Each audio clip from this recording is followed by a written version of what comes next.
the stars fought. From their courses they fought against Sisera. The torrent Kishon swept them away. The ancient torrent, the torrent Kishon. March on, my soul, with might. Then loud beat the horses' hooves with the galloping of his steeds. Curse Meroz, says the angel of the Lord. Curse its inhabitants thoroughly, because they did not come to the help of the Lord, to the help of the Lord against the mighty. Most blessed of women be Jael, the wife of Heber the Kenite, of tent-dwelling women most blessed. He asked for water, and she gave him milk. She brought him curds in a noble's bowl. She sent her hand to the tent peg, and her right hand to the workman's mallet. She struck Sisera, she crushed his head. She shattered and pierced his temple. Between her feet he sank, he fell, he lay still. Between her feet he sank, he fell. Where he sank, there he fell, dead. Out of the window she peered. The mother of Sisera wailed through the lattice. Why is his chariot so long in coming? Why tarry the hoofbeats of his chariots? Her wisest princesses answer. Indeed, she answers herself. Have they not found and divided the spoil? A womb or two for every man. Spoil of dyed materials for Sisera. Spoil of dyed materials embroidered. 2 pieces of dyed work embroidered for the neck as spoil. So may all your enemies perish, O Lord, but your friends be like the sun as he rises in his might. And the land had rest for 40 years. Chapter 6. The people of Israel did what was evil in the sight of the Lord, and the Lord gave them into the hand of Midian 7 years. And the hand of Midian overpowered Israel, and because of Midian the people of Israel made for themselves the dens that are in the mountains and the caves and the strongholds. For whenever the Israelites planted crops, the Midianites and the Amalekites and the people of the east would come up against them. They would encamp against them and devour the produce of the land, as far as Gaza, and leave no sustenance in Israel, and no sheep or ox or donkey. For they would come up with their livestock and their tents. They would come like locusts in number, both they and land. And Israel was brought very low because of Midian. And the people of Israel cried out for help to the Lord. When the people of Israel cried out to the Lord on account of the Midianites, the Lord sent a prophet to the people of Israel. And he said to them, Thus says the Lord, the God of Israel, I led you up from Egypt and brought you out of the house of slavery. And I delivered you from the hand of the Egyptians and from the hand of all who oppressed you, and drove them out before you and gave you their land. And I said to you, I am the Lord your God. You shall not fear the gods of the Amorites in whose land you dwell. But you have not obeyed my voice. Now the angel of the Lord came and sat under the terebinth at Ophrah, which belonged to Joash the Abiezrite, while his son Gideon was beating out wheat in the winepress to hide it from the Midianites. And the angel of the Lord appeared to him and said to him, The Lord is with you, O mighty man of valor.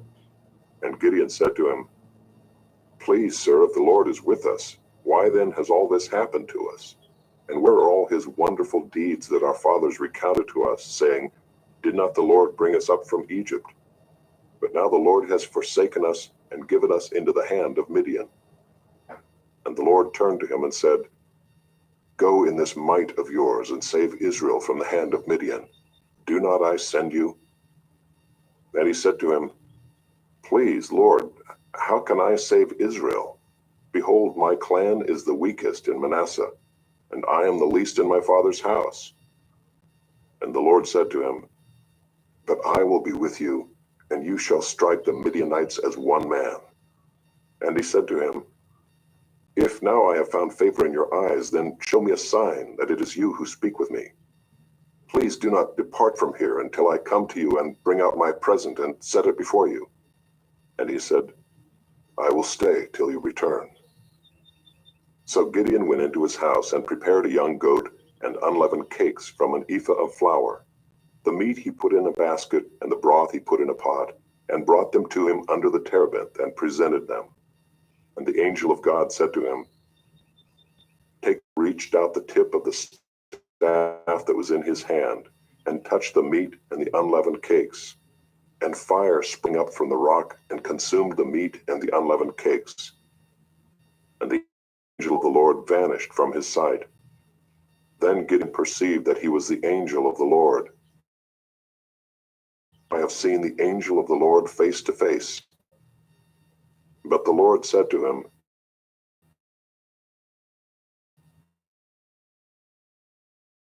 Die. An altar there to the Lord, and called it. To this day it still stands at Ophrah, which Elim.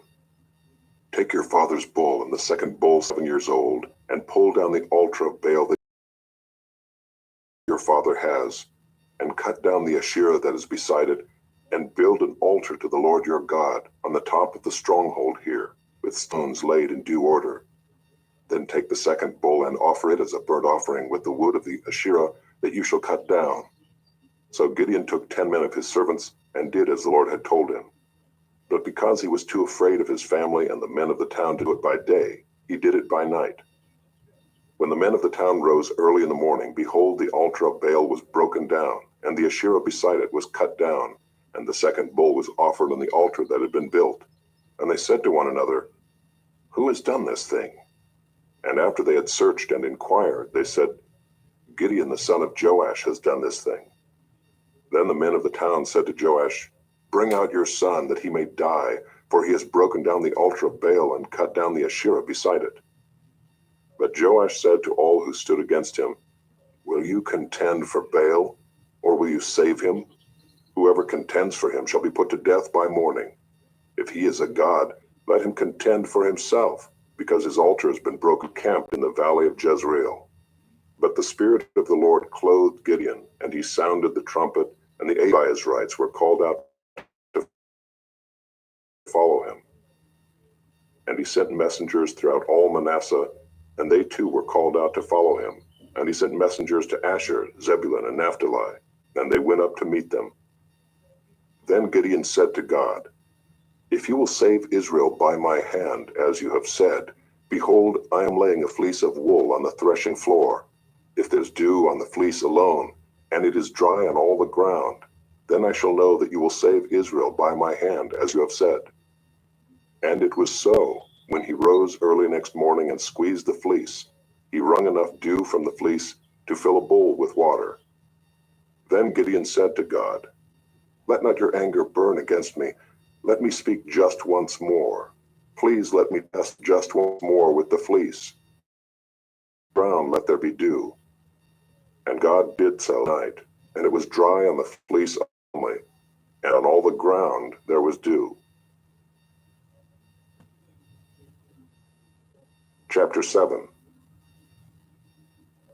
Then Jerubbaal, that is Gideon, and all the people who were with him rose early and encamped beside the spring of Harod.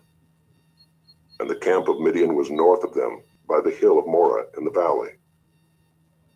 The Lord said to Gideon, The people with you are too many for me to give the Midianites into their hand, lest Israel boast over me, saying, My own hand has saved me. Now therefore proclaim in the ears of the people, saying, Whoever is fearful and trembling, let him return home and hurry away from Mount Gilead. Then 22,000 of the people returned, and 10,000 remained. And the Lord said to Gideon, The people are still too many. Take them down to the water, and I will test them for you there. And any one of whom I say to you, This one shall go with you, shall go with you. And any one of whom I say to you, This one shall not go with you, shall not go. So he brought the people down to the water. And the Lord said to Gideon, Everyone who laps the water with his tongue as a dog laps, you shall set by himself.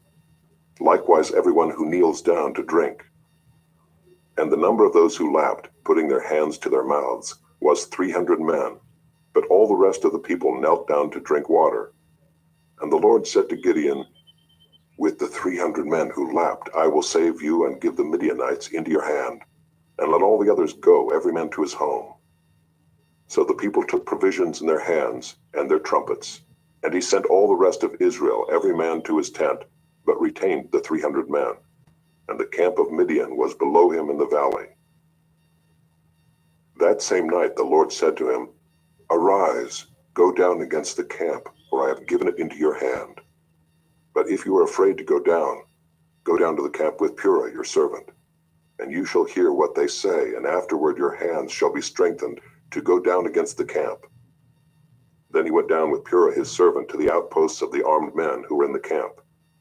And the Midianites and the Amalekites and all the people of the east lay along the valley like locusts in abundance, and their camels were without number, as the sand that is on the seashore in abundance. When Gideon came, behold, a man was telling a dream to his comrade, and he said, Behold, I dreamed a dream, and behold, a cake of barley bread tumbled into the camp of Midian, and came to the tent and struck it, so that it fell and turned it upside down, so that the tent lay flat. And his comrade answered, This is no other than the sword of Gideon, the son of Joash, a man of Israel. God has given into his hand Midian and all the camp. As soon as Gideon heard the telling of the dream and its interpretation, he worshipped.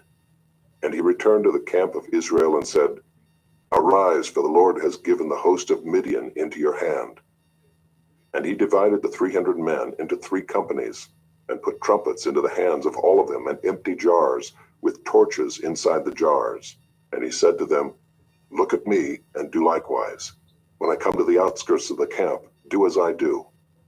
When I blow the trumpet, I and all who are with me, then blow the trumpets also on every side of all the camp, and shout, For the Lord, and for Gideon. So Gideon and the 100 men who were with him came to the outskirts of the camp at the beginning of the middle watch, when they had just set the watch. And they blew the trumpets and smashed the jars that were in their hands. Then the 3 companies blew the trumpets and broke the jars. They held in their left hands the torches, and in their right hands the trumpets to blow. And they cried out, A sword for the Lord and for Gideon. Every man stood in his place around the camp, and all the army ran. They cried out and fled. When they blew the 300 trumpets, the Lord set every man's sword against his comrade and against all the army. And the army fled as far as Bethshittah toward Zererah, as far as the border of Abel-Maholah by Tabbath. And the men of Israel were called out from Naphtali and from Asher and from all Manasseh, and they pursued after Midian. Gideon sent messengers throughout all the hill country of Ephraim, saying, Come down against the Midianites and capture the waters against them as far as Beth-barah and also the Jordan. So all the men of Ephraim were called out, and they captured the waters as far as Beth-barah and also the Jordan. And they captured the 2 princes of Midian, Oreb and Zeeb. They killed Oreb at the rock of Oreb, and Zeeb they killed at the winepress of Zeeb. Then they pursued Midian, and they brought the heads of Oreb and Zeeb to Gideon across the Jordan. Chapter 8. Then the men of Ephraim said to him, What is this that you have done to us, not to call us when you went to fight against Midian? And they accused him fiercely. And he said to them, What have I done now in comparison with you? Is not the gleaning of the grapes of Ephraim better than the grape harvest of Abiezer?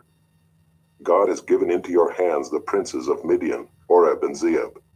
What have I been able to do in comparison with you? Then their anger against him subsided when he said this. And Gideon came to the Jordan and crossed over, he and the 300 men who were with him, exhausted yet pursuing. So he said to the men of Succoth, Please give loaves of bread to the people who follow me, for they are exhausted, and I am pursuing after Zebah and Zalmunna, the kings of Midian. And the officials of Succoth said, Are the hands of Zebah and Zalmunna already in your hand, that we should give bread to your army? So Gideon said, Well then, when the Lord has given Zebah and Zalmunna into my hand, I will flail your flesh with the thorns of the wilderness and with briars. And from there he went up to Penuel, and spoke to them in the same way. And the men of Penuel answered him as the men of Succoth had answered. And he said to the men of Penuel, When I come again in peace, I will break down this tower. Now Zebah and Zalmunna were in Karkor with their army, about 15,000 men, all who were left of all the army of the people of the east, for there had fallen 120,000 men who drew the sword. And Gideon went up by the way of the tent dwellers east of Nobah and Jogbehah, and attacked the army, for the army felt secure, And Zebah and Zalmunna fled, and he pursued them and captured the two kings of Midian, Zebah and Zalmunna, and he threw all the army into a panic. Then Gideon the son of Joash returned from the battle by the ascent of Heres, and he captured a young man of Succoth and questioned him. And he wrote down for him the officials and elders of Succoth, 77 men. And he came to the men of Succoth and said, Behold, Zebah and Zalmunna, about whom you taunted me, saying, Are the hands of Zebah and Zalmunna already in your hand, that we should give bread to your men who were exhausted? And he took the elders of the city, and he took thorns of the wilderness and briars, and with them taught the men of Succoth a lesson. And he broke down the tower of Penuel, and killed the men of the city. Then he said to Zebah and Zalmunna, Where are the men whom you killed at Tabor? They answered, As you are, so were they. Every one of them resembled the son of a king. And he said, They were my brothers, the sons of my mother. As the Lord lives, if you had saved them alive, I would not kill you. So he said to Jether his firstborn, Rise and kill them. But the young man did not draw his sword, for he was afraid, because he was still a young man. Then Zebah and Zalmunna said, Rise yourself and fall upon us, for as the man is, so is his strength. And Gideon arose and killed Zebah and Zalmunna, and he took the crescent ornaments that were on the necks of their camels. Then the men of Israel said to Gideon, Rule over us, you and your son and your grandson also, for you have saved us from the hand of Midian. Gideon said to them, I will not rule over you, and my son will not rule over you. The Lord will rule over you. And Gideon said to them, Let me make a request of you. Every one of you give me the earrings from his spoil. For they had golden earrings because they were Ishmaelites. And they answered, We will willingly give them. And they spread a cloak, and every man threw in it the earrings of his spoil. And the weight of the golden earrings that he requested was 1,700 shekels of gold, besides the crescent ornaments and the pendants and the purple garments worn by the kings of Midian, and besides the collars that were around the necks of their camels. And Gideon made an ephod of it, and put it in his city in Ophrah, and all Israel whored after it there, and it became a snare to Gideon and to his family. So Midian was subdued before the people of Israel, and they raised their heads no more. And the land had rest 40 years in the days of Gideon. Jerubbaal the son of Joash went and lived in his own house. Now Gideon had 70 sons, his own offspring, for he had many wives. And his concubine who was in Shechem also bore him a son, and he called his name Abimelech. And Gideon the son of Joash died in a good old age, and was buried in the tomb of Joash his father, at Ophrah of the Abiezrites. As soon as Gideon died, the people of Israel turned again and whored after the Baals, and made Baal-berith their god. And the people of Israel did not remember the Lord their God, who had delivered them from the hand of all their enemies on every side. And they did not show steadfast love to the family of Jerubbaal, that is Gideon, in return for all the good that he had done to Israel. Chapter 9.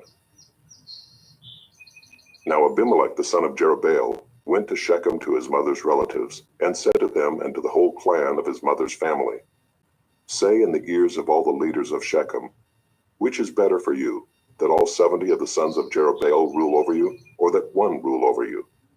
Remember also that I am your bone and your flesh. And his mother's relatives spoke all these words on his behalf in the ears of all the leaders of Shechem, and their hearts inclined to follow Abimelech, for they said, He is our brother.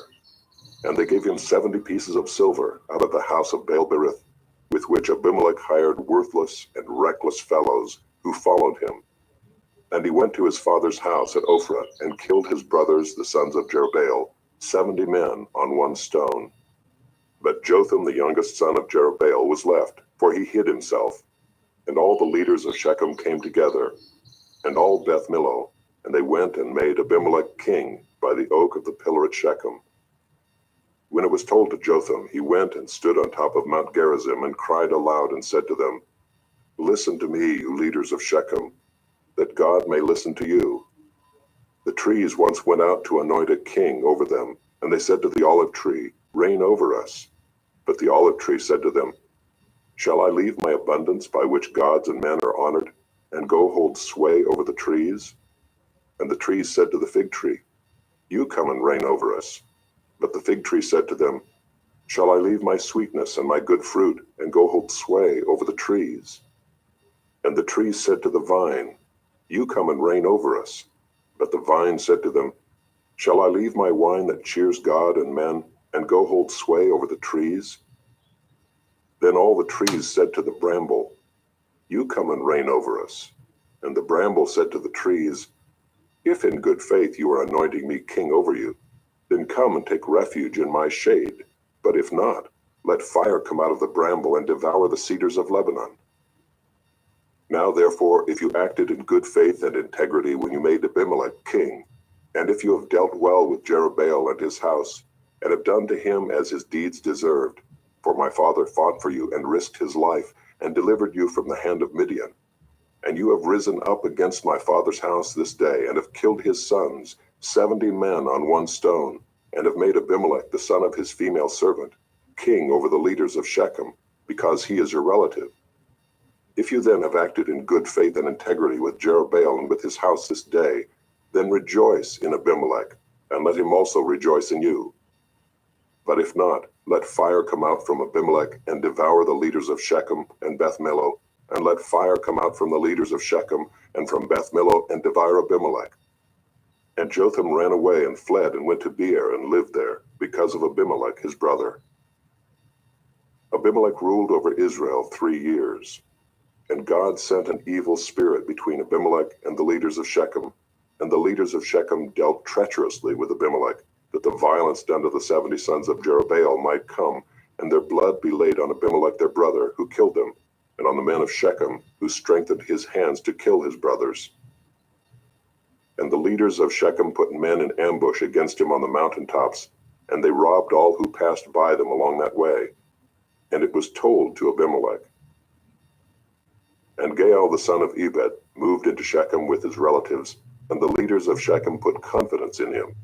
And they went out into the field and gathered the grapes from their vineyards, and trod them, and held a festival. And they went into the house of their God, and ate and drank, and reviled Abimelech. And Gaal the son of Ebed said, Who is Abimelech, and who are we of Shechem, that we should serve him? Is he not the son of Jerubbaal? And is not Zebul his officer? Serve the men of Hamor the father of Shechem, but why should we serve him? Would that this people were under my hand, then I would remove Abimelech. I would say to Abimelech, Increase your army and come out. When Zebul the ruler of the city heard the words of Gaal the son of Ebed, his anger was kindled. And he sent messengers to Abimelech secretly, saying, Behold, Gaal the son of Ebed and his relatives have come to Shechem, and they are stirring up the city against you. Now therefore go by night, you and the people who are with you, and set an ambush in the field. Then in the morning, as soon as the sun is up, rise early and rush upon the city. And when he and the people who are with him come out against you, you may do to them as your hand finds to do. So Abimelech and all the men who were with him rose up by night and set an ambush against Shechem in 4 companies. And Gaal the son of Ebed went out and stood in the entrance of the gate of the city, and Abimelech and the people who were with him rose from the ambush. And when Gaal saw the people, he said to Zebul, Look, people are coming down from the mountaintops. And Zebul said to him, You mistake the shadow of the mountains for men. Gaal spoke again and said, Look, people are coming down from the center of the land, and 1 company is coming from the direction of the diviner's oak. Then Zebul said to him, Where is your mouth now, you who said, Who is Abimelech, that we should serve him? Are not these the people whom you despised? Go out now and fight with them. And Gaal went out at the head of the leaders of Shechem and fought with Abimelech. And Abimelech chased him, and he fled before him. And many fell wounded up to the entrance of the gate. And Abimelech lived at Arumah, and Zebul drove out Gaal and his relatives, so that they could not dwell at Shechem. On the following day the people went out into the field, and Abimelech was told. He took his people and divided them into 3 companies, and set an ambush in the fields. And he looked and saw the people coming out of the city. So he rose against them and killed them. Abimelech and the company that was with him rushed forward and stood at the entrance of the gate of the city, while the two companies rushed upon all who were in the field and killed them. And Abimelech fought against the city all that day. He captured the city and killed the people who were in it, and he razed the city and sowed it with salt. When all the leaders of the tower of Shechem heard of it, they entered the stronghold of the house of Elbereth. Abimelech was told that all the leaders of the tower of Shechem were gathered together. And Abimelech went up to Mount Zalmon, he and all the people who were with him. And Abimelech took an axe in his hand, and cut down a bundle of brushwood, and took it up and laid it on his shoulder. And he said to the men who were with him, "What you have seen me do, hurry and do as I have done."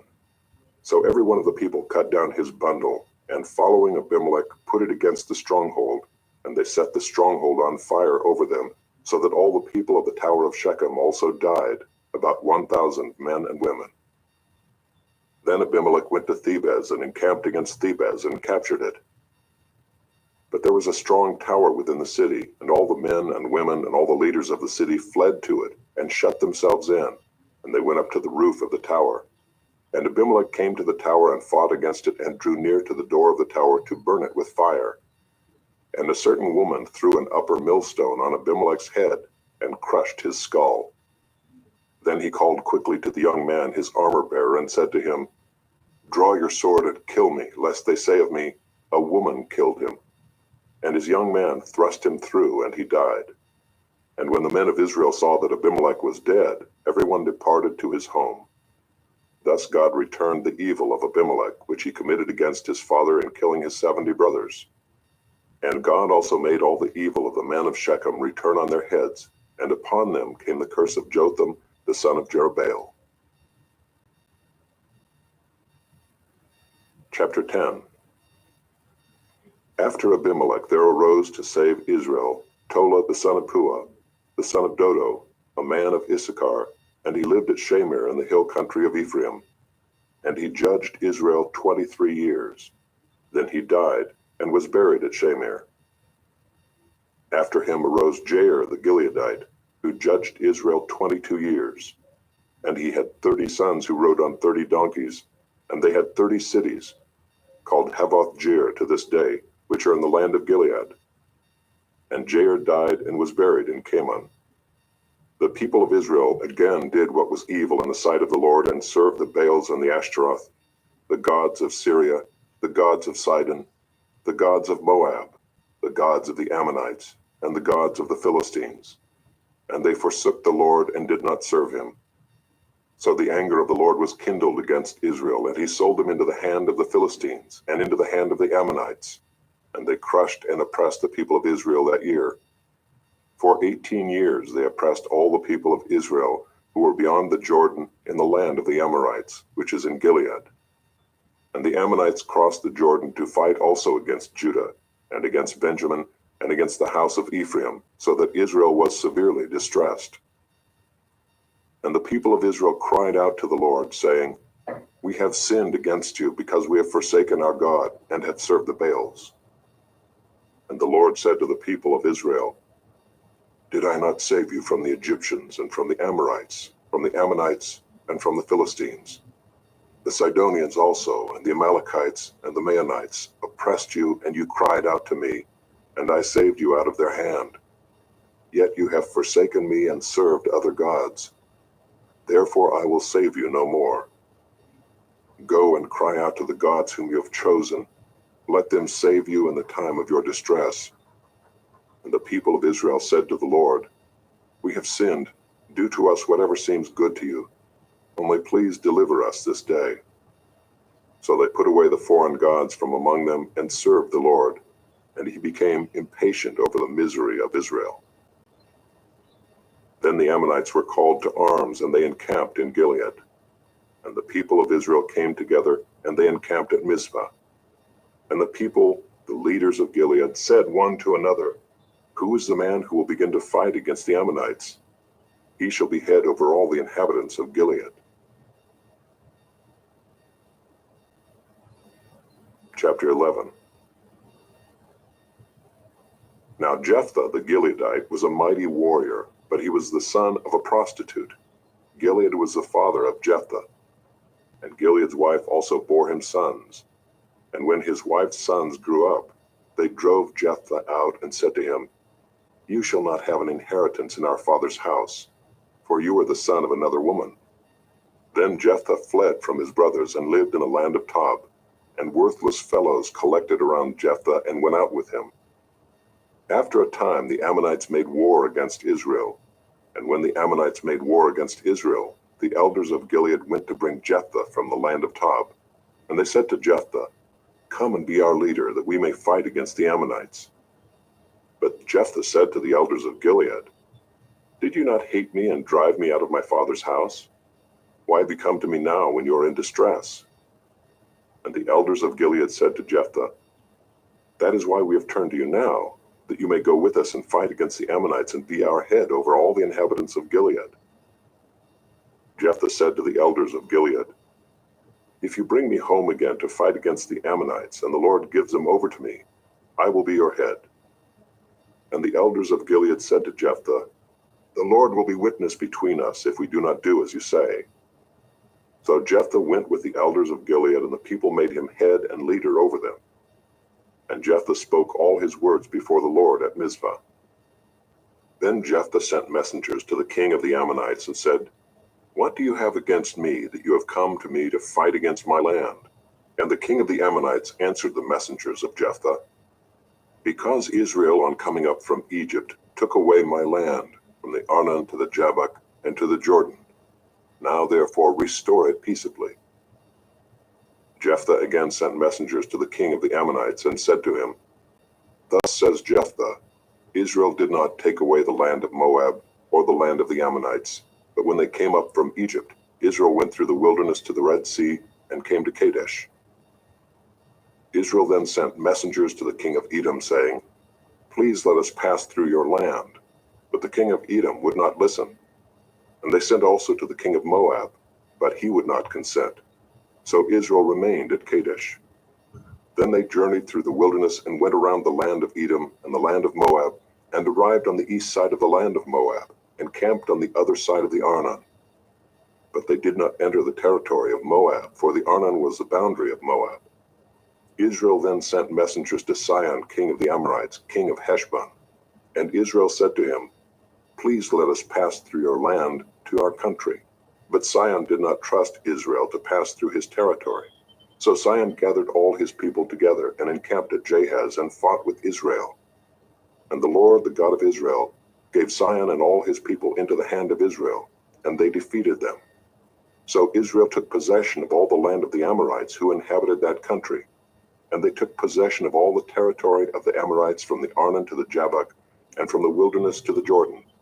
So then the Lord, the God of Israel, dispossessed the Amorites from before his people Israel. And are you to take possession of them? Will you not possess what Chemosh your God gives you to possess? And all that the Lord our God has dispossessed before us, we will possess. Now are you any better than Balak the son of Zippor, king of Moab? Did he ever contend against Israel, or did he ever go to war with them? While Israel lived in Heshbon and its villages, and in Aroer and its villages, and in all the cities that are on the banks of the Arnon 300 years, why did you not deliver them within that time? I therefore have not sinned against you, and you do me wrong by making war on me. The Lord, the judge, decide this day between the people of Israel and the people of Ammon. But the king of the Ammonites did not listen to the words of Jephthah that he sent to him. Then the Spirit of the Lord was upon Jephthah, and he passed through Gilead and Manasseh, and passed on to Mizpah of Gilead, and from Mizpah of Gilead he passed on to the Ammonites. And Jephthah made a vow to the Lord and said, If you will give the Ammonites into my hand, then whatever comes out from the doors of my house to meet me when I return in peace from the Ammonites shall be the Lord's, and I will offer it up for a burnt offering. So Jephthah crossed over to the Ammonites to fight against them, and the Lord gave them into his hand.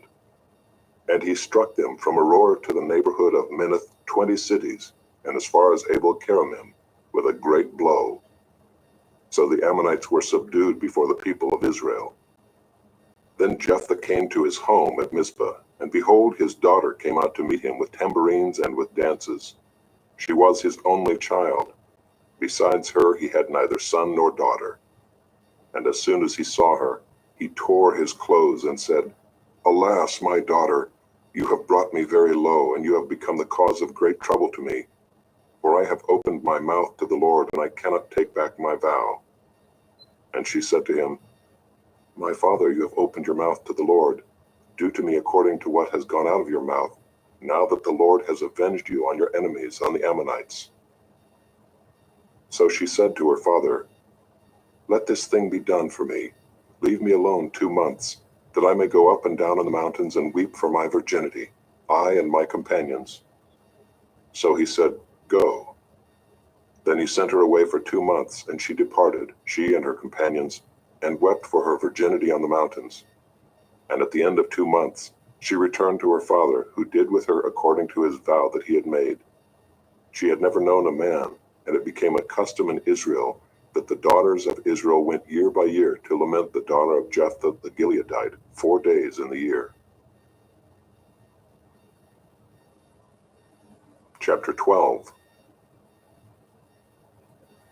The men of Ephraim were called to arms, and they crossed to Zaphon and said to Jephthah, Why did you cross over to fight against the Ammonites, and did not call us to go with you?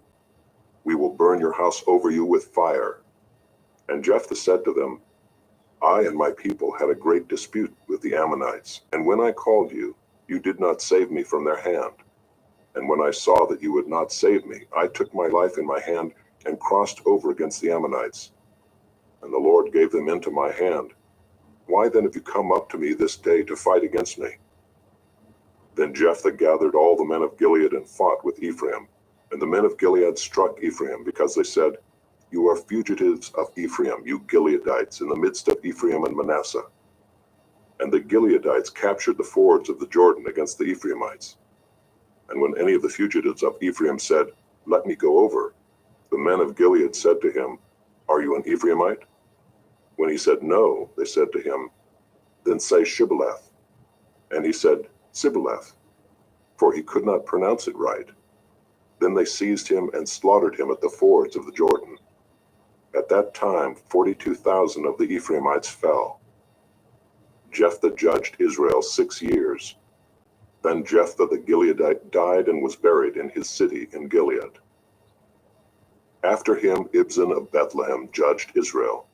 He had 30 sons and 30 daughters he gave in marriage outside his clan, and 30 daughters he brought in from outside for his sons.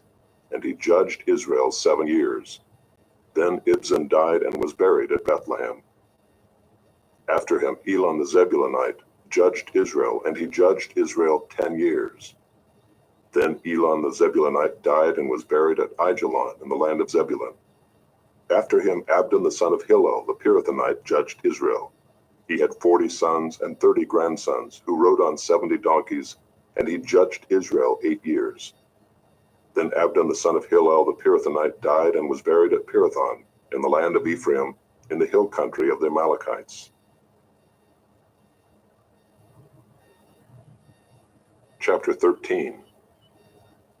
And the people of Israel again did what was evil in the sight of the Lord. So the Lord gave them into the hand of the Philistines for 40 years.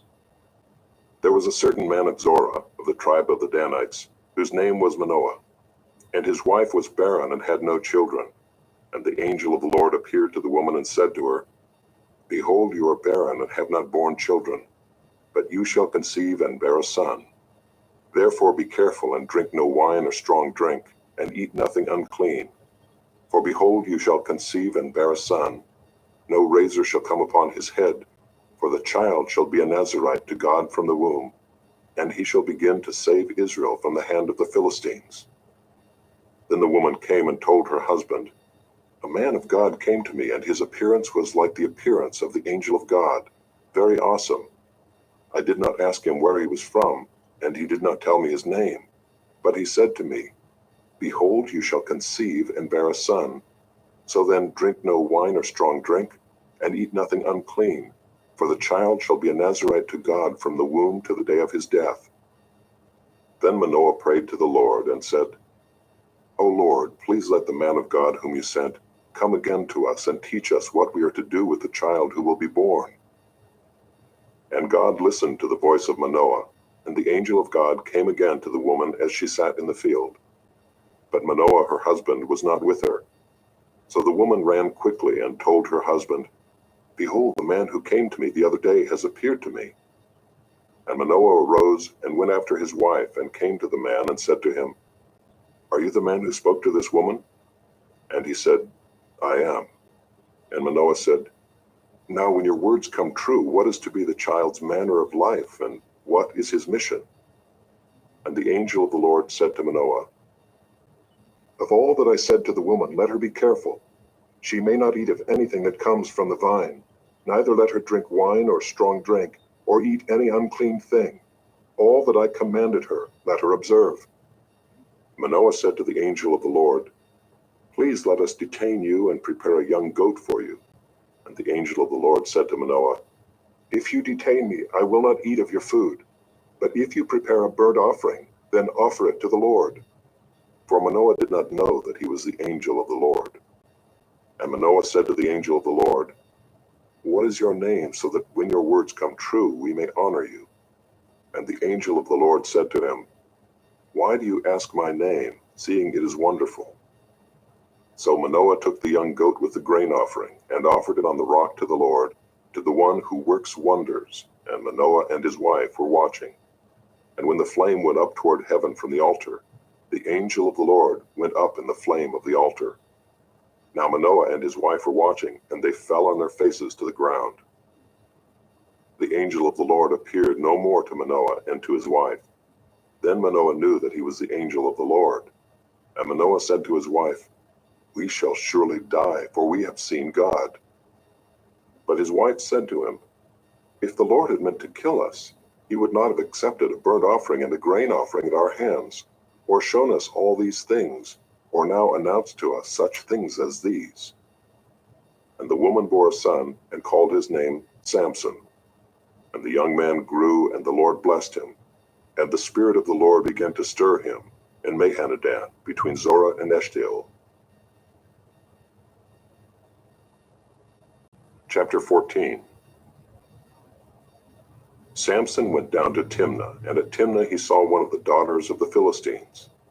Then he came up and told his father and mother, "I saw one of the daughters of the Philistines at Timnah. Now get her for me as my wife." But his father and mother said to him, "Is there not a woman among the daughters of your relatives, or among all our people, that you must go to take a wife from the uncircumcised Philistines?" But Samson said to his father, "Get her for me, for she is right in my eyes."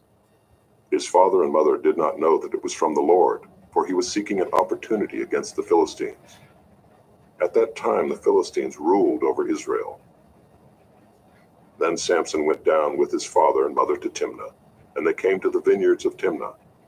And behold, a young lion came toward him, roaring. Then the Spirit of the Lord rushed upon him, and although he had nothing in his hand, he tore the lion in pieces as one tears a young goat. But he did not tell his father or his mother what he had done. Then he went down and talked with the woman, and she was right in Samson's eyes. After some days he returned to take her, and he turned aside to see the carcass of the lion, and behold, there was a swarm of bees in the body of the lion, and honey. He scraped it out into his hands and went on, eating as he went. And he came to his father and mother and gave some to them, and they ate. But he did not tell them that he had scraped the honey from the carcass of the lion. His father went down to the woman, and Samson prepared a feast there, for so the young men used to do. As soon as the people saw him, they brought 30 companions to be with him. And Samson said to them, "Let me now put a riddle to you. If you can tell me what it is within the 7 days of the feast and find it out, then I will give you 30 linen garments and 30 changes of clothes. But if you cannot tell me what it is, then you shall give me 30 linen garments and 30 changes of clothes." And they said to him, "Put your riddle that we may hear it." And he said to them, "Out of the eater came something to eat. Out of the strong came something sweet." And in 3 days they could not solve the riddle. On the 4th day they said to Samson's wife, "Entice your husband to tell us what the riddle is, lest we burn you and your father's house with fire." Have you invited us here to impoverish us?" And Samson's wife wept over him and said, "You only hate me, you do not love me. You have put a riddle to my people, and you have not told me what it is." And he said to her, "Behold, I have not told my father nor my mother, and shall I tell you?" She wept before him the 7 days that their feast lasted, and on the 7th day he told her, because she pressed him hard. Then she told the riddle to her people. And the men of the city said to him on the 7th day before the sun went down, "What is sweeter than honey? What is stronger than a lion?" And he said to them, "If you had not plowed with my heifer, you would not have found out my riddle." And the Spirit of the Lord rushed upon him, and he went down to Ashkelon, and struck down 30 men of the town, and took their spoil, and gave the garments to those who had told the riddle. In hot anger he went back to his father's house. And Samson's wife was given to his companion, who had been his best man. Chapter 15. After some days, at the time of wheat harvest, Samson went to visit his wife with a young goat. And he said, "I will go into my wife in the chamber." But her father would not allow him to go in.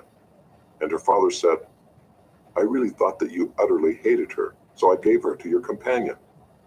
Is not her younger sister more beautiful than she? Please take her instead."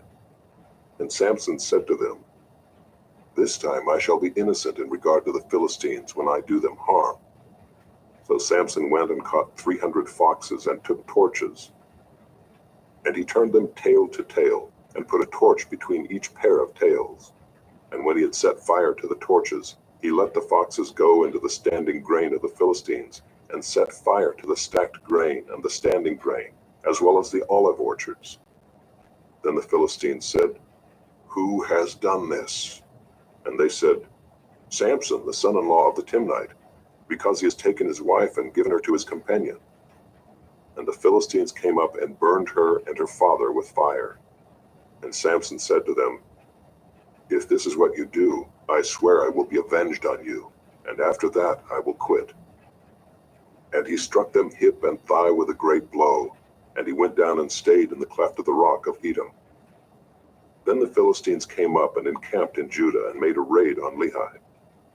And the men of Judah said, "Why have you come up against us?" They said, "We have come up to bind Samson, to do to him as he did to us." Then 3,000 men of Judah went down to the cleft of the rock of Edom and said to Samson, "Do you not know that the Philistines are rulers over us? What then is this that you have done to us?"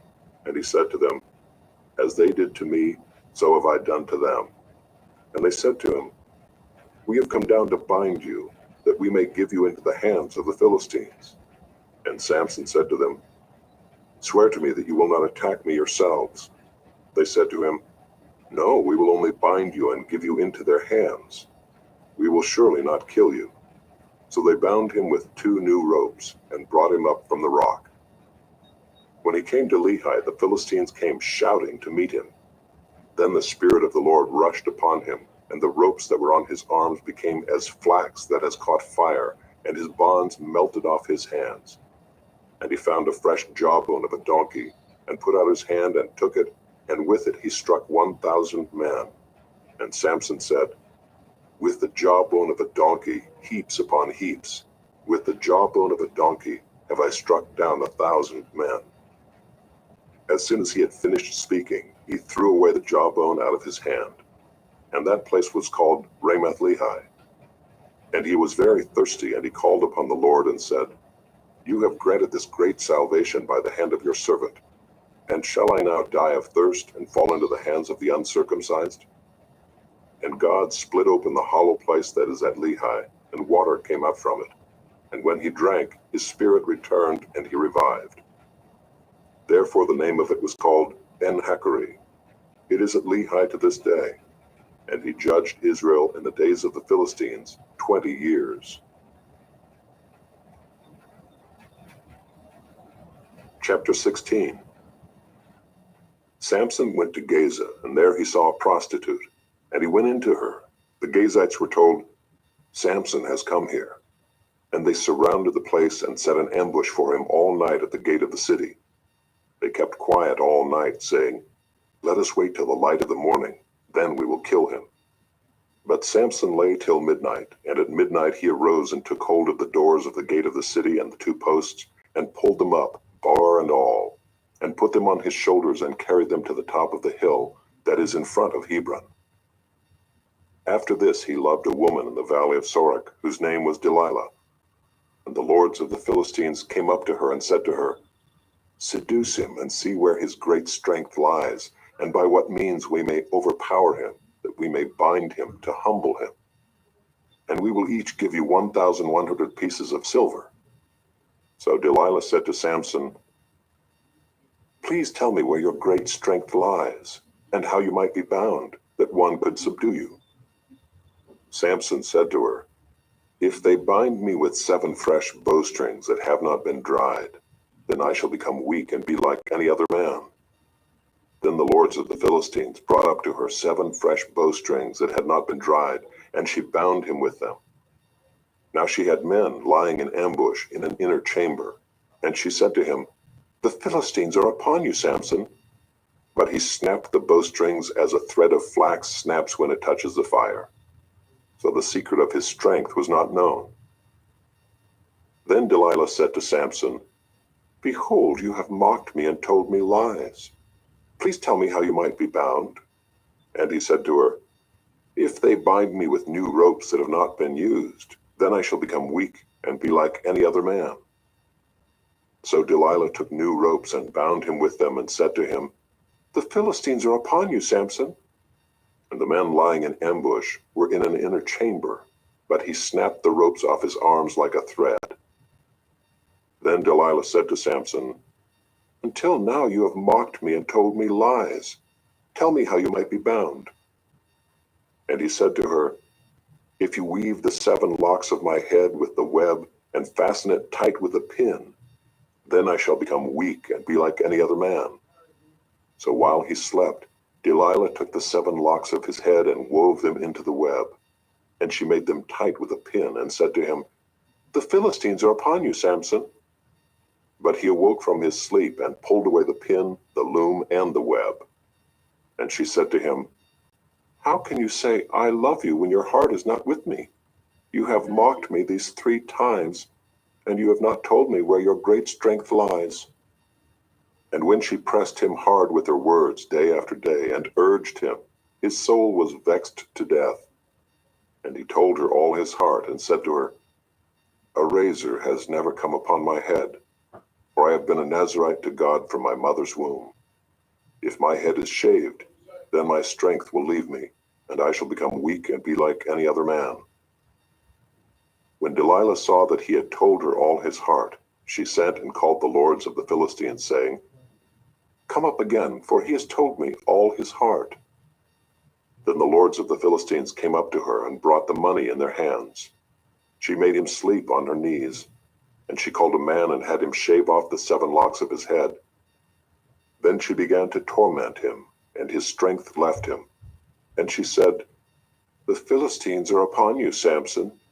And he awoke from his sleep and said, "I will go out as at other times and shake myself free." But he did not know that the Lord had left him.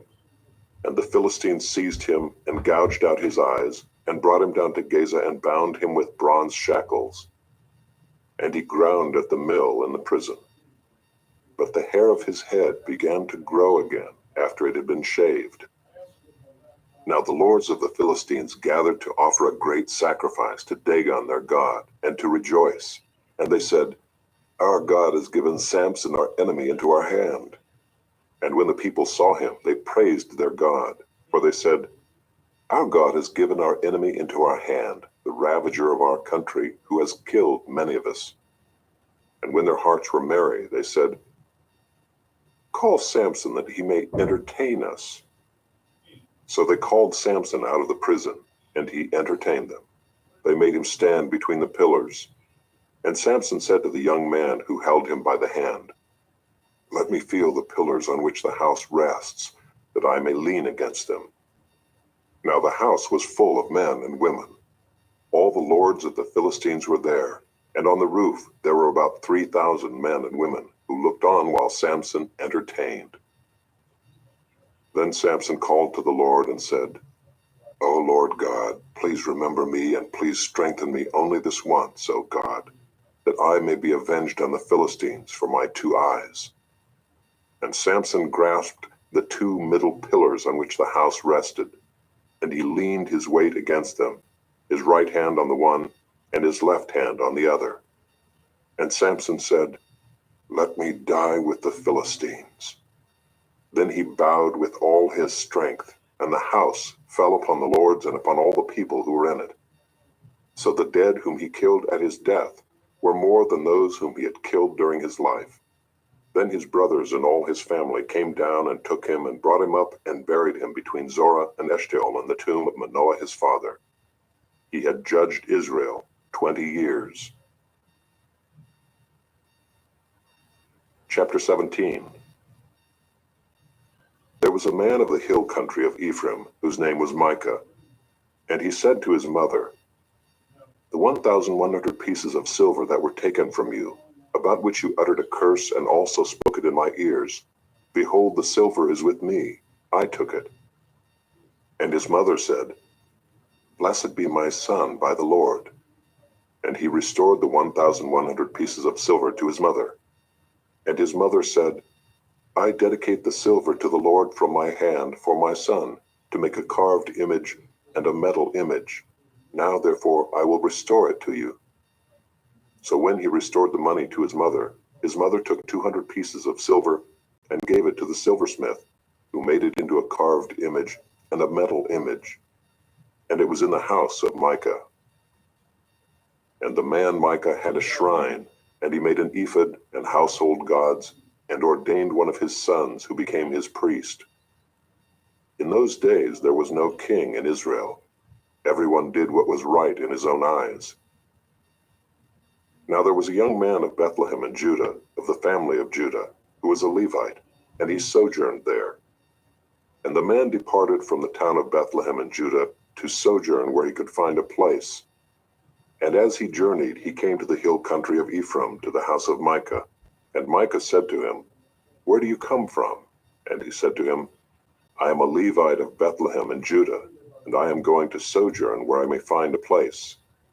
And Micah said to him, Stay with me and be to me a father and a priest, and I will give you 10 pieces of silver a year, and a suit of clothes and your living. And the Levite went in, and the Levite was content to dwell with the man, and the young man became to him like one of his sons. And Micah ordained the Levite, and the young man became his priest and was in the house of Micah. Then Micah said, Now I know that the Lord will prosper me, because I have a Levite as priest. Chapter 18. In those days there was no king in Israel, and in those days the tribe of the people of Dan was seeking for itself an inheritance to dwell in. For until then no inheritance among the tribes of Israel had fallen to them.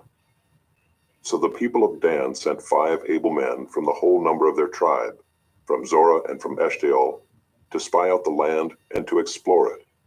And they said to them, Go and explore the land. And they came to the hill country of Ephraim, to the house of Micah, and lodged there. When they were by the house of Micah, they recognized the voice of the young Levite. And they turned aside and said to him, Who brought you here? What are you doing in this place? What is your business here?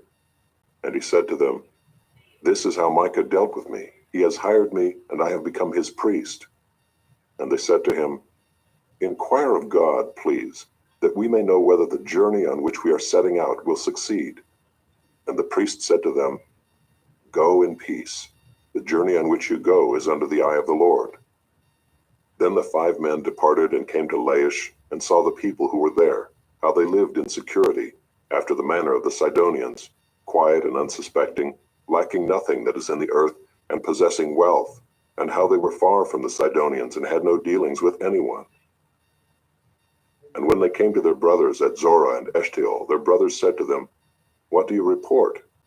They said, Arise and let us go up against them, for we have seen the land, and behold, it is very good. And will you do nothing? Do not be slow to go, to enter in and possess the land. As soon as you go, you will come to an unsuspecting people. The land is spacious, for God has given it into your hands, a place where there is no lack of anything that is in the earth. So 600 men of the tribe of Dan, armed with weapons of war, set out from Zorah and Eshtaol, and went up and encamped at Kiriath-Jearim in Judah. On this account that place is called Mahaneh-dan to this day. Behold, it is west of Kiriath-Jearim. And they passed on from there to the hill country of Ephraim, and came to the house of Micah. Then the 5 men who had gone to scout out the country of Laish said to their brothers, Do you know that in these houses there are an ephod, household gods, a carved image, and a metal image? Now therefore consider what you will do. And they turned aside there and came to the house of the young Levite, at the home of Micah, and asked him about his welfare. Now the 600 men of the Danites, armed with their weapons of war, stood by the entrance of the gate. And the 5 men who had gone to scout out the land went up and entered and took the carved image, the ephod, the household gods, and the metal image, while the priest stood by the entrance of the gate with the 600 men armed with weapons of war. And when these went into Micah's house and took the carved image, the ephod, the household gods, and the metal image, the priest said to them, What are you doing? And they said to him, Keep quiet, put your hand on your mouth, and come with us, and be to us a father and a priest. Is it better for you to be priest to the house of one man, or to be priest to a tribe and clan in Israel? And the priest's heart was glad. He took the ephod and the household gods and the carved image, and went along with the people. So they turned and departed, putting the little ones and the livestock and the goods in front of them. When they had gone a distance from the home of Micah, the men who were in the houses near Micah's house were called out, and they overtook the people of Dan. And they shouted to the people of Dan, who turned around and said to Micah, What is the matter with you, that you come with such a company? And he said, You take my gods that I made and the priest, and go away, and what have I left? How then do you ask me, What is the matter with you? And the people of Dan said to him, Do not let your voice be heard among us, lest angry fellows fall upon you, and you lose your life with the lives of your household. Then the people of Dan went their way, and when Micah saw that they were too strong for him, he turned and went back to his home. But the people of Dan took what Micah had made, and the priest who belonged to him, and they came to Laish, to a people quiet and unsuspecting, and struck them with the edge of the sword, and burned the city with fire. And there was no deliverer, because it was far from Sidon, and they had no dealings with anyone. It was in the valley that belongs to Beth-rehob. Then they rebuilt the city and lived in it, and they named the city Dan, after the name of Dan their ancestor, who was born to Israel. But the name of the city was Laish at the first. And the people of Dan set up the carved image for themselves, and Jonathan the son of Gershom, son of Moses, and his sons were priests to the tribe of the Danites until the day of the captivity of the land. So they set up Micah's carved image that he made, as long as the house of God was at Shiloh. Chapter 19. In those days, when there was no king in Israel, a certain Levite was sojourning in the remote parts of the hill country of Ephraim, who took to himself a concubine from Bethlehem in Judah. And his concubine was unfaithful to him, and she went away from him to her father's house at Bethlehem in Judah, and was there some 4 months. Then her husband arose and went after her to speak kindly to her and bring her back. He had with him his servant and a couple of donkeys, and she brought him into her father's house. And when the girl's father saw him, he came with joy to meet him. And his father-in-law, the girl's father, made him stay, and he remained with him 3 days. So they ate and drank and spent the night there. And on the 4th day they arose early in the morning, and he prepared to go. But the girl's father said to his son-in-law, Strengthen your heart with a morsel of bread, and after that you may go. So the 2 of them sat and ate and drank together. And the girl's father said to the man, Be pleased to spend the night, and let your heart be merry. And when the man rose up to go, his father-in-law pressed him, till he spent the night there again. And on the 5th day he rose early in the morning to depart. And the girl's father said, Strengthen your heart, and wait until the day declines. So they ate, both of them. And when the man and his concubine and his servant rose up to depart, His father-in-law, the girl's father, said to him, "Behold, now the day is waned toward evening. Please spend the night. Behold, the day draws to its close. Lodge here and let your heart be merry, and tomorrow you shall arise early in the morning for your journey and go home." But the man would not spend the night. He rose up and departed and arrived opposite Jebus, that is, Jerusalem. He had with him a couple of saddled donkeys, and his concubine was with him. When they were near Jebus, the day was nearly over, and the servant said to his master, "Come now, let us turn aside to the city of the Jebusites and spend the night in it." And his master said to him, "We will not turn aside into the city of foreigners who do not belong to the people of Israel, but we will pass on to Gibeah." And he said to his young man, "Come and let us draw near to one of these places and spend the night at Gibeah or at Ramah." So they passed on and went their way. And the sun went down on them near Gibeah, which belongs to Benjamin, and they turned aside there to go in and spend the night at Gibeah. And he went in and sat down in the open square of the city, for no one took them into his house to spend the night. And behold, an old man was coming from his work in the field at evening. The man was from the hill country of Ephraim, and he was sojourning in Gibeah. The men of the place were Benjaminites. And he lifted up his eyes and saw the traveler in the open square of the city. And the old man said, "Where are you going? And where do you come from?" And he said to him, "We are passing from Bethlehem in Judah to the remote parts of the hill country of Ephraim, from which I come. I went to Bethlehem in Judah, and I am going to the house of the Lord, but no one has taken me into his house. We have straw and feed for our donkeys, with bread and wine for me and your female servant, and the young man with your servants. There is no lack of anything." And the old man said, "Peace be to you. I will care for all your wants. Only do not spend the night in the square." So he brought him into his house and gave the donkeys feed, and they washed their feet and ate and drank. As they were making their hearts merry, behold, the men of the city, worthless fellows, surrounded the house, beating on the door. And they said to the old man, the master of the house, "Bring out the man who came into your house, that we may know him." And the man, the master of the house, went out to them and said to them, "No, my brothers, do not act so wickedly. Since this man has come into my house, do not do this vile thing. Behold, here are my virgin daughter and his concubine. Let me bring them out now. Violate them and do with them what seems good to you, but against this man do not do this outrageous thing." But the men would not listen to him. So the man seized his concubine and made her go out to them. And they knew her and abused her all night until the morning. And as the dawn began to break, they let her go. And as morning appeared, the woman came and fell down at the door of the man's house where her master was, until it was light.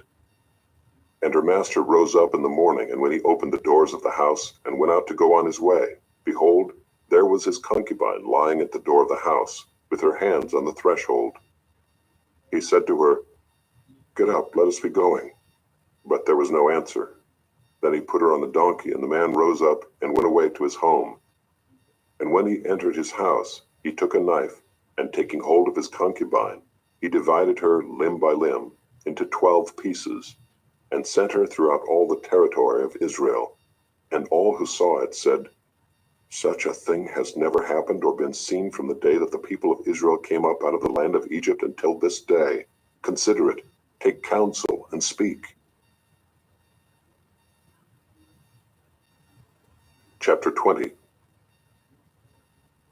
Then all the people of Israel came out from Dan to Beersheba, including the land of Gilead, and the congregation assembled as one man to the Lord at Mizpah. And the chiefs of all the people, of all the tribes of Israel, presented themselves in the assembly of the people of God, 400,000 men on foot that drew the sword. Now the people of Benjamin heard that the people of Israel had gone up to Mizpah. And the people of Israel said, "Tell us, how did this evil happen?" And the Levite, the husband of the woman who was murdered, answered and said, "I came to Gibeah that belongs to Benjamin, I and my concubine, to spend the night. And the leaders of Gibeah rose against me and surrounded the house against me by night. They meant to kill me, and they violated my concubine, and she is dead. So I took hold of my concubine and cut her in pieces and sent her throughout all the country of the inheritance of Israel, for they have committed abomination and outrage in Israel. Behold, you people of Israel, all of you, give your advice and counsel here. And all the people arose as one man, saying, None of us will go to his tent, and none of us will return to his house. But now this is what we will do to Gibeah. We will go up against it by lot, and we will take 10 men of 100 throughout all the tribes of Israel, and 100 of 1,000, and 1,000 of 10,000, to bring provisions for the people, that when they come they may repay Gibeah of Benjamin for all the outrage that they have committed in Israel. So all the men of Israel gathered against the city, united as one man. And the tribes of Israel sent men through all the tribe of Benjamin, saying, What evil is this that has taken place among you? Now therefore give up the men, the worthless fellows in Gibeah, that we may put them to death and purge evil from Israel. But the Benjaminites would not listen to the voice of their brothers, the people of Israel. Then the people of Benjamin came together out of the cities to Gibeah to go out to battle against the people of Israel. And the people of Benjamin mustered out of their cities on that day 26,000 men who drew the sword, besides the inhabitants of Gibeah, who mustered 700 chosen men. Among all these were 700 chosen men who were left-handed. Everyone could sling a stone at a hair and not miss. And the men of Israel, apart from Benjamin, mustered 400,000 men who drew the sword. All these were men of war. The people of Israel arose and went up to Bethel and inquired of God, Who shall go up first for us to fight against the people of Benjamin? And the Lord said, Judah shall go up first. Then the people of Israel rose in the morning and encamped against Gibeah. And the men of Israel went out to fight against Benjamin, and the men of Israel drew up the battle line against them at Gibeah. The people of Benjamin came out of Gibeah and destroyed on that day 22,000 men of the Israelites. But the people, the men of Israel, took courage and again formed the battle line in the same place where they had formed it on the first day. And the people of Israel went up and wept before the Lord until the evening. And they inquired of the Lord, Shall we again draw near to fight against our brothers, the people of Benjamin? And the Lord said, Go up against them. So the people of Israel came near against the people of Benjamin the second day. And Benjamin went against them out of Gibeah the second day, and destroyed 18,000 men of the people of Israel. All these were men who drew the sword. Then all the people of Israel, the whole army, went up and came to Bethel and wept. They sat there before the Lord and fasted that day until evening, and offered burnt offerings and peace offerings before the Lord.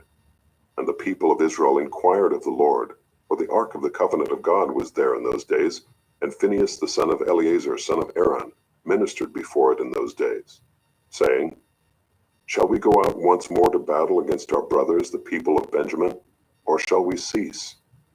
And the Lord said, Go up, for tomorrow I will give them into your hand. So Israel set men in ambush around Gibeah, and the people of Israel went up against the people of Benjamin on the third day, and set themselves in array against Gibeah as at other times. And the people of Benjamin went out against the people and were drawn away from the city. And as at other times they began to strike and kill some of the people in the highways, one of which goes up to Bethel and the other to Gibeah, and in the open country, about 30 men of Israel. And the people of Benjamin said, They are routed before us, as at the first. But the people of Israel said, Let us flee and draw them away from the city to the highways. And all the men of Israel rose up out of their place, and set themselves in array at Baal Tamar.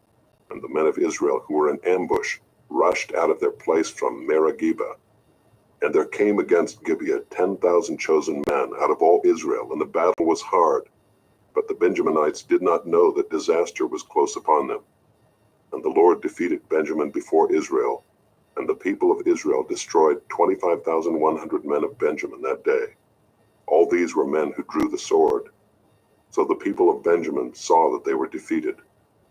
The men of Israel gave ground to Benjamin because they trusted the men in ambush whom they had set against Gibeah. Then the men in ambush hurried and rushed against Gibeah. The men in ambush moved out and struck all the city with the edge of the sword. Now the appointed signal between the men of Israel and the men in the main ambush was that when they made a great cloud of smoke rise up out of the city, the men of Israel should turn in battle.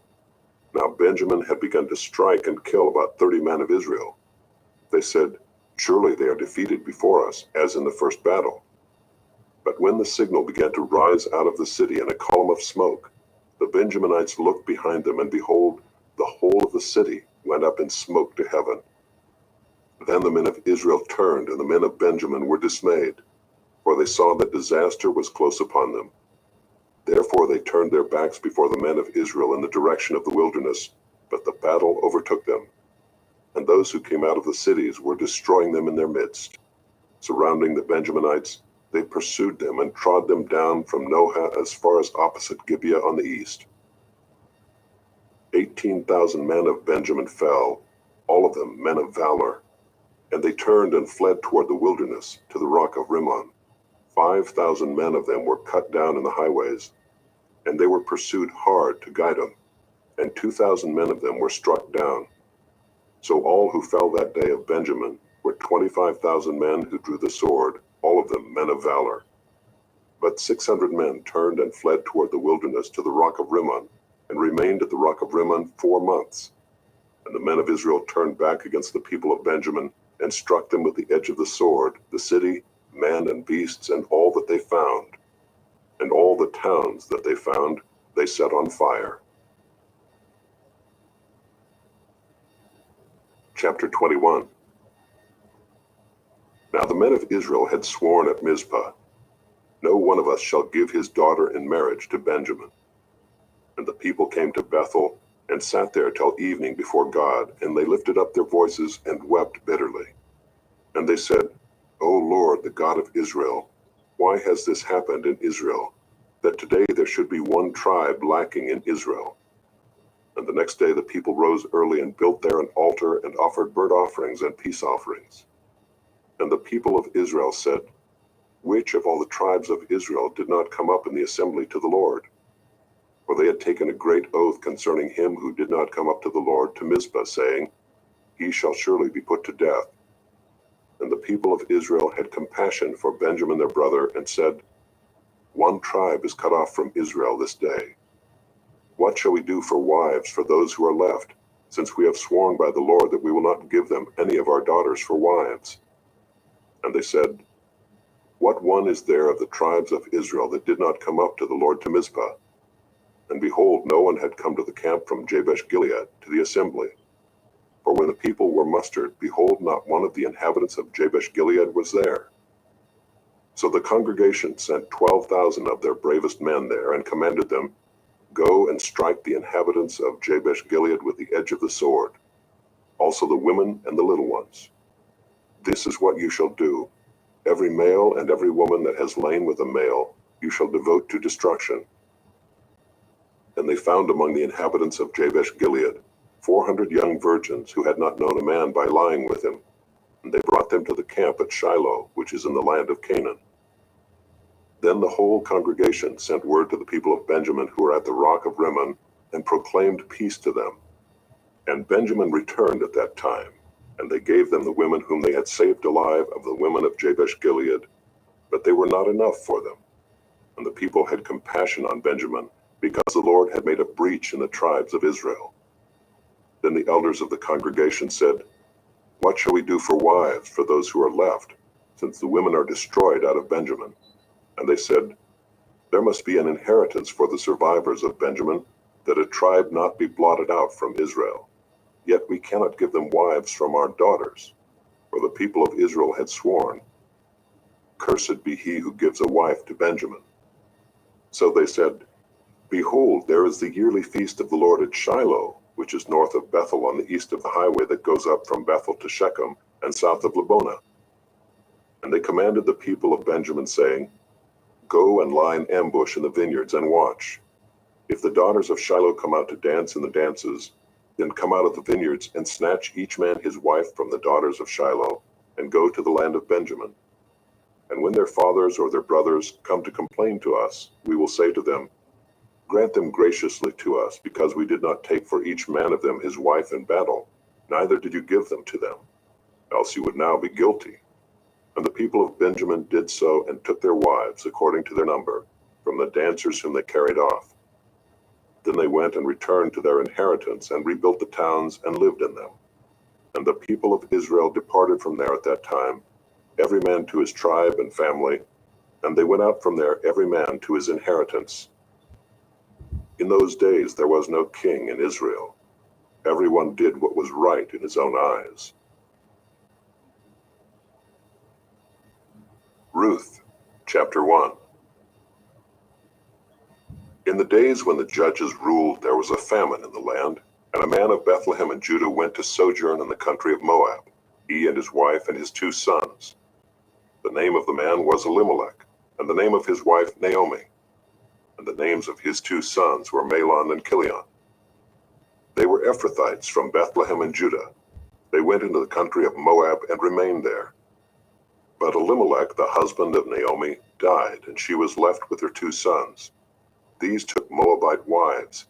The name of the one was Orpah, and the name of the other Ruth. They lived there about 10 years, and both Mahlon and Chilion died, so that the woman was left without her 2 sons and her husband. Then she arose with her daughters-in-law to return from the country of Moab, for she had heard in the fields of Moab that the Lord had visited his people and given them food. So she set out from the place where she was with her 2 daughters-in-law, and they went on the way to return to the land of Judah. But Naomi said to her 2 daughters-in-law, "Go, return each of you to her mother's house. May the Lord deal kindly with you, as you have dealt with the dead and with me. The Lord grant that you may find rest, each of you in the house of her husband." Then she kissed them, and they lifted up their voices and wept. And they said to her, "No, we will return with you to your people." But Naomi said, "Turn back, my daughters. Why will you go with me? Have I yet sons in my womb, that they may become your husbands? Turn back, my daughters. Go your way, for I am too old to have a husband. If I should say I have hope, even if I should have a husband this night and should bear sons, would you therefore wait till they were grown? Would you therefore refrain from marrying? No, my daughters, for it is exceedingly bitter to me for your sake that the hand of the Lord has gone out against me." Then they lifted up their voices and wept again. And Orpah kissed her mother-in-law, but Ruth clung to her. And she said, "See, your sister-in-law has gone back to her people and to her gods. Return after your sister-in-law." But Ruth said, "Do not urge me to leave you or to return from following you. For where you go, I will go, and where you lodge, I will lodge. Your people shall be my people, and your God, my God. Where you die, I will die, and there will I be buried. May the Lord do so to me, and more also, if anything but death parts me from you." And when Naomi saw that she was determined to go with her, she said no more. So the 2 of them went on until they came to Bethlehem. And when they came to Bethlehem, the whole town was stirred because of them. And the women said, "Is this Naomi?" She said to them, "Do not call me Naomi. Call me Mara, for the Almighty has dealt very bitterly with me. I went away full, and the Lord has brought me back empty. Why call me Naomi, when the Lord has testified against me, and the Almighty has brought calamity upon me?" So Naomi returned, and Ruth the Moabite her daughter-in-law with her, who returned from the country of Moab. And they came to Bethlehem at the beginning of barley harvest. Chapter 2. Now Naomi had a relative of her husband's, a worthy man of the clan of Elimelech, whose name was Boaz. And Ruth the Moabite said to Naomi, "Let me go to the field and glean among the ears of grain after him, in whose sight I shall find favor." And she said to her, "Go, my daughter." So she set out and went and gleaned in the field after the reapers. And she happened to come to the part of the field belonging to Boaz, who was of the clan of Elimelech. And behold, Boaz came from Bethlehem. And he said to the reapers, "The Lord be with you." And they answered, "The Lord bless you." Then Boaz said to his young man who was in charge of the reapers, "Whose young woman is this?" And the servant who was in charge of the reapers answered, "Oh, she is the young Moabite woman who came back with Naomi from the country of Moab." She said, "Please let me glean and gather among the sheaves after the reapers." So she came, and she has continued from early morning until now, except for a short rest. Then Boaz said to Ruth, Now listen, my daughter. Do not go to glean in another field, or leave this one, but keep close to my young women. Let your eyes be on the field that they are reaping, and go after them. Have I not charged the young men not to touch you? And when you are thirsty, go to the vessels and drink what the young men have drawn. Then she fell on her face, bowing to the ground, and said to him, Why have I found favor in your eyes, that you should take notice of me, since I am a foreigner? But Boaz answered her, All that you have done for your mother-in-law since the death of your husband has been fully told to me, and how you left your father and mother and your native land, and came to a people that you did not know before. The Lord repay you for what you have done, and a full reward be given you by the Lord, the God of Israel, under whose wings you have come to take refuge. Then she said, I have found favor in your eyes, my Lord, for you have comforted me and spoken kindly to your servant, though I am not one of your servants. And at mealtime Boaz said to her, Come here and eat some bread and dip your morsel in the wine. So she sat beside the reapers, and he passed to her roasted grain. And she ate until she was satisfied, and she had some left over. When she rose to glean, Boaz instructed his young men, saying, Let her glean even among the sheaves, and do not reproach her. And also pull out some from the bundles for her, and leave it for her to glean, and do not rebuke her. So she gleaned in the field until evening. Then she beat out what she had gleaned, and it was about an ephah of barley. And she took it up and went into the city. Her mother-in-law saw what she had gleaned. She also brought out and gave her what food she had left over after being satisfied. And her mother-in-law said to her, Where did you glean today, and where have you worked? Blessed be the man who took notice of you. So she told her mother-in-law with whom she had worked, and said, The man's name with whom I work today is Boaz. And Naomi said to her daughter-in-law, May he be blessed by the Lord, whose kindness has not forsaken the living or the dead. Naomi also said to her, The man is a close relative of ours, one of our redeemers. And Ruth the Moabite said, Besides, he said to me, You shall keep close by my young men until they have finished all my harvest. And Naomi said to Ruth her daughter-in-law, It is good, my daughter, that you go out with his young women, lest in another field you be assaulted. So she kept close to the young women of Boaz, gleaning until the end of the barley and wheat harvests, and she lived with her mother-in-law. Chapter 3. Then Naomi her mother-in-law said to her, My daughter, should I not seek rest for you, that it may be well with you? Is not Boaz our relative, with whose young women you were? See, he is winnowing barley tonight at the threshing floor. Wash therefore, and anoint yourself, and put on your cloak and go down to the threshing floor. But do not make yourself known to the man until he has finished eating and drinking. But when he lies down, observe the place where he lies. Then go and uncover his feet and lie down, and he will tell you what to do. And she replied, All that you say I will do. So she went down to the threshing floor and did just as her mother-in-law had commanded her. And when Boaz had eaten and drunk, and his heart was merry, he went to lie down at the end of the heap of grain. Then she came softly and uncovered his feet and lay down. At midnight the man was startled and turned over, and behold, a woman lay at his feet. He said, Who are you? And she answered, I am Ruth, your servant. Spread your wings over your servant, for you are a redeemer. And he said, May you be blessed by the Lord, my daughter. You have made this last kindness greater than the first, in that you have not gone after young men, whether poor or rich. And now, my daughter, do not fear. I will do for you all that you ask, for all my fellow townsmen know that you are a worthy woman. And now it is true that I am a redeemer, yet there is a redeemer nearer than I. Remain tonight, and in the morning, if he will redeem you, good, let him do it. But if he is not willing to redeem you, then as the Lord lives, I will redeem you. Lie down until the morning. So she lay at his feet until the morning. but arose before one could recognize another. And he said, "Let it not be known that the woman came to the threshing floor." And he said, "Bring the garment you are wearing and hold it out." So she held it, and he measured out 6 measures of barley and put it on her. Then she went into the city. And when she came to her mother-in-law, she said, "How did you fare, my daughter?" Then she told her all the man had done for her, saying, "These 6 measures of barley he gave to me, for he said to me, 'You must not go back empty-handed to your mother-in-law.'" She replied, "Wait, my daughter, until you learn how the matter turns out, for the man will not rest, but will settle the matter today." Chapter 4.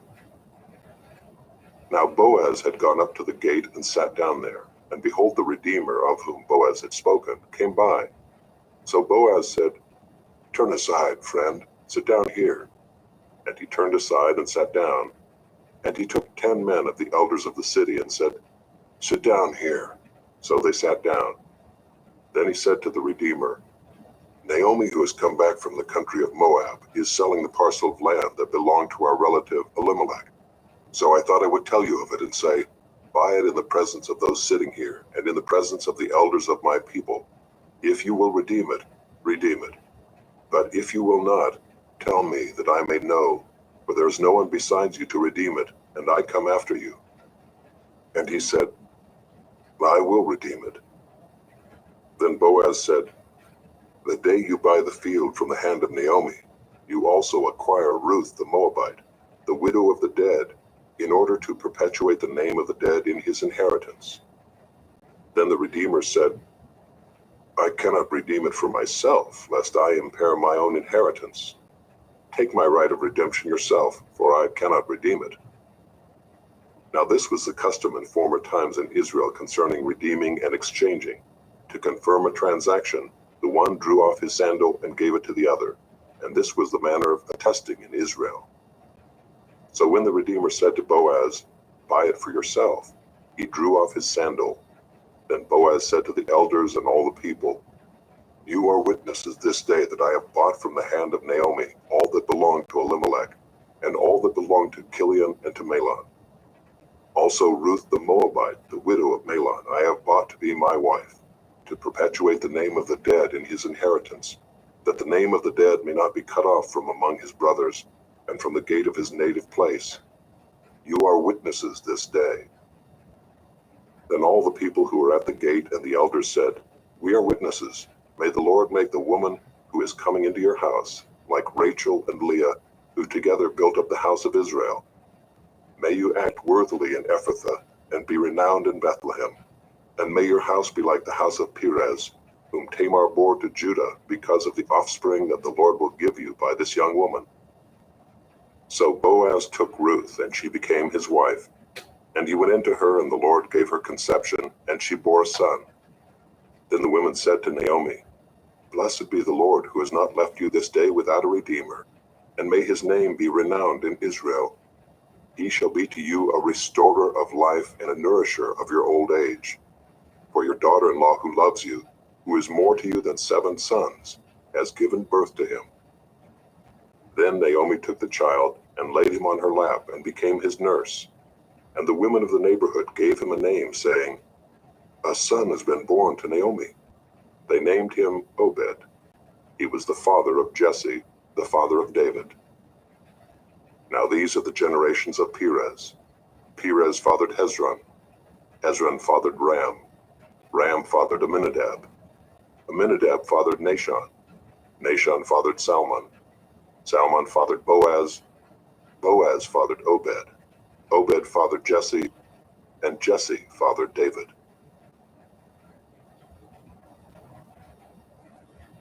This audiobook has been broken into multiple parts to make the download faster. You have reached the end of a part, but not the end of the complete audiobook. So please check your library for the next part of this audiobook. You are listening to the ESV Hear the Word Audio Bible, read by David Cochran Heath, produced in 2008 by Crossway Bibles. 1 Samuel, chapter 1. There was a certain man of Ramathaim Zophim of the hill country of Ephraim, whose name was Elkanah, the son of Jeroham, son of Elihu, son of Tohu, son of Zuph, an Ephrathite. He had 2 wives. The name of the one was Hannah, and the name of the other Peninnah. And Peninnah had children, but Hannah had no children. Now this man used to go up year by year from his city to worship and to sacrifice to the Lord of hosts at Shiloh, where the 2 sons of Eli, Hophni and Phinehas, were priests of the Lord. On the day when Elkanah sacrificed, he would give portions to Peninnah his wife and to all her sons and daughters. But to Hannah he gave a double portion, because he loved her, though the Lord had closed her womb. And her rival used to provoke her grievously to irritate her, because the Lord had closed her womb. So it went on year by year. As often as she went up to the house of the Lord, she used to provoke her. Therefore Hannah wept and would not eat. And Elkanah her husband said to her, Hannah, why do you weep? And why do you not eat? And why is your heart sad? Am I not more to you than 10 sons? After they had eaten and drunk in Shiloh, Hannah rose. Now Eli the priest was sitting on the seat beside the doorpost of the temple of the Lord. She was deeply distressed and prayed to the Lord and wept bitterly. And she vowed a vow and said, O Lord of hosts, if you will indeed look on the affliction of your servant and remember me and not forget your servant, that will give to your servant a son, then I will give him to the Lord all the days of his life, and no razor shall touch his head. As she continued praying before the Lord, Eli observed her mouth. Hannah was speaking in her heart, only her lips moved and her voice was not heard. Therefore Eli took her to be a drunken woman. And Eli said to her, How long will you go on being drunk? Put your wine away from you. But Hannah answered, No, my lord, I am a woman troubled in spirit. I have drunk neither wine nor strong drink, but I have been pouring out my soul before the Lord. Do not regard your servant as a worthless woman, for all along I have been speaking out of my great anxiety and vexation. Then Eli answered, Go in peace, and the God of Israel grant your petition that you have made to him. And she said, Let your servant find favor in your eyes. Then the woman went her way and ate, and her face was no longer sad. They rose early in the morning and worshipped before the Lord. Then they went back to their house at Ramah. And Elkanah knew Hannah his wife, and the Lord remembered her. And in due time Hannah conceived and bore a son, and she called his name Samuel, for she said, I have asked for him from the Lord. The man Elkanah and all his house went up to offer to the Lord the yearly sacrifice and to pay his vow. But Hannah did not go up, for she said to her husband, As soon as the child is weaned, I will bring him, so that he may appear in the presence of the Lord and dwell there forever. Elkanah her husband said to her, Do what seems best to you. Wait until you have weaned him. Only may the Lord establish his word. So the woman remained and nursed her son until she weaned him. And when she had weaned him, she took him up with her along with a 3-year-old bull, an ephah of flour, and a skin of wine. And she brought him to the house of the Lord at Shiloh. And the child was young. Then they slaughtered the bull, and they brought the child to Eli. And she said, O my Lord, as you live, my Lord, I am the woman who was standing here in your presence, praying to the Lord. For this child I prayed, and the Lord has granted me my petition that I made to him. Therefore I have lent him to the Lord. As long as he lives, he is lent to the Lord. And he worshipped the Lord there. Chapter 2. And Hannah prayed and said, My heart exults in the Lord. My horn is exalted in the Lord. My mouth derides my enemies, because I rejoice in your salvation. There is none holy like the Lord, for there is none besides you. There is no rock like our God. Talk no more so very proudly. Let not arrogance come from your mouth, for the Lord is a God of knowledge, and by him actions are weighed. The bows of the mighty are broken, but the feeble bind on strength. Those who were full have hired themselves out for bread, but those who are hungry have ceased to hunger. The barren has borne 7, but she who has many children is forlorn. The Lord kills and brings to life. He brings down to Sheol and raises up. The Lord makes poor and makes rich. He brings low and he exalts. He raises up the poor from the dust. He lifts the needy from the ash heap to make them sit with princes and inherit a seat of honor. For the pillars of the earth are the Lord's, and on them he has set the world. He will guard the feet of his faithful ones, but the wicked shall be cut off in darkness, for not by might shall a man prevail. The adversaries of the Lord shall be broken to pieces. Against them he will thunder in heaven. The Lord will judge the ends of the earth. He will give strength to his king and exalt the horn of his anointed. Then Elkanah went home to Ramah, and the boy was ministering to the Lord in the presence of Eli the priest. Now the sons of Eli were worthless men. They did not know the Lord. The custom of the priests with the people was that when any man offered sacrifice, the priest's servant would come while the meat was boiling, with a three-pronged fork in his hand, and he would thrust it into the pan or kettle or cauldron or pot. All that the fork brought up, the priest would take for himself. This is what they did at Shiloh to all the Israelites who came there. Moreover, before the fat was burned, the priest's servant would come and say to the man who was sacrificing, "Give meat for the priest to roast, for he will not accept boiled meat from you, but only raw." And if the man said to him, "Let them burn the fat first and then take as much as you wish," he would say, "No, you must give it now, and if not, I will take it by force." Thus the sin of the young men was very great in the sight of the Lord, for the men treated the offering of the Lord with contempt. Samuel was ministering before the Lord, a boy clothed with a linen ephod, and his mother used to make for him a little robe and take it to him each year when she went up with her husband to offer the yearly sacrifice. Then Eli would bless Elkanah and his wife and say, "May the Lord give you children by this woman for the petition she asked of the Lord." So then they would return to their home. Indeed, the Lord visited Hannah, and she conceived and bore 3 sons and 2 daughters. And the boy Samuel grew in the presence of the Lord. Now Eli was very old, and he kept hearing all that his sons were doing to all Israel, and how they lay with the women who were serving at the entrance to the tent of meeting. And he said to them, "Why do you do such things? For I hear of your evil dealings from all these people.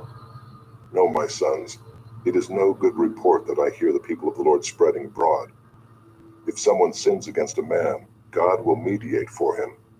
But if someone sins against the Lord, who can intercede for him?" But they would not listen to the voice of their father, for it was the will of the Lord to put them to death. Now the boy Samuel continued to grow both in stature and in favor with the Lord, and also with man. And there came a man of God to Eli and said to him, "Thus says the Lord, did I indeed reveal myself to the house of your father when they were in Egypt, subject to the house of Pharaoh? Did I choose him out of all the tribes of Israel to be my priest, to go up to my altar, to burn incense, to wear an ephod before me? I gave to the house of your father all my offerings by fire from the people of Israel. Why then do you scorn my sacrifices and my offerings that I commanded for my dwelling, and honor your sons above me by fattening yourselves on the choicest parts of every offering of my people Israel? Therefore the Lord, the God of Israel, declares, I promised that your house and the house of your father should go in and out before me forever. But now the Lord declares, far be it from me, for those who honor me I will honor, and those who despise me shall be lightly esteemed. Behold, the days are coming when I will cut off your strength and the strength of your father's house, so that there will not be an old man in your house.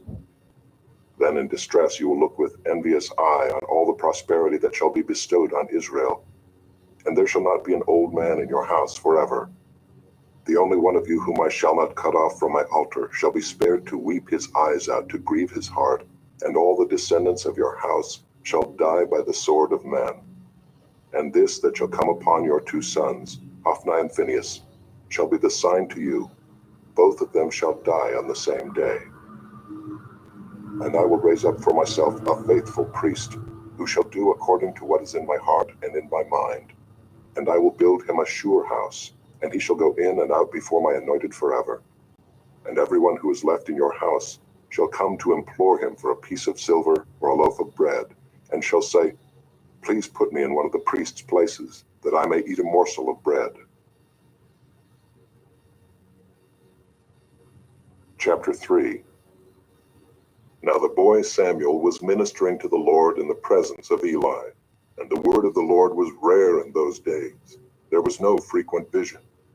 At that time Eli, whose eyesight had begun to grow dim so that he could not see, was lying down in his own place. The lamp of God had not yet gone out, and Samuel was lying down in the temple of the Lord where the ark of God was. Then the Lord called Samuel, and he said, Here I am, and ran to Eli and said, Here I am, for you called me. But he said, I did not call. Lie down again. So he went and lay down. And the Lord called again, Samuel. And Samuel arose and went to Eli and said, Here I am, for you called me. But he said, I did not call, my son. Lie down again. Now Samuel did not yet know the Lord, and the word of the Lord had not yet been revealed to him. And the Lord called Samuel again the third time. And he arose and went to Eli and said, Here I am, for you called me. Then Eli perceived that the Lord was calling the boy. Therefore Eli said to Samuel, Go, lie down, and if he calls you, you shall say, Speak, Lord, for your servant hears.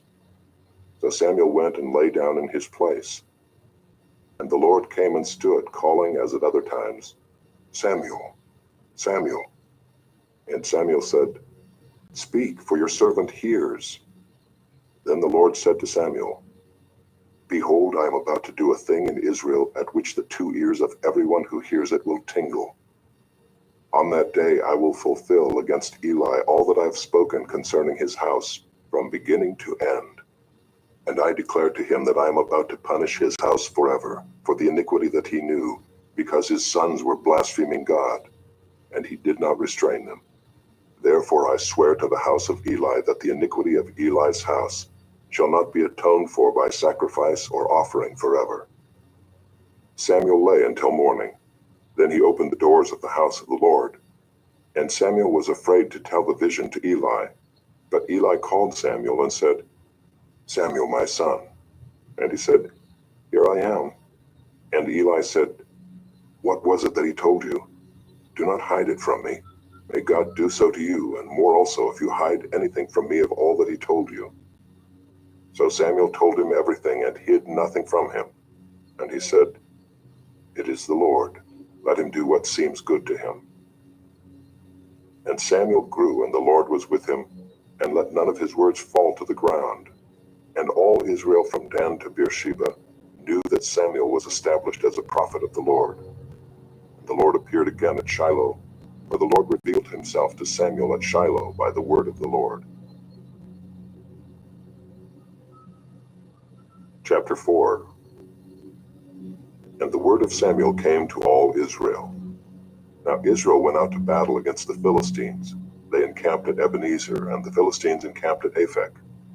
The Philistines drew up in line against Israel, and when the battle spread, Israel was defeated before the Philistines, who killed about 4,000 men on the field of battle. And when the people came to the camp, the elders of Israel said, Why has the Lord defeated us today before the Philistines? Let us bring the ark of the covenant of the Lord here from Shiloh, that it may come among us and save us from the power of our enemies. So the people sent to Shiloh and brought from there the ark of the covenant of the Lord of hosts, who is enthroned on the cherubim. And the 2 sons of Eli, Hophni and Phinehas, were there with the ark of the covenant of God. As soon as the ark of the covenant of the Lord came into the camp, all Israel gave a mighty shout, so that the earth resounded. And when the Philistines heard the noise of the shouting, they said, What does this great shouting in the camp of the Hebrews mean? And when they learned that the ark of the Lord had come to the camp, the Philistines were afraid, for they said, A god has come into the camp. And they said, Woe to us, for nothing like this has happened before. Woe to us, who can deliver us from the power of these mighty gods? These are the gods who struck the Egyptians with every sort of plague in the wilderness. Take courage and be men, O Philistines, lest you become slaves to the Hebrews, as they have been to you. Be men and fight. So the Philistines fought, and Israel was defeated, and they fled every man to his home. And there was a very great slaughter, for 30,000 foot soldiers of Israel fell. And the ark of God was captured, and the two sons of Eli, Hophni and Phinehas, died. A man of Benjamin ran from the battle line and came to Shiloh the same day, with his clothes torn and with dirt on his head. When he arrived, Eli was sitting on his seat by the road watching, for his heart trembled for the ark of God. And when the man came into the city and told the news, all the city cried out. When Eli heard the sound of the outcry, he said, "What is this uproar?" Then the man hurried and came and told Eli. Now Eli was 98 years old, and his eyes were set so that he could not see. And the man said to Eli, "I am he who has come from the battle. I fled from the battle today." And he said, "How did it go, my son?" He who brought the news answered and said, "Israel has fled before the Philistines, and there's also been a great defeat among the people. Your two sons also, Hophni and Phinehas, are dead, and the ark of God has been captured." As soon as he mentioned the ark of God, Eli fell over backward from his seat by the side of the gate, and his neck was broken, and he died, for the man was old and heavy. He had judged Israel 40 years. Now his daughter-in-law, the wife of Phinehas, was pregnant, about to give birth. And when she heard the news that the ark of God was captured, and that her father-in-law and her husband were dead, she bowed and gave birth, for her pains came upon her. And about the time of her death, the women attending her said to her, "Do not be afraid, for you have borne a son." But she did not answer or pay attention. And she named the child Ichabod, saying, "The glory has departed from Israel," because the ark of God had been captured, and because of her father-in-law and her husband. And she said, "The glory has departed from Israel, for the ark of God has been captured." Chapter 5. When the Philistines captured the ark of God, they brought it from Ebenezer to Ashdod. Then the Philistines took the ark of God and brought it into the house of Dagon and set it up beside Dagon. And when the people of Ashdod rose early the next day, behold, Dagon had fallen face downward on the ground before the ark of the Lord. So they took Dagon and put him back in his place.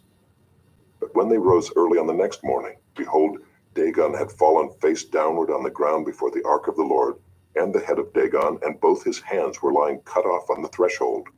Only the trunk of Dagon was left to him. This is why the priests of Dagon and all who enter the house of Dagon do not tread on the threshold of Dagon in Ashdod to this day. The hand of the Lord was heavy against the people of Ashdod, and he terrified and afflicted them with tumors, both Ashdod and its territory. And when the men of Ashdod saw how things were, they said, "The ark of the God of Israel must not remain with us, for his hand is hard against us and against Dagon our God." So they sent and gathered together all the lords of the Philistines and said, "What shall we do with the ark of the God of Israel?" They answered, "Let the ark of the God of Israel be brought around to Gath." So they brought the ark of the God of Israel there. But after they had brought it around, the hand of the Lord was against the city, causing a very great panic. And he afflicted the men of the city, both young and old, so that tumors broke out on them. So they sent the ark of God to Ekron. But as soon as the ark of God came to Ekron, the people of Ekron cried out, "They have brought around to us the ark of the God of Israel to kill us and our people." They sent therefore and gathered together all the lords of the Philistines and said, "Send away the ark of the God of Israel, and let it return to its own place, that it may not kill us and our people." For there was a deathly panic throughout the whole city. The hand of God was very heavy there. The men who did not die were struck with tumors, and the cry of the city went up to heaven. Chapter 6. The ark of the Lord was in the country of the Philistines 7 months, and the Philistines called for the priests and the diviners and said, "What shall we do with the ark of the Lord? Tell us with what we shall send it to its place." They said, "If you send away the ark of the God of Israel, do not send it empty, but by all means return him a guilt offering. Then you will be healed, and it will be known to you why his hand does not turn away from you." And they said, "What is the guilt offering that we shall return to him?" They answered, 5 golden tumors and 5 golden mice. according to the number of the lords of the Philistines, for the same plague was on all of you and on your lords. So you must make images of your tumors and images of your mice that ravage the land, and give glory to the God of Israel. Perhaps he will lighten his hand from off of you and your gods and your land. Why should you harden your hearts as the Egyptians and Pharaoh hardened their hearts? After he had dealt severely with them, did they not send the people away and they departed? Now then take and prepare a new cart and 2 milk cows on which there has never come a yoke, and yoke the cows to the cart, but take their calves home away from them. And take the ark of the Lord and place it on the cart, put in a box at its side the figures of gold, which you are returning to him as a guilt offering. Then send it off, and let it go its way, and watch. If it goes up on the way to its own land, to Beth-Shemesh, then it is he who has done us this great harm. But if not, then we shall know that it is not his hand that struck us. It happened to us by coincidence. The men did so, and took 2 milk cows, and yoked them to the cart, and shut up their calves at home. And they put the ark of the Lord on the cart, and the box with the golden mice and the images of their tumors. And the cows went straight in the direction of Beth-Shemesh along one highway, lowing as they went. They turned neither to the right nor to the left, and the lords of the Philistines went after them as far as the border of Beth-Shemesh. Now the people of Beth-Shemesh were reaping their wheat harvest in the valley. And when they lifted up their eyes and saw the ark, they rejoiced to see it. The cart came into the field of Joshua of Beth-Shemesh and stopped there. A great stone was there. And they split up the wood of the cart and offered the cows as a burnt offering to the Lord. And the Levites took down the ark of the Lord and the box that was beside it, in which were the golden figures, and set them upon the great stone. And the men of Beth-Shemesh offered burnt offerings and sacrificed sacrifices on that day to the Lord. And when the 5 lords of the Philistines saw it, they returned that day to Ekron. These are the golden tumors that the Philistines returned as a guilt offering to the Lord. 1 for Ashdod, 1 for Gaza, 1 for Ashkelon, 1 for Gath, 1 for Ekron, and the golden mice according to the number of all the cities of the Philistines belonging to the 5 lords, both fortified cities and unwalled villages. The great stone beside which they set down the ark of the Lord is a witness to this day in the field of Joshua of Beth-Shemesh. And he struck some of the men of Beth-Shemesh because they looked upon the ark of the Lord. He struck 70 men of them, and the people mourned because the Lord had struck the people with a great blow. Then the men of Beth-Shemesh said, Who is able to stand before the Lord, this holy God? And to whom shall he go up away from us? So they sent messengers to the inhabitants of Kiriath-Jearim, saying, The Philistines have returned the ark of the Lord. Come down and take it up to you. Chapter 7. And the men of Kiriath-Jearim came and took up the ark of the Lord, and brought it to the house of Abinadab on the hill. And they consecrated his son Eleazar to have charge of the ark of the Lord. From the day that the ark was lodged at Kiriath-Jearim, a long time passed, some 20 years. And all the house of Israel lamented after the Lord. And Samuel said to all the house of Israel, If you are returning to the Lord with all your heart, then put away the foreign gods and the Ashtaroth from among you, and direct your heart to the Lord, and serve him only, and he will deliver you out of the hand of the Philistines. So the people of Israel put away the Baals and the Ashtaroth, and they served the Lord only. Then Samuel said, Gather all Israel at Mizpah, and I will pray to the Lord for you. So they gathered at Mizpah and drew water and poured it out before the Lord, and fasted on that day, and said there, We have sinned against the Lord. And Samuel judged the people of Israel at Mizpah. Now when the Philistines heard that the people of Israel had gathered at Mizpah, the lords of the Philistines went up against Israel. And when the people of Israel heard of it, they were afraid of the Philistines. And the people of Israel said to Samuel, Do not cease to cry out to the Lord our God for us, that he may save us from the hand of the Philistines. So Samuel took a nursing lamb and offered it as a whole burnt offering to the Lord. And Samuel cried out to the Lord for Israel, and the Lord answered him. As Samuel was offering up the burnt offering, the Philistines drew near to attack Israel. But the Lord thundered with a mighty sound that day against the Philistines, and threw them into confusion, and they were defeated before Israel. And the men of Israel went out from Mizpah and pursued the Philistines and struck them as far as below Beth-kar.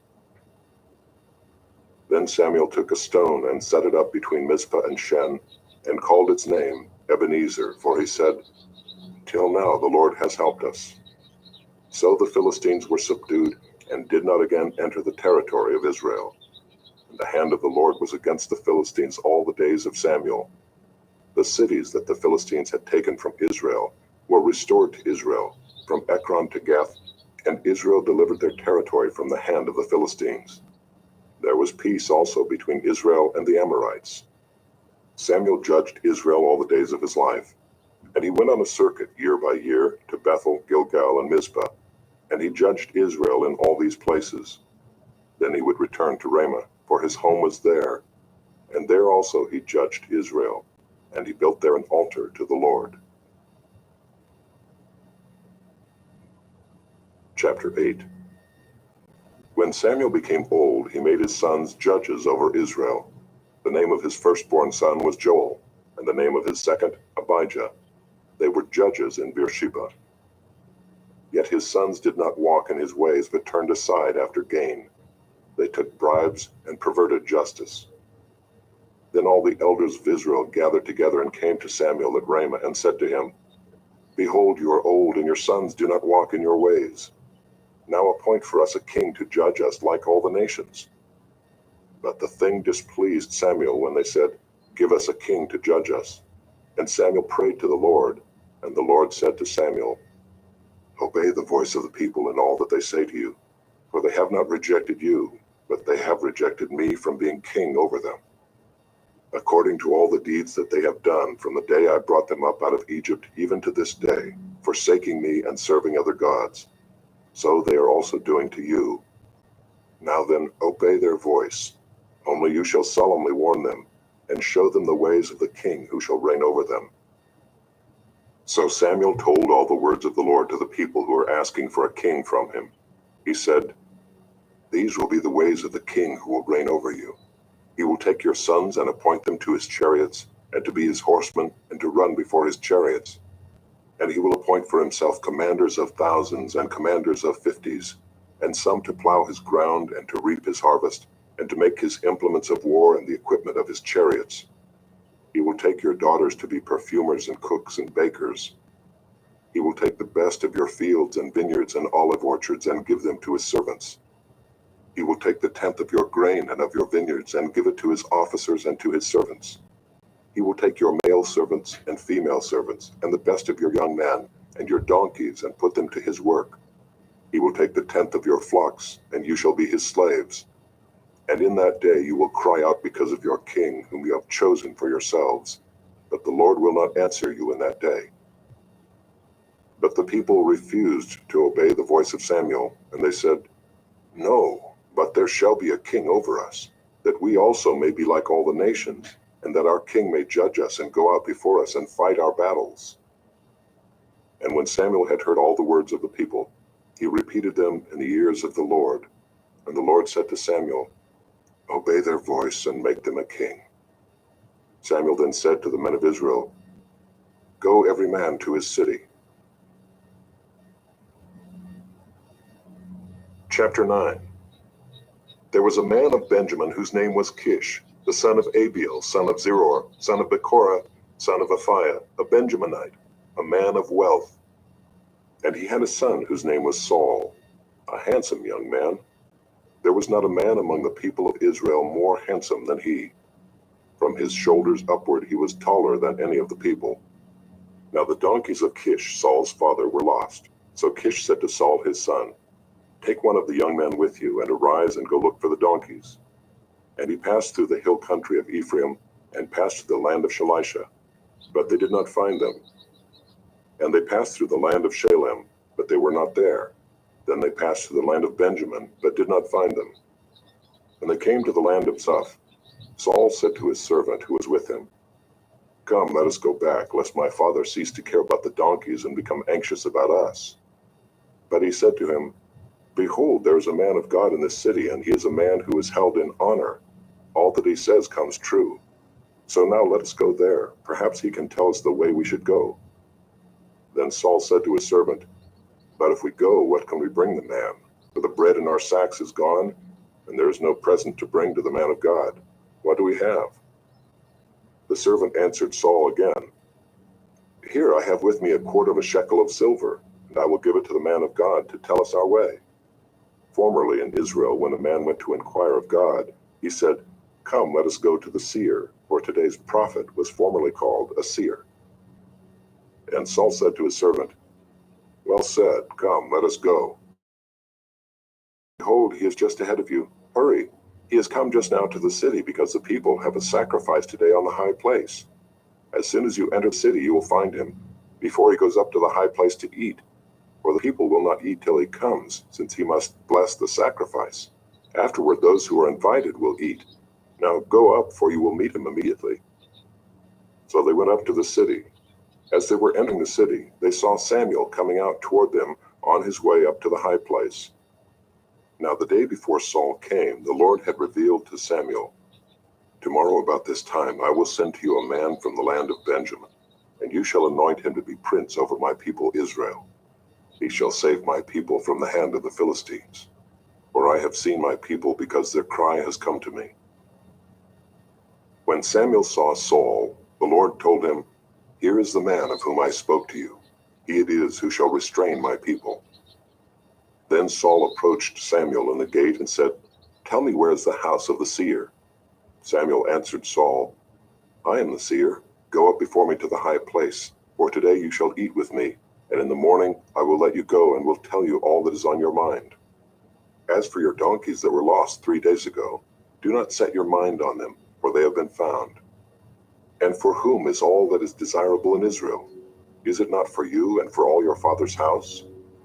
Saul answered, "Am I not a Benjamite from the least of the tribes of Israel? And is not my clan the humblest of all the clans of the tribe of Benjamin? Why then have you spoken to me in this way?" Then Samuel took Saul and his young man, and brought them into the hall, and gave them a place at the head of those who had been invited, who were about 30 persons. And Samuel said to the cook, "Bring the portion I gave you, of which I said to you, put it aside." So the cook took up the leg and what was on it, and set them before Saul. And Samuel said, "See, what was kept is set before you. Eat, because it was kept for you until the hour appointed, that you might eat with the guests." So Saul ate with Samuel that day. And when they came down from the high place into the city, a bed was spread for Saul on the roof, and he lay down to sleep. Then at the break of dawn, Samuel called to Saul on the roof, "Up, that I may send you on your way." So Saul arose, and both he and Samuel went out into the street. As they were going down to the outskirts of the city, Samuel said to Saul, "Tell the servant to pass on before us, and when he has passed on, stop here yourself for a while, that I may make known to you the word of God."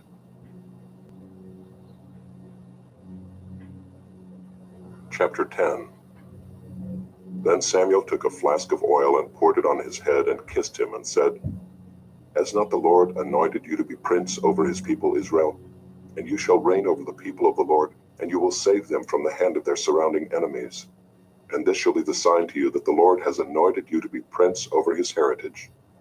When you depart from me today, you will meet 2 men by Rachel's tomb in the territory of Benjamin at Zelzah, and they will say to you, 'The donkeys that you went to seek are found, and now your father has ceased to care about the donkeys, and is anxious about you, saying, What shall I do about my son?' Then you shall go on from there farther and come to the oak of Tabor. 3 men going up to God at Bethel will meet you there, one carrying 3 young goats, another carrying 3 loaves of bread, and another carrying a skin of wine. And they will greet you and give you 2 loaves of bread, which you shall accept from their hand. After that you shall come to Gibeath Elohim, where there is a garrison of the Philistines. And there, as soon as you come to the city, you will meet a group of prophets coming down from the high place with harp, tambourine, flute, and lyre before them, prophesying. Then the Spirit of the Lord will rush upon you, and you will prophesy with them and be turned into another man. Now when these signs meet you, do what your hand finds to do, for God is with you. Then go down before me to Gilgal, and behold, I am coming down to you to offer burnt offerings and to sacrifice peace offerings. 7 days you shall wait, until I come to you and show you what you shall do. When he turned his back to leave Samuel, God gave him another heart, and all these signs came to pass that day. When they came to Gibeah, behold, a group of prophets met him, and the Spirit of God rushed upon him, and he prophesied among them.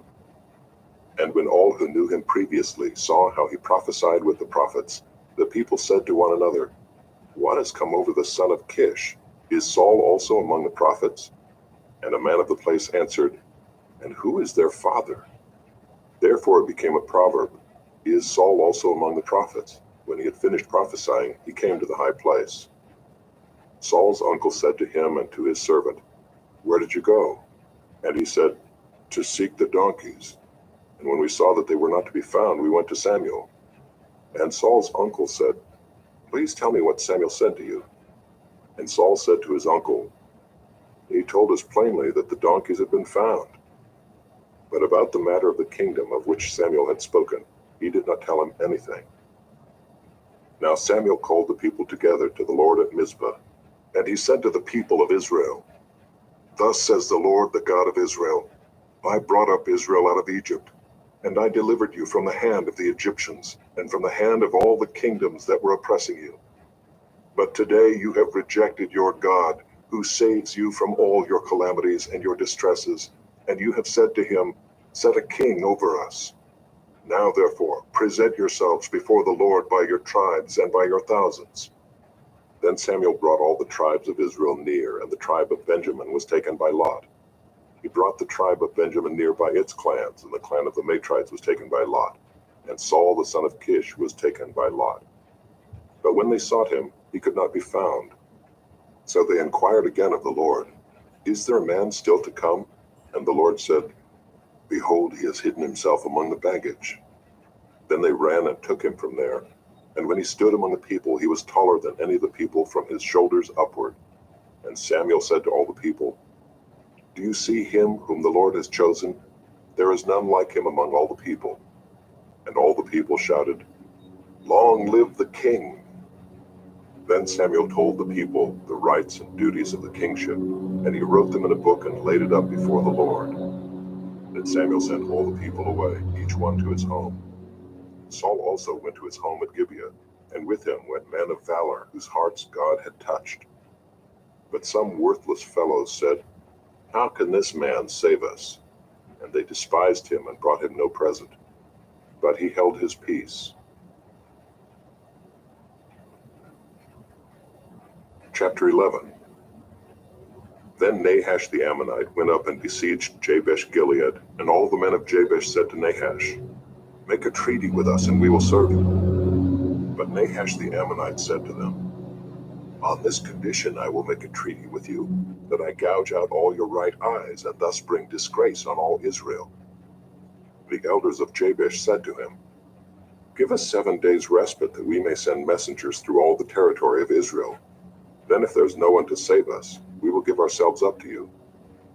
When the messengers came to Gibeah of Saul, they reported the matter in the ears of the people, and all the people wept aloud. Now behold, Saul was coming from the field behind the oxen, and Saul said, What is wrong with the people that they are weeping? So they told him the news of the men of Jabesh, and the Spirit of God rushed upon Saul when he heard these words, and his anger was greatly kindled. He took a yoke of oxen and cut them in pieces, and sent them throughout all the territory of Israel by the hand of the messengers, saying, Whoever does not come out after Saul and Samuel, so shall it be done to his oxen. Then the dread of the Lord fell upon the people, and they came out as one man. When he mustered them at Bezek, the people of Israel were 300,000, and the men of Judah 30,000. And they said to the messengers who had come, Thus shall you say to the men of Jabesh Gilead, Tomorrow, by the time the sun is hot, you shall have salvation. When the messengers came and told the men of Jabesh, they were glad.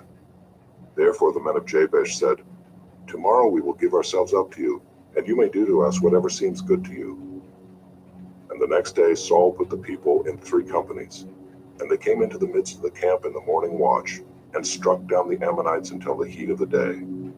And those who survived were scattered, so that no 2 of them were left together. Then the people said to Samuel, "Who is it that said, 'Shall Saul reign over us?' Bring the men, that we may put them to death." But Saul said, "Not a man shall be put to death this day, for today the Lord has worked salvation in Israel." Then Samuel said to the people, "Come, let us go to Gilgal and there renew the kingdom." So all the people went to Gilgal, and there they made Saul king before the Lord in Gilgal. There they sacrificed peace offerings before the Lord, and there Saul and all the men of Israel rejoiced greatly.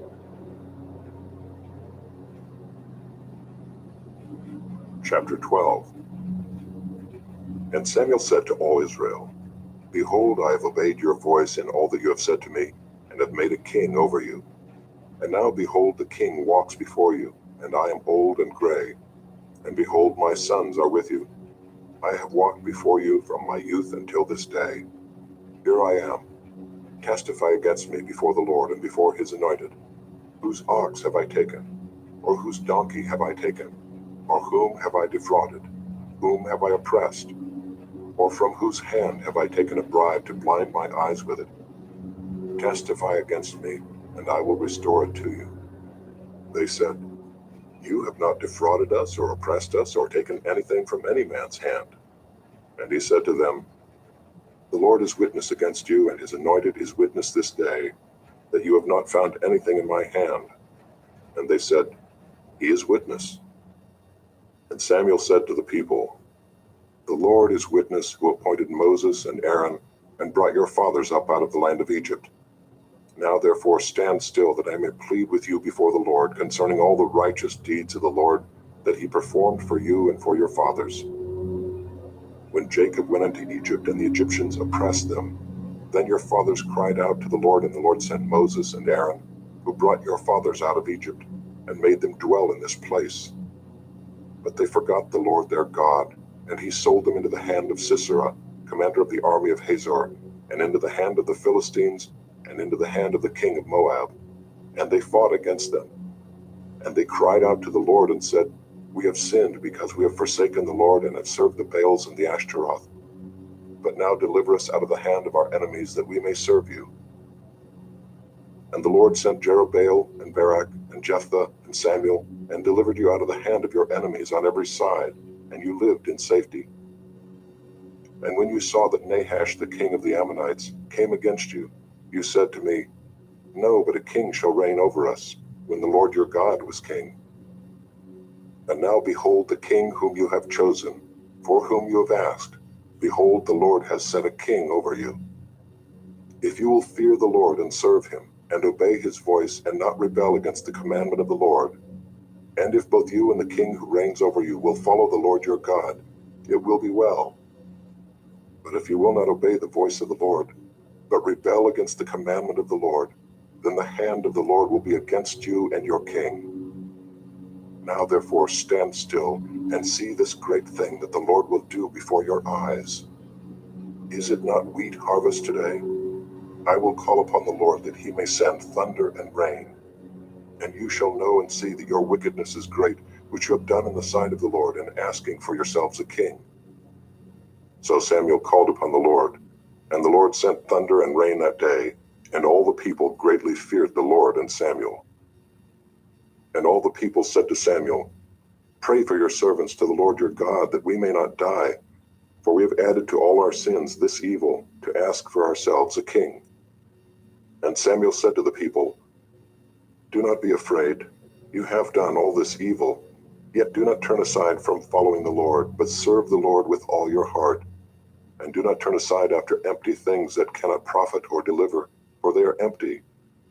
For the Lord will not forsake his people for his great name's sake, because it has pleased the Lord to make you a people for himself.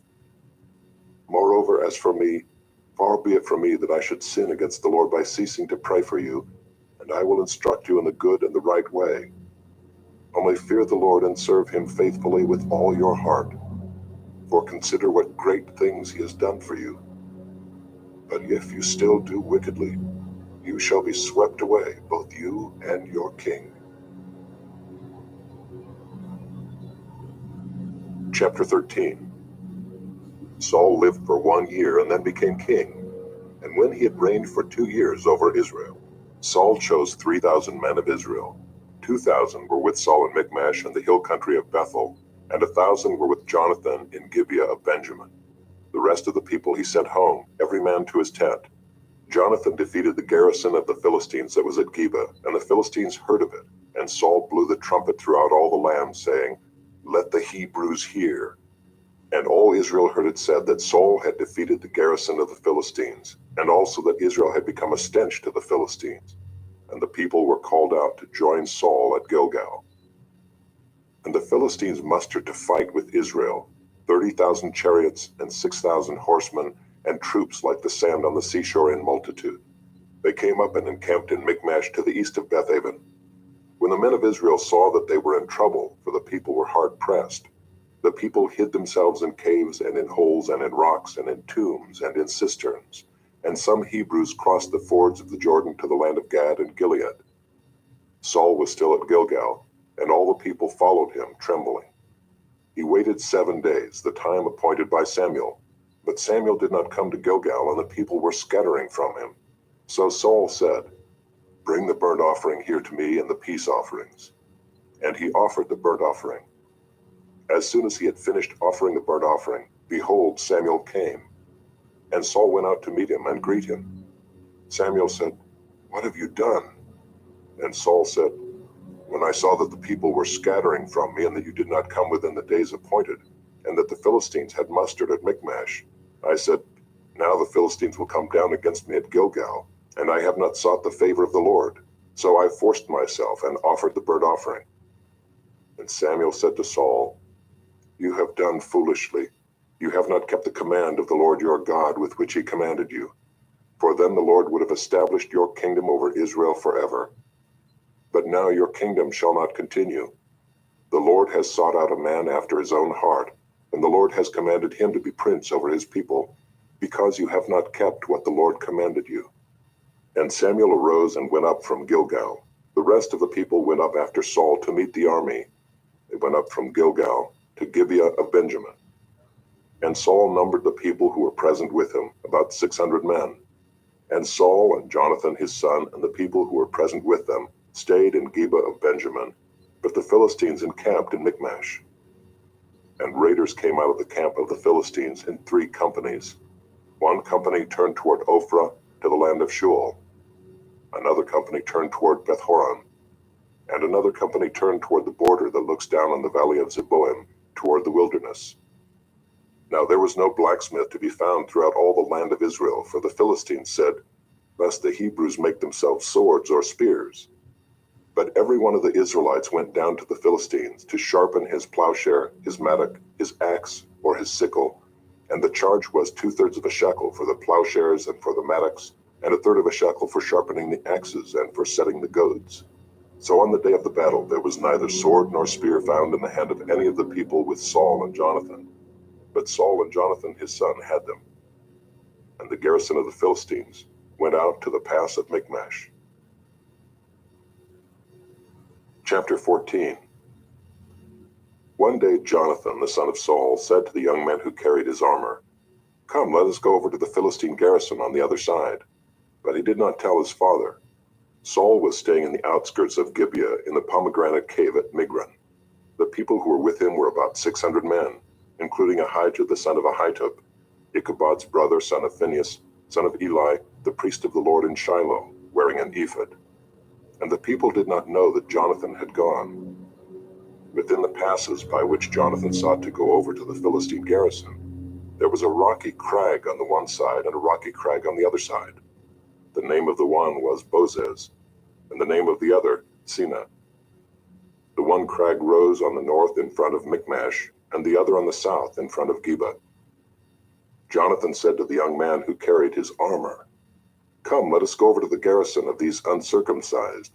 It may be that the Lord will work for us, for nothing can hinder the Lord from saving by many or by few." And his armor-bearer said to him, "Do all that is in your heart, do as you wish. Behold, I am with you heart and soul."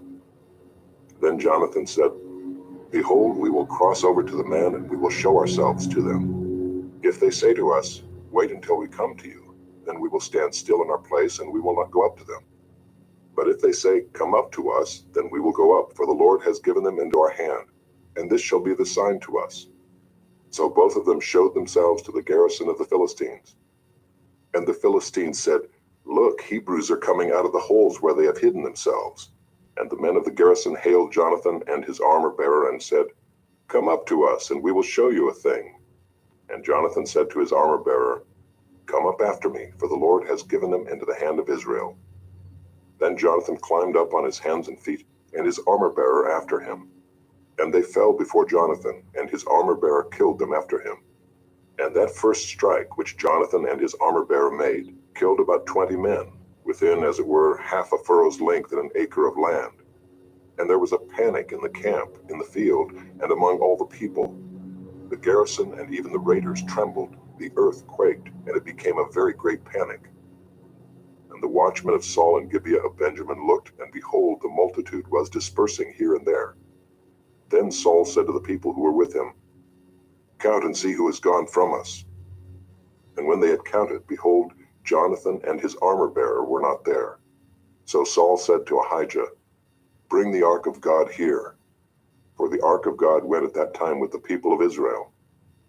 Now while Saul was talking to the priest, the tumult in the camp of the Philistines increased more and more. So Saul said to the priest, "Withdraw your hand." Then Saul and all the people who were with him rallied and went into the battle. And behold, every Philistine's sword was against his fellow, and there was very great confusion. Now the Hebrews who had been with the Philistines before that time, and who had gone up with them into the camp, even they also turned to be with the Israelites who were with Saul and Jonathan. Likewise, when all the men of Israel who had hidden themselves in the hill country of Ephraim heard that the Philistines were fleeing, they too followed hard after them in the battle. So the Lord saved Israel that day, and the battle passed beyond Bethaven. And the men of Israel had been hard pressed that day.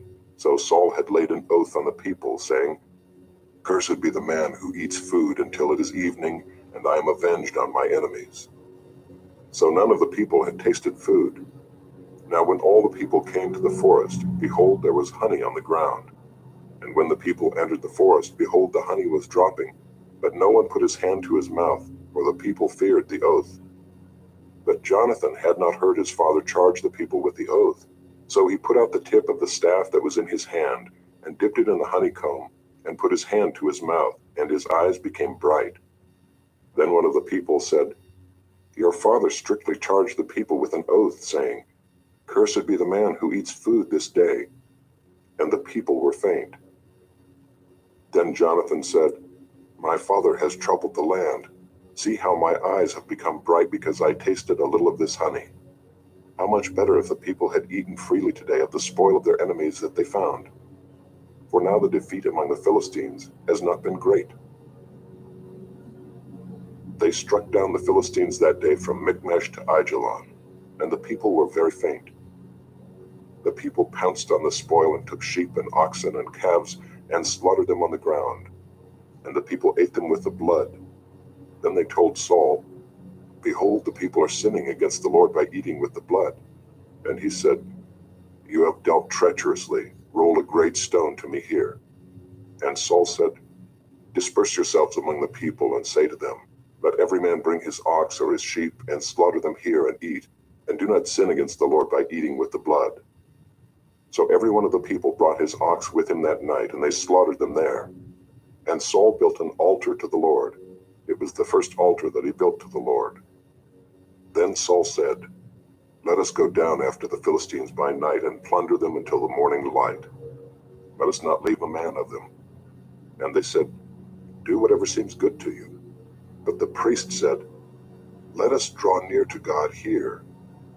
And Saul inquired of God, "Shall I go down after the Philistines? Will you give them into the hand of Israel?" But he did not answer him that day.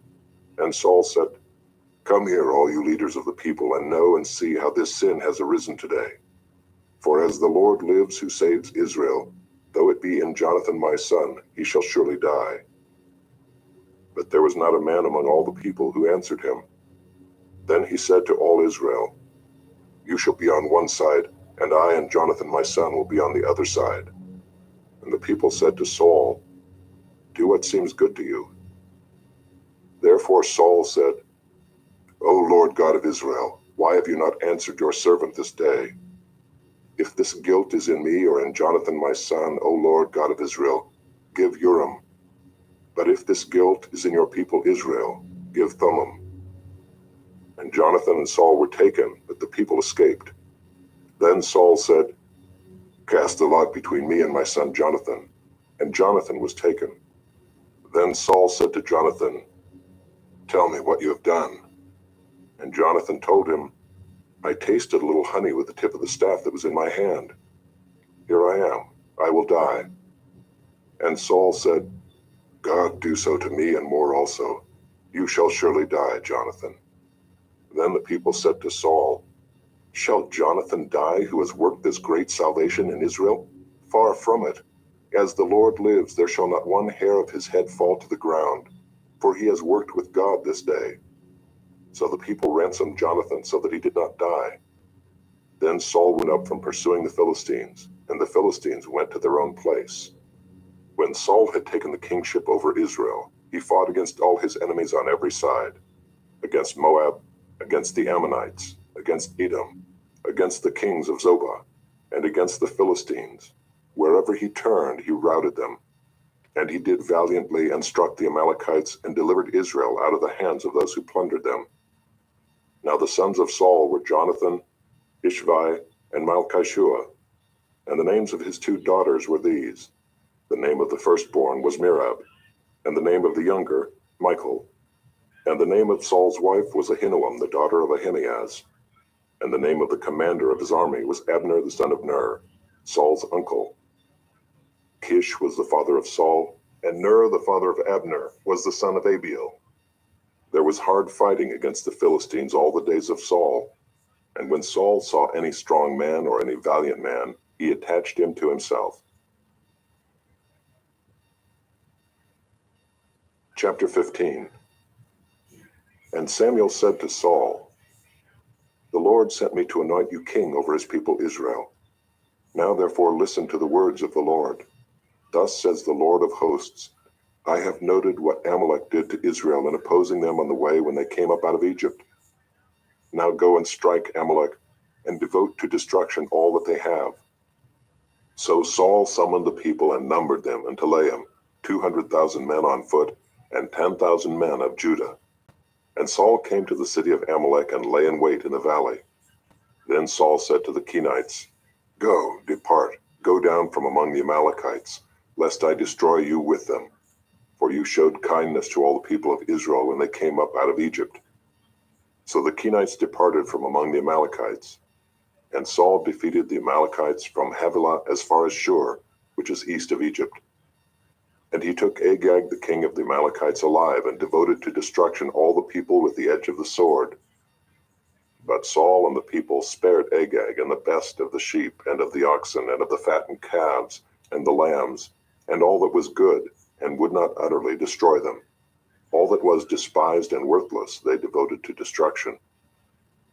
The word of the Lord came to Samuel, "I regret that I have made Saul king, for he has turned back from following me and has not performed my commandments." And Samuel was angry, and he cried to the Lord all night. And Samuel rose early to meet Saul in the morning. And it was told Samuel, Saul came to Carmel, and behold, he set up a monument for himself, and turned and passed on and went down to Gilgal. And Samuel came to Saul, and Saul said to him, "Blessed be you to the Lord. I have performed the commandment of the Lord." And Samuel said, "What then is this bleating of the sheep in my ears, and the lowing of the oxen that I hear?" Saul said, "They have brought them from the Amalekites, for the people spared the best of the sheep and of the oxen to sacrifice to the Lord your God, and the rest we have devoted to destruction." Then Samuel said to Saul, "Stop, I will tell you what the Lord said to me this night." And he said to him, "Speak." And Samuel said, "Though you are little in your own eyes, are you not the head of the tribes of Israel? The Lord anointed you king over Israel. And the Lord sent you on a mission and said, Go, devote to destruction the sinners, the Amalekites, and fight against them until they are consumed. Why then did you not obey the voice of the Lord? Why did you pounce on the spoil and do what was evil in the sight of the Lord? And Saul said to Samuel, I have obeyed the voice of the Lord. I have gone on the mission on which the Lord sent me. I have brought Agag, the king of Amalek, and I have devoted the Amalekites to destruction. But the people took of the spoil, sheep and oxen, the best of the things devoted to destruction, to sacrifice to the Lord your God in Gilgal. And Samuel said, Has the Lord as great delight in burnt offerings and sacrifices as in obeying the voice of the Lord? Behold, to obey is better than sacrifice, and to listen than the fat of rams. For rebellion is as the sin of divination, and presumption is as iniquity and idolatry. Because you have rejected the word of the Lord, he has also rejected you from being king. Saul said to Samuel, I have sinned, for I have transgressed the commandment of the Lord in your words, because I feared the people and obeyed their voice. Now therefore, please pardon my sin, and return with me, that I may bow before the Lord. And Samuel said to Saul, I will not return with you, for you have rejected the word of the Lord, and the Lord has rejected you from being king over Israel. As Samuel turned to go away, Saul seized the skirt of his robe, and it tore. And Samuel said to him, The Lord has torn the kingdom of Israel from you this day, and has given it to a neighbor of yours, who is better than you. And also the glory of Israel will not lie or have regret, for he is not a man that he should have regret. Then he said, I have sinned, yet honor me now before the elders of my people and before Israel, and return with me, that I may bow before the Lord your God. So Samuel turned back after Saul, and Saul bowed before the Lord. Then Samuel said, Bring here to me Agag the king of the Amalekites. And Agag came to him cheerfully. Agag said, Surely the bitterness of death is past. And Samuel said, As your sword has made women childless, so shall your mother be childless among women. And Samuel hacked Agag to pieces before the Lord in Gilgal. Then Samuel went to Ramah, and Saul went up to his house in Gibeah of Saul. And Samuel did not see Saul again until the day of his death. But Samuel grieved over Saul, and the Lord regretted that he had made Saul king over Israel. Chapter 16. The Lord said to Samuel, How long will you grieve over Saul, since I have rejected him from being king over Israel? Fill your horn with oil, and go. I will send you to Jesse the Bethlehemite, for I have provided for myself a king among his sons. And Samuel said, How can I go? If Saul hears it, he will kill me. And the Lord said, Take a heifer with you, and say, I have come to sacrifice to the Lord. And invite Jesse to the sacrifice, and I will show you what you shall do. And you shall anoint for me him whom I declare to you. Samuel did what the Lord commanded, and came to Bethlehem. The elders of the city came to meet him trembling, and said, Do you come peaceably? And he said, Peaceably, I have come to sacrifice to the Lord. Consecrate yourselves, and come with me to the sacrifice.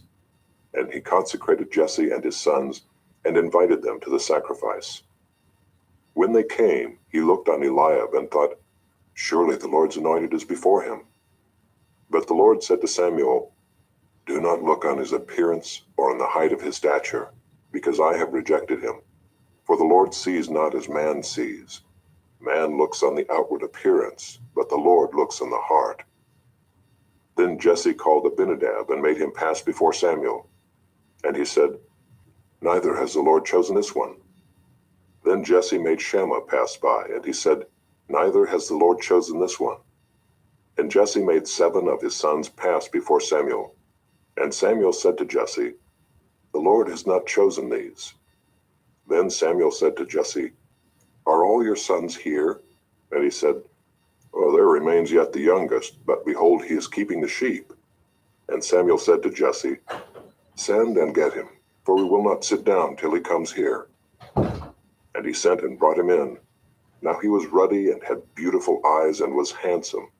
And the Lord said, Arise, anoint him, for this is he. Then Samuel took the horn of oil and anointed him in the midst of his brothers. And the Spirit of the Lord rushed upon David from that day forward. And Samuel rose up and went to Ramah. Now the Spirit of the Lord departed from Saul, and a harmful spirit from the Lord tormented him. And Saul's servant said to him, Behold, now a harmful spirit from God is tormenting you. Let our Lord now command your servants who are before you to seek out a man who is skillful in playing the lyre. And when the harmful spirit from God is upon you, he will play it, and you will be well. So Saul said to his servants, Provide for me a man who can play well, and bring him to me. One of the young men answered, Behold, I have seen a son of Jesse the Bethlehemite, who is skillful in playing, a man of valor, a man of war, prudent in speech, and a man of good presence, and the Lord is with him. Therefore Saul sent messengers to Jesse, and said, Send me David your son, who is with the sheep. And Jesse took a donkey laden with bread and a skin of wine and a young goat, and sent them by David his son to Saul. And David came to Saul and entered his service. And Saul loved him greatly, and he became his armor-bearer. And Saul said to Jesse, saying, Let David remain in my service, for he has found favor in my sight. And whenever the harmful spirit from God was upon Saul, David took the lyre and played it with his hand. So Saul was refreshed and was well, and the harmful spirit departed from him. Chapter 17. Now the Philistines gathered their armies for battle, and they were gathered at Socoh, which belongs to Judah, and encamped between Socoh and Azekah, in Ephes-dammim.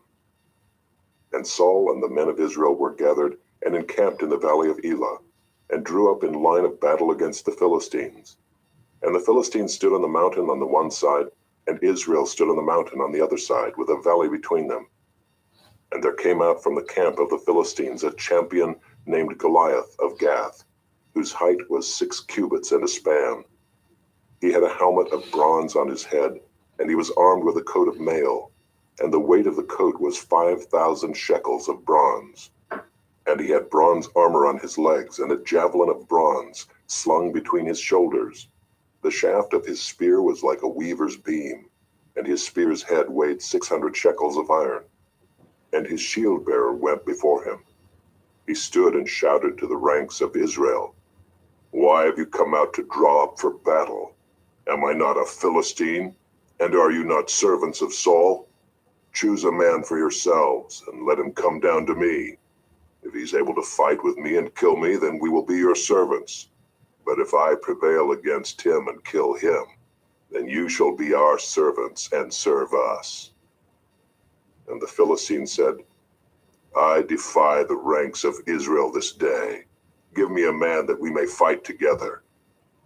When Saul and all Israel heard these words of the Philistine, they were dismayed and greatly afraid. Now David was the son of an Ephrathite of Bethlehem in Judah, named Jesse, who had 8 sons. In the days of Saul, the man was already old and advanced in years. The 3 oldest sons of Jesse had followed Saul to the battle, and the names of his 3 sons who went to the battle were Eliab the firstborn, and next to him Abinadab, and the third Shema. David was the youngest. The 3 eldest followed Saul, but David went back and forth from Saul to feed his father's sheep at Bethlehem. For 40 days the Philistine came forward and took his stand, morning and evening. And Jesse said to David his son, Take for your brothers an ephah of this parched grain and these 10 loaves, and carry them quickly to the camp to your brothers. Also take these 10 cheeses to the commander of their 1,000. See if your brothers are well, and bring some token from them. Now Saul and they and all the men of Israel were in the valley of Elah, fighting with the Philistines. And David rose early in the morning and left the sheep with a keeper, and took the provisions and went as Jesse had commanded him. And he came to the encampment as the host was going out to the battle line, shouting the war cry. And Israel and the Philistines drew up for battle, army against army. And David left the things in charge of the keeper of the baggage and ran to the ranks and went and greeted his brothers. As he talked with them, behold, the champion, the Philistine of Gath, Goliath by name, came up out of the ranks of the Philistines and spoke the same words as before, and David heard him. All the men of Israel, when they saw the man, fled from him and were much afraid. And the men of Israel said, "Have you seen this man who has come up? Surely he has come up to defy Israel. And the king will enrich the man who kills him with great riches, and will give him his daughter, and make his father's house free in Israel." And David said to the men who stood by him, "What shall be done for the man who kills this Philistine and takes away the reproach from Israel? For who is this uncircumcised Philistine that he should defy the armies of the living God?" And the people answered him in the same way, "So shall it be done to the man who kills him." Now Eliab his eldest brother heard when he spoke to the men. And Eliab's anger was kindled against David, and he said, "Why have you come down? And with whom have you left those few sheep in the wilderness? I know your presumption and the evil of your heart, for you have come down to see the battle." And David said, "What have I done now? Was it not but a word?" And he turned away from him toward another, and spoke in the same way, and the people answered him again as before. When the words that David spoke were heard, they repeated them before Saul, and he sent for him. And David said to Saul, "Let no man's heart fail because of him. Your servant will go and fight with this Philistine." And Saul said to David, "You are not able to go against this Philistine to fight with him, for you are but a youth, and he has been a man of war from his youth." But David said to Saul, "Your servant used to keep sheep for his father, and when there came a lion or a bear and took a lamb from the flock, I went after him and struck him and delivered it out of his mouth. And if he arose against me, I caught him by his beard and struck him and killed him. Your servant has struck down both lions and bears, and this uncircumcised Philistine shall be like one of them, for he has defied the armies of the living God." And David said, "The Lord who delivered me from the paw of the lion and from the paw of the bear will deliver me from the hand of this Philistine." And Saul said to David, "Go, and the Lord be with you." Then Saul clothed David with his armor. He put a helmet of bronze on his head, and clothed him with a coat of mail. And David strapped his sword over his armor. And he tried in vain to go, for he had not tested them. Then David said to Saul, "I cannot go with these, for I have not tested them." So David put them off. Then he took his staff in his hand and chose 5 smooth stones from the brook and put them in his shepherd's pouch. His sling was in his hand, and he approached the Philistine. And the Philistine moved forward and came near to David with his shield bearer in front of him. And when the Philistine looked and saw David, he disdained him, for he was but a youth, ruddy and handsome in appearance. And the Philistine said to David, "Am I a dog that you come to me with sticks?" And the Philistine cursed David by his gods.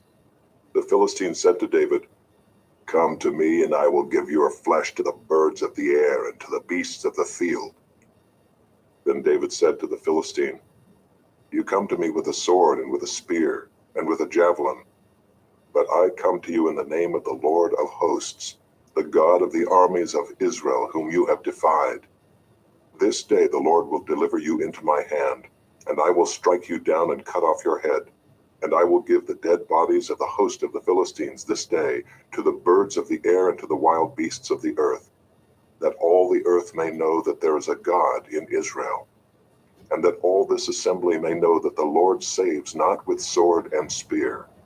For the battle is the Lord's, and he will give you into our hand." When the Philistine arose and came and drew near to meet David, David ran quickly toward the battle line to meet the Philistine. And David put his hand in his bag and took out a stone and slung it and struck the Philistine on his forehead. The stone sank into his forehead, and he fell on his face to the ground. So David prevailed over the Philistine with a sling and with a stone, and struck the Philistine and killed him. There was no sword in the hand of David. Then David ran and stood over the Philistine and took his sword and drew it out of its sheath and killed him and cut off his head with it. When the Philistines saw that their champion was dead, they fled. And the men of Israel and Judah rose with a shout and pursued the Philistines as far as Gath and the gates of Ekron, so that the wounded Philistines fell on the way from Shaaraim as far as Gath and Ekron. And the people of Israel came back from chasing the Philistines and they plundered their camp. And David took the head of the Philistine and brought it to Jerusalem, but he put his armor in his tent. As soon as Saul saw David go out against the Philistine, he said to Abner, the commander of the army, "Abner, whose son is this youth?" And Abner said, "As your soul lives, O king, I do not know." And the king said, "Inquire whose son the boy is." And as soon as David returned from the striking down of the Philistine, Abner took him and brought him before Saul with the head of the Philistine in his hand. And Saul said to him, "Whose son are you, young man?" And David answered, "I am the son of your servant Jesse the Bethlehemite."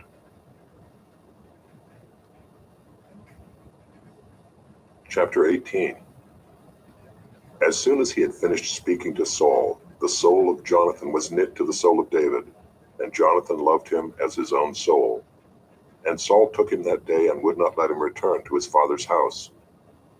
Then Jonathan made a covenant with David because he loved him as his own soul.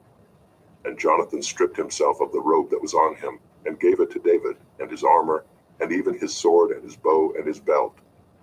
And David went out and was successful wherever Saul sent him, so that Saul set him over the men of war. And this was good in the sight of all the people, and also in the sight of Saul's servants. As they were coming home, when David returned from striking down the Philistine, the women came out of all the cities of Israel, singing and dancing to meet King Saul, with tambourines, with songs of joy, and with musical instruments. And the women sang to one another as they celebrated, "Saul has struck down his thousands, and David his 10,000s. And Saul was very angry, and this saying displeased him. He said, "They have ascribed to David 10,000s, and to me they have ascribed thousands. And what more can he have but the kingdom?" And Saul eyed David from that day on.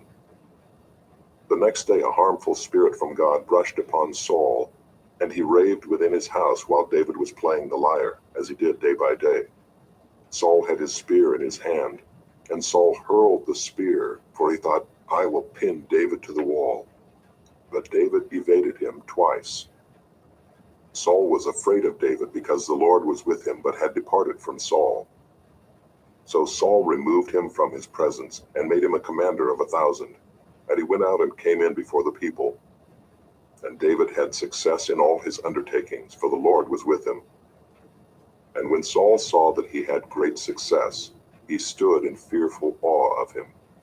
But all Israel and Judah loved David, for he went out and came in before them. Then Saul said to David, "Here is my elder daughter, Merab. I will give her to you for a wife. Only be valiant for me and fight the Lord's battles." For Saul thought, "Let not my hand be against him, but let the hand of the Philistines be against him." And David said to Saul, "Who am I and who are my relatives, my father's clan in Israel, that I should be son-in-law to the king?" But at the time when Merab, Saul's daughter, should have been given to David, she was given to Adriel the Maholathite for a wife. Now Saul's daughter Michal loved David, and they told Saul, and the thing pleased him. Saul thought, "Let me give her to him, that she may be a snare for him, and that the hand of the Philistines may be against him." Therefore Saul said to David a second time, "You shall now be my son-in-law." And Saul commanded his servants, "Speak to David in private and say, 'Behold, the king has delight in you, and all his servants love you. Now then become the king's son-in-law.'" And Saul's servants spoke these words in the ears of David. And David said, "Does it seem to you a little thing to become the king's son-in-law, since I am a poor man and have no reputation?" And the servants of Saul told him, "Thus and so did David speak." Then Saul said, "Thus shall you say to David, 'The king desires no bride price except 100 foreskins of the Philistines, that he may be avenged of the king's enemies.'" Now Saul thought to make David fall by the hand of the Philistines. And when his servants told David these words, it pleased David well to be the king's son-in-law. Before the time had expired, David arose and went along with his men, and killed 200 of the Philistines. And David brought their foreskins, which were given in full number to the king, that he might become the king's son-in-law. And Saul gave him his daughter Michal for a wife. But when Saul saw and knew that the Lord was with David, and that Michal, Saul's daughter, loved him, Saul was even more afraid of David. So Saul was David's enemy continually. Then the commanders of the Philistines came out to battle, and as often as they came out, David had more success than all the servants of Saul, so that his name was highly esteemed. Chapter 19. And Saul spoke to Jonathan his son and to all his servants that they should kill David. But Jonathan, Saul's son, delighted much in David. And Jonathan told David, Saul my father seeks to kill you. Therefore be on your guard in the morning. Stay in a secret place and hide yourself. And I will go out and stand beside my father in the field where you are. And I will speak to my father about you. And if I learn anything, I will tell you. And Jonathan spoke well of David to Saul his father, and said to him, Let not the king sin against his servant David, because he has not sinned against you, and because his deeds have brought good to you. For he took his life in his hand, and he struck down the Philistine. And the Lord worked a great salvation for all Israel. You saw it, and rejoiced. Why then will you sin against innocent blood by killing David without cause? And Saul listened to the voice of Jonathan. Saul swore, As the Lord lives, he shall not be put to death. And Jonathan called David, and Jonathan reported to him all these things. And Jonathan brought David to Saul, and he was in his presence as before. And there was war again, and David went out and fought with the Philistines, and struck them with a great blow, so that they fled before him. Then a harmful spirit from the Lord came upon Saul as he sat in his house with his spear in his hand, and David was playing the lyre. And Saul sought to pin David to the wall with a spear, but he eluded Saul, so that he struck the spear into the wall. And David fled and escaped that night. Saul sent messengers to David's house to watch him, that he might kill him in the morning. But Michal, David's wife, told him, If you do not escape with your life tonight, tomorrow you will be killed. So Michal let David down through the window, and he fled away and escaped. Michal took an image and laid it on the bed, and put a pillow of goat's hair at its head, and covered it with the clothes. And when Saul sent messengers to take David, she said, He is sick. Then Saul sent the messengers to see David, saying, Bring him up to me in the bed, that I may kill him. And when the messengers came in, behold, the image was in the bed, with the pillow of goat's hair at its head. Saul said to Michal, Why have you deceived me thus, and let my enemy go, so that he has escaped? And Michal answered Saul, He said to me, Let me go. Why should I kill you? Now David fled and escaped, and he came to Samuel at Ramah, and told him all that Saul had done to him. And he and Samuel went and lived at Naioth. And it was told Saul, Behold, David is at Naioth in Ramah. Then Saul sent messengers to take David, and when they saw the company of the prophets prophesying, and Samuel standing as head over them, the Spirit of God came upon the messengers of Saul, and they also prophesied. When it was told Saul, he sent other messengers, and they also prophesied. And Saul sent messengers again the third time, and they also prophesied. Then he himself went to Ramah, and came to the great well that is in Seku. And he asked, Where are Samuel and David? And one said, Behold, they are at Naioth and Ramah. And he went there to Naioth and Ramah, and the Spirit of God came upon him also. And as he went, he prophesied until he came to Naioth and Ramah. And he too stripped off his clothes, and he too prophesied before Samuel, and lay naked all that day and all that night. Thus it is said, Is Saul also among the prophets? Chapter 20. Then David fled from Naioth and Ramah, and came and said before Jonathan, What have I done? What is my guilt? And what is my sin before your father, that he seeks my life? And he said to him, Far from it, you shall not die. Behold, my father does nothing, either great or small, without disclosing it to me. And why should my father hide this from me? It is not so. But David vowed again, saying, Your father knows well that I have found favor in your eyes, and he thinks, Do not let Jonathan know this, lest he be grieved. But truly as the Lord lives and as your soul lives, there is but a step between me and death." Then Jonathan said to David, "Whatever you say, I will do for you." David said to Jonathan, "Behold, tomorrow is the new moon, and I should not fail to sit at table with the king. But let me go that I may hide myself in the field till the third day at evening. If your father misses me at all, then say, 'David earnestly asked leave of me to run to Bethlehem his city, for there is a yearly sacrifice there for all the clan.' If he says, 'Good,' it will be well with your servant. But if he is angry, then know that harm is determined by him. Therefore deal kindly with your servant, for you have brought your servant into a covenant of the Lord with you. But if there is guilt in me, kill me yourself, for why should you bring me to your father?" And Jonathan said, "Far be it from you. If I knew that it was determined by my father that harm should come to you, would I not tell you?" Then David said to Jonathan, "Who will tell me if your father answers you roughly?" And Jonathan said to David, "Come, let us go out into the field." So they both went out into the field. And Jonathan said to David, "The Lord God of Israel be witness, when I have sounded out my father about this time tomorrow or the third day, behold, if he is well disposed toward David, shall I not then send and disclose it to you? But should it please my father to do you harm, the Lord do so to Jonathan and more also, if I do not disclose it to you and send you away, that you may go in safety. May the Lord be with you, as he has been with my father. If I am still alive, show me the steadfast love of the Lord, that I may not die. And do not cut off your steadfast love from my house forever, when the Lord cuts off every one of the enemies of David from the face of the earth." And Jonathan made a covenant with the house of David, saying, "May the Lord take vengeance on David's enemies." And Jonathan made David swear again by his love for him, for he loved him as he loved his own soul. Then Jonathan said to him, "Tomorrow is the new moon, and you will be missed, because your seat will be empty. On the third day go down quickly to the place where you hid yourself when the matter was in hand, and remain beside the stone heap. And I will shoot 3 arrows to the side of it, as though I shot at a mark. And behold, I will send the boy, saying, 'Go, find the arrows.' If I say to the boy, 'Look, the arrows are on this side of you, take them,' then you are to come, for as the Lord lives, it is safe for you, and there is no danger. But if I say to the youth, 'Look, the arrows are beyond you,' then go, for the Lord has sent you away. And as for the matter of which you and I have spoken, behold, the Lord is between you and me forever."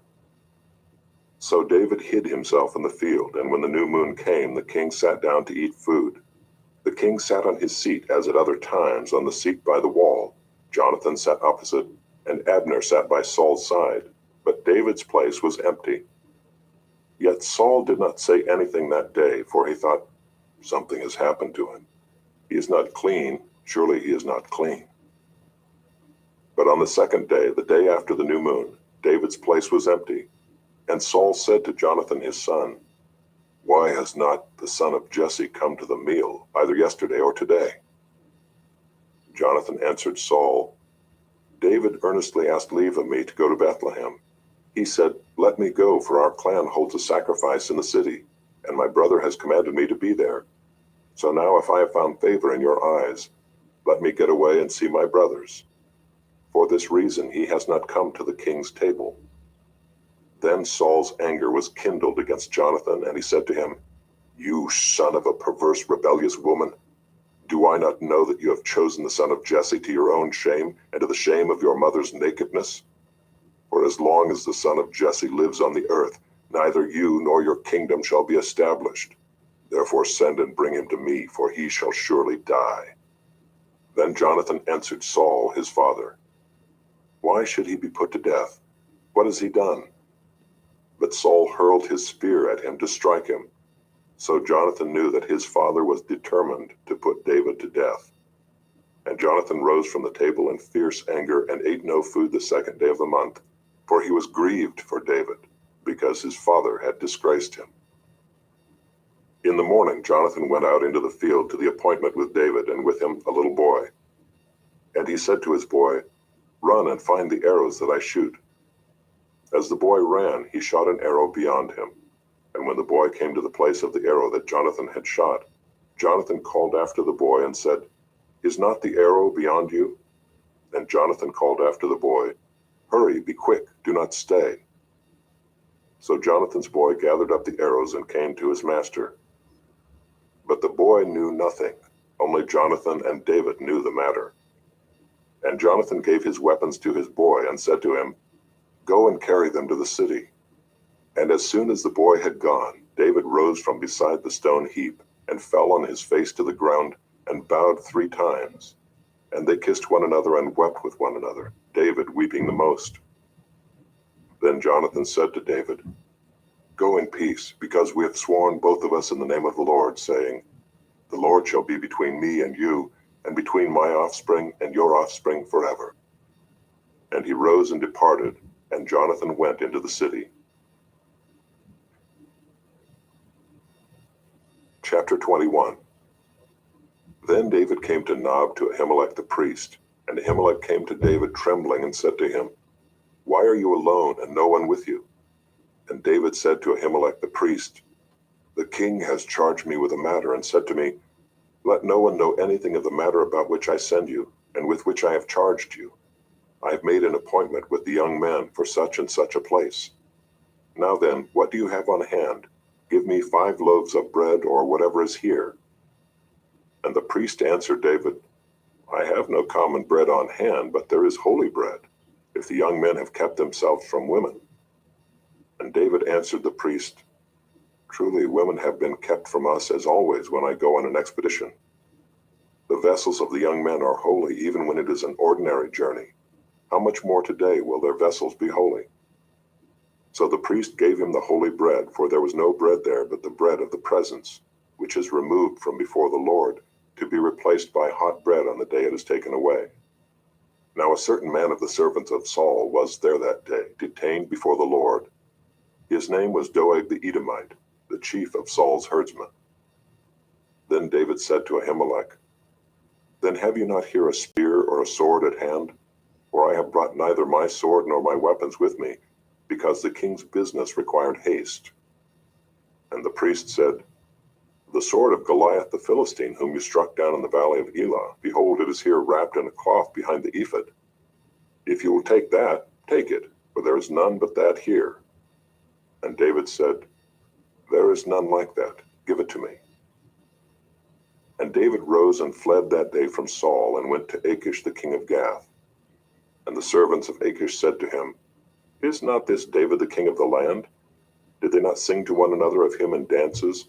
Saul has struck down his thousands, and David his 10,000s. And David took these words to heart and was much afraid of Achish the king of Gath. So he changed his behavior before them and pretended to be insane in their hands, and made marks on the doors of the gate, and let his spittle run down his beard. Then Achish said to his servants, 'Behold, you see the man is mad. Why then have you brought him to me? Do I lack madmen that you have brought this fellow to behave as a madman in my presence? Shall this fellow come into my house?' Chapter 22. David departed from there and escaped to the cave of Adullam. And when his brothers and all his father's house heard it, they went down there to him.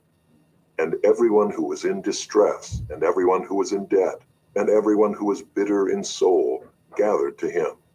And he became commander over them. And there were with him about 400 men. And David went from there to Mizpah of Moab.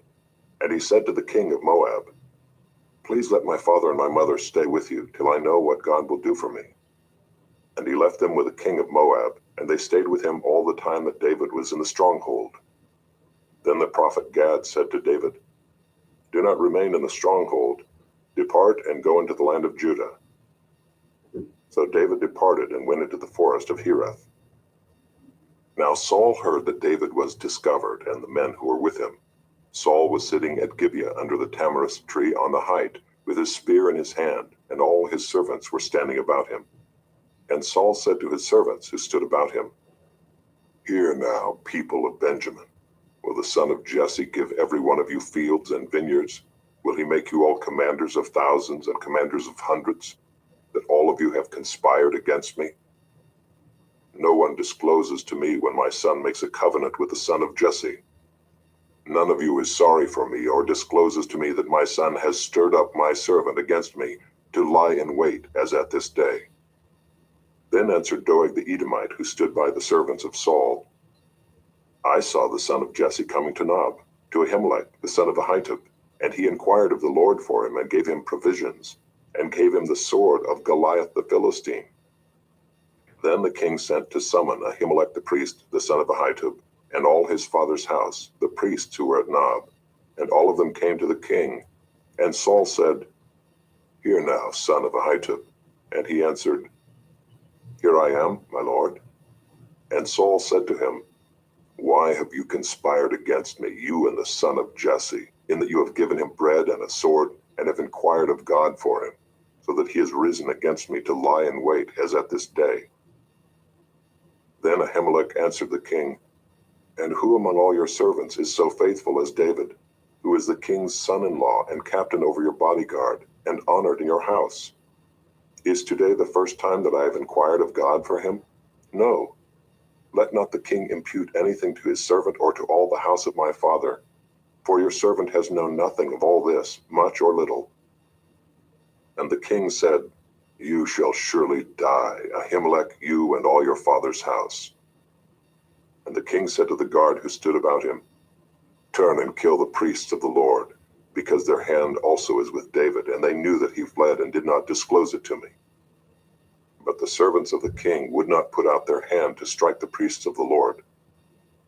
Then the king said to Doeg, You turn and strike the priests. And Doeg the Edomite turned and struck down the priests, and he killed on that day 85 persons who wore the linen ephod.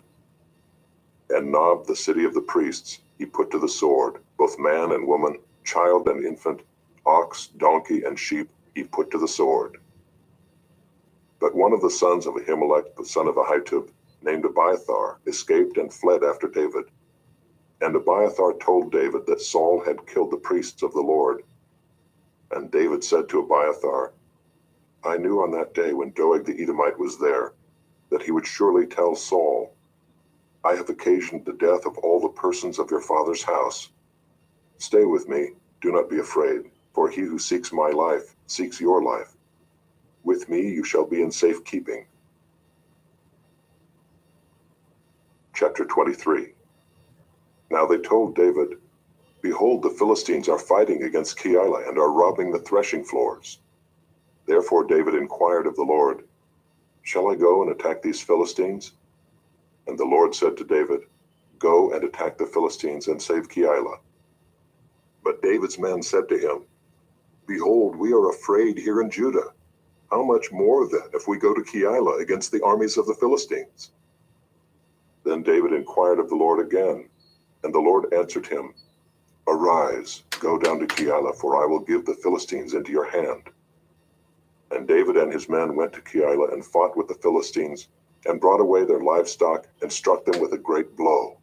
So David saved the inhabitants of Keilah.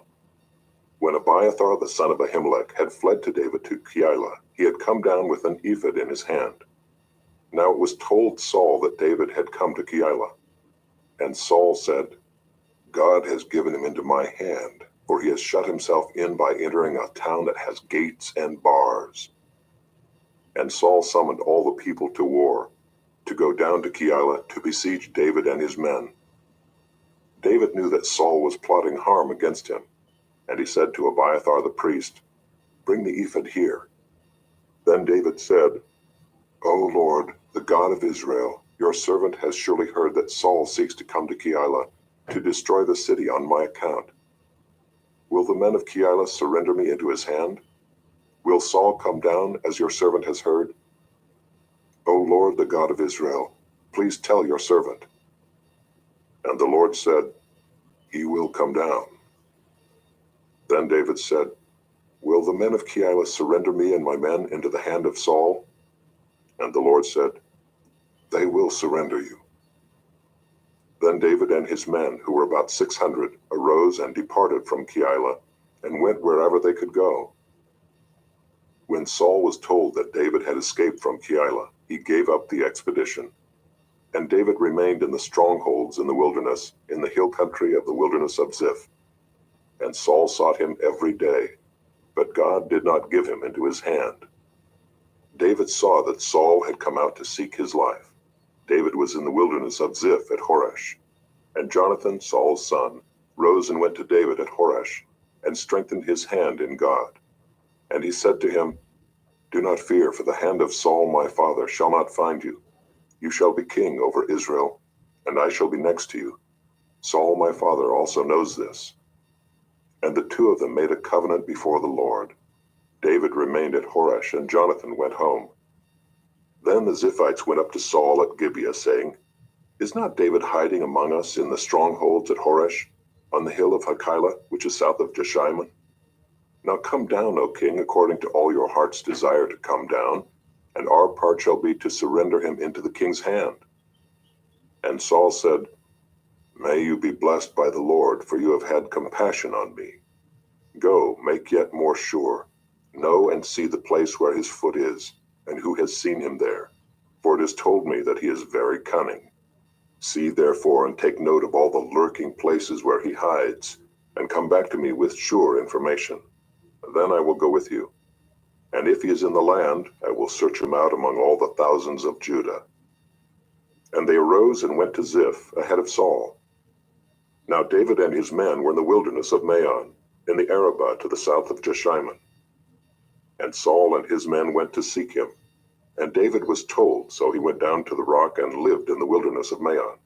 And when Saul heard that, he pursued after David in the wilderness of Maon. Saul went on one side of the mountain, and David and his men on the other side of the mountain. And David was hurrying to get away from Saul. As Saul and his men were closing in on David and his men to capture them, a messenger came to Saul, saying, Hurry and come, for the Philistines have made a raid against the land. So Saul returned from pursuing after David, and went against the Philistines. Therefore that place was called the Rock of Escape. And David went up from there and lived in the strongholds of En-gedi. Chapter 24. When Saul returned from following the Philistines, he was told, Behold, David is in the wilderness of En-gedi. Then Saul took 3,000 chosen men out of all Israel, and went to seek David and his men in front of the wild goats' rocks. And he came to the sheepfolds by the way, where there was a cave, and Saul went in to relieve himself. Now David and his men were sitting in the innermost parts of the cave. And the men of David said to him, Here is the day of which the Lord said to you, Behold, I will give your enemy into your hand, and you shall do to him as it shall seem good to you. Then David arose and stealthily cut off a corner of Saul's robe. And afterward David's heart struck him, because he had cut off a corner of Saul's robe. He said to his men, The Lord forbid that I should do this thing to my Lord, the Lord's anointed, to put out my hand against him, seeing he is the Lord's anointed. So David persuaded his men with these words, and did not permit them to attack Saul. And Saul rose up and left the cave and went on his way. Afterward David also arose and went out of the cave and called after Saul, My lord the king. And when Saul looked behind him, David bowed with his face to the earth and paid homage. And David said to Saul, Why do you listen to the words of men who say, Behold, David seeks your harm? Behold, this day your eyes have seen how the Lord gave you today into my hand in the cave. And some told me to kill you, but I spared you. I said, I will not put out my hand against my Lord, for he is the Lord's anointed. See, my father, see the corner of your robe in my hand. For by the fact that I cut off the corner of your robe and did not kill you, you may know and see that there is no wrong or treason in my hands. I have not sinned against you, though you hunt my life to take it. May the Lord judge between me and you. May the Lord avenge me against you, but my hand shall not be against you. As the proverb of the ancients says, Out of the wicked comes wickedness, but my hand shall not be against you. After whom has the king of Israel come out? After whom do you pursue? After a dead dog, after a flea. May the Lord therefore be judge and give sentence between me and you, and see to it and plead my cause and deliver me from your hand. As soon as David had finished speaking these words to Saul, Saul said, "Is this your voice, my son David?" And Saul lifted up his voice and wept. He said to David, "You are more righteous than I, for you have repaid me good, whereas I have repaid you evil. And you have declared this day how you have dealt well with me, in that you did not kill me when the Lord put me into your hands. For if a man finds his enemy, will he let him go away safe? So may the Lord reward you with good for what you have done to me this day. And now, behold, I know that you shall surely be king, and that the kingdom of Israel shall be established in your hand. Swear to me, therefore, by the Lord, that you will not cut off my offspring after me, and that you will not destroy my name out of my father's house." And David swore this to Saul. Then Saul went home, but David and his men went up to the stronghold. Chapter 25. Now Samuel died, and all Israel assembled and mourned for him, and they buried him in his house at Ramah. Then David rose and went down to the wilderness of Paran. And there was a man in Maon whose business was in Carmel. The man was very rich. He had 3,000 sheep and 1,000 goats. He was shearing his sheep in Carmel. Now the name of the man was Nabal, and the name of his wife Abigail. The woman was discerning and beautiful, but the man was harsh and badly behaved. He was a Calebite. David heard in the wilderness that Nabal was shearing his sheep. So David sent 10 young men. And David said to the young men, "Go up to Carmel and go to Nabal and greet him in my name. And thus you shall greet him. Peace be to you, and peace be to your house, and peace be to all that you have. I hear that you have shearers. Now your shepherds have been with us, and we did them no harm, and they missed nothing all the time they were in Carmel. Ask your young men, and they will tell you. Therefore let my young men find favor in your eyes, for we come on a feast day. Please give whatever you have at hand to your servants and to your son David." When David's young men came, they said all this to Nabal in the name of David, and then they waited. And Nabal answered David's servants, "Who is David? Who is the son of Jesse? There are many servants these days who are breaking away from their masters. Shall I take my bread and my water and my meat that I have killed for my shearers and give it to men who come from I do not know where?" So David's young men turned away and came back and told him all this. And David said to his men, "Every man strap on his sword." And every man of them strapped on his sword. David also strapped on his sword. And about 400 men went up after David, while 200 remained with the baggage. But one of the young men told Abigail, Nabal's wife, "Behold, David sent messengers out of the wilderness to greet our master, and he railed at them. Yet the men were very good to us, and we suffered no harm. And we did not miss anything when we were in the fields, as long as we went with them. They were a wall to us both by night and by day, all the while we were with them keeping the sheep. Now therefore know this and consider what you should do, for harm is determined against our master and against all his house, and he is such a worthless man that one cannot speak to him." Then Abigail made haste and took 200 loaves and 2 skins of wine and 5 sheep already prepared and 5 seahs of parched grain and 100 clusters of raisins and 200 cakes of figs, and laid them on donkeys. And she said to her young man, "Go on before me. Behold, I come after you." But she did not tell her husband Nabal. And as she rode on the donkey and came down under cover of the mountain, behold, David and his men came down toward her, and she met them. Now David had said, "Surely in vain have I guarded all that this fellow has in the wilderness, so that nothing was missed of all that belonged to him, and he has returned me evil for good. God do so to the enemies of David and more also, if by morning I leave so much as one male of all who belong to him." When Abigail saw David, she hurried and got down from the donkey and fell before David on her face and bowed to the ground. She fell at his feet and said, "On me alone, my lord, be the guilt. Please let your servant speak in your ears and hear the words of your servant. Let not my lord regard this worthless fellow, Nabal, for as his name is, so is he. Nabal is his name, and folly is with him. But I, your servant, did not see the young men of my Lord, whom you sent. Now then, my Lord, as the Lord lives and as your soul lives, because the Lord has restrained you from blood guilt and from saving with your own hand, now then let your enemies and those who seek to do evil to my Lord be as Nabal. And now let this present that your servant has brought to my Lord be given to the young men who follow my Lord. Please forgive the trespass of your servant, for the Lord will certainly make my Lord a sure house, because my Lord is fighting the battles of the Lord, and evil shall not be found in you so long as you live. If men rise up to pursue you and to seek your life, the life of my Lord shall be bound in the bundle of the living in the care of the Lord your God.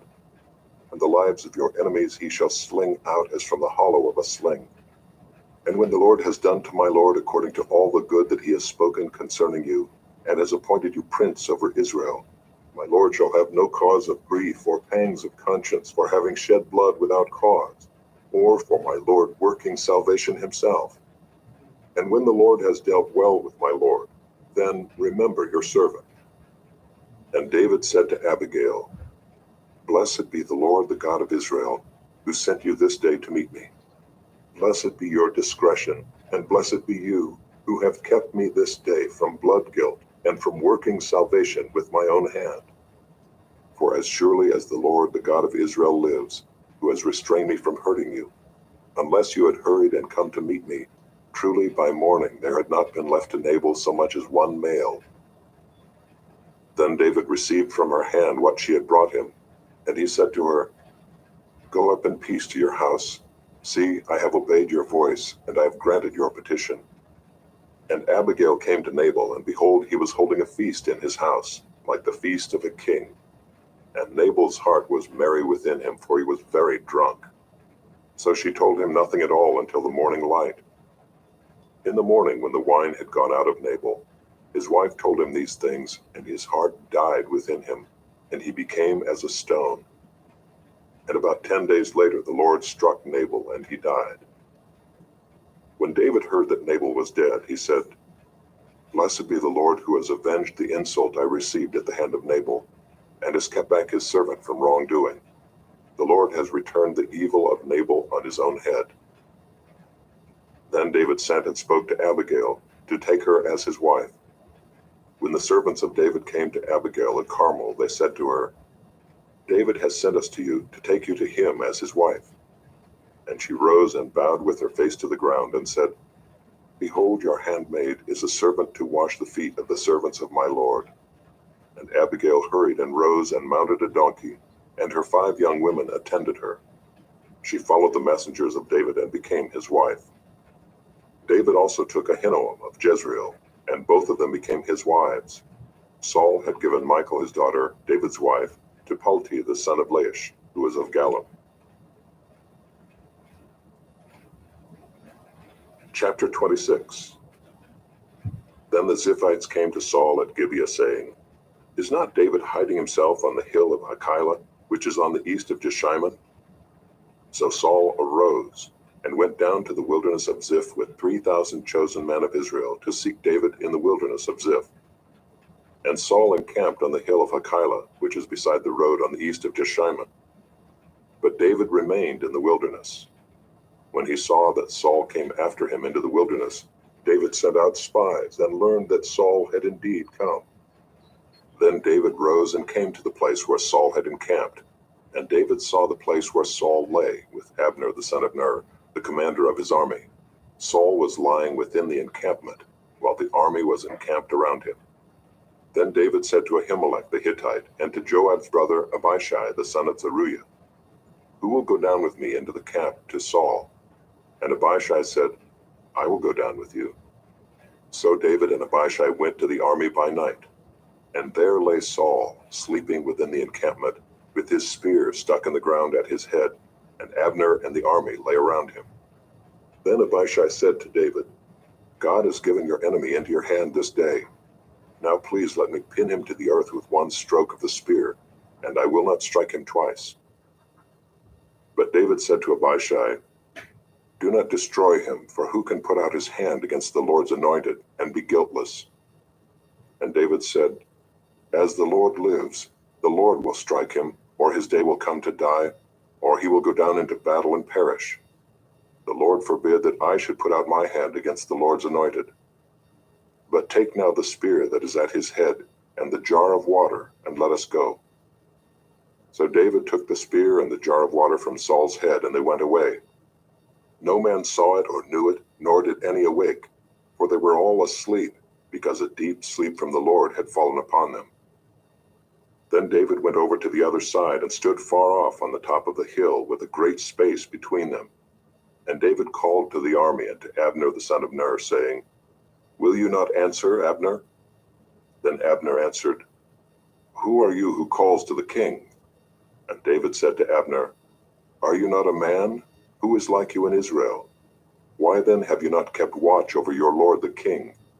For one of the people came in to destroy the king your lord. This thing that you have done is not good. As the Lord lives, you deserve to die, because you have not kept watch over your lord, the Lord's anointed. And now see where the king's spear is, and the jar of water that was at his head. Saul recognized David's voice and said, Is this your voice, my son David? And David said, It is my voice, my lord, O king. And he said, Why does my lord pursue after his servant? For what have I done? What evil is on my hands? Now therefore let my lord the king hear the words of his servant. If it is the Lord who has stirred you up against me, may he accept an offering.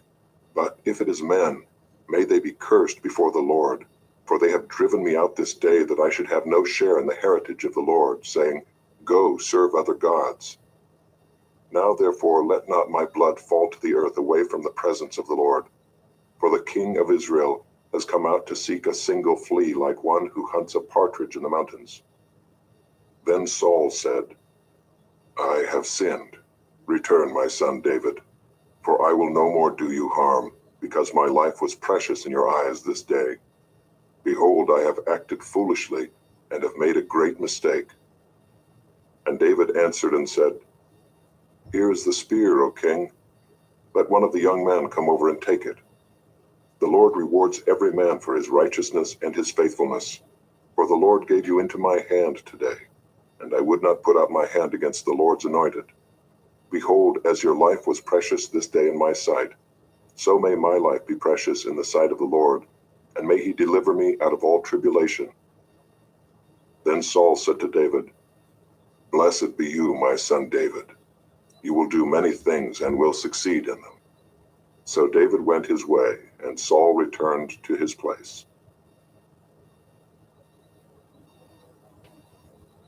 Chapter 27. Then David said in his heart, Now I shall perish one day by the hand of Saul. There is nothing better for me than that I should escape to the land of the Philistines. Then Saul will despair of seeking me any longer within the borders of Israel, and I shall escape out of his hand. So David arose and went over, he and the 600 men who were with him, to Achish the son of Maoch, king of Gath. And David lived with Achish at Gath, he and his men, every man with his household, and David with his 2 wives, Ahinoam of Jezreel, and Abigail of Carmel, Nabal's widow. And when it was told Saul that David had fled to Gath, he no longer sought him. Then David said to Achish, If I have found favor in your eyes, let a place be given me in one of the country towns, that I may dwell there. For why should your servant dwell in the royal city with you? So that day Achish gave him Ziklag. Therefore Ziklag has belonged to the kings of Judah to this day. And the number of the days that David lived in the country of the Philistines was 1 year and 4 months. Now David and his men went up and made raids against the Geshurites, the Girzites, and the Amalekites, for these were the inhabitants of the land from of old, as far as Shur to the land of Egypt. And David would strike the land and would leave neither man nor woman alive, but would take away the sheep, the oxen, the donkeys, the camels, and the garments, and come back to Achish. When Achish asked, Where have you made a raid today? David would say, Against the Negev of Judah, or against the Negev of the Jerahmeelites, or against the Negev of the Kenites. And David would leave neither man nor woman alive to bring news to Gath, thinking, lest they should tell about us and say, So David has done. Such was his custom all the while he lived in the country of the Philistines. And Achish trusted David, thinking, He has made himself an utter stench to his people Israel. Therefore he shall always be my servant. Chapter 28. In those days the Philistines gathered their forces for war, to fight against Israel. And Achish said to David, Understand that you and your men are to go out with me in the army. David said to Achish, Very well, you shall know what your servant can do. And Achish said to David, Very well, I will make you my bodyguard for life. Now Samuel had died, and all Israel had mourned for him, and buried him in Ramah his own city. And Saul had put the mediums and the necromancers out of the land. The Philistines assembled and came and encamped at Shunem. And Saul gathered all Israel, and they encamped at Gilboa. When Saul saw the army of the Philistines, he was afraid, and his heart trembled greatly. And when Saul inquired of the Lord did not answer him, either by dreams, or by Urim, or by prophets. Then Saul said to his servants, Seek out for me a woman who is a medium, that I may go to her and inquire of her. And his servants said to him, Behold, there is a medium at Endor. So Saul disguised himself and put on other garments, and went, he and 2 men with him. And they came to the woman by night. And he said, Divine for me by a spirit, and bring up for me whomever I shall name to you. The woman said to him, Surely you know what Saul has done, how he has cut off the mediums and the necromancers from the land. Why then are you laying a trap for my life to bring about my death? But Saul swore to her by the Lord, As the Lord lives, no punishment shall come upon you for this thing. Then the woman said, Whom shall I bring up for you? He said, Bring up Samuel for me. When the woman saw Samuel, she cried out with a loud voice. And the woman said to Saul, Why have you deceived me? You are Saul. The king said to her, Do not be afraid. What do you see? And the woman said to Saul, I see a god coming up out of the earth. He said to her, What is his appearance? And she said, An old man is coming up, and he is wrapped in a robe. And Saul knew that it was Samuel, and he bowed with his face to the ground, and paid homage. Then Samuel said to Saul, Why have you disturbed me by bringing me up? Saul answered, I am in great distress, for the Philistines are warring against me, and God has turned away from me, and answers me no more, either by prophets or by dreams. Therefore I have summoned you to tell me what I shall do. And Samuel said, Why then do you ask me, since the Lord has turned from you, and become your enemy? The Lord has done to you as he spoke by me, for the Lord has torn the kingdom out of your hand, and given it to your neighbor David. Because you did not obey the voice of the Lord, and did not carry out his fierce wrath against Amalek. Therefore the Lord has done this thing to you this day. Moreover, the Lord will give Israel also with you into the hand of the Philistines. And tomorrow you and your sons shall be with me. The Lord will give the army of Israel also into the hand of the Philistines. Then Saul fell at once full length on the ground, filled with fear because of the words of Samuel. And there was no strength in him, for he had eaten nothing all day and all night. And the woman came to Saul, and when she saw that he was terrified, she said to him, Behold, your servant has obeyed you. I have taken my life in my hand, and have listened to what you have said to me. Now therefore you also obey your servant. Let me set a morsel of bread before you, and eat, that you may have strength when you go on your way. He refused and said, I will not eat. But his servants, together with the woman, urged him, and he listened to their words. So he arose from the earth and sat on the bed. Now the woman had a fattened calf in the house, and she quickly killed it, and she took flour and kneaded it, and baked unleavened bread of it. And she put it before Saul and his servants, and they ate. Then they rose and went away that night. Chapter 29. Now the Philistines had gathered all their forces at Aphek, and the Israelites were encamped by the spring that was in Jezreel. As the lords of the Philistines were passing on by hundreds and by thousands, and David and his men were passing on in the rear with Achish, the commanders of the Philistines said, "What are these Hebrews doing here?" And Achish said to the commanders of the Philistines, "Is this not David, the servant of Saul, king of Israel, who has been with me now for days and years? And since he deserted to me, I have found no fault in him to this day." But the commanders of the Philistines were angry with him. And the commanders of the Philistines said to him, "Send the man back that he may return to the place to which you have assigned him. He shall not go down with us to battle, lest in the battle he become an adversary to us. For how could this fellow reconcile himself to his Lord? Would it not be with the heads of the men here? Is not this David, of whom they sing to one another in dances? Saul has struck down his thousands, and David his 10,000s. Then Achish called David and said to him, "As the Lord lives, you have been honest, and to me it seems right that you should march out and in with me in the campaign. For I have found nothing wrong in you from the day of your coming to me to this day. Nevertheless, the lords do not approve of you. So go back now and go peaceably, that you may not displease the lords of the Philistines." And David said to Achish, "But what have I done? What have you found in your servant from the day I entered your service until now, that I may not go and fight against the enemies of my lord the king?" And Achish answered David and said, "I know that you are as blameless in my sight as an angel of God. Nevertheless, the commanders of the Philistines have said, 'He shall not go up with us to the battle.' Now then, rise early in the morning with the servants of your lord who came with you, and start early in the morning and depart as soon as you have light." So David set out with his men early in the morning to return to the land of the Philistines. But the Philistines went up to Jezreel. Chapter 30.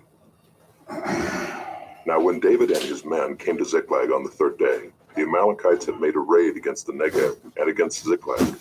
They had overcome Ziklag and burned it with fire, and taken captive the women and all who were in it, both small and great. They killed no one, but carried them off and went their way. And when David and his men came to the city, they found it burned with fire, and their wives and sons and daughters taken captive. Then David and the people who were with him raised their voices and wept until they had no more strength to weep. David's two wives also had been taken captive, Ahinoam of Jezreel, and Abigail the wife of Nabal of Carmel. And David was greatly distressed, for the people spoke of stoning him, because all the people were bitter in soul, each for his sons and daughters. But David strengthened himself in the Lord his God. And David said to Abiathar the priest, the son of Ahimelech, "Bring me the ephod." So Abiathar brought the ephod to David. And David inquired of the Lord, "Shall I pursue after this band? Shall I overtake them?"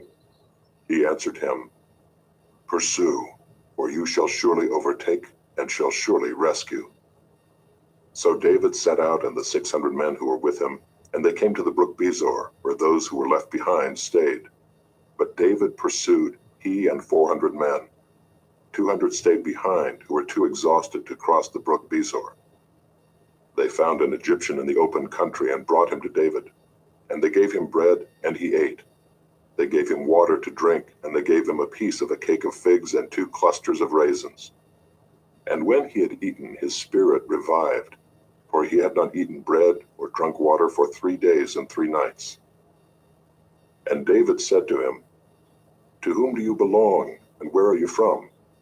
He said, "I am a young man of Egypt, servant to an Amalekite, and my master left me behind because I fell sick 3 days ago. We had made a raid against the Negeb of the Kerethites, and against that which belongs to Judah, and against the Negeb of Caleb, and we burned Ziklag with fire." And David said to him, "Will you take me down to this band?" And he said, "Swear to me by God that you will not kill me or deliver me into the hands of my master, and I will take you down to this band." And when he had taken him down, behold, they were spread abroad over all the land, eating and drinking and dancing, because of all the great spoil they had taken from the land of the Philistines and from the land of Judah. And David struck them down from twilight until the evening of the next day, and not a man of them escaped, except 400 young men, who mounted camels and fled. David recovered all that the Amalekites had taken, and David rescued his 2 wives. Nothing was missing, whether small or great, sons or daughters, spoil or anything that had been taken. David brought back all. David also captured all the flocks and herds, and the people drove the livestock before him, and said, "This is David's spoil." Then David came to the 200 men who had been too exhausted to follow David, and who had been left at the brook Besor. And they went out to meet David and to meet the people who were with him. And when David came near to the people, he greeted them. Then all the wicked and worthless fellows among the men who had gone with David said, "Because they did not go with us, we will not give them any of the spoil that we have recovered, except that each man may lead away his wife and children and depart." But David said, "You shall not do so, my brothers. With what the Lord has given us, he has preserved us and given into our hand the band that came against us. Who would listen to you in this matter? For as his share is who goes down into the battle, so shall his share be who stays by the baggage. They shall share alike." And he made it a statute and a rule for Israel from that day forward to this day. When David came to Ziklag, he sent part of the spoil to his friends, the elders of Judah, saying, "Here is a present for you from the spoil of the enemies of the Lord." It was for those in Bethel, in Ramoth of the Negeb, in Jatir, in Aroer, in Siphmoth, in Eshtemoa, in Rachel, in the cities of the Jerahmeelites, in the cities of the Kenites, in Hormah, in Boration, in Athak, in Hebron, for all the places where David and his men had roamed. Chapter 31. Now the Philistines were fighting against Israel, and the men of Israel fled before the Philistines and fell slain on Mount Gilboa. And the Philistines overtook Saul and his sons, and the Philistines struck down Jonathan and Abinadab and Malchishua, the sons of Saul. The battle pressed hard against Saul, and the archers found him, and he was badly wounded by the archers. Then Saul said to his armor-bearer, "Draw your sword and thrust me through with it, lest these uncircumcised come and thrust me through and mistreat me." But his armor-bearer would not, for he feared greatly. Therefore Saul took his own sword and fell upon it. And when his armor-bearer saw that Saul was dead, he also fell upon his sword and died with him. Thus Saul died, and his 3 sons, and his armor-bearer, and all his men on the same day together. And when the men of Israel who were on the other side of the valley and those beyond the Jordan saw that the men of Israel had fled, and that Saul and his sons were dead, they abandoned their cities and fled. And the Philistines came and lived in them. The next day, when the Philistines came to strip the slain, they found Saul and his 3 sons fallen on Mount Gilboa. So they cut off his head and stripped off his armor, and sent messengers throughout the land of the Philistines to carry the good news to the house of their idols and to the people.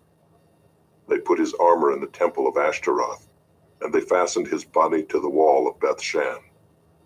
But when the inhabitants of Jabesh Gilead heard what the Philistines had done to Saul, all the valiant men arose and went all night, and took the body of Saul and the bodies of his sons from the wall of Bethshan, and they came to Jabesh and burned them there. And they took their bones and buried them under the tamarisk tree in Jabesh, and fasted 7 days. 2 Samuel, chapter 1. After the death of Saul, when David had returned from striking down the Amalekites, David remained 2 days in Ziklag. And on the 3rd day, behold, a man came from Saul's camp, with his clothes torn and dirt on his head. And when he came to David, he fell to the ground and paid homage. David said to him, "Where do you come from?" And he said to him, "I have escaped from the camp of Israel." And David said to him, "How did it go? Tell me." And he answered, "The people fled from the battle, and also many of the people have fallen and are dead. And Saul and his son Jonathan are also dead."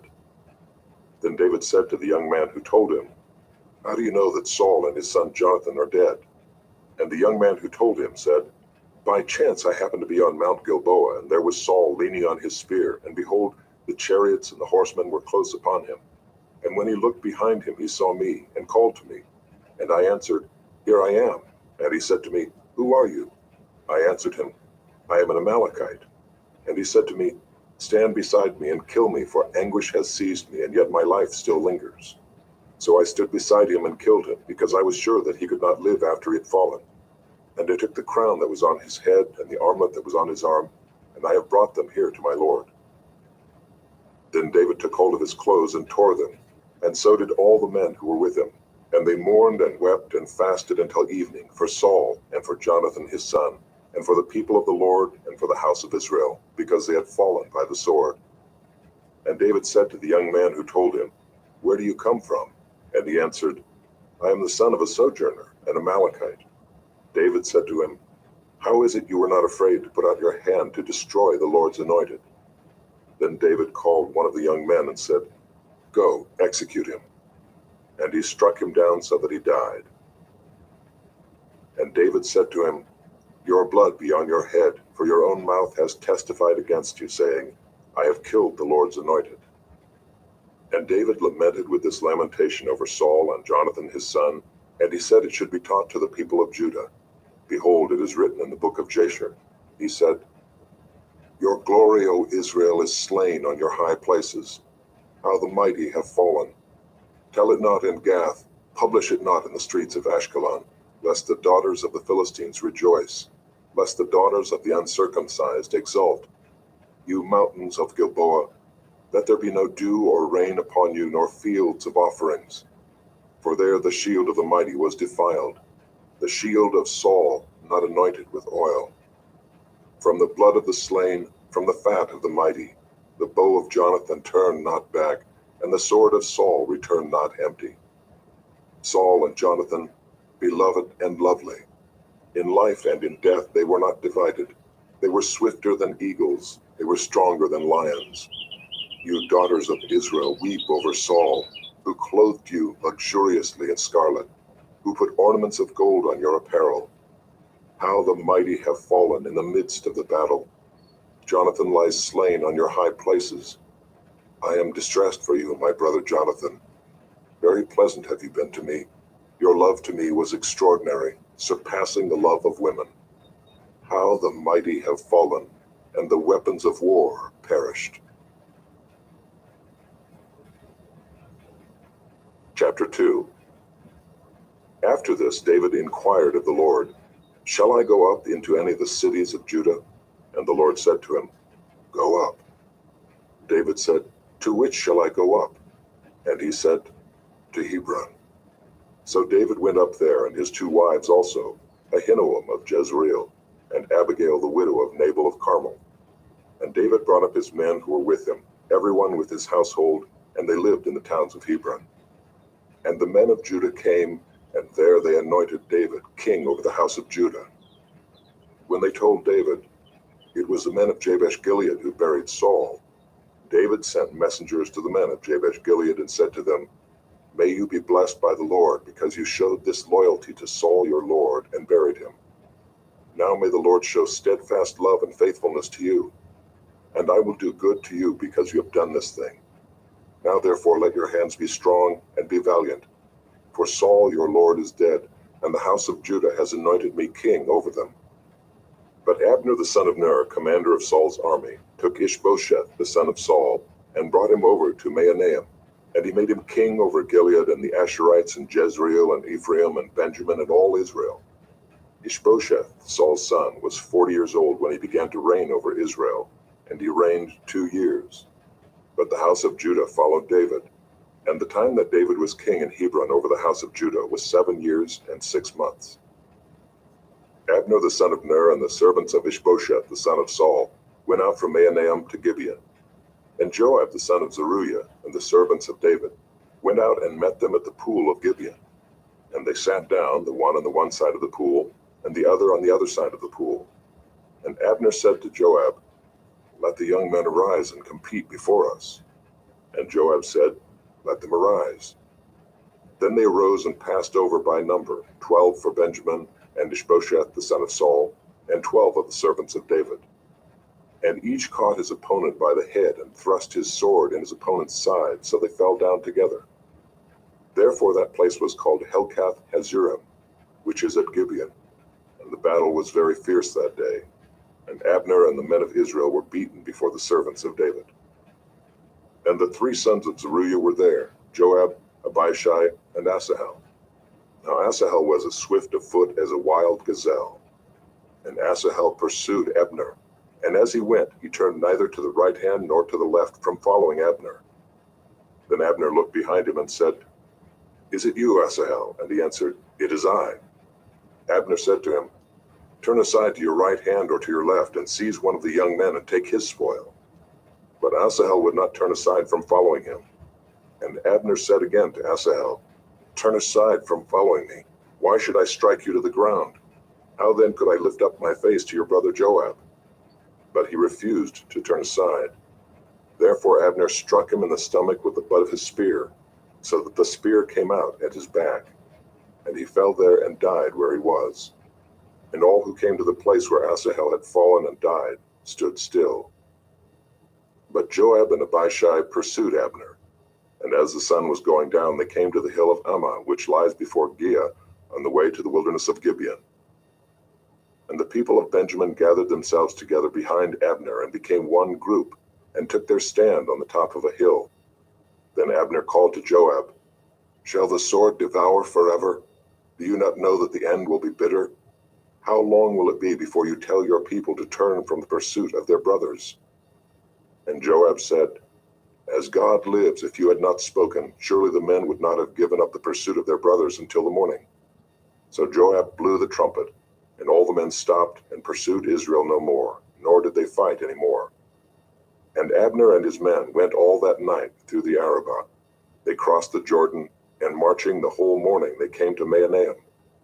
Joab returned from the pursuit of Abner, and when he had gathered all the people together, there were missing from David's servants 19 men besides Asahel.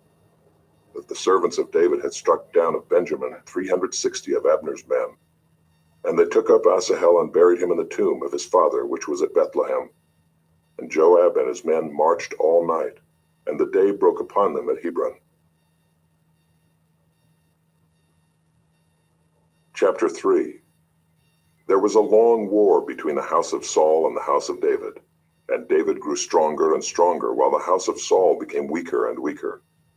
And sons were born to David at Hebron. His firstborn was Amnon of Ahinoam of Jezreel, and his second Chileab of Abigail the widow of Nabal of Carmel, and the third Absalom the son of Maacah the daughter of Talmai king of Geshur, and the fourth Adonijah the son of Haggith, and the fifth Shephatiah the son of Abital, and the sixth Ithream of Eglah David's wife. These were born to David in Hebron.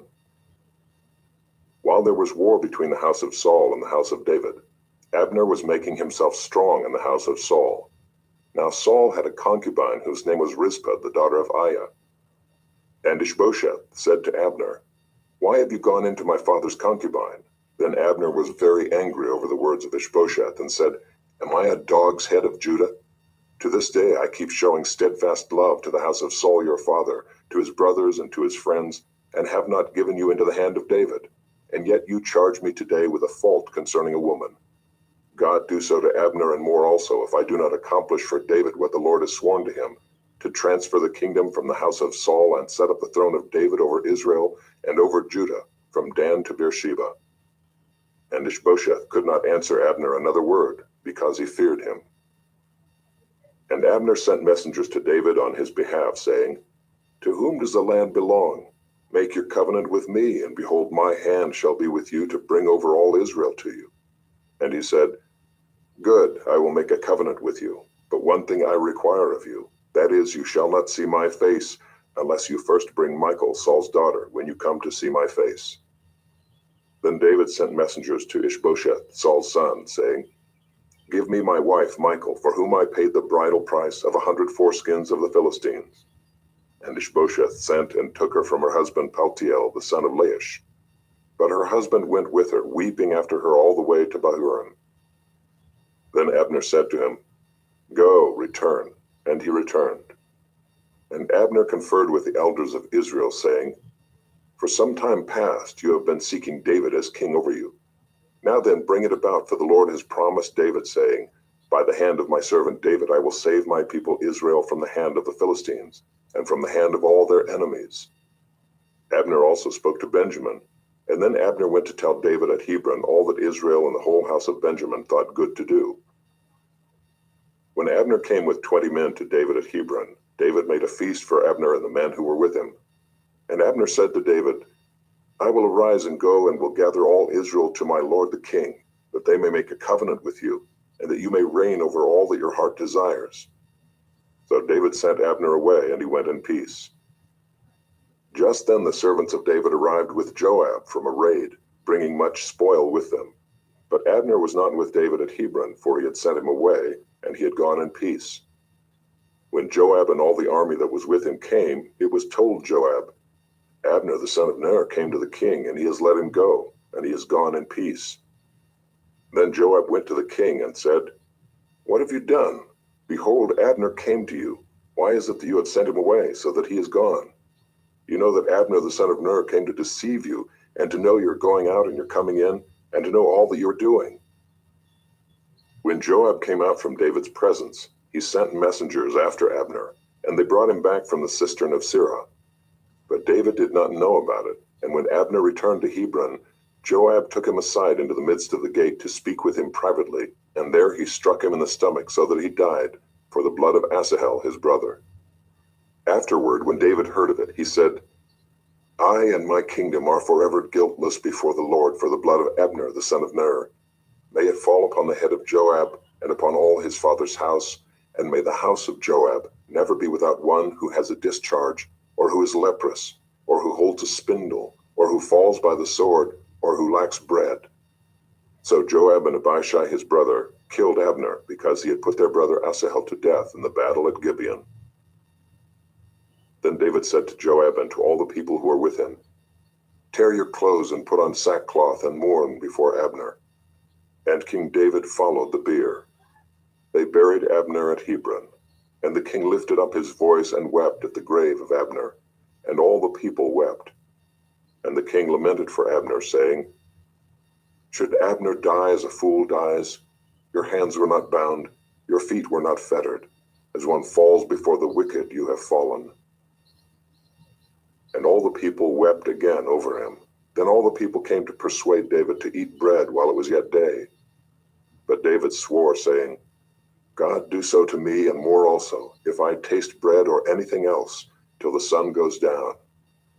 And all the people took notice of it, and it pleased them, as everything that the king did pleased all the people.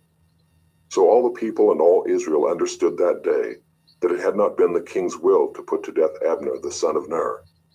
And the king said to his servants, Do you not know that a prince and a great man has fallen this day in Israel? And I was gentle today, though anointed king. These men, the sons of Zeruiah, are more severe than I. The Lord repay the evildoer according to his wickedness. Chapter 4. When Ishbosheth, Saul's son, heard that Abner had died at Hebron, his courage failed, and all Israel was dismayed.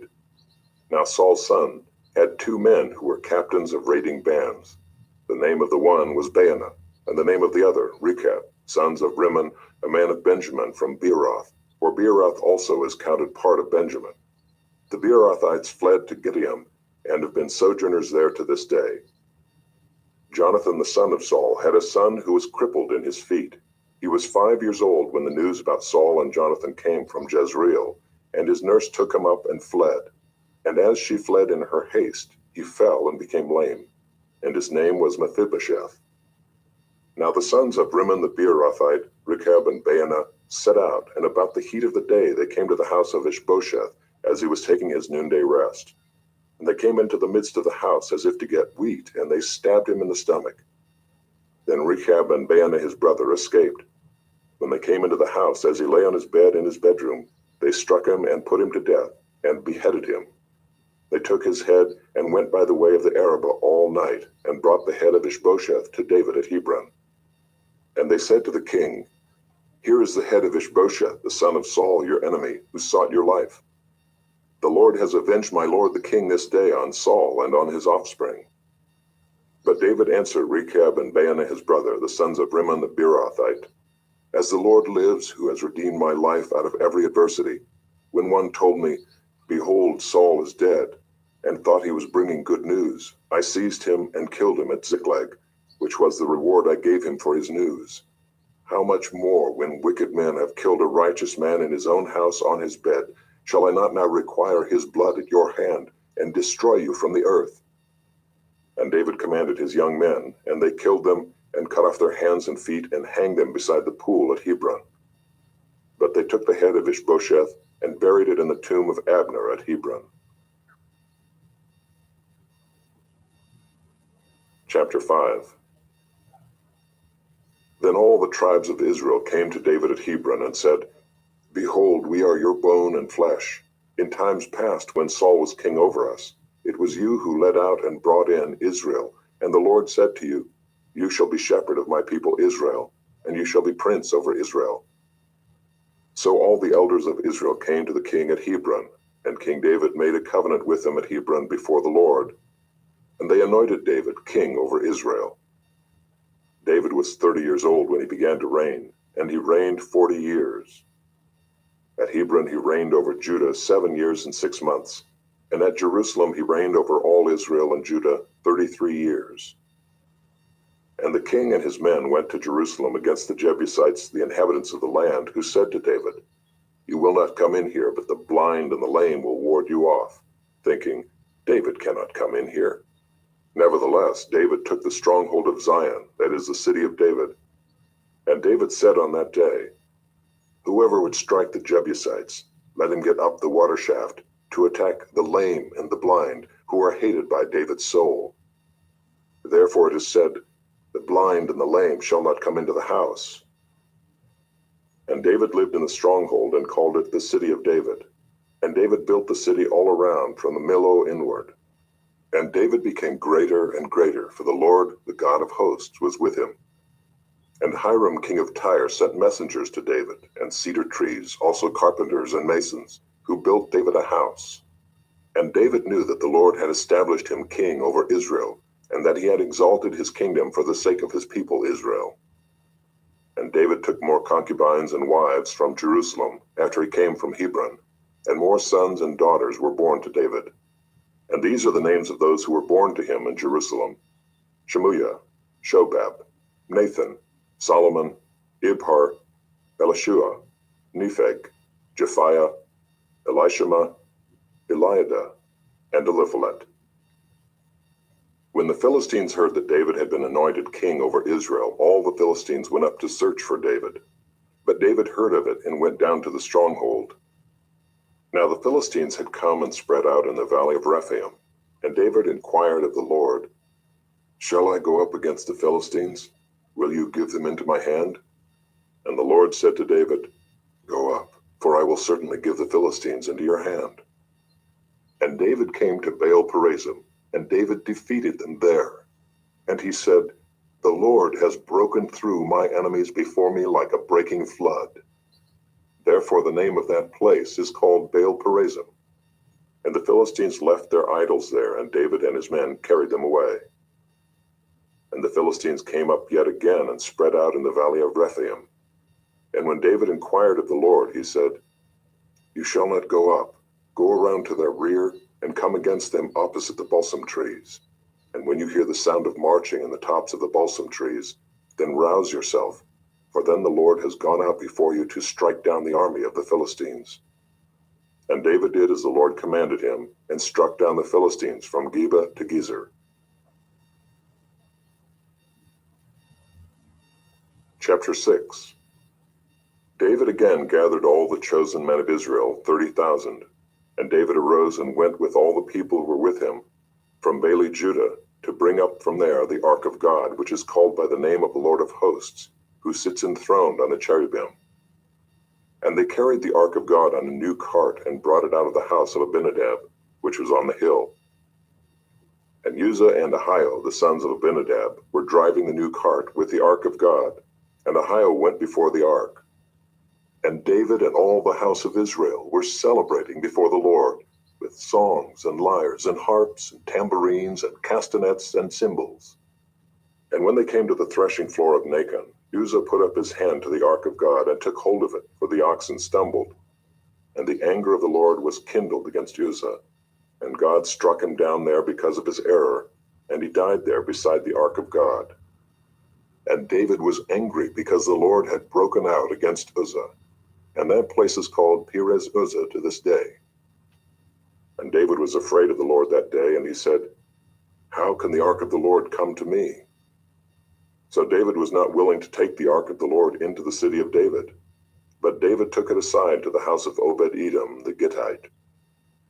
And the ark of the Lord remained in the house of Obed-Edom the Gittite 3 months, and the Lord blessed Obed-Edom and all his household.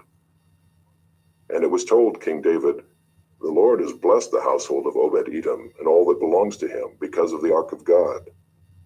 So David went and brought up the ark of God from the house of Obed-Edom to the city of David with rejoicing. And when those who bore the ark of the Lord had gone 6 steps, he sacrificed an ox and a fattened animal. And David danced before the Lord with all his might.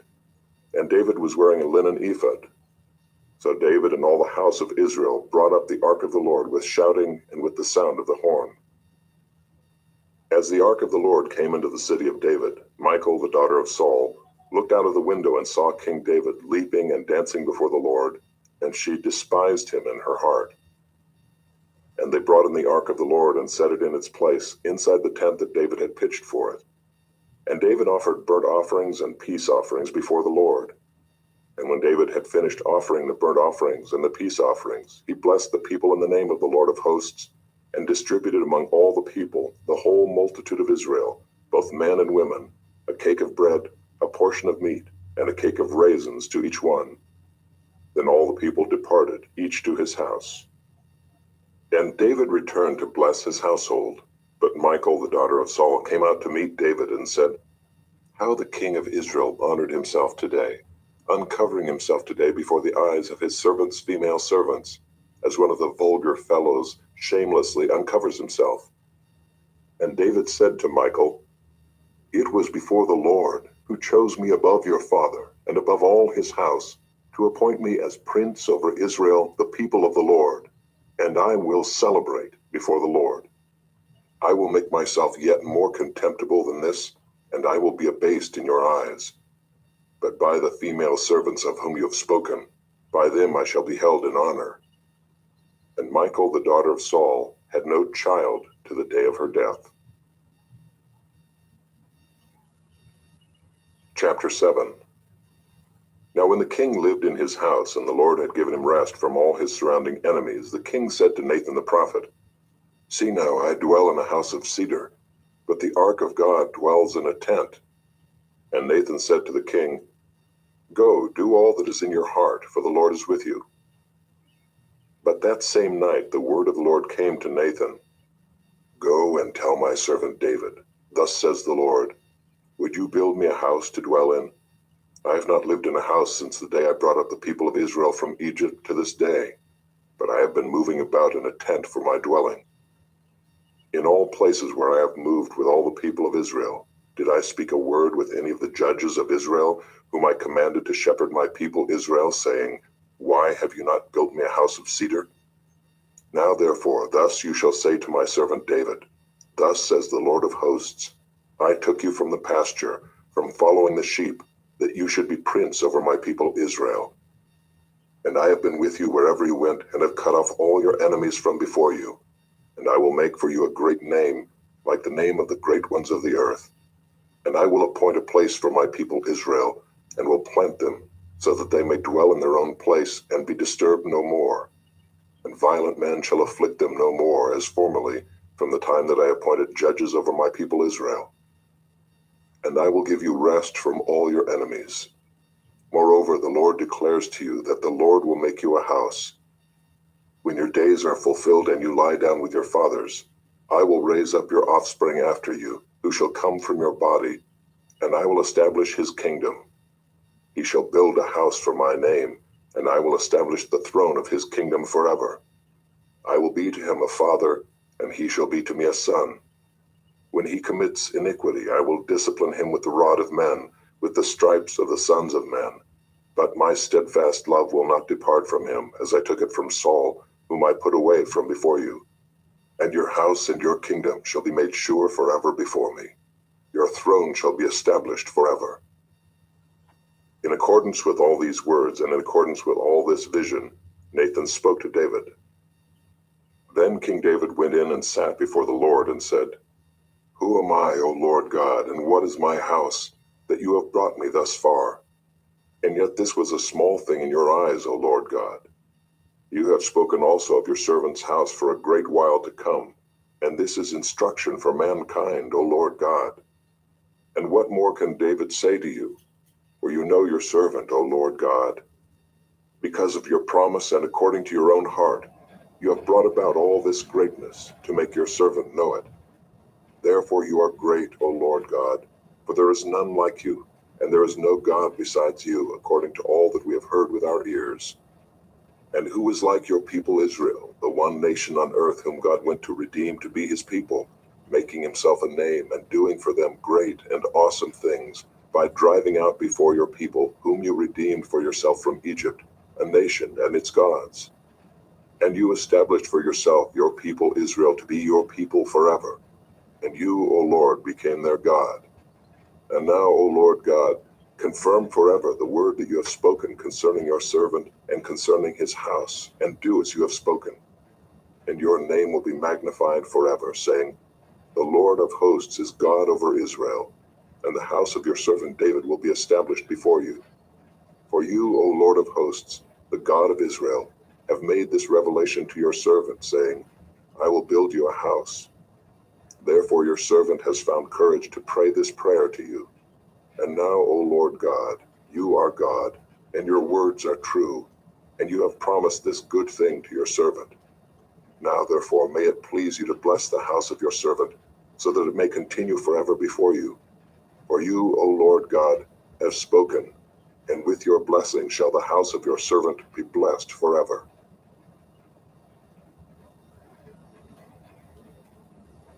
Chapter 8. After this, David defeated the Philistines and subdued them. And David took Metheg-Ammah out of the hand of the Philistines. And he defeated Moab, and he measured them with a line, making them lie down on the ground. 2 lines he measured to be put to death, and 1 full line to be spared. And the Moabites became servants to David, and brought tribute. David also defeated Hadadezer, the son of Rehob, king of Zobah, as he went to restore his power at the river Euphrates. And David took from him 1,700 horsemen and 20,000 foot soldiers. And David hamstrung all the chariot horses, but left enough for 100 chariots. And when the Syrians of Damascus came to help Hadadezer, king of Zobah, David struck down 22,000 men of the Syrians. Then David put garrisons in Aram of Damascus, and the Syrians became servants to David and brought tribute. And the Lord gave victory to David wherever he went. And David took the shields of gold that were carried by the servants of Hadadezer, and brought them to Jerusalem. And from Beta and from Berothai, cities of Hadadezer, King David took very much bronze. When Toi, king of Hamath, heard that David had defeated the whole army of Hadadezer, Toi sent his son Joram to King David, to ask about his health and to bless him because he had fought against Hadadezer and defeated him. For Hadadezer had often been at war with Toi. And Joram brought with him articles of silver, of gold, and of bronze. These also King David dedicated to the Lord, together with the silver and gold that he dedicated from all the nations he subdued, from Edom, Moab, the Ammonites, the Philistines, Amalek, and from the spoil of Hadadezer, the son of Rehob, king of Zobah. And David made a name for himself when he returned from striking down 18,000 Edomites in the Valley of Salt. Then he put garrisons in Edom. Throughout all Edom he put garrisons, and all the Edomites became David's servants. And the Lord gave victory to David wherever he went. So David reigned over all Israel, and David administered justice and equity to all his people. Joab the son of Zeruiah was over the army, and Jehoshaphat the son of Ahilud was recorder, and Zadok the son of Ahitub, and Ahimelech the son of Abiathar were priests, and Seraiah was secretary, And Benaiah the son of Jehoiada was over the Kerethites and the Pelethites, and David's sons were priests. Chapter 9. And David said, Is there still anyone left of the house of Saul, that I may show him kindness for Jonathan's sake?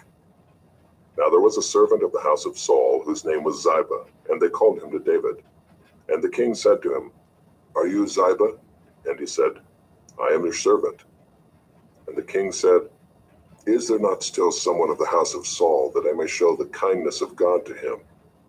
Ziba said to the king, There is still a son of Jonathan, he is crippled in his feet. The king said to him, Where is he? And Ziba said to the king, He is in the house of Machir, the son of Ammiel, at Lo-debar. Then King David sent and brought him from the house of Machir, the son of Ammiel, at Lo-debar. And Mephibosheth, the son of Jonathan, son of Saul, came to David and fell on his face and paid homage. And David said, Mephibosheth. And he answered, Behold, I am your servant. And David said to him, Do not fear, for I will show you kindness for the sake of your father Jonathan. And I will restore to you all the land of Saul your father, and you shall eat at my table always. And he paid homage and said, What is your servant that you should show regard for a dead dog such as I? Then the king called Ziba, Saul's servant, and said to him, All that belonged to Saul and to all his house I have given to your master's grandson. And you and your sons and your servants shall till the land for him and shall bring in the produce, that your master's grandson may have bread to eat. But Mephibosheth, your master's grandson, shall always eat at my table. Now Ziba had 15 sons and 20 servants. Then Ziba said to the king, According to all that my lord the king commands his servant, so will your servant do. So Mephibosheth ate at David's table like one of the king's sons. And Mephibosheth had a young son whose name was Micah, and all who lived in Ziba's house became Mephibosheth's servants. So Mephibosheth lived in Jerusalem, for he ate always at the king's table. Now he was lame in both his feet. Chapter 10. After this the king of the Ammonites died, and Hanun his son reigned in his place. And David said, I will deal loyally with Hanun the son of Nahash, as his father dealt loyally with me. So David sent by his servants to console him concerning his father. And David's servants came into the land of the Ammonites. But the princes of the Ammonites said to Hanun their lord, Do you think because David has sent comforters to you that he is honoring your father? Has not David sent his servants to you to search the city and to spy it out and to overthrow it? So Hanun took David's servants, and shaved off half the beard of each, and cut off their garments in the middle at their hips, and sent them away. When it was told David, he sent to meet them, for the men were greatly ashamed. And the king said, Remain at Jericho until your beards have grown, and then return. When the Ammonites saw that they had become a stench to David, the Ammonites sent and hired the Syrians of Beth-rehob, and the Syrians of Zobah, 20,000 foot soldiers, and the king of Maacah with 1,000 men, and the men of Tob 12,000 men. And when David heard of it, he sent Joab and all the host of the mighty men. And the Ammonites came out and drew up in battle array at the entrance of the gate, and the Syrians of Zobah and of Rehob, and the men of Tob and Maacah were by themselves in the open country. When Joab saw that the battle was set against him both in front and in the rear, he chose some of the best men of Israel and arrayed them against the Syrians. The rest of his men he put in the charge of Abishai his brother, and he arrayed them against the Ammonites. And he said, If the Syrians are too strong for me, then you shall help me. But if the Ammonites are too strong for you, then I will come and help you. Be of good courage, and let us be courageous for our people and for the cities of our God, and may the Lord do what seems good to him.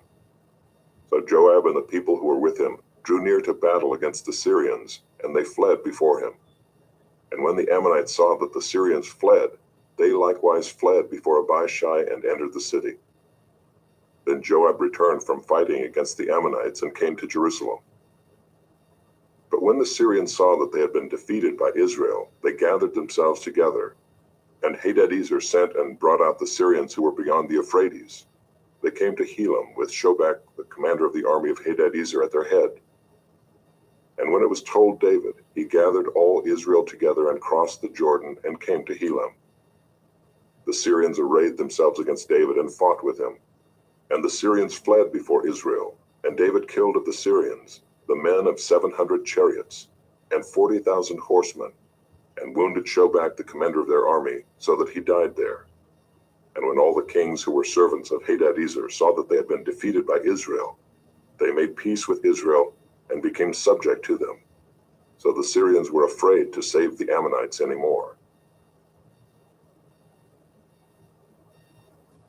Chapter 11. In the spring of the year, the time when kings go out to battle, David sent Joab and his servants with him and all Israel. And they ravaged the Ammonites and besieged Rabbah. But David remained at Jerusalem. It happened late one afternoon when David arose from his couch and was walking on the roof of the king's house, that he saw from the roof a woman bathing, and the woman was very beautiful. And David sent and inquired about the woman. And one said, "Is not this Bathsheba the daughter of Eliam, the wife of Uriah the Hittite?" So David sent messengers and took her, and she came to him, and he lay with her. Now she had been purifying herself from her uncleanness. Then she returned to her house. And the woman conceived, and she sent and told David, "I am pregnant." So David sent word to Joab, "Send me Uriah the Hittite." And Joab sent Uriah to David. When Uriah came to him, David asked how Joab was doing and how the people were doing and how the war was going. Then David said to Uriah, "Go down to your house and wash your feet." And Uriah went out of the king's house, and there followed him a present from the king.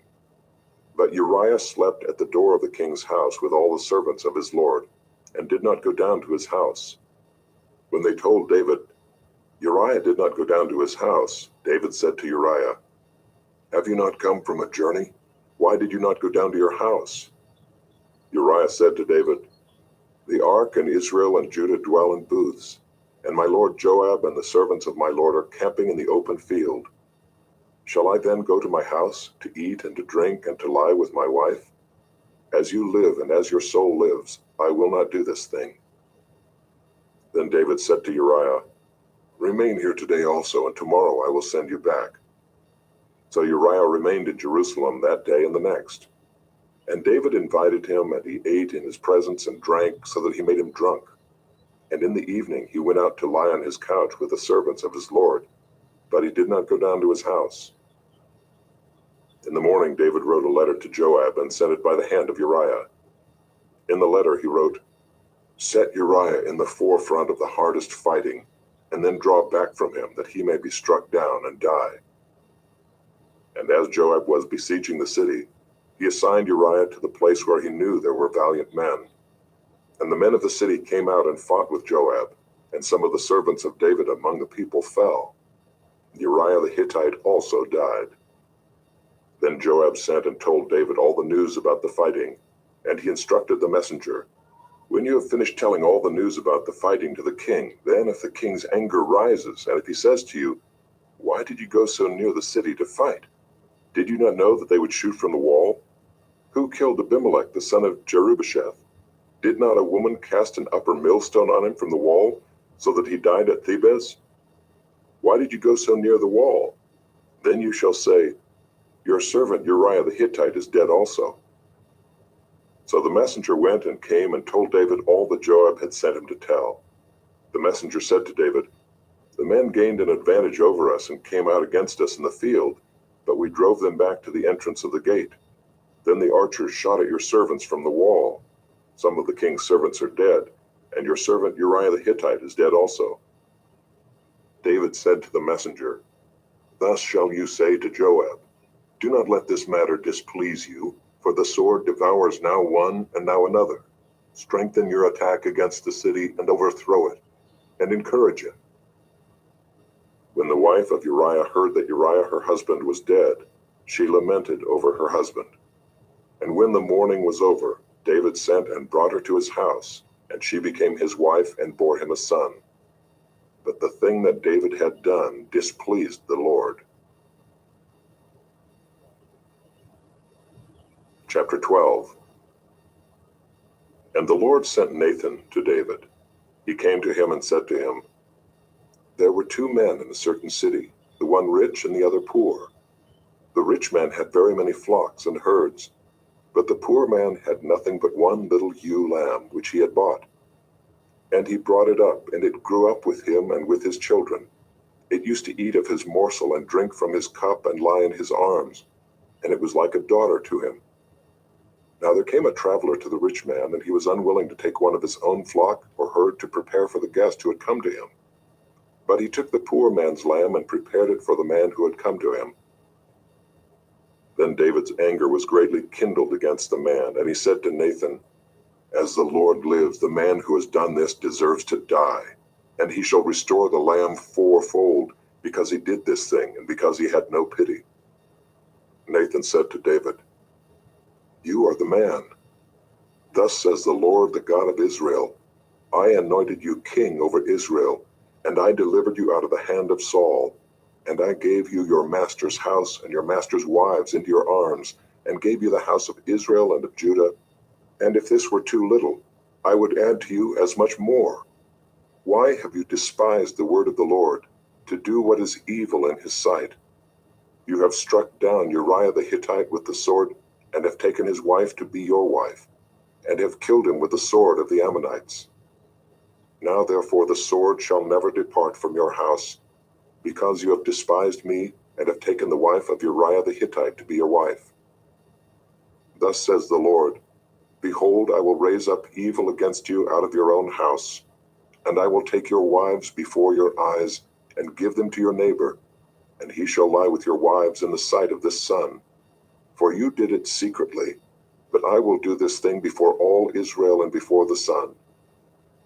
David said to Nathan, I have sinned against the Lord. And Nathan said to David, The Lord also has put away your sin. You shall not die. Nevertheless, because by this deed you have utterly scorned the Lord, the child who is born to you shall die. Then Nathan went to his house. And the Lord afflicted the child that Uriah's wife bore to David, and he became sick. David therefore sought God on behalf of the child, and David fasted and went in and lay all night on the ground. And the elders of his house stood beside him to raise him from the ground, but he would not, nor did he eat food with them. On the seventh day the child died.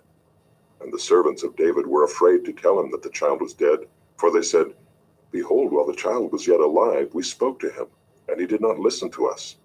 How then can we say to him, The child is dead? He may do himself some harm.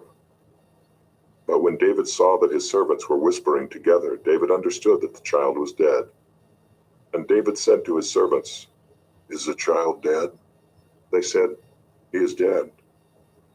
Then David arose from the earth and washed and anointed himself and changed his clothes. And he went into the house of the Lord and worshipped.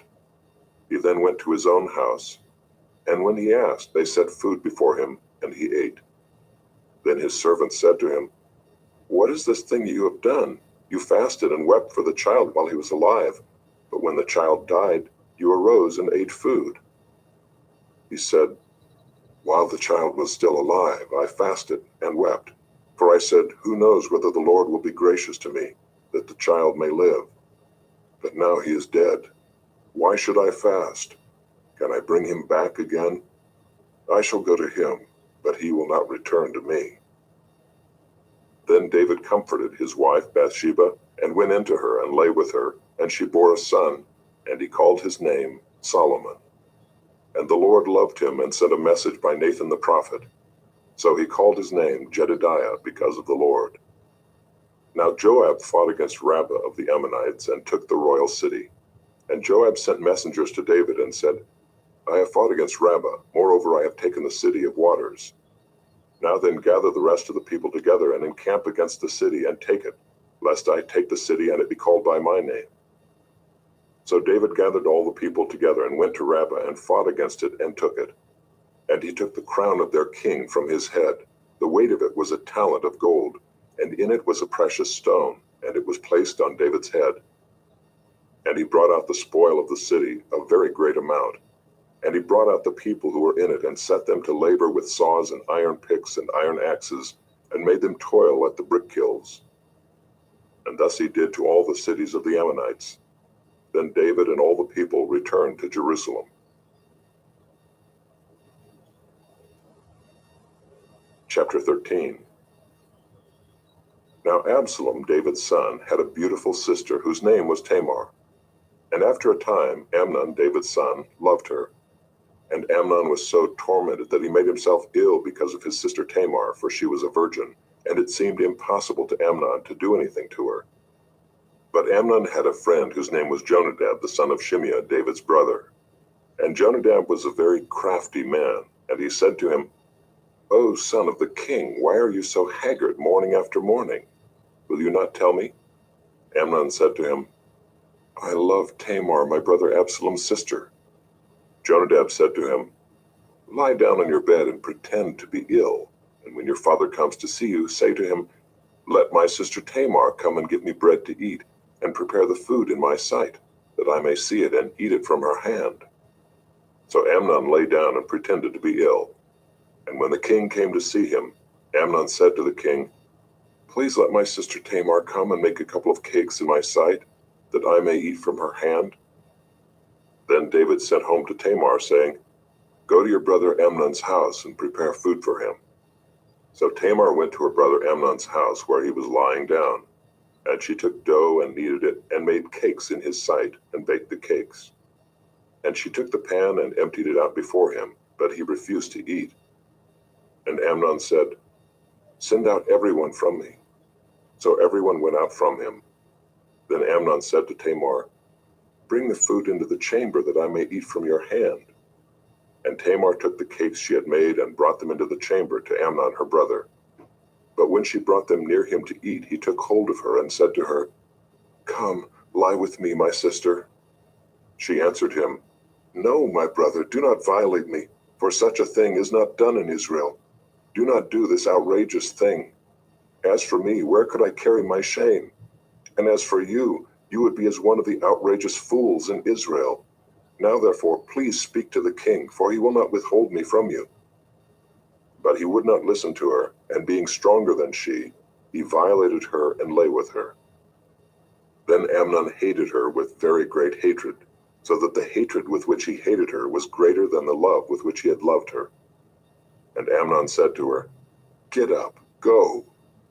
But she said to him, "No, my brother, for this wrong in sending me away is greater than the other that you did to me." But he would not listen to her.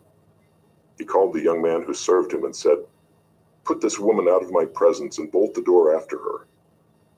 Now she was wearing a long robe with sleeves, for thus were the virgin daughters of the king dressed. So his servant put her out and bolted the door after her. And Tamar put ashes on her head and tore the long robe that she wore. And she laid her hand on her head and went away, crying aloud as she went. And her brother Absalom said to her, "Has Amnon your brother been with you?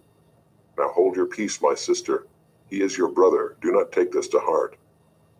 So Tamar lived, a desolate woman, in her brother Absalom's house. When King David heard of all these things, he was very angry.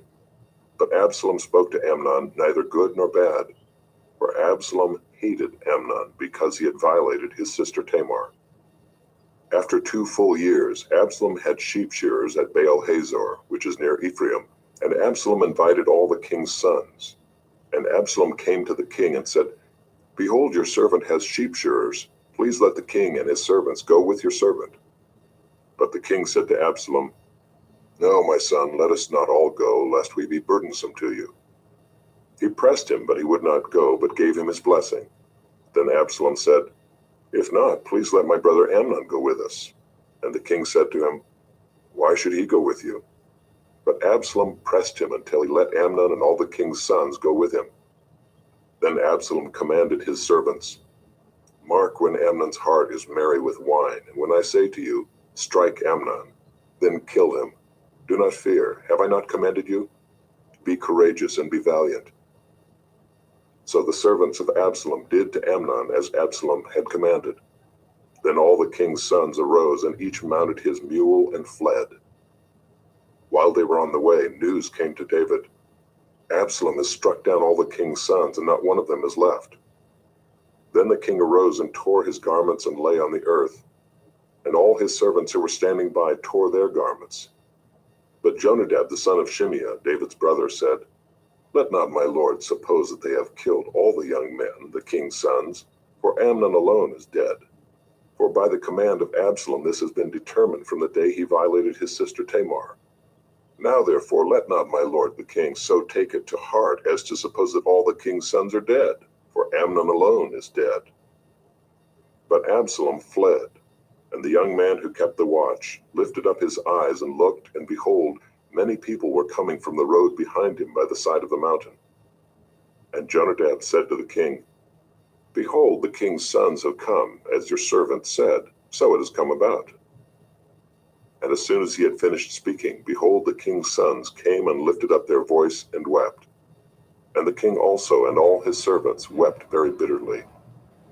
But Absalom fled and went to Talmai, the son of Ammihud, king of Geshur. And David mourned for his son day after day. So Absalom fled and went to Geshur and was there 3 years. And the spirit of the king longed to go out to Absalom, because he was comforted about Amnon, since he was dead.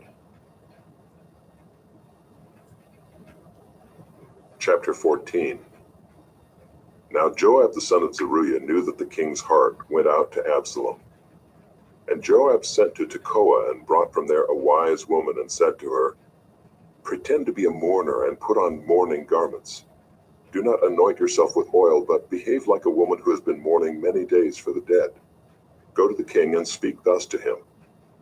So Joab put the words in her mouth. When the woman of Tekoa came to the king, she fell on her face to the ground and paid homage and said, Save me, O king.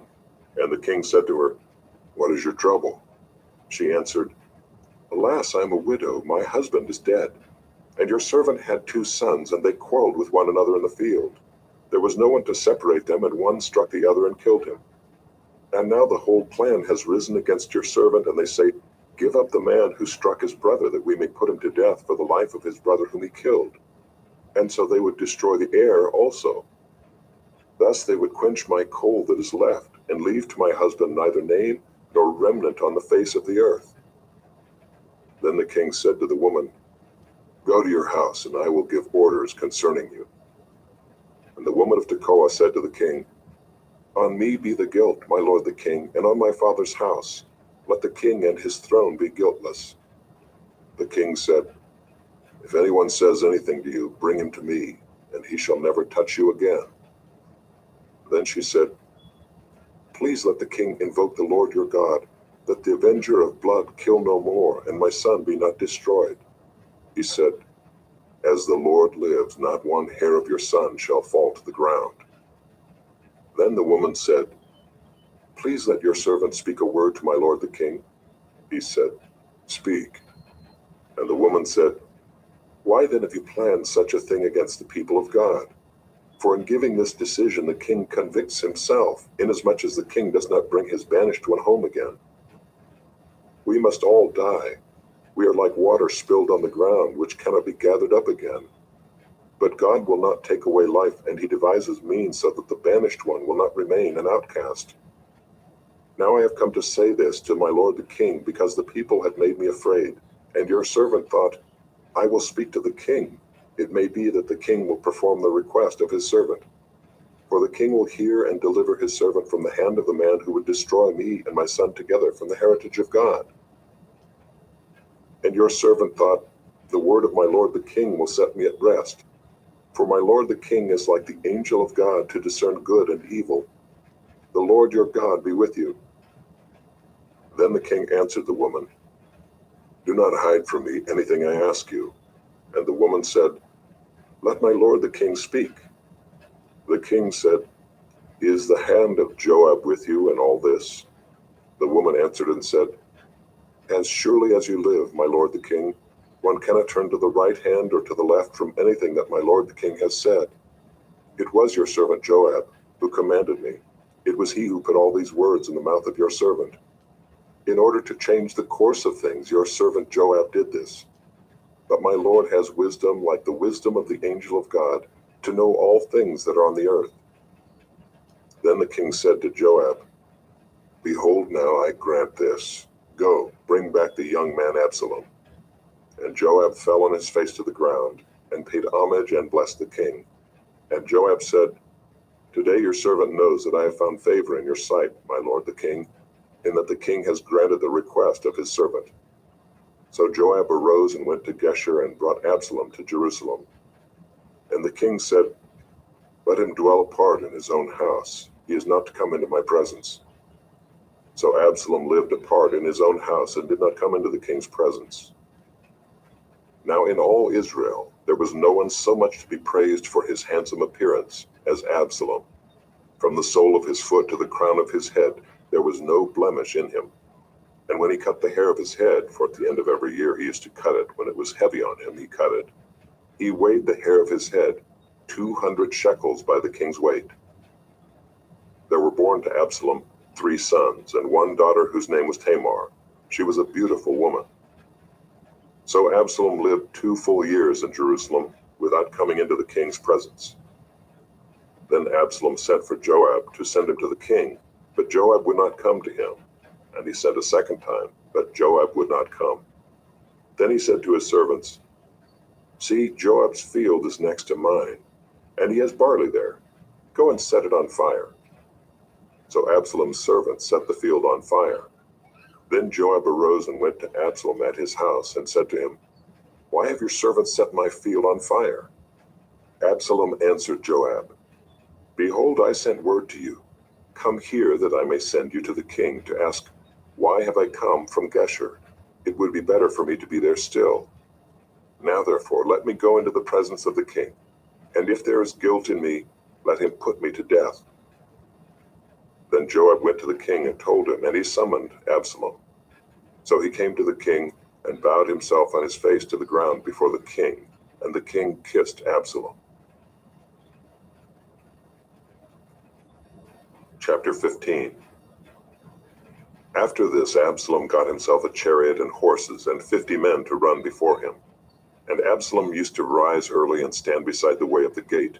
And when any man had a dispute to come before the king for judgment, Absalom would call to him and say, From what city are you? And when he said, Your servant is of such and such a tribe in Israel, Absalom would say to him, See, your claims are good and right, but there is no man designated by the king to hear you. Then Absalom would say, Oh, that I were judge in the land! Then every man with a dispute or cause might come to me, and I would give him justice. And whenever a man came near to pay homage to him, he would put out his hand and take hold of him and kiss him. Thus Absalom did to all of Israel who came to the king for judgment. So Absalom stole the hearts of the men of Israel. And at the end of 4 years, Absalom said to the king, Please let me go and pay my vow which I have vowed to the Lord in Hebron. For your servant vowed a vow while I lived at Geshur in Aram, saying, If the Lord will indeed bring me back to Jerusalem, then I will offer worship to the Lord. The king said to him, Go in peace. So he arose and went to Hebron. But Absalom sent secret messengers throughout all the tribes of Israel, saying, As soon as you hear the sound of the trumpet, then say, Absalom is king at Hebron. With Absalom went 200 men from Jerusalem who were invited guests, and they went in their innocence and knew nothing. And while Absalom was offering the sacrifices, he sent for Ahithophel the Gilonite, David's counselor, from his city Gilo. And the conspiracy grew strong, and the people with Absalom kept increasing. And a messenger came to David, saying, The hearts of the men of Israel have gone after Absalom. Then David said to all his servants who were with him at Jerusalem, Arise and let us flee, or else there will be no escape for us from Absalom. Go quickly, lest he overtake us quickly and bring down ruin on us, and strike the city with the edge of the sword. And the king's servants said to the king, Behold, your servants are ready to do whatever my lord the king decides. So the king went out, and all his household after him. And the king left 10 concubines to keep the house. And the king went out, and all the people after him, and they halted at the last house. And all his servants passed by him, and all the Kerethites and all the Pelethites, And all the 600 Gittites who had followed him from Gath passed on before the king. Then the king said to Ittai the Gittite, "Why do you also go with us? Go back and stay with the king, for you are a foreigner and also an exile from your home. You came only yesterday, and shall I today make you wander about with us, since I go I know not where? Go back and take your brothers with you, and may the Lord show steadfast love and faithfulness to you." But Ittai answered the king, "As the Lord lives, and as my lord the king lives, wherever my lord the king shall be, whether for death or for life, there also will your servant be." And David said to Ittai, "Go then, pass on." So Ittai the Gittite passed on with all his men, and all the little ones who were with him. And all the land wept aloud as all the people passed by, and the king crossed the brook Kidron, and all the people passed on toward the wilderness. And Abiathar came up, and behold, Zadok came also with all the Levites, bearing the ark of the covenant of God. And they set down the ark of God until the people had all passed out of the city. Then the king said to Zadok, "Carry the ark of God back into the city. If I find favor in the eyes of the Lord, he will bring me back and let me see both it and his dwelling place. But if he says, 'I have no pleasure in you,' behold, here I am. Let him do to me what seems good to him." The king also said to Zadok the priest, "Are you not a seer? Go back to the city in peace with your 2 sons, Ahimaaz your son and Jonathan the son of Abiathar. See, I will wait at the fords of the wilderness until word comes from you to inform me." So Zadok and Abiathar carried the ark of God back to Jerusalem, and they remained there. But David went up the ascent of the Mount of Olives, weeping as he went, barefoot and with his head covered. And all the people who were with him covered their heads, and they went up, weeping as they went. And it was told David, "Ahithophel is among the conspirators with Absalom." And David said, "O Lord, please turn the counsel of Ahithophel into foolishness." While David was coming to the summit, where God was worshipped, behold, Hushai the Archite came to meet him with his coat torn and dirt on his head.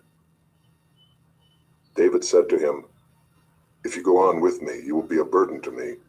But if you return to the city and say to Absalom, 'I will be your servant, O king, as I have been your father's servant in time past, so now I will be your servant,' then you will defeat for me the counsel of Ahithophel.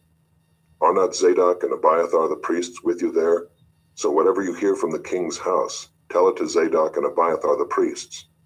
Behold, their 2 sons are with them there, Ahimaaz Zadok's son, and Jonathan Abiathar's son, and by them you shall send to me everything you hear." So Hushai, David's friend, came into the city just as Absalom was entering Jerusalem. Chapter 16. When David had passed a little beyond the summit, Ziba, the servant of Mephibosheth, met him, with a couple of donkeys saddled, bearing 200 loaves of bread, 100 bunches of raisins, 100 of summer fruits, and a skin of wine. And the king said to Ziba, "Why have you brought these?" Ziba answered, "The donkeys are for the king's household to ride on, the bread and summer fruit for the young men to eat, and the wine for those who faint in the wilderness to drink." And the king said, "And where is your master's son?" Ziba said to the king, "Behold, he remains in Jerusalem, for he said, 'Today the house of Israel will give me back the kingdom of my father.'" Then the king said to Ziba, "Behold, all that belonged to Mephibosheth is now yours." And Ziba said, "I pay homage. Let me ever find favor in your sight, my lord the king." When King David came to Bahurim, there came out a man of the family of the house of Saul, whose name was Shimei, the son of Gera. And as he came, he cursed continually. And he threw stones at David and at all the servants of King David, and all the people and all the mighty men were on his right hand and on his left. And Shimei said as he cursed, get out, you man of blood, you worthless man. The Lord has avenged on you all the blood of the house of Saul, in whose place you have reigned, and the Lord has given the kingdom into the hand of your son Absalom. See, your evil is on you, for you are a man of blood." Then Abishai the son of Zeruiah said to the king, "Why should this dead dog curse my lord the king? Let me go over and take off his head." But the king said, "What have I to do with you, you sons of Zeruiah?" If he is cursing because the Lord has said to him, 'Curse David,' who then shall say, 'Why have you done so?' And David said to Abishai and to all his servants, 'Behold, my own son seeks my life. How much more now may this Benjaminite? Leave him alone and let him curse, for the Lord has told him to. It may be that the Lord will look on the wrong done to me, and that the Lord will repay me with good for his cursing today.' So David and his men went on the road, while Shimei went along on the hillside opposite him, and cursed as he went, and threw stones at him, and flung dust. And the king and all the people who were with him arrived weary at the Jordan, and there he refreshed himself.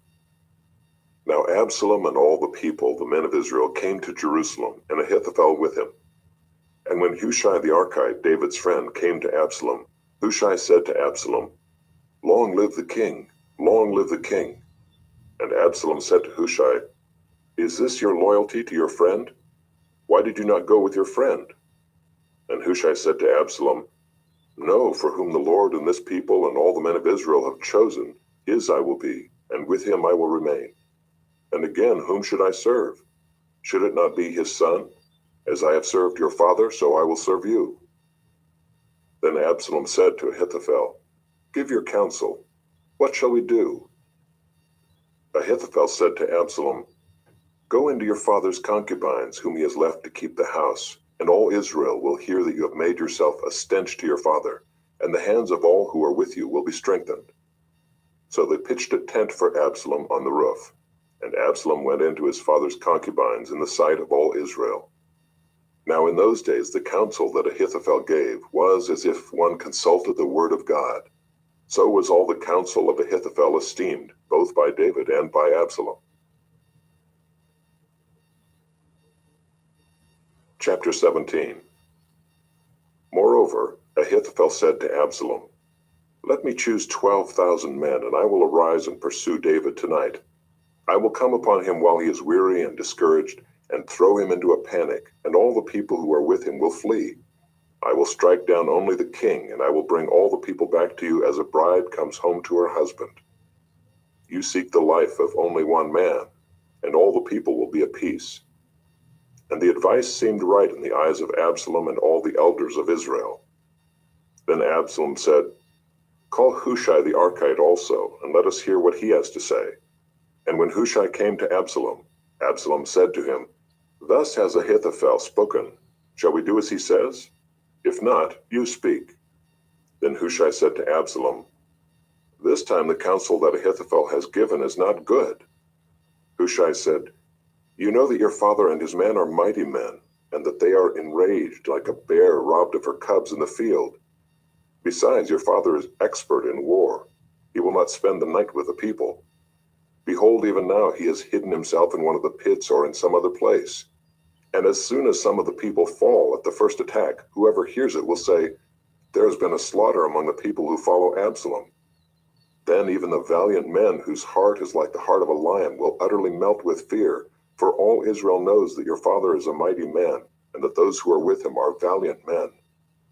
But my counsel is that all Israel be gathered to you from Dan to Beersheba, as the sand by the sea for multitude, and that you go to battle in person.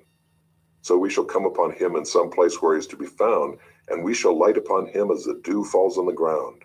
And of him and all the men with him, not one will be left. If he withdraws into a city, then all Israel will bring ropes to that city, and we shall drag it into the valley, until not even a pebble is to be found there.' And Absalom and all the men of Israel said, 'The counsel of Hushai the Archite is better than the counsel of Ahithophel.'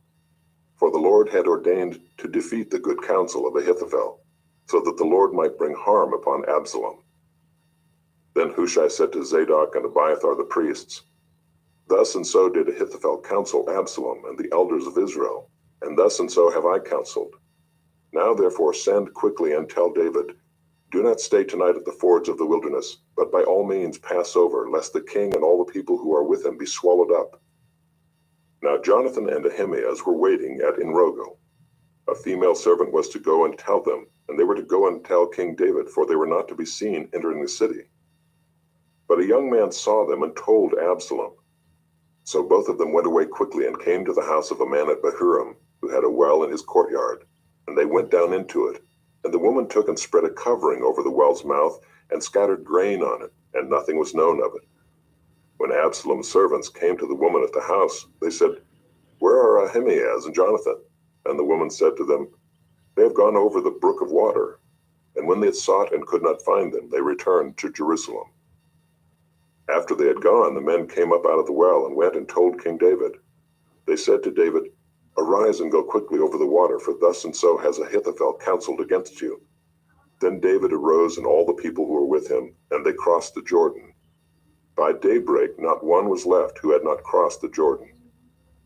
When Ahithophel saw that his counsel was not followed, he saddled his donkey and went off home to his own city. He set his house in order and hanged himself, and he died and was buried in the tomb of his father. Then David came to Mahanaim, and Absalom crossed the Jordan with all the men of Israel. Now Absalom had set Amasa over the army instead of Joab. Amasa was the son of a man named Ithra the Ishmaelite, who had married Abigail the daughter of Nahash, sister of Zeruiah, Joab's mother. And Israel and Absalom encamped in the land of Gilead. When David came to Mahanaim, Shobai the son of Nahash from Rabbah of the Ammonites, and Machir the son of Ammiel from Lo-debar, and Barzillai the Gileadite from Rogelim, brought beds, basins, and earthen vessels, wheat, barley, flour, parched grain, beans and lentils, honey and curds and sheep and cheese from the herd, for David and the people with him to eat. For they said, "The people are hungry and weary and thirsty in the wilderness." Chapter 18. Then David mustered the men who were with him, and set over them commanders of thousands, and commanders of hundreds. And David sent out the army 1/3 under the command of Joab, 1/3 under the command of Abishai the son of Zeruiah, Joab's brother, and 1/3 under the command of Ittai the Gittite. And the king said to the men, "I myself will also go out with you." But the men said, "You shall not go out, for if we flee, they will not care about us. If half of us die, they will not care about us. But you are worth 10,000 of us. Therefore it is better that you send us help from the city." The king said to them, "Whatever seems best to you, I will do." So the king stood at the side of the gate, while all the army marched out by hundreds and by thousands. And the king ordered Joab and Abishai and Ittai, "Deal gently for my sake with the young man Absalom." And all the people heard when the king gave orders to all the commanders about Absalom. So the army went out into the field against Israel, and the battle was fought in the forest of Ephraim. And the men of Israel were defeated there by the servants of David, and the loss there was great on that day, 20,000 men. The battle spread over the face of all the country, and the forest devoured more people that day than the sword. And Absalom happened to meet the servants of David. Absalom was riding on his mule, and the mule went under the thick branches of a great oak, and his head caught fast in the oak, and he was suspended between heaven and earth, while the mule that was under him went on. And a certain man saw it and told Joab, "Behold, I saw Absalom hanging in an oak." Joab said to the man who told him, "What, you saw him? Why then did you not strike him there to the ground? I would have been glad to give you 10 pieces of silver and a belt." But the man said to Joab, "Even if I felt in my hand the weight of 1,000 pieces of silver, I would not reach out my hand against the king's son. For in our hearing the king commanded you and Abishai and Ittai, for my sake protect the young man Absalom. On the other hand, if I had dealt treacherously against his life, and there's nothing hidden from the king, then you yourself would have stood aloof." Joab said, "I will not waste time like this with you." And he took 3 javelins in his hand, and thrust them into the heart of Absalom while he was still alive in the oak. And 10 young men, Joab's armor-bearers, surrounded Absalom and struck him and killed him.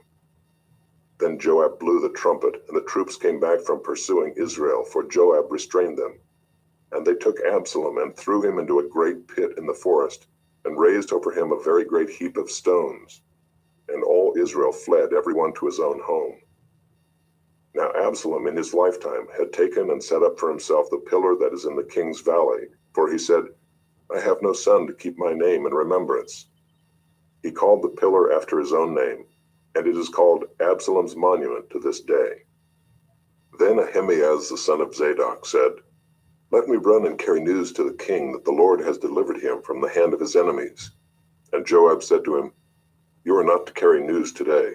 You may carry news another day, but today you shall carry no news, because the king's son is dead. Then Joab said to the Cushite, Go, tell the king what you have seen.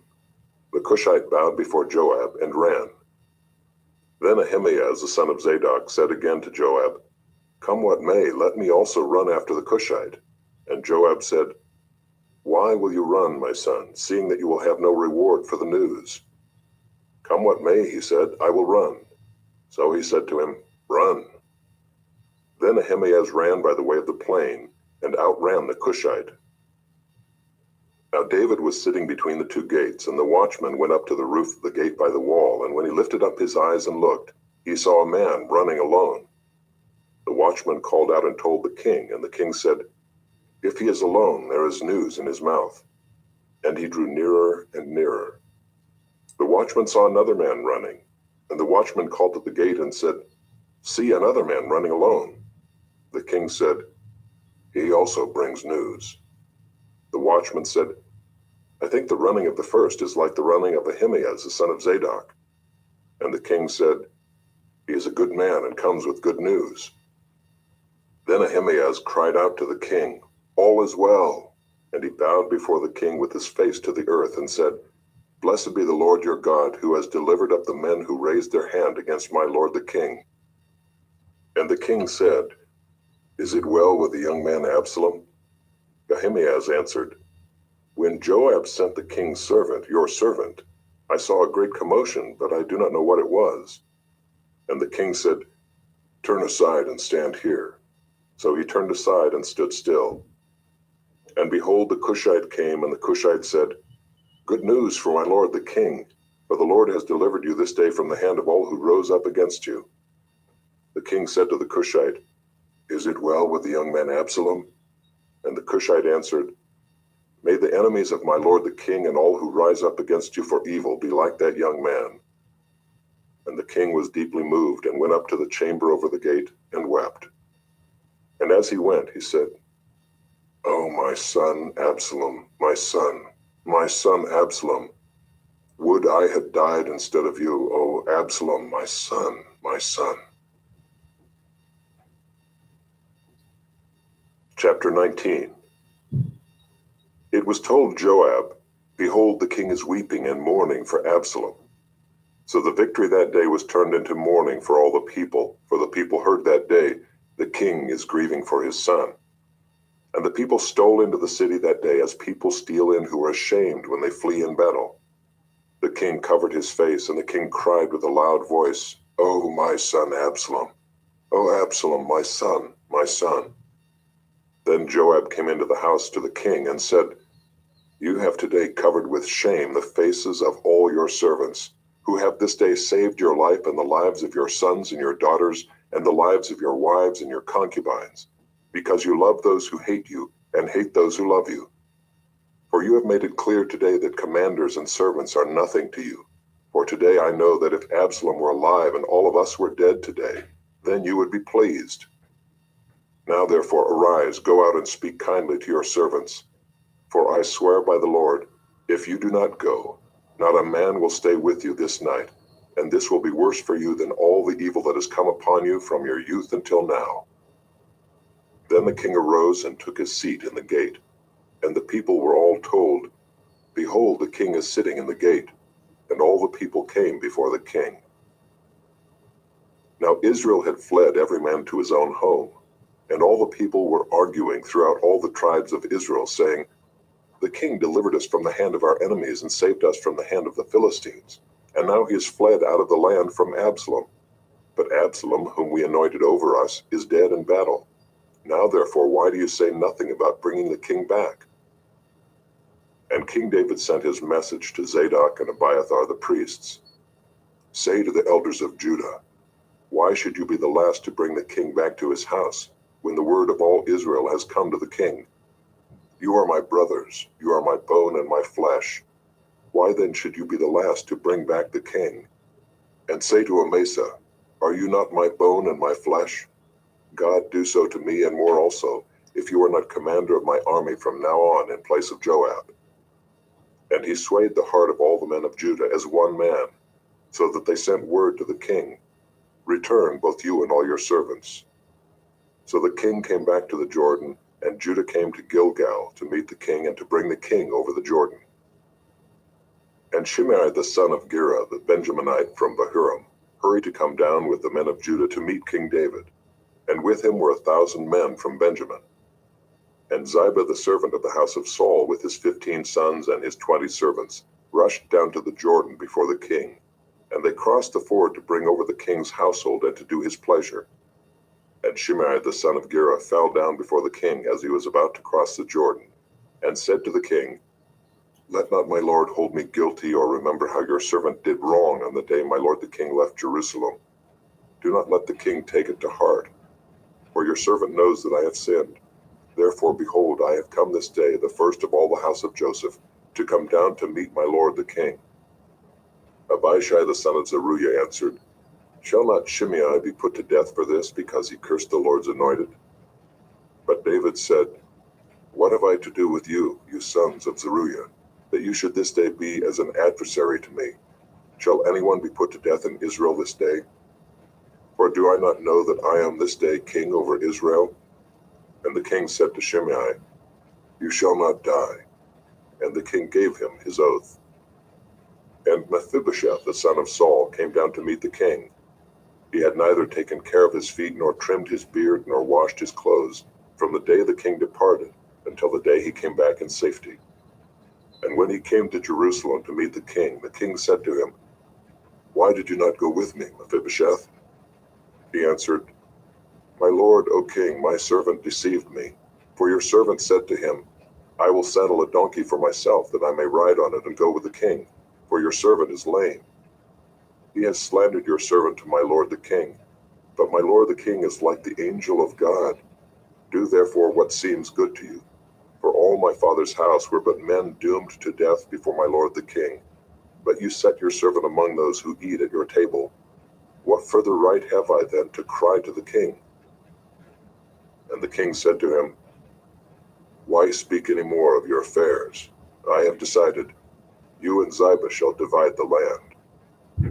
And Mephibosheth said to the king, "Oh, let him take it all, since my lord the king has come safely home." Now Barzillai the Gileadite had come down from Rogelim, and he went on with the king to the Jordan, to escort him over the Jordan. Barzillai was a very aged man, 80 years old.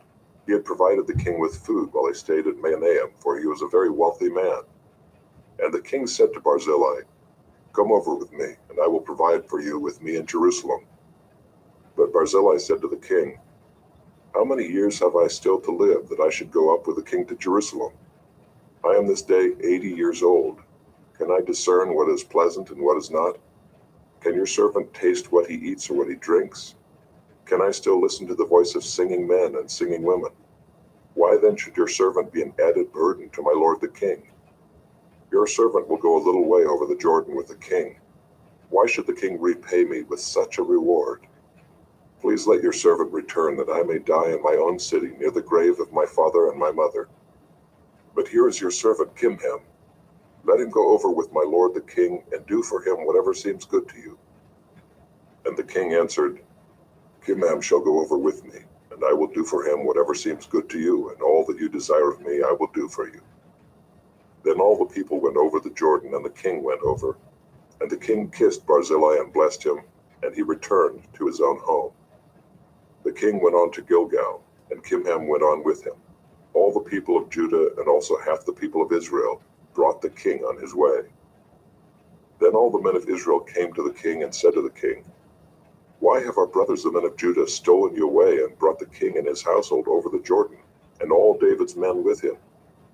All the men of Judah answered the men of Israel, "Because the king is our close relative, why then are you angry over this matter? Have we eaten at all at the king's expense? Or has he given us any gift?" And the men of Israel answered the men of Judah, "We have 10 shares in the king, and in David also we have more than you. Why then did you despise us? Were we not the first to speak of bringing back our king?" But the words of the men of Judah were fiercer than the words of the men of Israel. Chapter 20. Now there happened to be there a worthless man whose name was Sheba, the son of Bichri, a Benjaminite. And he blew the trumpet and said, We have no portion in David, and we have no inheritance in the son of Jesse. Every man to his tents, O Israel. So all the men of Israel withdrew from David, and followed Sheba, the son of Bichri. But the men of Judah followed their king steadfastly from the Jordan to Jerusalem. And David came to his house at Jerusalem. And the king took the 10 concubines whom he had left to care for the house, and put them in a house under guard, and provided for them, but did not go into them. So they were shut up until the day of their death, living as if in widowhood. Then the king said to Amasa, Call the men of Judah together to me within 3 days, and be here yourself. So Amasa went to summon Judah, but he delayed beyond the set time that had been appointed him. And David said to Abishai, Now Sheba the son of Bichri will do us more harm than Absalom. Take your lord's servants and pursue him, lest he get himself to fortified cities and escape from us. And there went out after him Joab's men, and the Kerethites and the Pelethites, and all the mighty men. They went out from Jerusalem to pursue Sheba the son of Bichri. When they were at the great stone that is in Gibeon, Amasa came to meet them. Now Joab was wearing a soldier's garment, and over it was a belt with a sword in its sheath, fastened on his thigh, and as he went forward it fell out. And Joab said to Amasa, Is it well with you, my brother? And Joab took Amasa by the beard with his right hand to kiss him. But Amasa did not observe the sword that was in Joab's hand. So Joab struck him with it in the stomach, and spilled his entrails to the ground without striking a second blow, and he died. Then Joab and Abishai his brother pursued Sheba the son of Bichri. And one of Joab's young men took his stand by Amasa and said, Whoever favors Joab, and whoever is for David, let him follow Joab. And Amasa lay wallowing in his blood in the highway. And anyone who came by, seeing him, stopped. And when the man saw that all the people stopped, he carried Amasa out of the highway into the field, and threw a garment over him. When he was taken out of the highway, all the people went on after Joab to pursue Sheba the son of Bichri. And Sheba passed through all the tribes of Israel to Abel of Bethmaachah, and all the Bichrites assembled and followed him in. And all the men who were with Joab came and besieged him in Abel of Bethmaachah. They cast up a mound against the city, and it stood against the rampart, and they were battering the wall to throw it down. Then a wise woman called from the city, Listen, tell Joab, Come here that I may speak to you. And he came near her, and the woman said, Are you Joab? He answered, I am. Then she said to him, Listen to the words of your servant. And he answered, I am listening. Then she said, They used to say in former times, Let them but ask counsel at Abel, and so they settled a matter. I am one of those who are peaceable and faithful in Israel. You seek to destroy a city that is a mother in Israel. Why will you swallow up the heritage of the Lord? Joab answered, Far be it from me, far be it that I should swallow up or destroy. That is not true, but a man of the hill country of Ephraim called Sheba the son of Bichri has lifted up his hand against King David. Give up him alone, and I will withdraw from the city. And the woman said to Joab, Behold, his head shall be thrown to you over the wall. Then the woman went to all the people in her wisdom, and they cut off the head of Sheba the son of Bichri and threw it out to Joab. So he blew the trumpet, and they dispersed from the city, every man to his home. And Joab returned to Jerusalem to the king.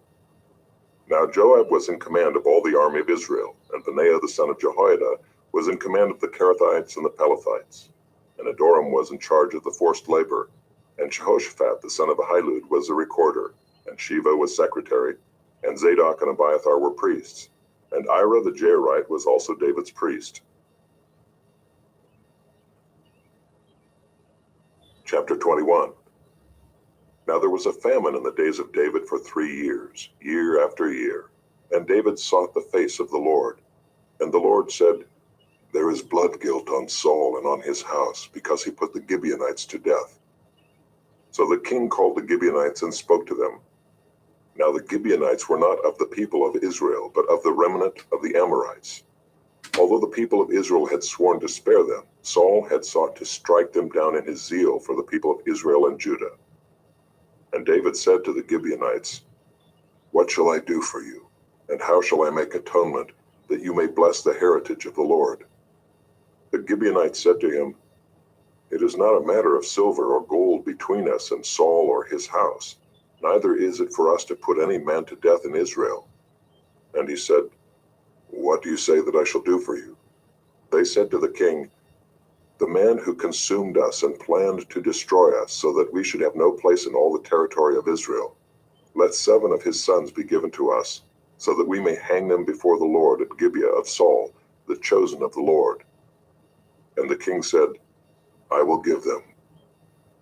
But the king spared Mephibosheth, the son of Saul's son Jonathan, because of the oath of the Lord that was between them, between David and Jonathan the son of Saul.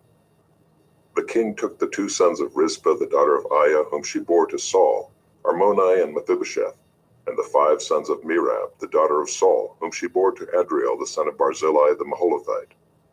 And he gave them into the hands of the Gibeonites, and they hanged them on the mountain before the Lord. And the 7 of them perished together. They were put to death in the first days of harvest, at the beginning of barley harvest.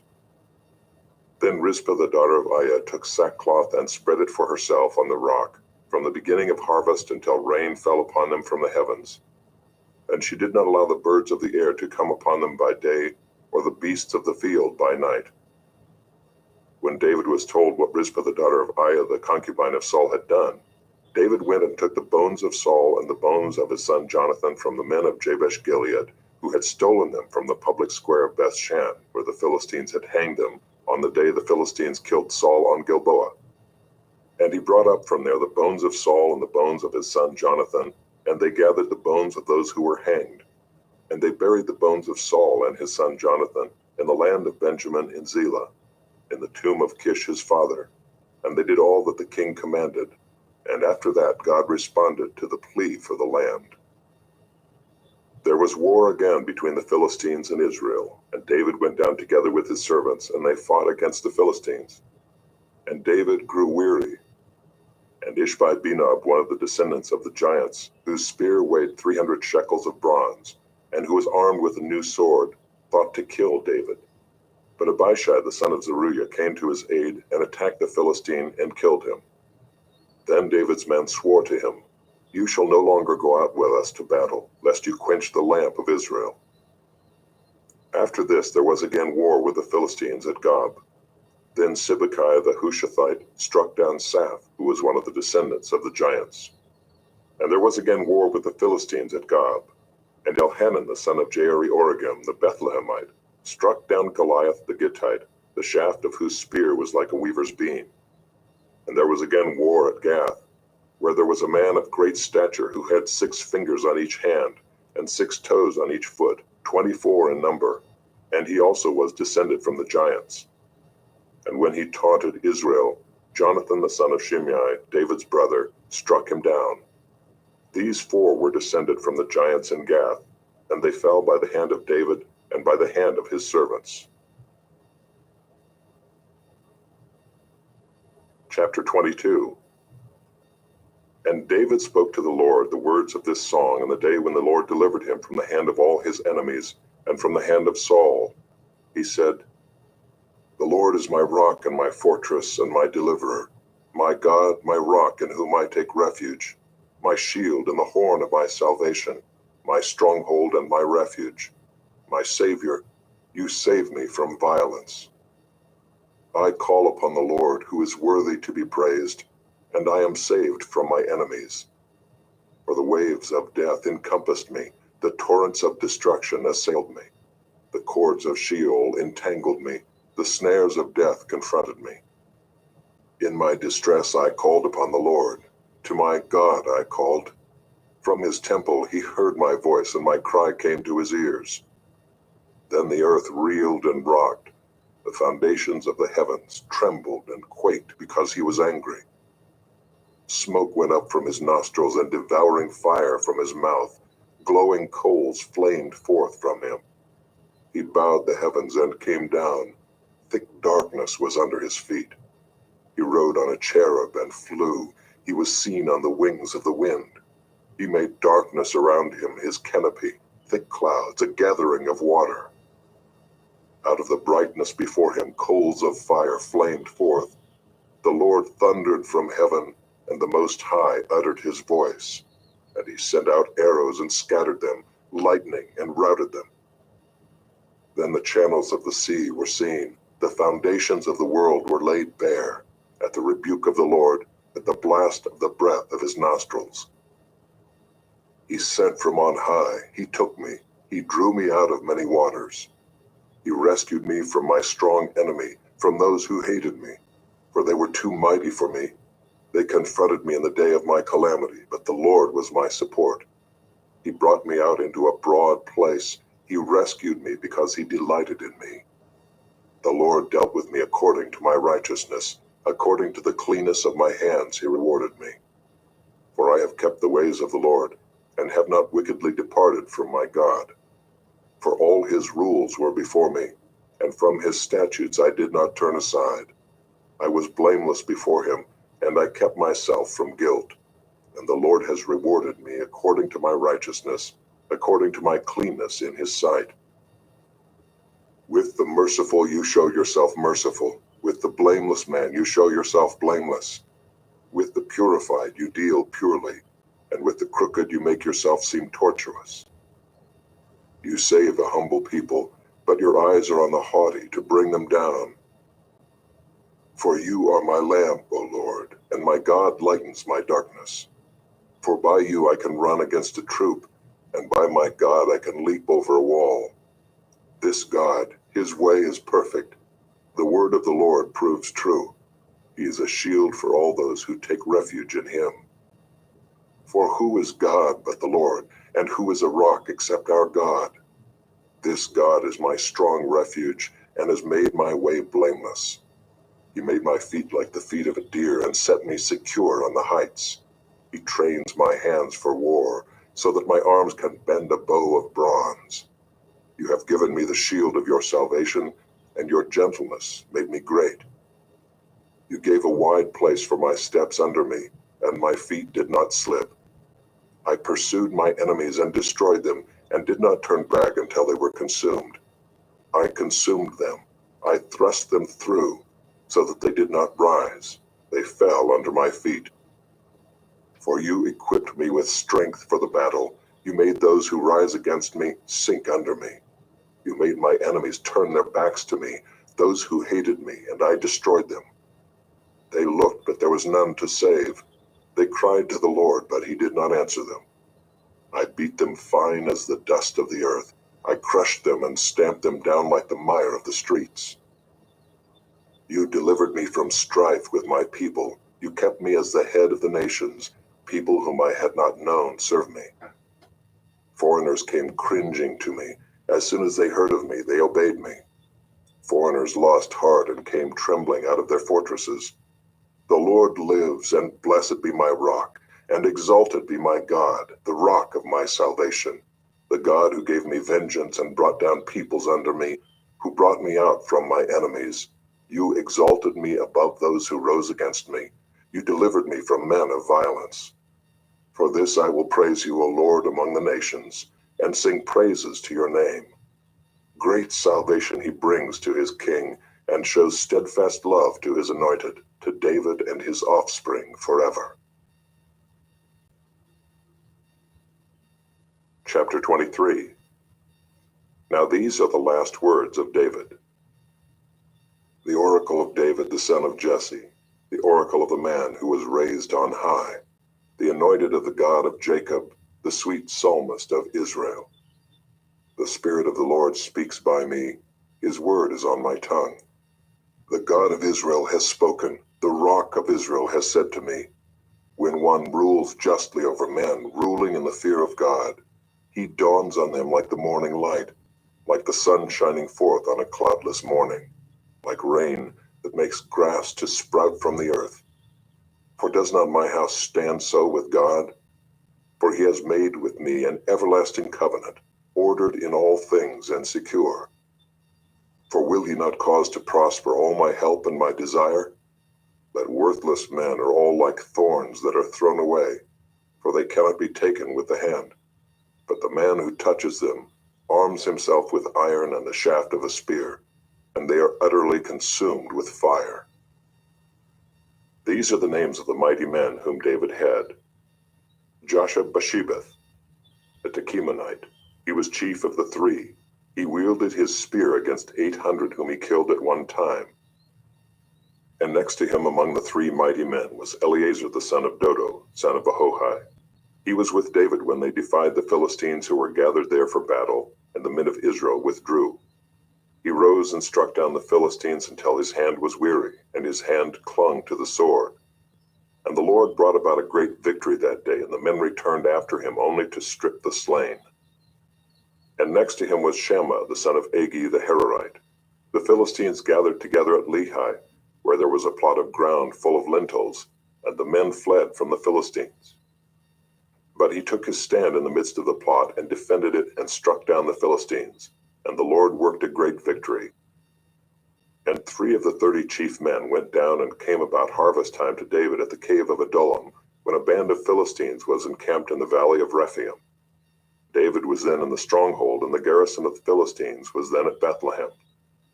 And David said longingly, "Oh, that someone would give me water to drink from the well of Bethlehem that is by the gate." Then the 3 mighty men broke through the camp of the Philistines and drew water out of the well of Bethlehem that was by the gate, and carried and brought it to David. But he would not drink of it. He poured it out to the Lord and said, "Far be it from me, O Lord, that I should do this. Shall I drink the blood of the men who went at the risk of their lives?" Therefore he would not drink it. These things the 3 mighty men did. Now Abishai the brother of Joab the son of Zeruiah was chief of the 30, and he wielded his spear against 300 men and killed them and won a name beside the 3. He was the most renowned of the 30 and became their commander, but he did not attain to the 3. And Benaiah the son of Jehoiada was a valiant man of Kabzeel, a doer of great deeds. He struck down 2 Ariels of Moab. He also went down and struck down a lion in a pit on a day when snow had fallen. And he struck down an Egyptian, a handsome man. The Egyptian had a spear in his hand, but Benaiah went down to him with a staff and snatched the spear out of the Egyptian's hand and killed him with his own spear. These things did Benaiah the son of Jehoiada, and won a name beside the 3 mighty men. He was renowned among the 30, but he did not attain to the 3. And David set him over his bodyguard. Asahel the brother of Joab was one of the 30. Elhanan the son of Dodo of Bethlehem. Shammah of Harod, Elika of Harod. Elez the Paltite. Ira the son of Ikesh of Tekoa. Abiezer of Anathoth. Mabunai the Hushathite. Zalman the Ahohite. Meharai of Netophah. Helab the son of Baanah of Netophah. Ittai the son of Ribai of Gibeah of the people of Benjamin. Benaiah of Pirathon. Hiddai of the brooks of Gaash. Abi Alban the Arbathite. Asmaveth of Bahurim. Eliabah the Shaalbanite, the sons of Jashan, Jonathan, Shammah the Hararite, Ahiam the son of Sherar the Hararite, Eliphalet the son of Ahasbai of Maacah, Eliam the son of Ahithophel of Gilo, Hezro of Carmel, Peorai the Arbite, Igal the son of Nathan of Zobah, Bani the Gadite, Zelek the Ammonite, Naharai of Beeroth, the armor-bearer of Joab the son of Zeruiah, Ira the Ithrite, Gareb the Ithrite, Uriah the Hittite, 37 in all. Chapter 24. Again the anger of the Lord was kindled against Israel, and he incited David against them, saying, "Go, number Israel and Judah." So the king said to Joab, the commander of the army who was with him, "Go through all the tribes of Israel from Dan to Beersheba, and number the people, that I may know the number of the people." But Joab said to the king, "May the Lord your God add to the people 100 times as many as they are, while the eyes of my lord the king still see it. But why does my lord the king delight in this thing?" But the king's word prevailed against Joab and the commanders of the army. So Joab and the commanders of the army went out from the presence of the king to number the people of Israel. They crossed from the Jordan and began from Aroer, and from the city that is in the middle of the valley, toward Gad and on to Jazer. Then they came to Gilead and to Kadesh in the land of the Hittites. And they came to Dan, and from Dan they went around to Sidon, and came to the fortress of Tyre, and to all the cities of the Hivites and Canaanites. And they went out to the Negeb of Judah at Beersheba. So when they had gone through all the land, they came to Jerusalem at the end of 9 months and 20 days. And Joab gave the sum of the numbering of the people to the king. In Israel there were 800,000 valiant men who drew the sword, and the men of Judah were 500,000. But David's heart struck him after he had numbered the people. And David said to the Lord, I have sinned greatly in what I have done. But now, O Lord, please take away the iniquity of your servant, for I have done very foolishly. And when David arose in the morning, the word of the Lord came to the prophet Gad, David's seer, saying, Go and say to David, Thus says the Lord, 3 things I offer you. Choose one of them, that I may do it to you. So Gad came to David and told him, and said to him, Shall 3 years of famine come to you in your land? Or will you flee 3 months before your foes while they pursue you? Or shall there be 3 days pestilence in your land? Now consider and decide what answer I shall return to him who sent me. Then David said to Gad, I am in great distress. Let us fall into the hand of the Lord, for his mercy is great. But let me not fall into the hand of man. So the Lord sent a pestilence on Israel from the morning until the appointed time. And there died of the people from Dan to Beersheba 70,000 men. And when the angel stretched out his hand toward Jerusalem to destroy it, the Lord relented from the calamity and said to the angel who was working destruction among the people, It is enough. Now stay your hand. And the angel of the Lord was by the threshing floor of Araunah the Jebusite. Then David spoke to the Lord when he saw the angel who was striking the people, and said, Behold, I have sinned, and I have done wickedly. But these sheep, what have they done? Please let your hand be against me and against my father's house. And Gad came that day to David and said to him, Go up, raise an altar to the Lord on the threshing floor of Araunah the Jebusite. So David went up at Gad's word as the Lord commanded. And when Araunah looked down, he saw the king and his servants coming on toward him. And Araunah went out and paid homage to the king with his face to the ground. And Araunah said, Why has my lord the king come to his servant? David said, To buy the threshing floor from you in order to build an altar to the Lord, that the plague may be averted from the people. Then Araunah said to David, Let my lord the king take and offer up what seems good to him. Here are the oxen for the burnt offering, and the threshing sledges and the yokes of the oxen for the wood. All this, O king, Araunah gives to the king.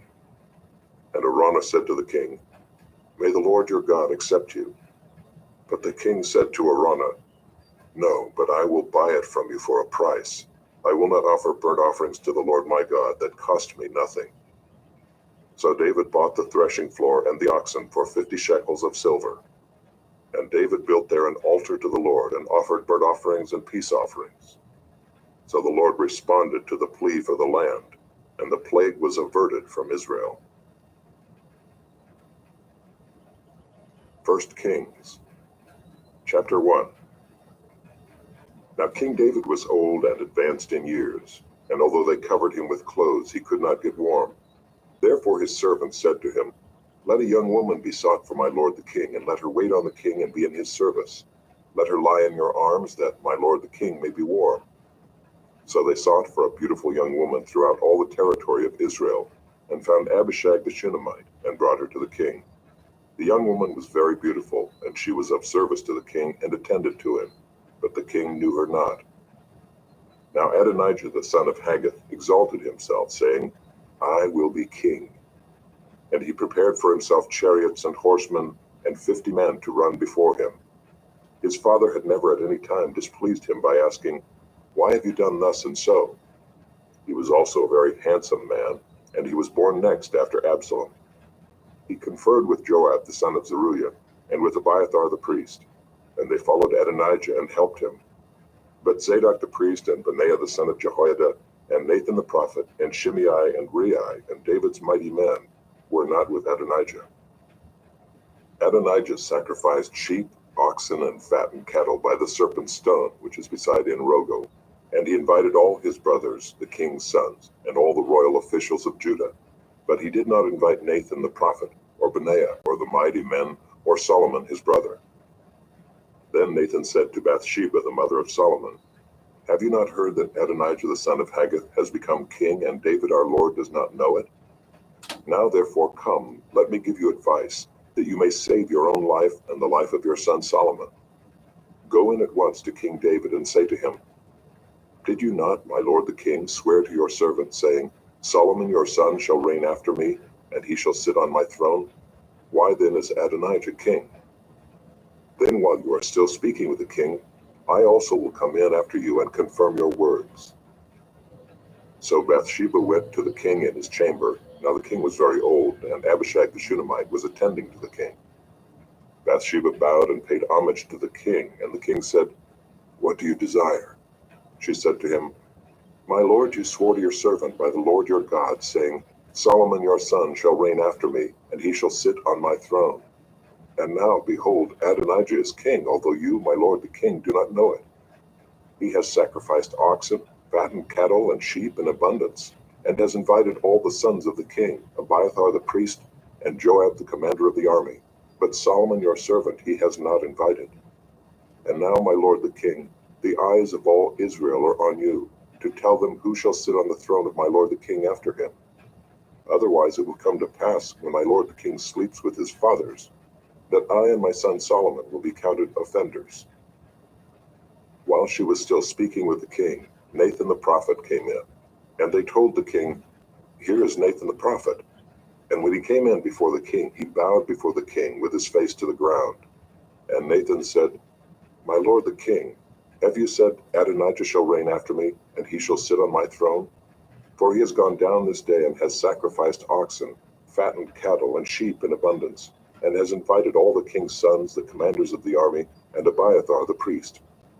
And behold, they are eating and drinking before him, and saying, Long live King Adonijah. But me, your servant, and Zadok the priest, and Benaiah the son of Jehoiada, and your servant Solomon, he has not invited. Has this thing been brought about by my lord the king, and you have not told your servants who should sit on the throne of my lord the king after him?' Then King David answered, 'Call Bathsheba to me.' So she came into the king's presence and stood before the king.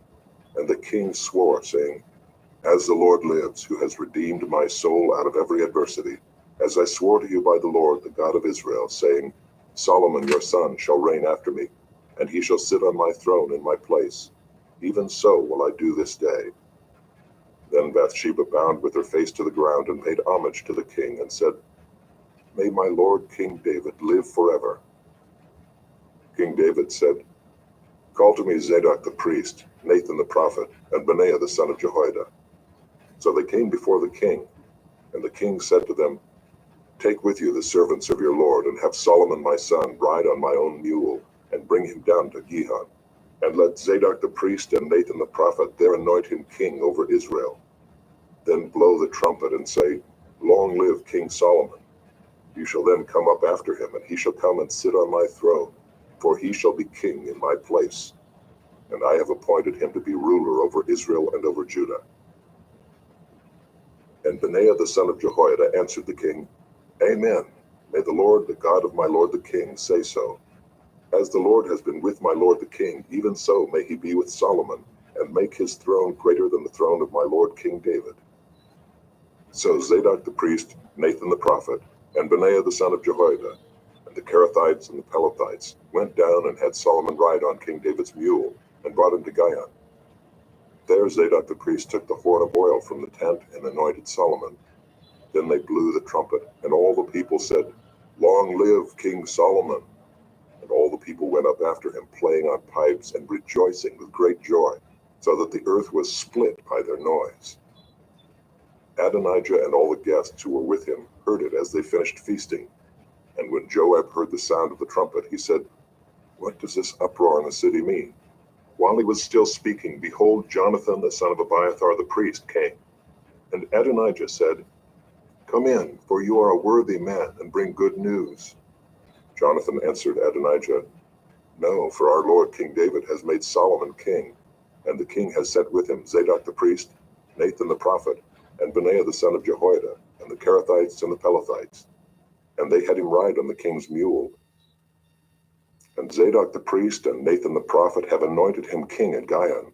And they have gone up from there rejoicing, so that the city is in an uproar. This is the noise that you have heard. Solomon sits on the royal throne. Moreover, the king's servants came to congratulate our Lord King David, saying, May your God make the name of Solomon more famous than yours, and make his throne greater than your throne. And the king bowed himself on the bed. And the king also said, Blessed be the Lord, the God of Israel, who has granted someone to sit on my throne this day, my own eyes seeing it. Then all the guests of Adonijah trembled and rose, and each went his own way. And Adonijah feared Solomon. So he arose and went and took hold of the horns of the altar. Then it was told Solomon, Behold, Adonijah fears King Solomon, for behold, he has laid hold of the horns of the altar, saying, Let King Solomon swear to me first that he will not put his servant to death with the sword. And Solomon said, If he will show himself a worthy man, not one of his hairs shall fall to the earth. But if wickedness is found in him, he shall die. So King Solomon sent, and they brought him down from the altar. And he came and paid homage to King Solomon. And Solomon said to him, Go to your house. Chapter 2. When David's time to die drew near, he commanded Solomon his son, saying, I am about to go the way of all the earth. Be strong and show yourself a man, and keep the charge of the Lord your God, walking in his ways and keeping his statutes, his commandments, his rules, and his testimonies, as it is written in the law of Moses, that you may prosper in all that you do and wherever you turn, that the Lord may establish his word that he spoke concerning me, saying, If your sons pay close attention to their way, to walk before me in faithfulness with all their heart and with all their soul, you shall not lack a man on the throne of Israel. Moreover, you also know what Joab the son of Zeruiah did to me, how he dealt with the two commanders of the armies of Israel, Abner the son of Ner, and Amasa the son of Jether, whom he killed, avenging in time of peace for blood that had been shed in war, and putting the blood of war on the belt around his waist and on the sandals on his feet. Act therefore according to your wisdom, but do not let his gray head go down to Sheol in peace. But deal loyally with the sons of Barzillai the Gileadite, and let them be among those who eat at your table. For with such loyalty they met me when I fled from Absalom your brother. And there is also with you Shimei the son of Gera the Benjaminite from Bahurim, who cursed me with a grievous curse on the day when I went to Mahanaim. But when he came down to meet me at the Jordan, I swore to him by the Lord, saying, I will not put you to death with the sword. Now therefore do not hold him guiltless, for you are a wise man. You will know what you ought to do to him, and you shall bring his gray head down with blood to Sheol. Then David slept with his fathers and was buried in the city of David. And the time that David reigned over Israel was 40 years. He reigned 7 years in Hebron and 33 years in Jerusalem. So Solomon sat on the throne of David his father, and his kingdom was firmly established. Then Adonijah the son of Haggith came to Bathsheba, the mother of Solomon, and she said, Do you come peacefully? He said, Peacefully. Then he said, I have something to say to you. She said, Speak. He said, You know that the kingdom was mine, and that all Israel fully expected me to reign. However, the kingdom has turned about and become my brother's, for it was his from the Lord. And now I have one request to make of you. Do not refuse me. She said to him, Speak. And he said, Please ask King Solomon, he will not refuse you, to give me Abishag the Shunammite as my wife. Bathsheba said, Very well, I will speak for you to the king. So Bathsheba went to King Solomon to speak to him on behalf of Adonijah. And the king rose to meet her and bowed down to her. Then he sat on his throne and had a seat brought for the king's mother, and she sat on his right. Then she said, I have one small request to make of you. Do not refuse me. And the king said to her, Make your request, my mother, for I will not refuse you. She said, Let Abishag the Shunammite be given to Adonijah your brother as his wife. King Solomon answered his mother, And why do you ask Abishag the Shunammite for Adonijah? Ask for him the kingdom also, for he is my older brother, and on his side are Abiathar the priest, and Joab the son of Zeruiah. Then King Solomon swore by the Lord, saying, God do so to me and more also, if this word does not cost Adonijah his life. Now therefore as the Lord lives, who has established me and placed me on the throne of David my father, and who has made me a house as he promised, Adonijah shall be put to death today. So King Solomon sent Benaiah the son of Jehoiada, and he struck him down, and he died. And to Abiathar the priest the king said, Go to Anathoth to your estate, for you deserve death. But I will not at this time put you to death, because you carried the ark of the Lord God before David my father, and because you shared in all my father's affliction. So Solomon expelled Abiathar from being priest to the Lord, thus fulfilling the word of the Lord that he had spoken concerning the house of Eli in Shiloh. When the news came to Joab, for Joab had supported Adonijah, although he had not supported Absalom, Joab fled to the tent of the Lord and caught hold of the horns of the altar. And when it was told King Solomon, Joab has fled to the tent of the Lord, and behold, he is beside the altar, Solomon sent Benaiah the son of Jehoiada, saying, Go, strike him down. So Benaiah came to the tent of the Lord and said to him, The king commands, come out. But he said, No, I will die here. Then Benaiah brought the king word again, saying, Thus said Joab, and thus he answered me. The king replied to him, Do as he has said, strike him down and bury him, and thus take away from me and from my father's house the guilt for the blood that Joab shed without cause. The Lord will bring back his bloody deeds on his own head, because without the knowledge of my father David, he attacked and killed with the sword 2 men more righteous and better than himself, Abner the son of Ner, commander of the army of Israel, and Amasa the son of Jether, commander of the army of Judah. So shall their blood come back on the head of Joab and on the head of his descendants forever. But for David and for his descendants, and for his house and for his throne, there shall be peace from the Lord forevermore. Then Benaiah the son of Jehoiada went up and struck him down and put him to death, and he was buried in his own house in the wilderness. The king put Benaiah the son of Jehoiada over the army in place of Joab, and the king put Zadok the priest in the place of Abiathar. Then the king sent and summoned Shimei and said to him, Build yourself a house in Jerusalem and dwell there, and do not go out from there to any place whatever. For on the day you go out and cross the brook Kidron, know for certain that you shall die. Your blood shall be on your own head. And Shimei said to the king, What you say is good. As my lord the king has said, so will your servant do. So Shimei lived in Jerusalem many days. But it happened at the end of 3 years that 2 of Shimei's servants ran away to Achish, son of Maacah, king of Gath. And when it was told Shimei, Behold, your servants are in Gath, Shimei arose and saddled a donkey and went to Gath to Achish to seek his servants. Shimei went and brought his servants from Gath. And when Solomon was told that Shimei had gone from Jerusalem to Gath and returned, the king sent and summoned Shimei and said to him, Did I not make you swear by the Lord, and solemnly warn you, saying, Know for certain that on the day you go out and go to any place whatever, you shall die? And you said to me, What you say is good, I will obey. Why then have you not kept your oath to the Lord and the commandment with which I commanded you? The king also said to Shimei, You know in your own heart all the harm that you did to David my father. So the Lord will bring back your harm on your own head. But King Solomon shall be blessed, and the throne of David shall be established before the Lord forever. Then the king commanded Benaiah the son of Jehoiada, and he went out and struck him down, and he died. So the kingdom was established in the hand of Solomon. Chapter 3. Solomon made a marriage alliance with Pharaoh, king of Egypt. He took Pharaoh's daughter and brought her into the city of David until he had finished building his own house and the house of the Lord and the wall around Jerusalem. The people were sacrificing at the high places, however, because no house had yet been built for the name of the Lord. Solomon loved the Lord, walking in the statutes of David his father.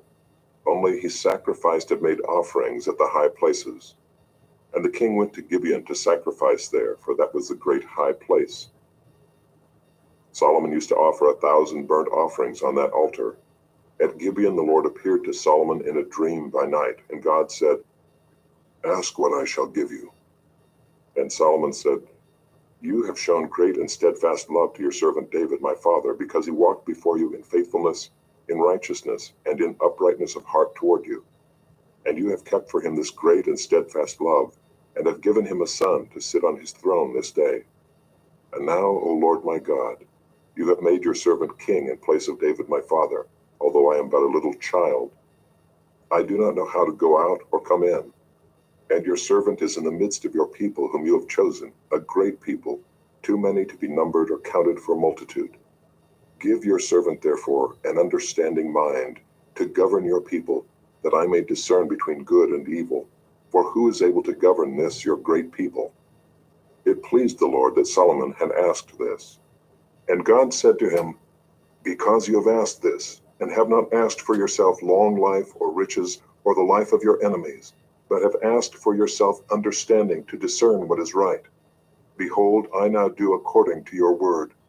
Behold, I give you a wise and discerning mind, so that none like you has been before you, and none like you shall arise after you. I give you also what you have not asked, both riches and honor, so that no other king shall compare with you all your days.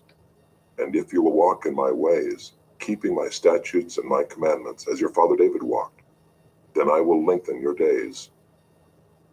And Solomon awoke, and behold, it was a dream. Then he came to Jerusalem and stood before the ark of the covenant of the Lord, and offered up burnt offerings and peace offerings, and made a feast for all his servants. Then 2 prostitutes came to the king and stood before him. The one woman said, O my lord, this woman and I live in the same house, and I gave birth to a child while she was in the house. Then on the 3rd day after I gave birth, this woman also gave birth, and we were alone. There was no one else with us in the house, only we 2 were in the house. And this woman's son died in the night because she lay on him. And she arose at midnight, and took my son from beside me while your servant slept, and laid him at her breast, and laid her dead son at my breast. When I rose in the morning to nurse my child, behold, he was dead. But when I looked at him closely in the morning, behold, he was not the child that I had borne.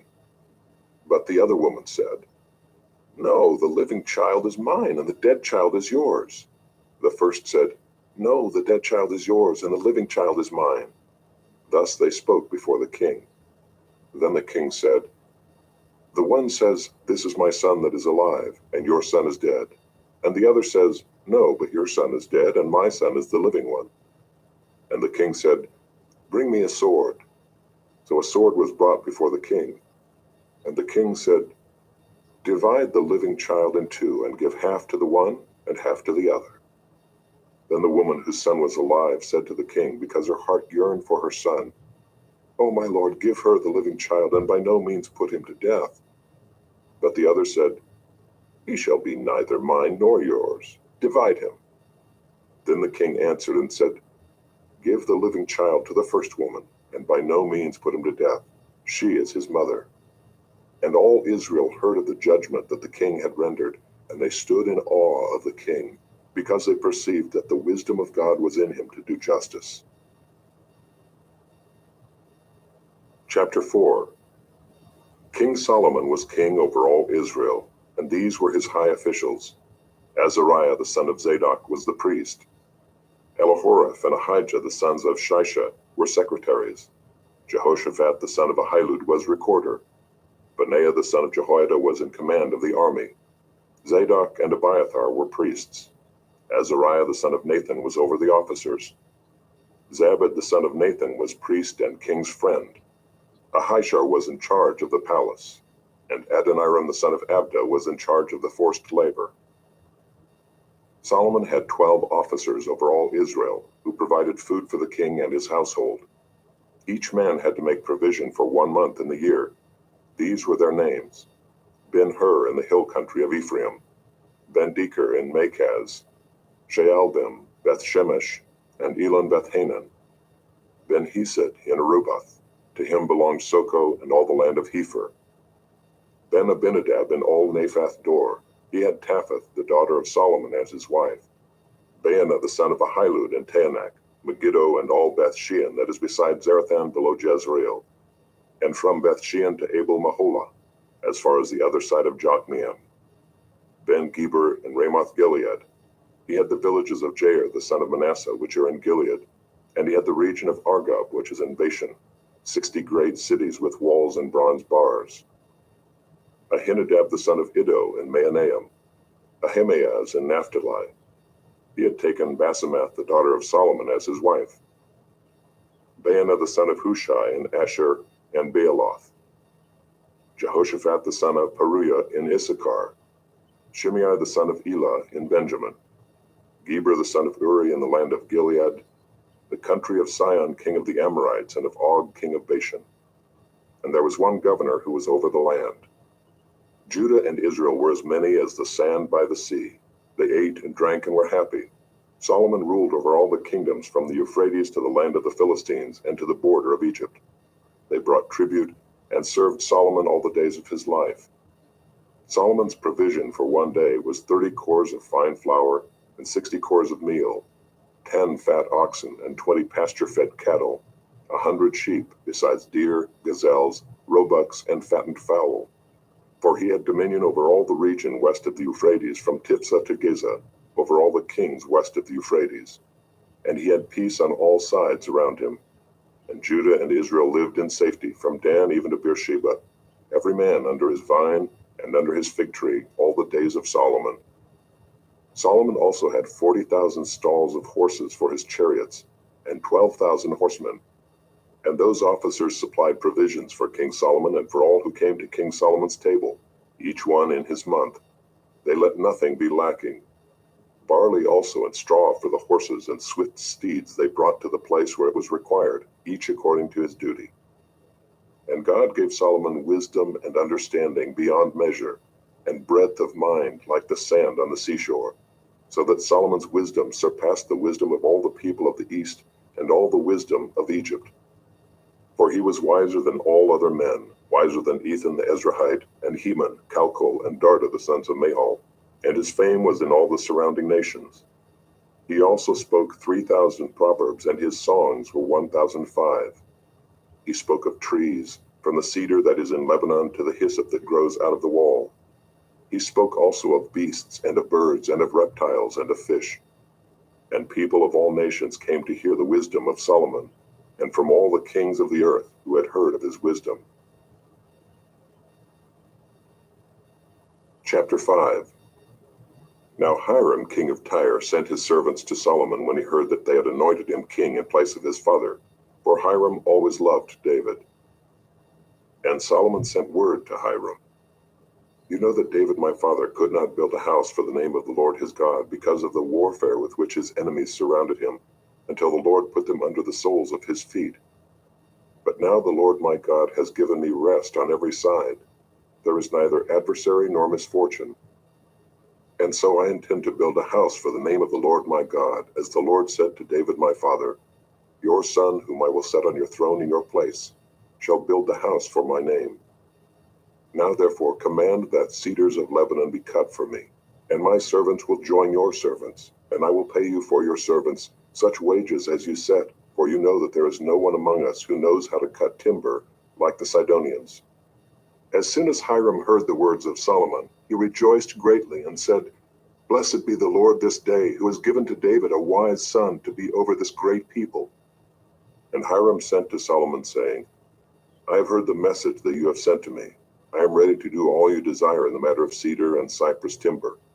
My servant shall bring it down to the sea from Lebanon, and I will make it into rafts to go by sea to the place you direct.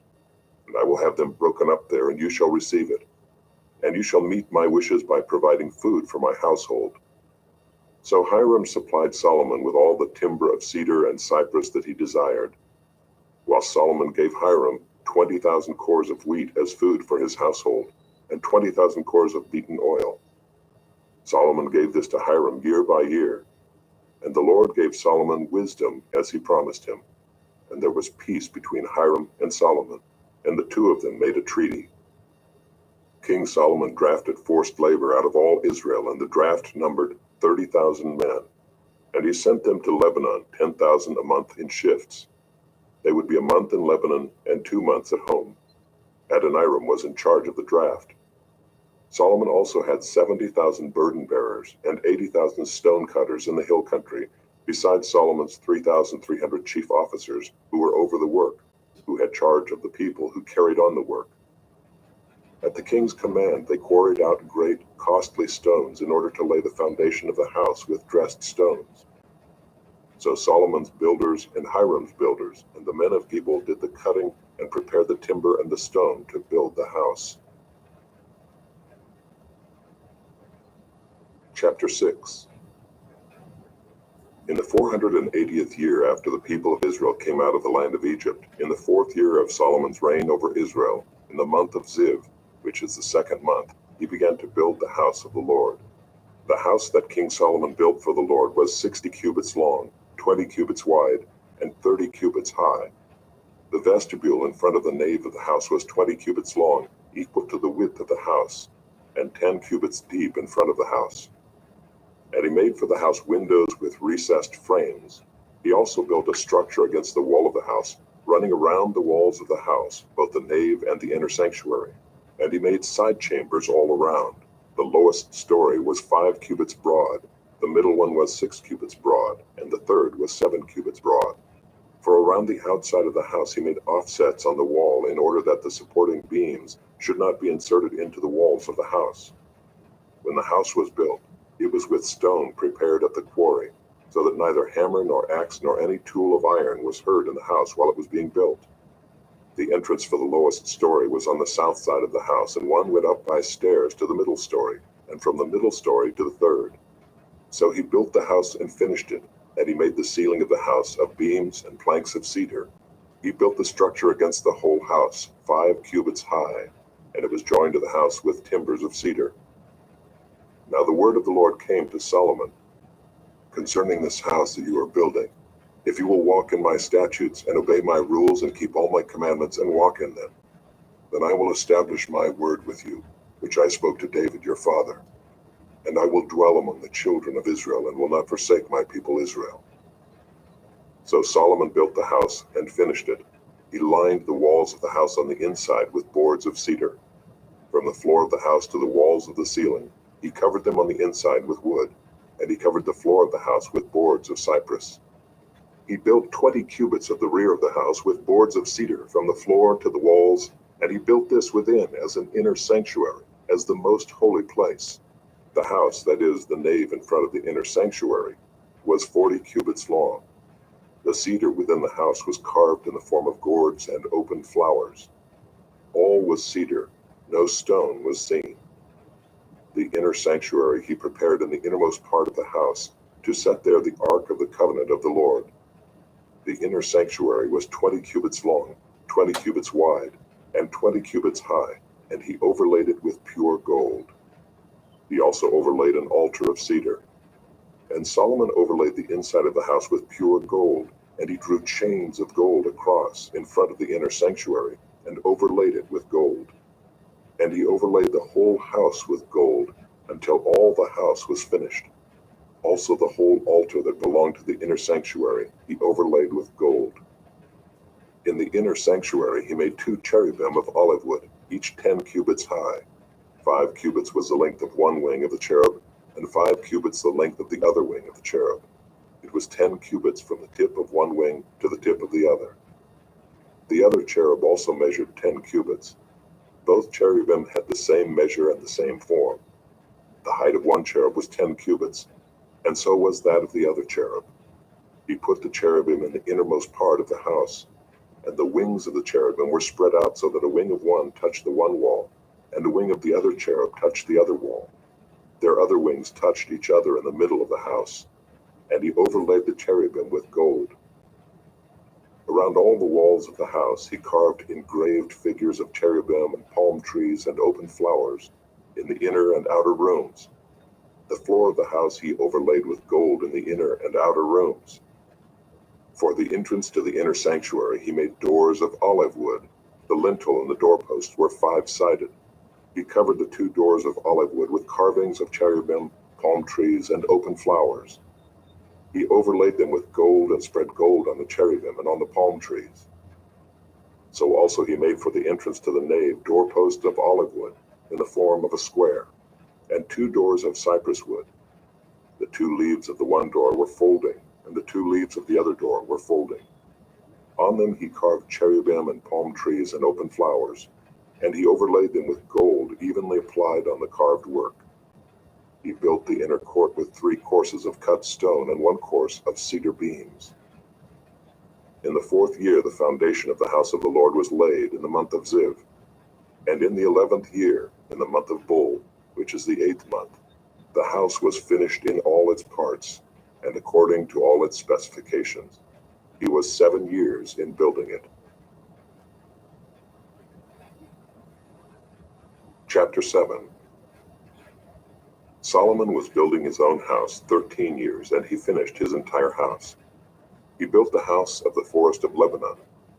Its length was 100 cubits, and its breadth 50 cubits, and its height 30 cubits, and it was built on 4 rows of cedar pillars, with cedar beams on the pillars. And it was covered with cedar above the chambers that were on the 45 pillars, 15 in each row. There were window frames in 3 rows, and window opposite window in 3 tiers. All the doorways and windows had square frames, and window was opposite window in 3 tiers.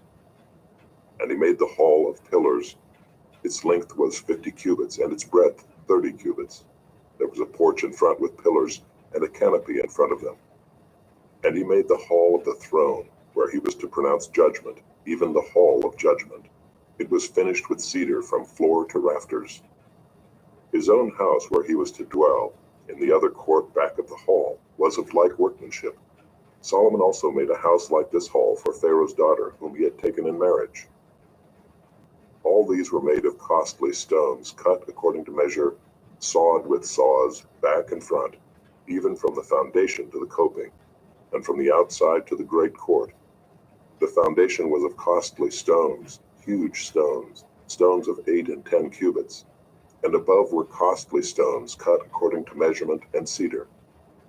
The great court had 3 courses of cut stone all around, and a course of cedar beams. So had the inner court of the house of the Lord, and the vestibule of the house.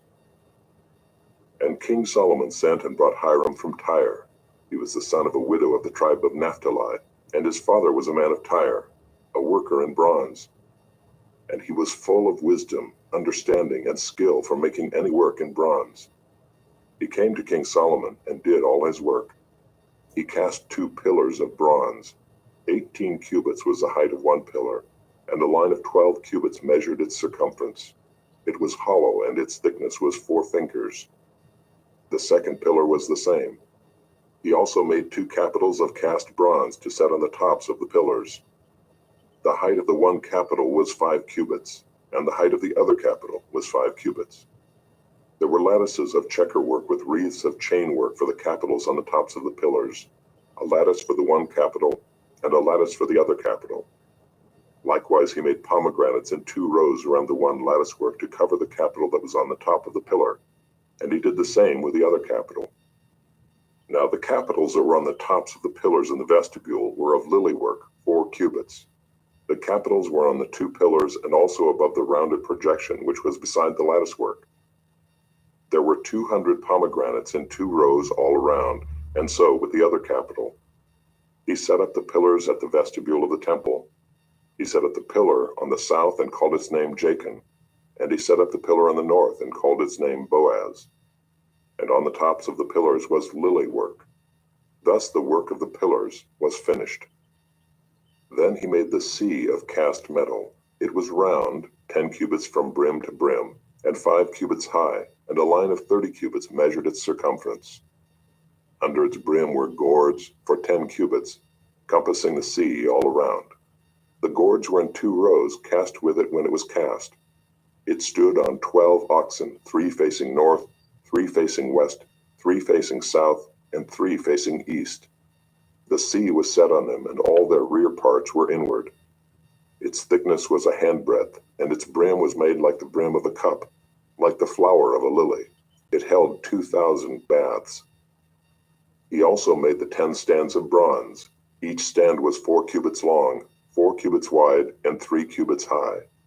This was the construction of the stands. They had panels, and the panels were set in the frames. And on the panels that were set in the frames were lions, oxen, and cherubim. On the frames, both above and below the lions and oxen, there were wreaths of beveled work.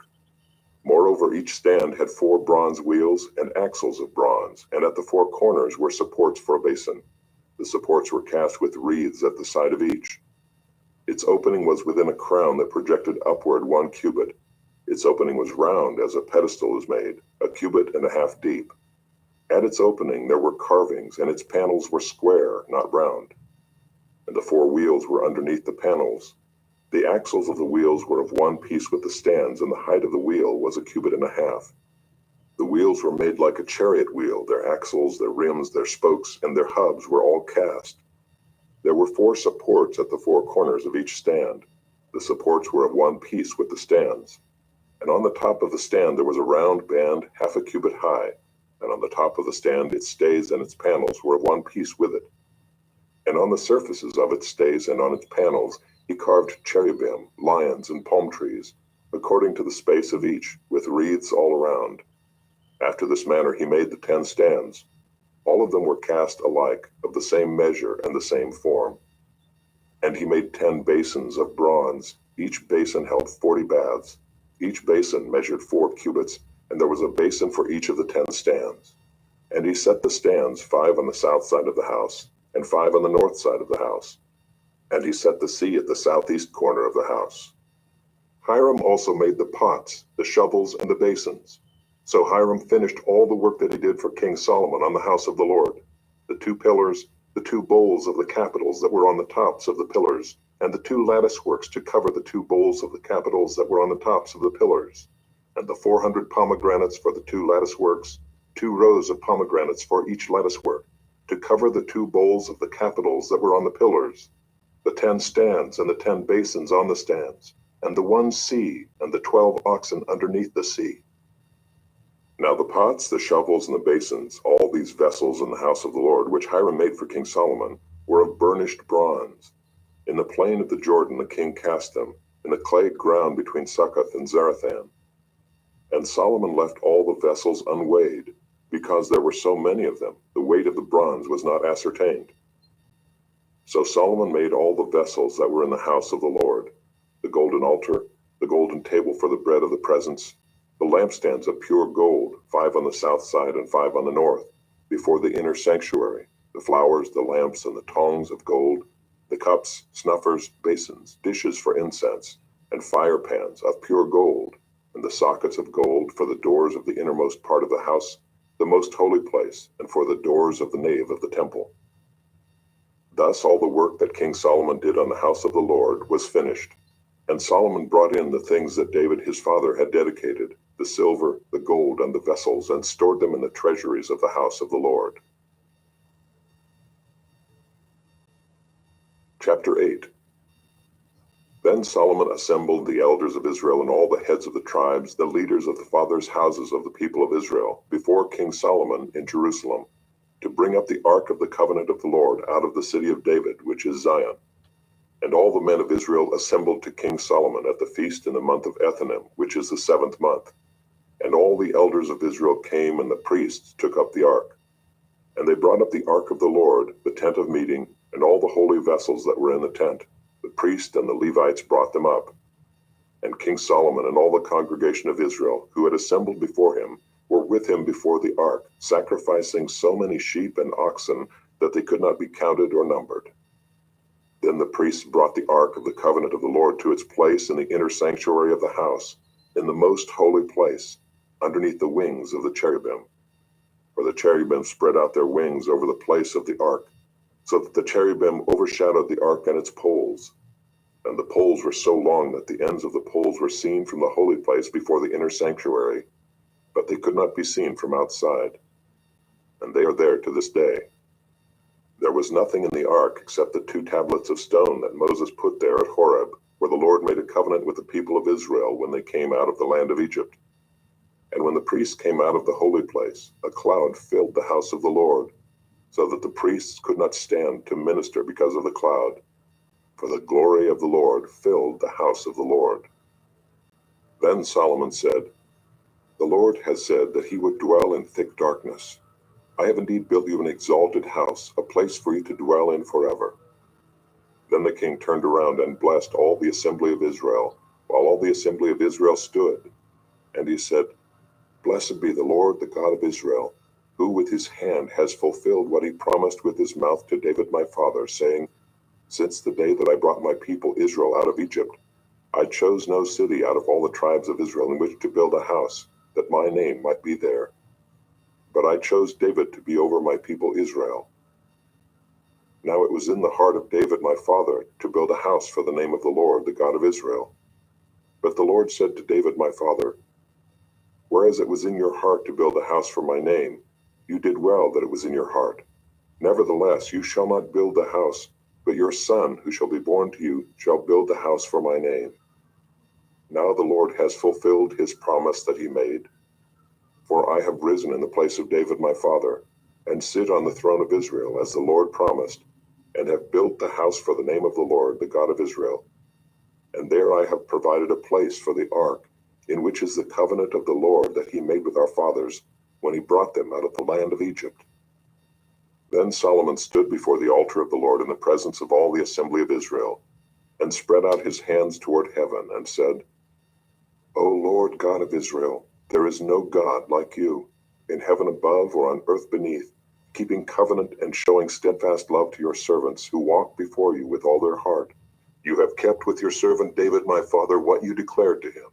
You spoke with your mouth, and with your hand have fulfilled it this day.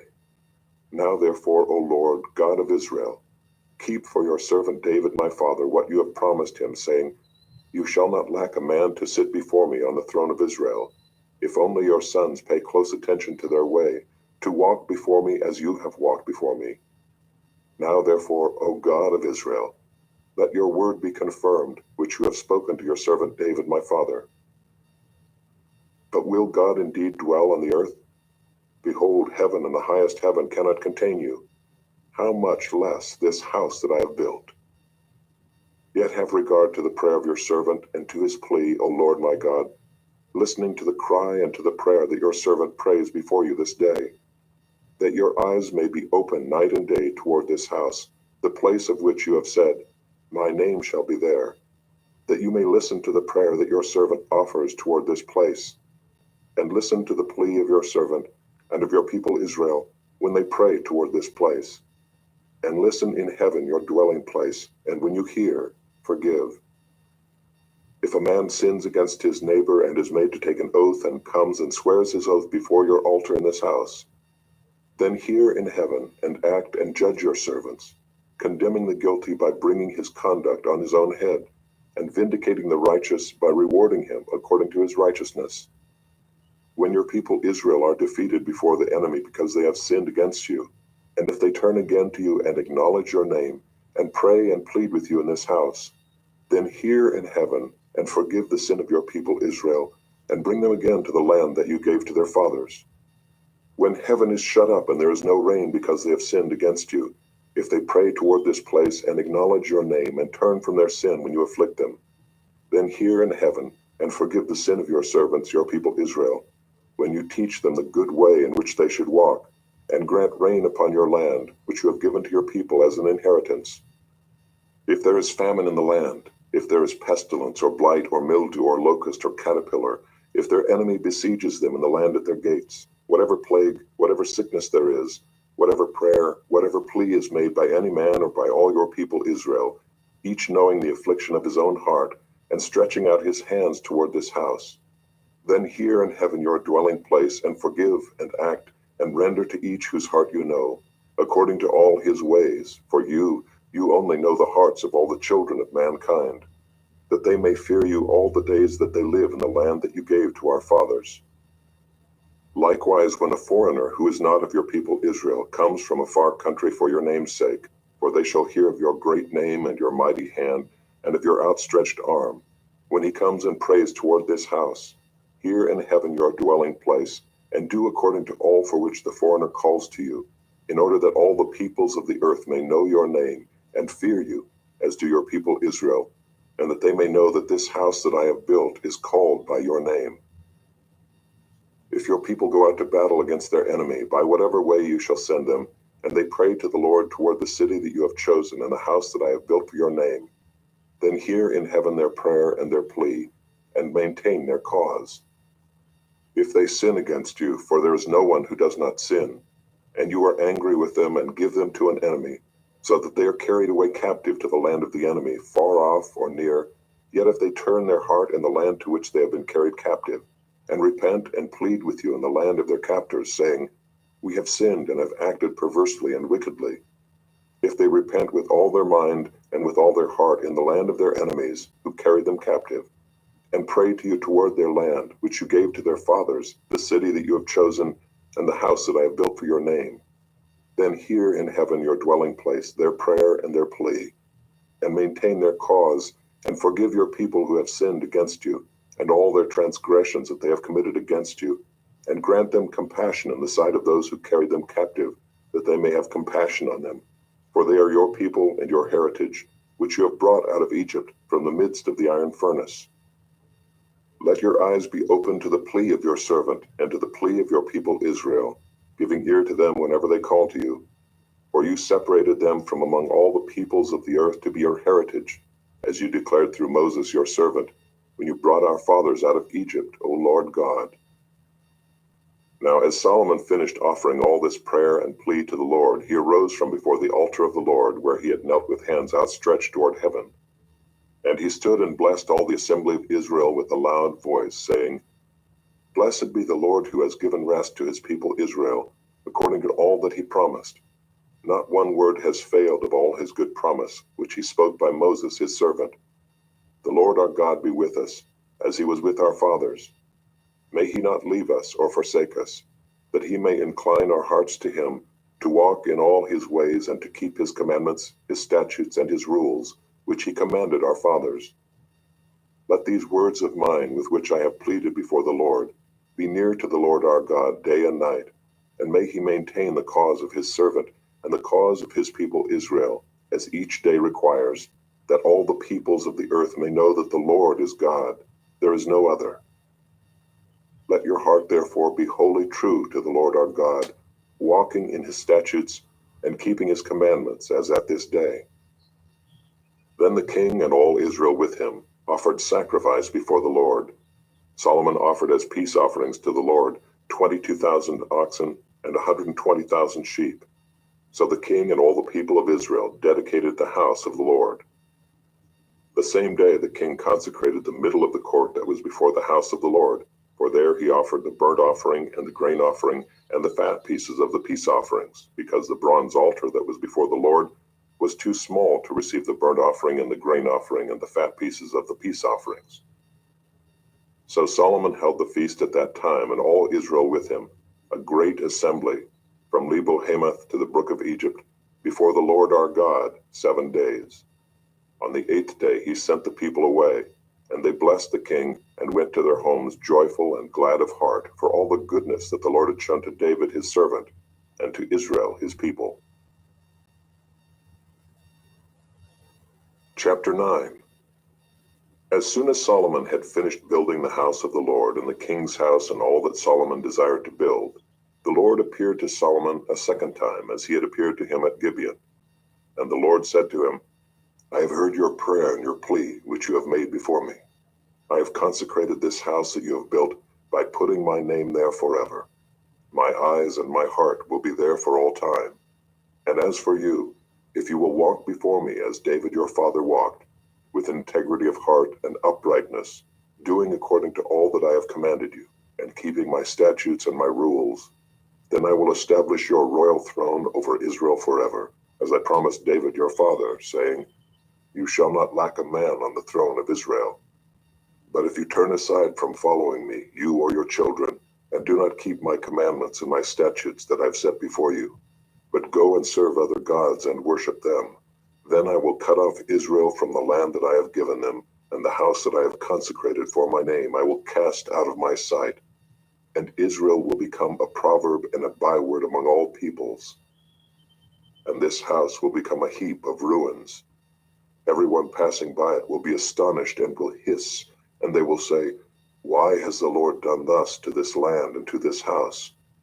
Then they will say, Because they abandoned the Lord their God, who brought their fathers out of the land of Egypt, and laid hold on other gods, and worshipped them and served them.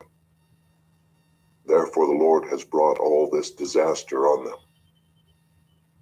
At the end of 20 years in which Solomon had built the two houses, the house of the Lord and the king's house, and Hiram king of Tyre had supplied Solomon with cedar and cypress timber and gold, as much as he desired, King Solomon gave to Hiram 20 cities in the land of Galilee. But when Hiram came from Tyre to see the cities that Solomon had given him, they did not please him. Therefore he said, "What kind of cities are these that you have given me, my brother?" So they are called the land of Cabul to this day.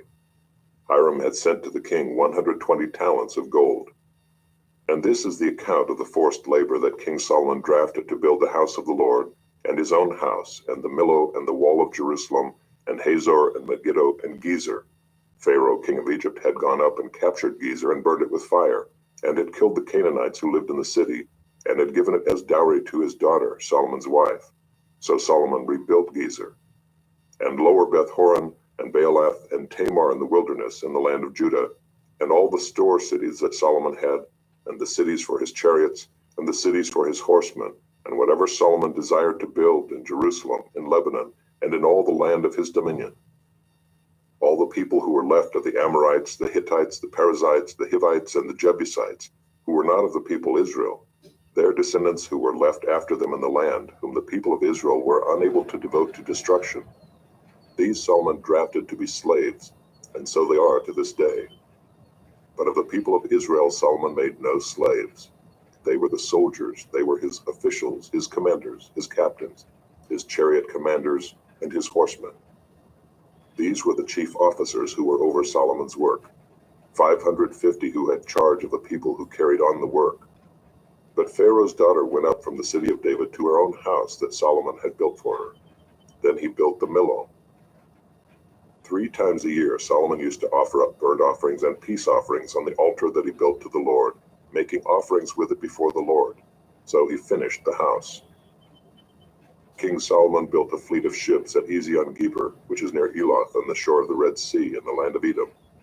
And Hiram sent with the fleet his servants, seamen who were familiar with the sea, together with the servants of Solomon. And they went to Ophir and brought from there gold, 420 talents, and they brought it to King Solomon. Chapter 10.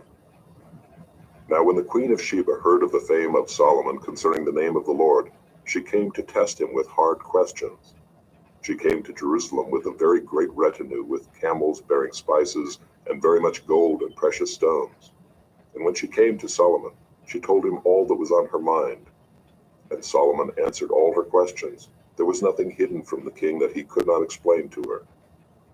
And when the queen of Sheba had seen all the wisdom of Solomon, the house that he had built, the food of his table, the seating of his officials, and the attendance of his servants, their clothing, his cupbearers, and his burnt offerings that he offered at the house of the Lord, there was no more breath in her. And she said to the king, "The report was true that I heard in my own land of your words and of your wisdom. But I did not believe the reports until I came and my own eyes had seen it. And behold, the half was not told me. Your wisdom and prosperity surpass the report that I heard. Happy are your men. Happy are your servants who continually stand before you and hear your wisdom. Blessed be the Lord your God, who has delighted in you and set you on the throne of Israel.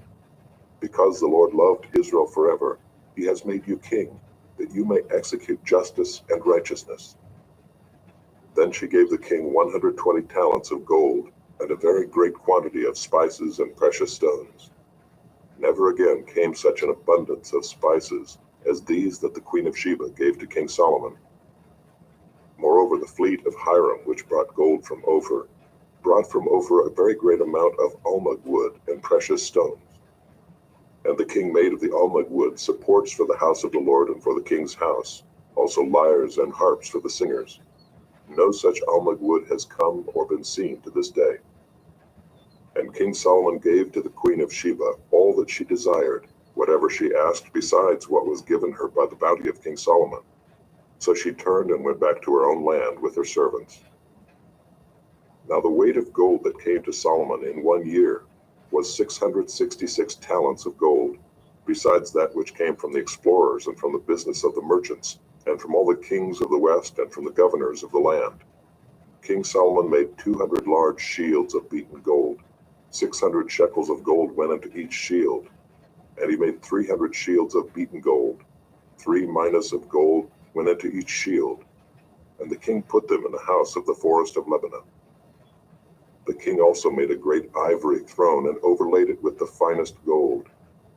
The throne had 6 steps, and the throne had a round top, and on each side of the seat were armrests and 2 lions standing beside the armrests, while 12 lions stood there, one on each end of a step on the 6 steps. The like of it was never made in any kingdom. All King Solomon's drinking vessels were of gold, and all the vessels of the house of the forest of Lebanon were of pure gold. None were of silver. Silver was not considered as anything in the days of Solomon. For the king had a fleet of ships of Tarshish at sea with the fleet of Hiram. Once every 3 years the fleet of ships of Tarshish used to come bringing gold, silver, ivory, apes, and peacocks. Thus King Solomon excelled all the kings of the earth in riches and in wisdom. And the whole earth sought the presence of Solomon to hear his wisdom, which God had put into his mind.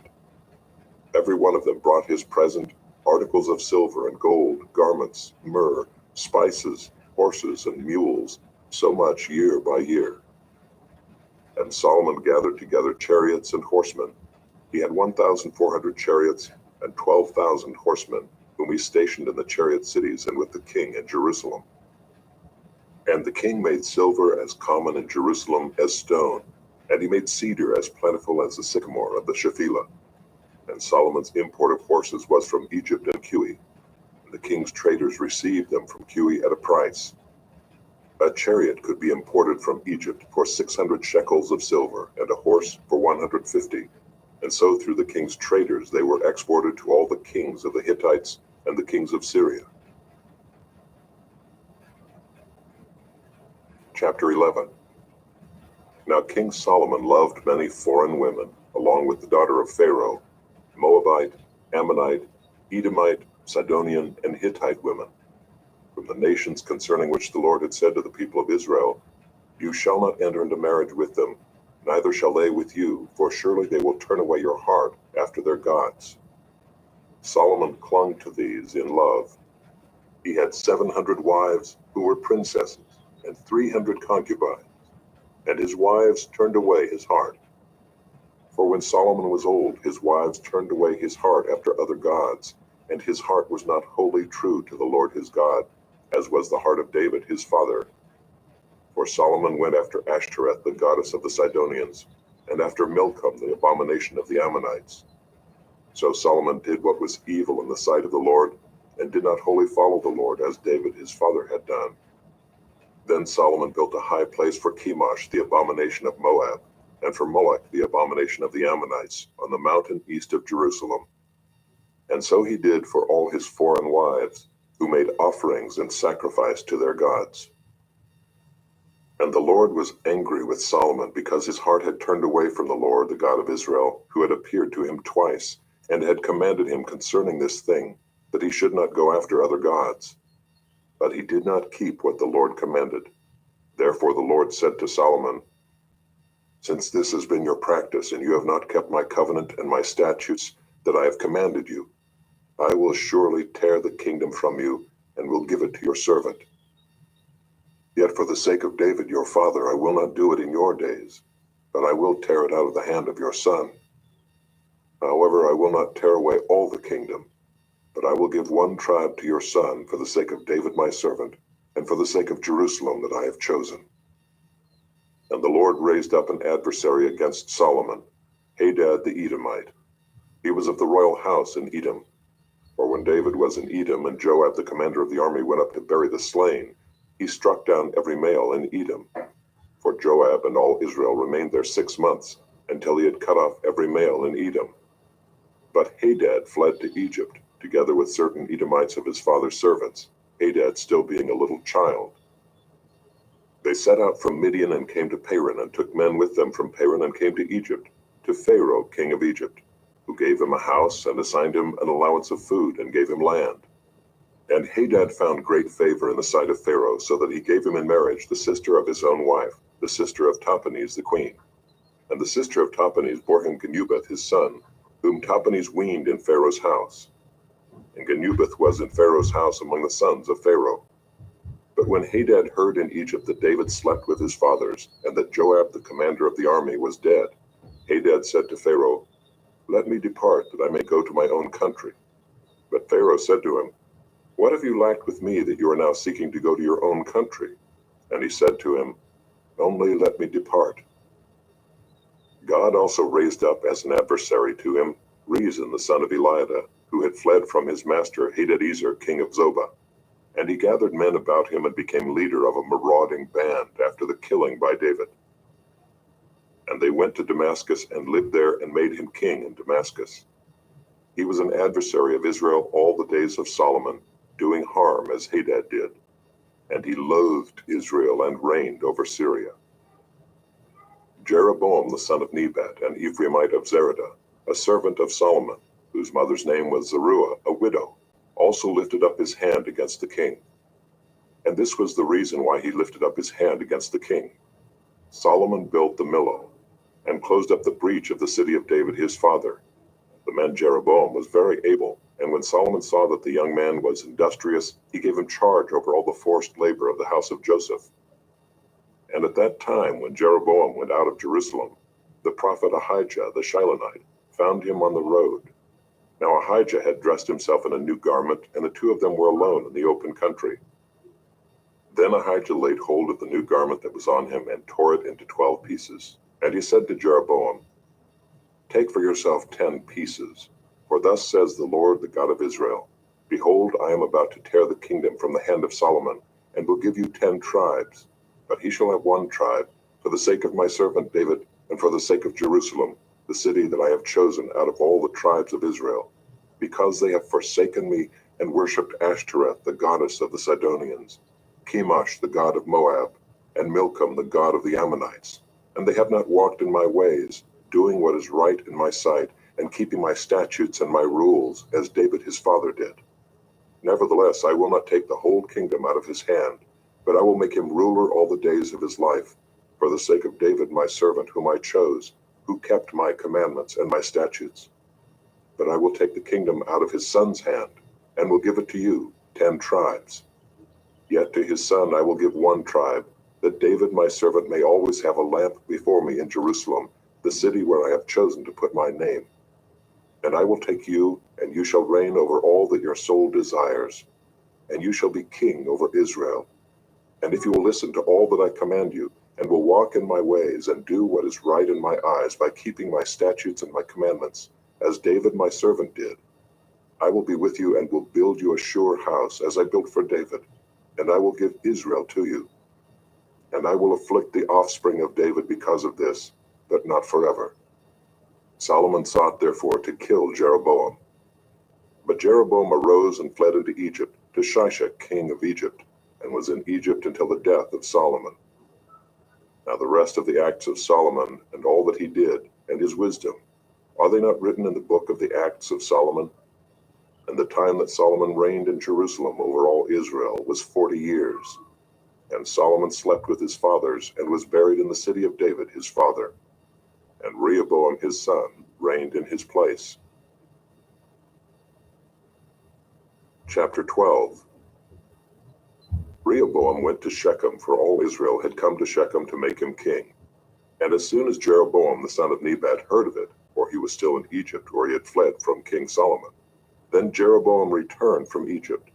And they sent and called him, and Jeroboam and all the assembly of Israel came and said to Rehoboam, "Your father made our yoke heavy. Now therefore lighten the hard service of your father and his heavy yoke on us, and we will serve you." He said to them, "Go away for 3 days, then come again to me." So the people went away. Then King Rehoboam took counsel with the old men, who had stood before Solomon his father while he was yet alive, saying, "How do you advise me to answer this people?" And they said to him, "If you will be a servant to this people today and serve them, and speak good words to them when you answer them, then they will be your servants forever." But he abandoned the counsel that the old men gave him, and took counsel with the young men who had grown up with him and stood before him. And he said to them, What do you advise that we answer this people who have said to me, lighten the yoke that your father put on us? And the young men who had grown up with him said to him, thus shall you speak to this people who said to you, your father made our yoke heavy, but you lighten it for us. Thus shall you say to them, my little finger is thicker than my father's thighs. And now, whereas my father laid on you a heavy yoke, I will add to your yoke. My father disciplined you with whips, but I will discipline you with scorpions. So Jeroboam and all the people came to Rehoboam the third day, as the king said, come to me again the third day. And the king answered the people harshly, and forsaking the counsel that the old man had given him, he spoke to them according to the counsel of the young men, saying, my father made your yoke heavy, but I will add to your yoke. My father disciplined you with whips, but I will discipline you with scorpions. So the king did not listen to the people, for it was a turn of affairs brought about by the Lord, that he might fulfill his word, which the Lord spoke by Ahijah the Shilonite to Jeroboam the son of Nebat. And when all Israel saw that the king did not listen to them, the people answered the king, what portion do we have in David? We have no inheritance in the son of Jesse. To your tents, O Israel, look now to your own house, David. So Israel went to their tents. But Rehoboam reigned over the people of Israel who lived in the cities of Judah. Then King Rehoboam sent Adoram, who was taskmaster over the forced labor, and all Israel stoned him to death with stones. And King Rehoboam hurried to mount his chariot to flee to Jerusalem. So Israel has been in rebellion against the house of David to this day. And when all Israel heard that Jeroboam had returned, they sent and called him to the assembly and made him king over all Israel. There was none that followed the house of David, but the tribe of Judah only. When Rehoboam came to Jerusalem, he assembled all the house of Judah and the tribe of Benjamin, 180,000 chosen warriors, to fight against the house of Israel, to restore the kingdom to Rehoboam the son of Solomon. But the word of God came to Shemaiah the man of God. Say to Rehoboam the son of Solomon, king of Judah, and to all the house of Judah and Benjamin, and to the rest of the people, thus says the Lord, you shall not go up or fight against your relatives, the people of Israel. Every man return to his home, for this thing is from me. So they listened to the word of the Lord and went home again, according to the word of the Lord. Then Jeroboam built Shechem in the hill country of Ephraim, and lived there. And he went out from there and built Penuel. And Jeroboam said in his heart, now the kingdom will turn back to the house of David. If this people go up to offer sacrifices in the temple of the Lord at Jerusalem, then the heart of this people will turn again to their Lord, to Rehoboam king of Judah, and they will kill me and return to Rehoboam king of Judah. So the king took counsel and made 2 calves of gold, and he said to the people, you have gone up to Jerusalem long enough. Behold your gods, O Israel, who brought you up out of the land of Egypt. And he set one in Bethel, and the other he put in Dan. Then this thing became a sin, for the people went as far as Dan to be before one. He also made temples on high places, and appointed priests from among all the people, who were not of the Levites. And Jeroboam appointed a feast on the 15th day of the 8th month, like the feast that was in Judah, and he offered sacrifices on the altar. So he did in Bethel, sacrificing to the calves that he made. And he placed in Bethel the priests of the high places that he had made. He went up to the altar that he had made in Bethel on the 15th day in the 8th month, in the month that he had devised from his own heart. And he instituted a feast for the people of Israel, and went up to the altar to make offerings. Chapter 13. And behold, a man of God came out of Judah by the word of the Lord to Bethel. Jeroboam was standing by the altar to make offerings. And the man cried against the altar by the word of the Lord, and said, O altar, altar, thus says the Lord, behold, a son shall be born to the house of David, Josiah by name, and he shall sacrifice on you the priests of the high places who make offerings on you, and human bones shall be burned on you. And he gave a sign the same day, saying, this is the sign that the Lord has spoken. Behold, the altar shall be torn down, and the ashes that are on it shall be poured out. And when the king heard the saying of the man of God, which he cried against the altar at Bethel, Jeroboam stretched out his hand from the altar, saying, seize him. And his hand, which he stretched out against him, dried up, so that he could not draw it back to himself. The altar also was torn down, and the ashes poured out from the altar, according to the sign that the man of God had given by the word of the Lord. And the king said to the man of God, Entreat now the favor of the Lord your God, and pray for me, that my hand may be restored to me. And the man of God entreated the Lord, and the king's hand was restored to him, and became as it was before. And the king said to the man of God, Come home with me, and refresh yourself, and I will give you a reward. And the man of God said to the king, If you give me half your house, I will not go in with you, and I will not eat bread or drink water in this place. For so it was commanded me by the word of the Lord, saying, You shall neither eat bread nor drink water, nor return by the way that you came. So he went another way, and did not return by the way that he came to Bethel. Now an old prophet lived in Bethel, and his sons came and told him all that the man of God had done that day in Bethel. They also told to their father the words that he had spoken to the king. And their father said to them, Which way did he go? And his son showed him the way that the man of God who came from Judah had gone. And he said to his sons, Saddle the donkey for me. So they saddled the donkey for him, and he mounted it. And he went after the man of God, and found him sitting under an oak. And he said to him, Are you the man of God who came from Judah? And he said, I am. Then he said to him, Come home with me and eat bread. And he said, I may not return with you or go in with you, neither will I eat bread nor drink water with you in this place. For it was said to me by the word of the Lord, You shall neither eat bread nor drink water there, nor return by the way that you came.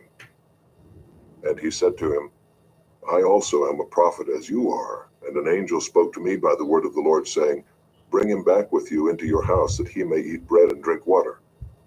But he lied to him. So he went back with him, and ate bread in his house, and drank water. And as they sat at the table, the word of the Lord came to the prophet who had brought him back. And he cried to the man of God who came from Judah, Thus says the Lord, because you have disobeyed the word of the Lord, and have not kept the command that the Lord your God commanded you, but have come back and have eaten bread and drunk water in the place of which he said to you, Eat no bread and drink no water. Your body shall not come to the tomb of your fathers. And after he had eaten bread and drunk, he saddled the donkey for the prophet whom he had brought back. And as he went away, a lion met him on the road and killed him, and his body was thrown in the road, and the donkey stood beside it. The lion also stood beside the body. And behold, man passed by and saw the body thrown in the road, and the lion standing by the body. And they came and told it in the city where the old prophet lived. And when the prophet who had brought him back from the way heard of it, he said, It is the man of God who disobeyed the word of the Lord. Therefore the Lord has given him to the lion, which has torn him and killed him, according to the word that the Lord spoke to him. And he said to his sons, Saddle the donkey for me. And they saddled it. And he went and found his body thrown in the road, and the donkey and the lion standing beside the body. The lion had not eaten the body or torn the donkey. And the prophet took up the body of the man of God, and laid it on the donkey, and brought it back to the city to mourn and to bury him. And he laid the body in his own grave, and they mourned over him, saying, Alas, my brother. And after he had buried him, he said to his sons, When I die, bury me in the grave in which the man of God is buried. Lay my bones beside his bones. For the saying that he called out by the word of the Lord against the altar in Bethel, and against all the houses of the high places that are in the cities of Samaria, shall surely come to pass.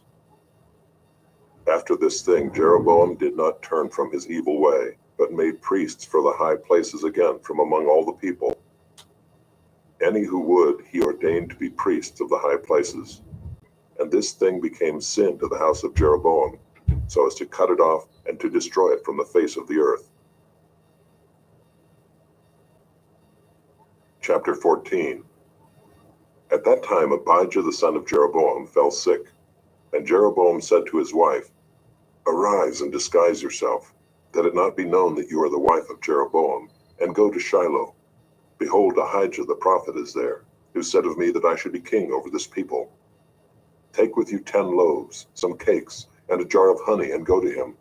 He will tell you what shall happen to the child. Jeroboam's wife did so. She arose and went to Shiloh, and came to the house of Ahijah. Now Ahijah could not see, for his eyes were dim because of his age. And the Lord said to Ahijah, Behold, the wife of Jeroboam is coming to inquire of you concerning her son, for he is sick. Thus and thus shall you say to her. When she came, she pretended to be another woman. But when Ahijah heard the sound of her feet as she came in at the door, he said, Come in, wife of Jeroboam. Why do you pretend to be another? For I am charged with unbearable news for you.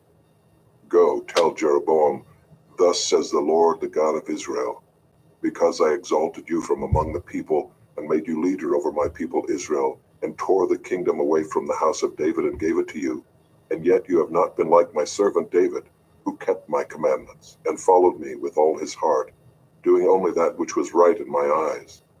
But you have done evil above all who were before you, and have gone and made for yourself other gods and metal images, provoking me to anger, and have cast me behind your back.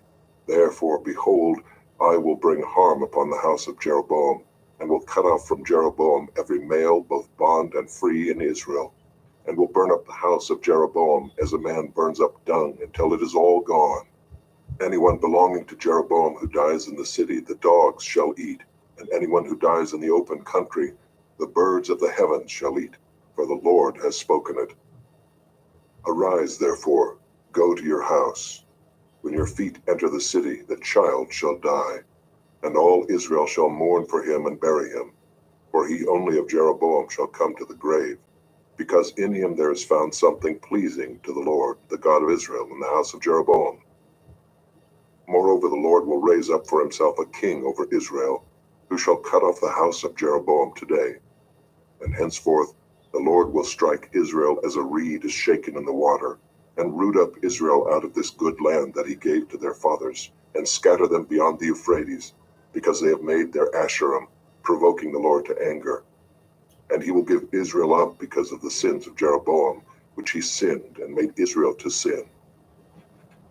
Then Jeroboam's wife arose and departed and came to Tirzah. And as she came to the threshold of the house, the child died. And all Israel buried him and mourned for him, according to the word of the Lord which he spoke by his servant Ahijah the prophet. Now the rest of the acts of Jeroboam, how he warred, and how he reigned, behold, they are written in the book of the Chronicles of the kings of Israel. And the time that Jeroboam reigned was 22 years, and he slept with his fathers, and Nadab his son reigned in his place. Now Rehoboam the son of Solomon reigned in Judah. Rehoboam was 41 years old when he began to reign, and he reigned 17 years in Jerusalem, the city that the Lord had chosen out of all the tribes of Israel, to put his name there. His mother's name was Naamah the Ammonite. And Judah did what was evil in the sight of the Lord, and they provoked him to jealousy with their sins that they committed, more than all that their fathers had done. For they also built for themselves high places and pillars and Asherim on every high hill and under every green tree. And there were also male cult prostitutes in the land. They did according to all the abominations of the nations that the Lord drove out before the people of Israel. In the 5th year of King Rehoboam, Shishak king of Egypt came up against Jerusalem. He took away the treasures of the house of the Lord and the treasures of the king's house. He took away everything. He also took away all the shields of gold that Solomon had made, and King Rehoboam made in their place shields of bronze, and committed them to the hands of the officers of the guard, who kept the door of the king's house. And as often as the king went into the house of the Lord, the guard carried them and brought them back to the guard room. Now the rest of the acts of Rehoboam and all that he did, are they not written in the book of the Chronicles of the kings of Judah? And there was war between Rehoboam and Jeroboam continually. And Rehoboam slept with his fathers, and was buried with his fathers in the city of David. His mother's name was Naamah the Ammonite, and Abijam his son reigned in his place. Chapter 15. Now in the 18th year of King Jeroboam the son of Nebat, Abijam began to reign over Judah. He reigned for 3 years in Jerusalem.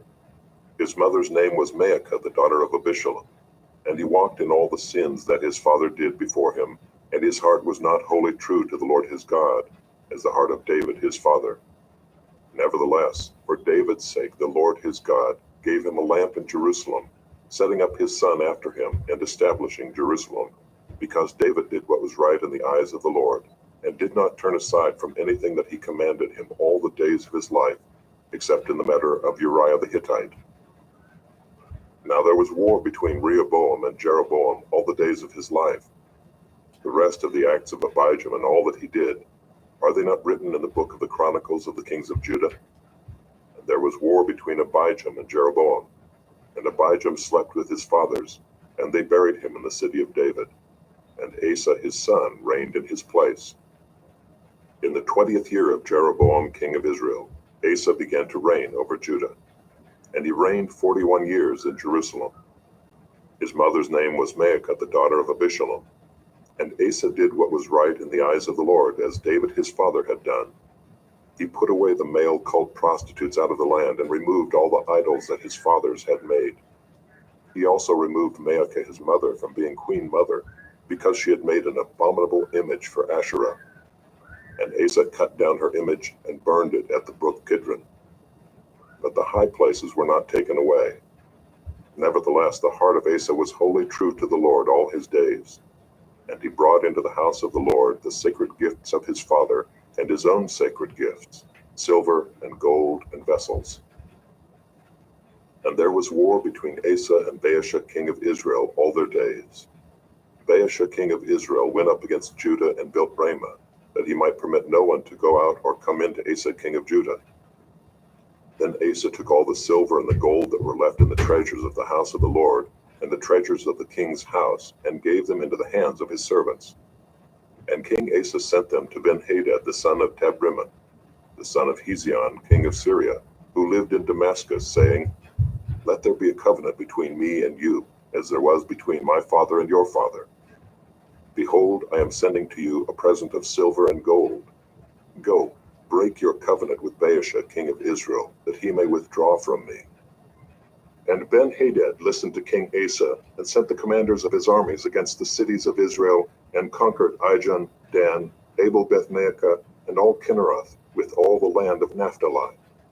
And when Baasha heard of it, he stopped building Ramah, and he lived in Tirzah.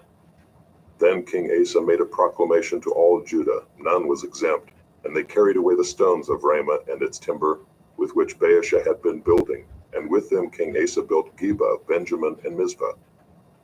Now the rest of all the acts of Asa, all his might, and all that he did, and the cities that he built, are they not written in the book of the Chronicles of the kings of Judah?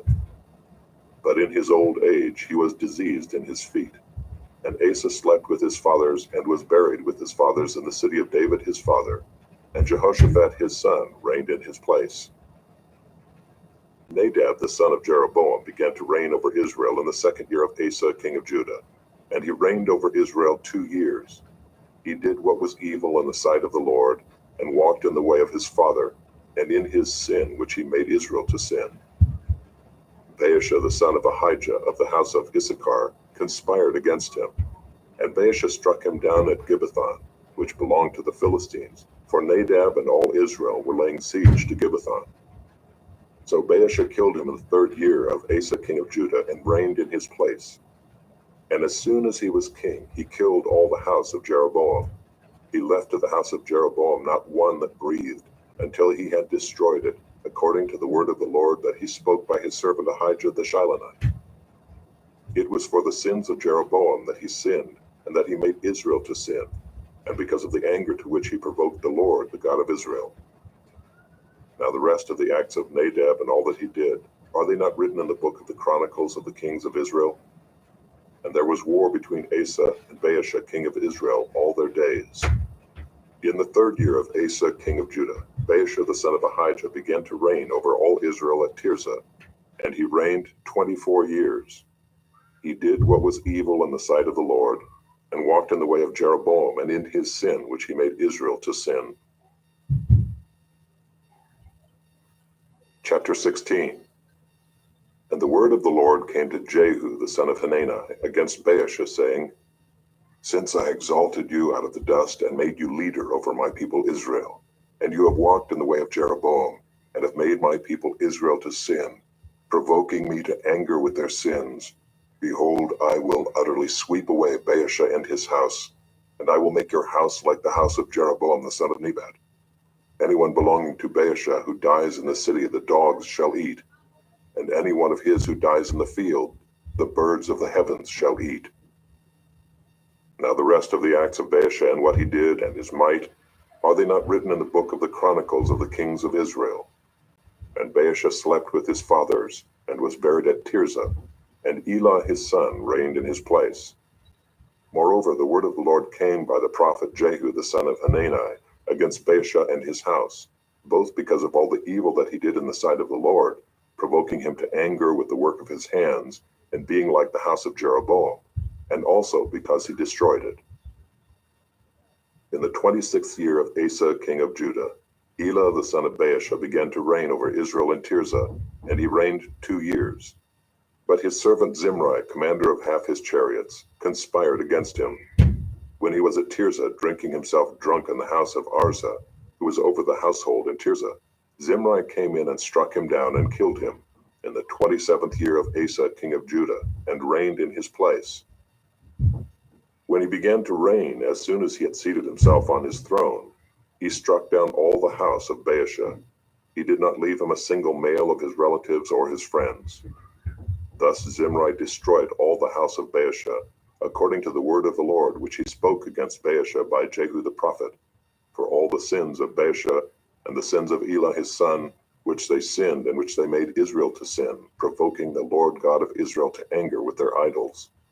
Now the rest of the acts of Elah and all that he did, are they not written in the book of the Chronicles of the kings of Israel? In the 27th year of Asa, king of Judah, Zimri reigned 7 days in Tirzah. Now the troops were encamped against Gibbethon, which belonged to the Philistines. And the troops who were encamped heard it said, Zimri has conspired, and he has killed the king. Therefore all Israel made Omri, the commander of the army, king over Israel that day in the camp. So Omri went up from Gibbethon, and all Israel with him, and they besieged Tirzah. And when Zimri saw that the city was taken, he went into the citadel of the king's house and burned the king's house over him with fire, and died, because of his sins that he committed, doing evil in the sight of the Lord, walking in the way of Jeroboam, and for his sin which he committed, making Israel to sin. Now the rest of the acts of Zimri and the conspiracy that he made, are they not written in the book of the Chronicles of the kings of Israel? Then the people of Israel were divided into 2 parts. Half of the people followed Tibni the son of Ginath to make him king, and half followed Omri. But the people who followed Omri overcame the people who followed Tibni the son of Ginath. So Tibni died, and Omri became king. In the 31st year of Asa king of Judah, Omri began to reign over Israel, and he reigned for 12 years. 6 years he reigned in Tirzah. He bought the hill of Samaria from Shemer for 2 talents of silver, and he fortified the hill and called the name of the city that he built Samaria, after the name of Shemer, the owner of the hill. Omri did what was evil in the sight of the Lord, and did more evil than all who were before him. For he walked in all the way of Jeroboam the son of Nebat, and in the sins that he made Israel to sin, provoking the Lord, the God of Israel, to anger by their idols. Now the rest of the acts of Omri that he did, and the might that he showed, are they not written in the book of the Chronicles of the kings of Israel? And Omri slept with his fathers, and was buried in Samaria, and Ahab his son reigned in his place. In the 38th year of Asa king of Judah, Ahab the son of Omri began to reign over Israel, and Ahab the son of Omri reigned over Israel in Samaria 22 years. And Ahab the son of Omri did evil in the sight of the Lord, more than all who were before him. And as if it had been a light thing for him to walk in the sins of Jeroboam the son of Nebat, he took for his wife Jezebel, the daughter of Ethbaal, king of the Sidonians, and went and served Baal and worshipped him. He erected an altar for Baal in the house of Baal, which he built in Samaria. And Ahab made an Asherah. Ahab did more to provoke the Lord, the God of Israel, to anger, than all the kings of Israel who were before him. In his days Hiel of Bethel built Jericho. He laid its foundation at the cost of Abiram his firstborn, and set up its gates at the cost of his youngest son Segub, according to the word of the Lord, which he spoke by Joshua the son of Nun. Chapter 17. Now Elijah the Tishbite of Tishbe in Gilead said to Ahab, As the Lord the God of Israel lives, before whom I stand, there shall be neither dew nor rain these years, except by my word. And the word of the Lord came to him, Depart from here and turn eastward, and hide yourself by the brook Kerith, which is east of the Jordan. You shall drink from the brook, and I have commanded the ravens to feed you there. So he went and did according to the word of the Lord. He went and lived by the brook Kerith that is east of the Jordan. And the ravens brought him bread and meat in the morning, and bread and meat in the evening, and he drank from the brook. And after a while the brook dried up because there was no rain in the land. Then the word of the Lord came to him, Arise, go to Zarephath, which belongs to Sidon, and dwell there. Behold, I have commanded a widow there to feed you. So he arose and went to Zarephath. And when he came to the gate of the city, behold, a widow was there gathering sticks. And he called to her and said, Bring me a little water in a vessel that I may drink. And as she was going to bring it, he called to her and said, Bring me a morsel of bread in your hand. And she said, As the Lord your God lives, I have nothing baked, only a handful of flour in a jar, and a little oil in a jug. And now I am gathering a couple of sticks that I may go in and prepare it for myself and my son, that we may eat it and die. And Elijah said to her, Do not fear, go and do as you have said. But first make me a little cake of it, and bring it to me, and afterward make something for yourself and your son. For thus says the Lord, the God of Israel, The jar of flour shall not be spent, and the jug of oil shall not be empty, until the day that the Lord sends rain upon the earth. And she went and did as Elijah said, and she and he and her household ate for many days. The jar of flour was not spent, neither did the jug of oil become empty, according to the word of the Lord that he spoke by Elijah. After this, the son of the woman, the mistress of the house, became ill, and his illness was so severe that there was no breath left in him. And she said to Elijah, What have you against me, O man of God? You have come to me to bring my sin to remembrance, and to cause the death of my son. And he said to her, Give me your son. And he took him from her arms and carried him up into the upper chamber where he lodged, and laid him on his own bed. And he cried to the Lord, O Lord, my God, have you brought calamity even upon the widow with whom I sojourn, by killing her son?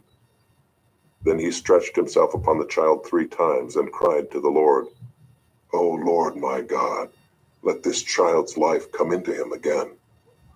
And the Lord listened to the voice of Elijah, and the life of the child came into him again, and he revived.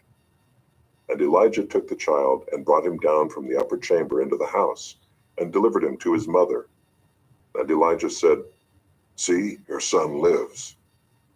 And the woman said to Elijah, Now I know that you are a man of God, and that the word of the Lord in your mouth is truth.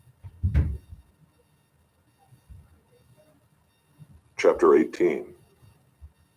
After many days the word of the Lord came to Elijah in the 3rd year, saying, Go, show yourself to Ahab, and I will send rain upon the earth. So Elijah went to show himself to Ahab. Now the famine was severe in Samaria, and Ahab called Obadiah, who was over the household. Now Obadiah feared the Lord greatly. And when Jezebel cut off the prophets of the Lord, Obadiah took 100 prophets, and hid them by 50s in a cave, and fed them with bread and water. And Ahab said to Obadiah, Go through the land to all the springs of water, and to all the valleys. Perhaps we may find grass, and save the horses and mules alive, and not lose some of the animals. So they divided the land between them to pass through it. Ahab went in one direction by himself, and Obadiah went in another direction by himself. And as Obadiah was on the way, behold, Elijah met him.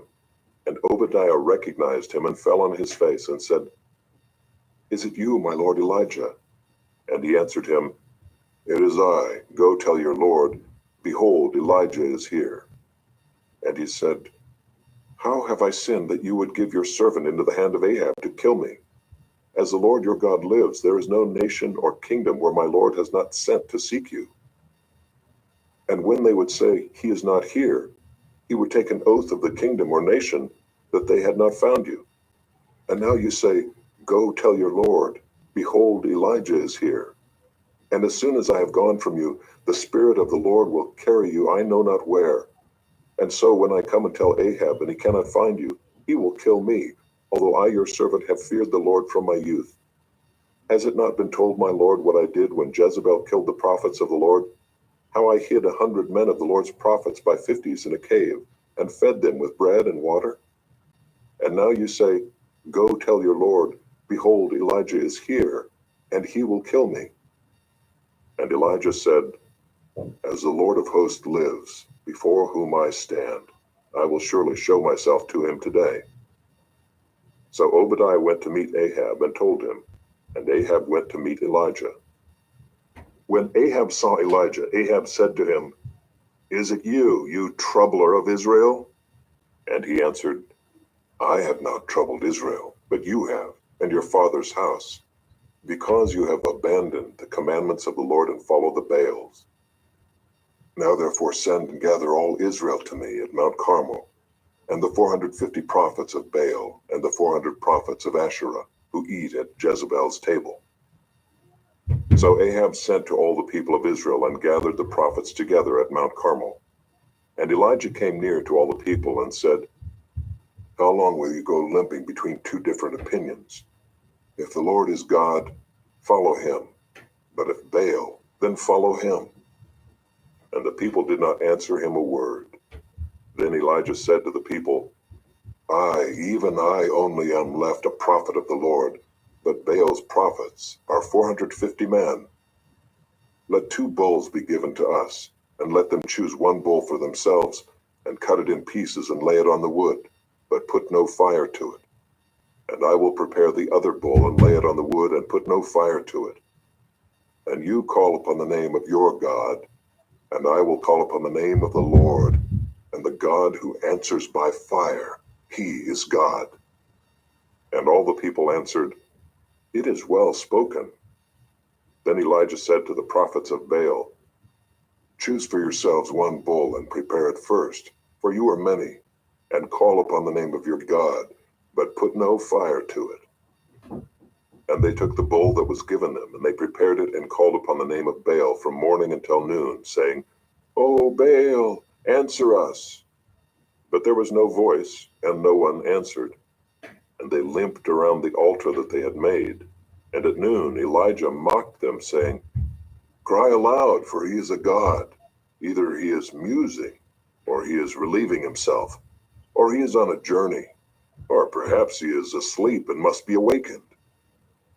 And they cried aloud and cut themselves after their custom with swords and lances, until the blood gushed out upon them.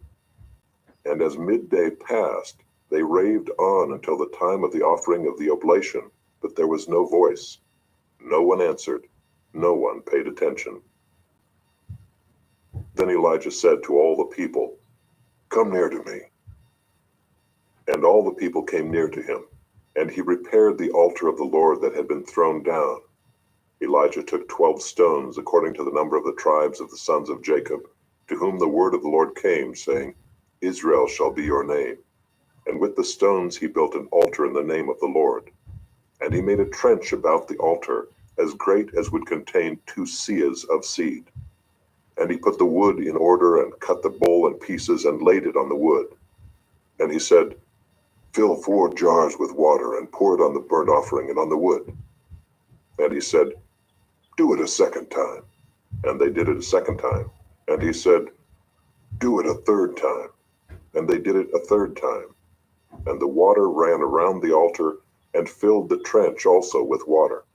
And at the time of the offering of the oblation, Elijah the prophet came near and said, O Lord God of Abraham, Isaac, and Israel, let it be known this day that you are God in Israel, and that I am your servant, and that I have done all these things at your word.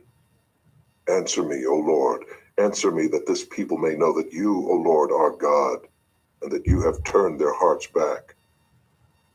Then the fire of the Lord fell and consumed the burnt offering, and the wood, and the stones, and the dust, and licked up the water that was in the trench. And when all the people saw it, they fell on their faces and said, "The Lord, he is God. The Lord, he is God."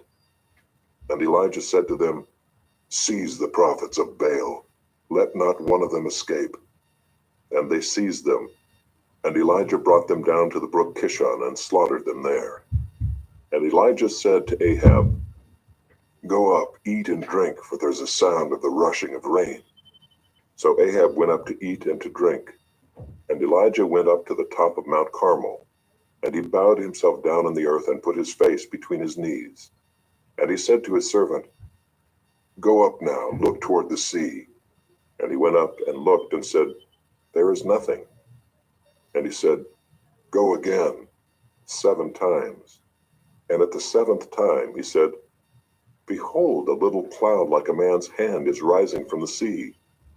And he said, "Go up, say to Ahab, prepare your chariot and go down, lest the rain stop you." And in a little while the heavens grew black with clouds and wind, and there was a great rain. And Ahab rode and went to Jezreel. And the hand of the Lord was on Elijah, and he gathered up his garment and ran before Ahab to the entrance of Jezreel. Chapter 19. Ahab told Jezebel all that Elijah had done, and how he had killed all the prophets with the sword.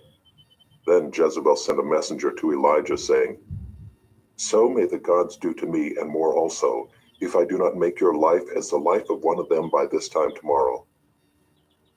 Then he was afraid, and he arose and ran for his life, and came to Beersheba, which belongs to Judah, and left his servant there. But he himself went a day's journey into the wilderness, and came and sat down under a broom tree. And he asked that he might die, saying, "It is enough. Now, O Lord, take away my life, for I am no better than my fathers." And he lay down and slept under a broom tree. And behold, an angel touched him and said to him, "Arise and eat." And he looked, and behold, there was at his head a cake baked on hot stones and a jar of water. And he ate and drank and lay down again. And the angel of the Lord came again a second time and touched him and said, "Arise and eat, for the journey is too great for you." And he arose and ate and drank, and went in the strength of that food 40 days and 40 nights to Horeb, the mount of God. There he came to a cave and lodged in it.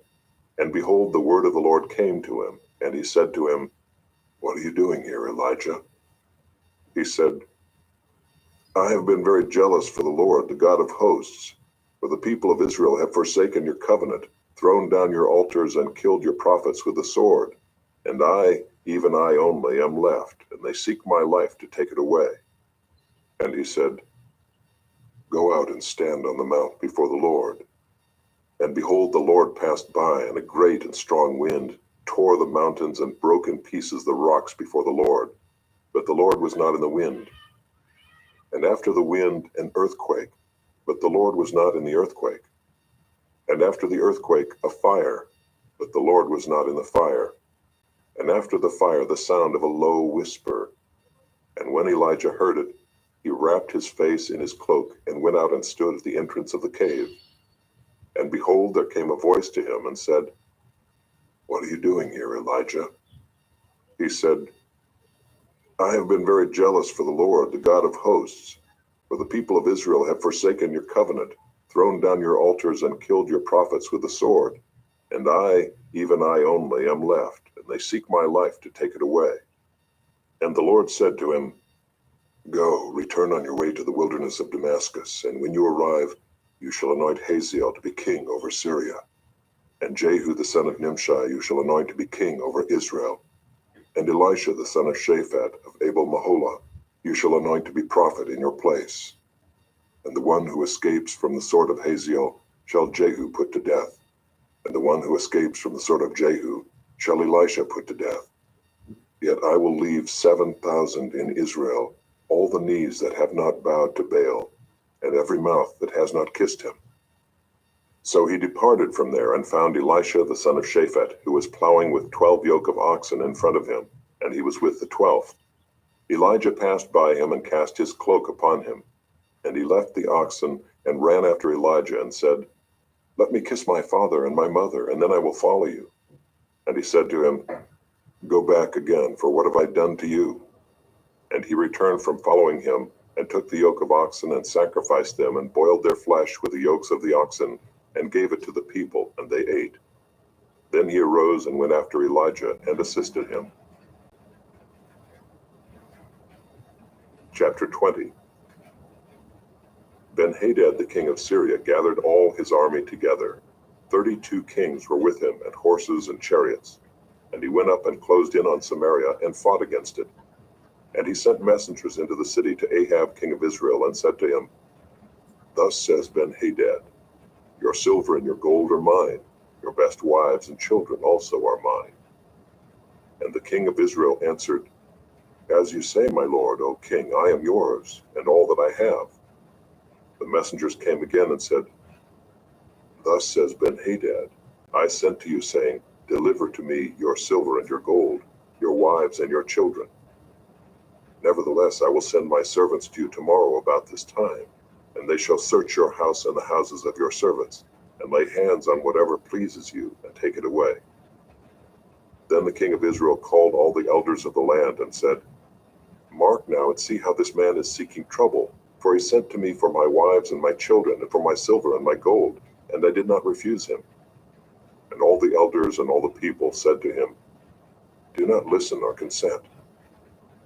So he said to the messengers of Ben-Hadad, "Tell my lord the king, all that you first demanded of your servant I will do, but this thing I cannot do."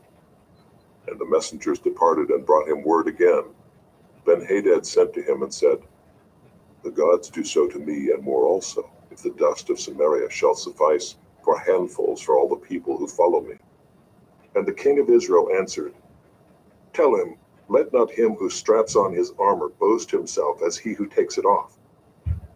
When Ben-Hadad heard this message as he was drinking with the kings in the booths, he said to his men, "Take your positions." And they took their positions against the city. And behold, a prophet came near to Ahab king of Israel, and said, "Thus says the Lord, have you seen all this great multitude? Behold, I will give it into your hand this day, and you shall know that I am the Lord." And Ahab said, "By whom?" He said, "Thus says the Lord, by the servants of the governors of the districts." Then he said, "Who shall begin the battle?" He answered, "You." Then he mustered the servants of the governors of the districts, and they were 232. And after them he mustered all the people of Israel, 7,000. And they went out at noon, while Ben-Hadad was drinking himself drunk in the booths, he and the 32 kings who helped him. The servants of the governors of the districts went out first. And Ben-Hadad sent out scouts, and they reported to him, "Men are coming out from Samaria." He said, "If they have come out for peace, take them alive. Or if they've come out for war, take them alive." So these went out of the city, the servants of the governors of the districts, and the army that followed them. And each struck down his man. The Syrians fled, and Israel pursued them. But Ben-Hadad king of Syria escaped on a horse with horsemen.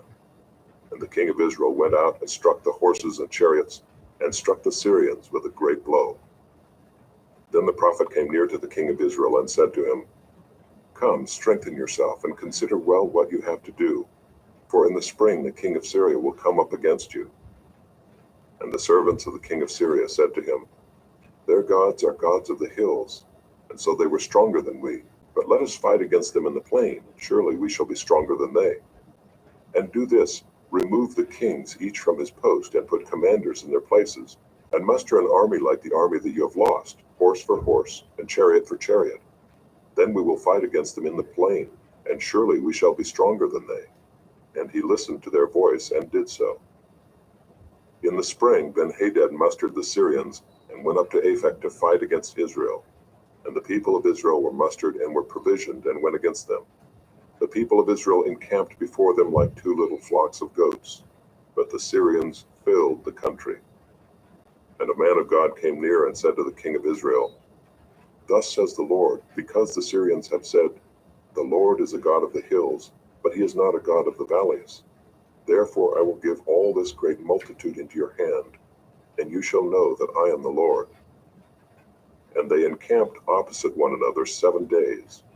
Then on the 7th day the battle was joined, and the people of Israel struck down of the Syrians 100,000 foot soldiers in one day.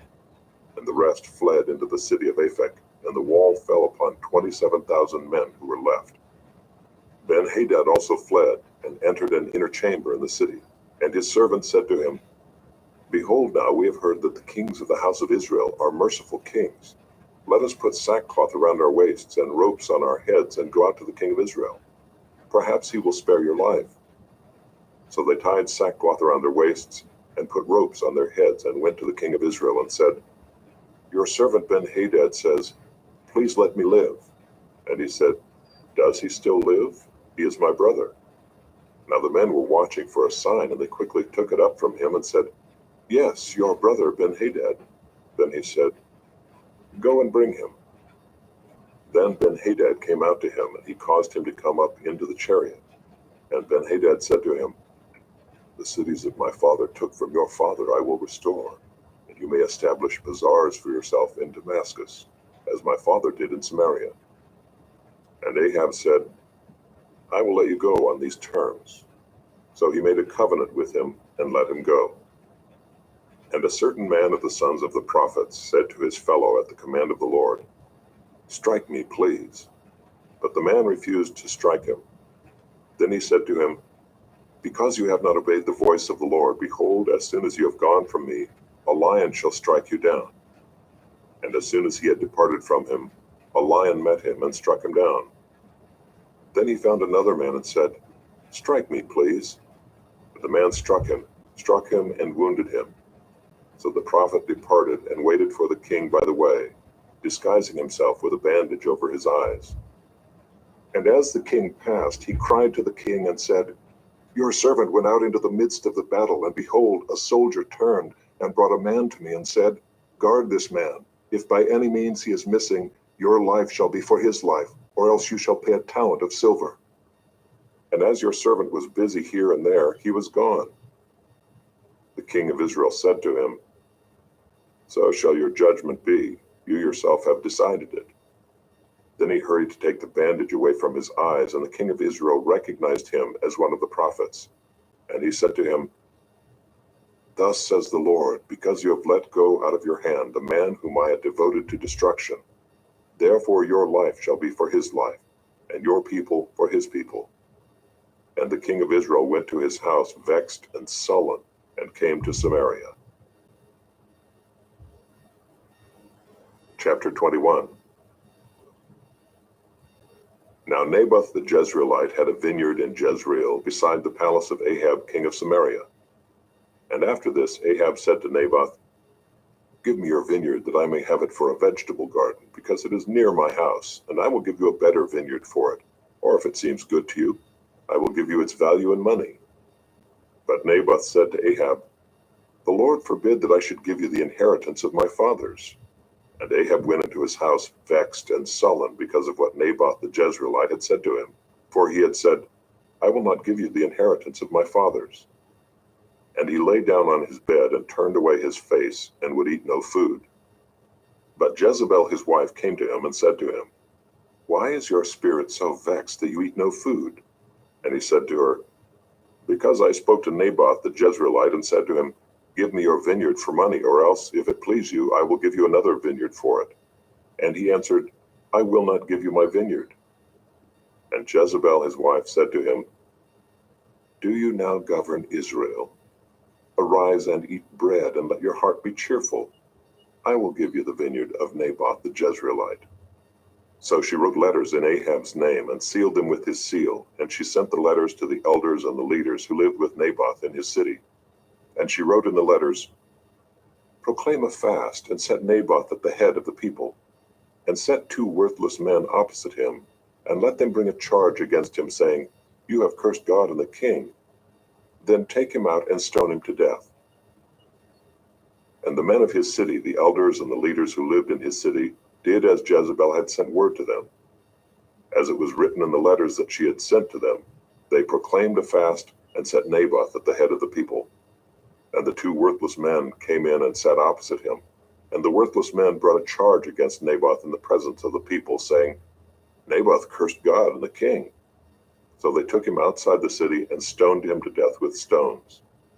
Then they sent to Jezebel, saying, Naboth has been stoned, he is dead. As soon as Jezebel heard that Naboth had been stoned and was dead, Jezebel said to Ahab, Arise, take possession of the vineyard of Naboth the Jezreelite, which he refused to give you for money, for Naboth is not alive, but dead. And as soon as Ahab heard that Naboth was dead, Ahab arose to go down to the vineyard of Naboth the Jezreelite to take possession of it. Then the word of the Lord came to Elijah the Tishbite, saying, Arise, go down to meet Ahab king of Israel, who is in Samaria. Behold, he is in the vineyard of Naboth, where he is gone to take possession. And you shall say to him, Thus says the Lord, Have you killed and also taken possession? And you shall say to him, Thus says the Lord, In the place where dogs licked up the blood of Naboth, shall dogs lick your own blood. Ahab said to Elijah, Have you found me, O my enemy? He answered, I have found you because you have sold yourself to do what is evil in the sight of the Lord. Behold, I will bring disaster upon you. I will utterly burn you up, and will cut off from Ahab every male, bond or free, in Israel. And I will make your house like the house of Jeroboam the son of Nebat, and like the house of Baasha the son of Ahijah, for the anger to which you have provoked me, and because you have made Israel to sin. And of Jezebel the Lord also said, The dogs shall eat Jezebel within the walls of Jezreel. Anyone belonging to Ahab who dies in the city, the dogs shall eat.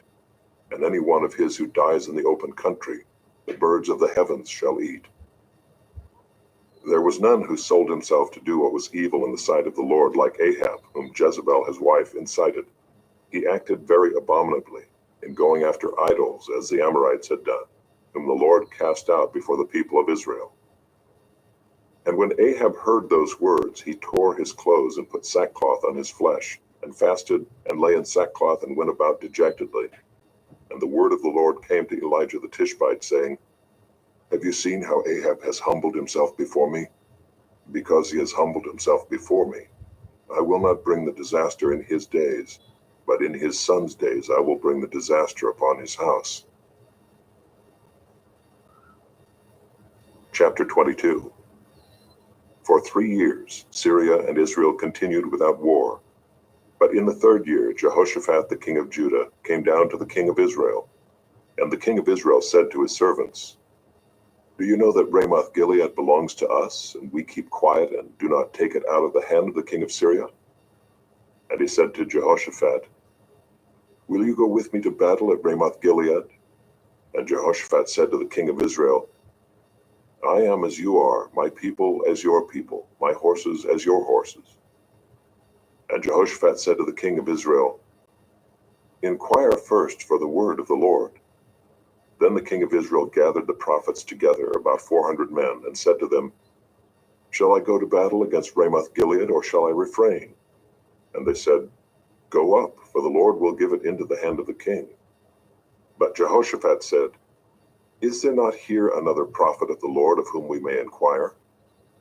And the king of Israel said to Jehoshaphat, There is yet one man by whom we may inquire of the Lord, Micaiah the son of Imlah, but I hate him, for he never prophesies good concerning me, but evil.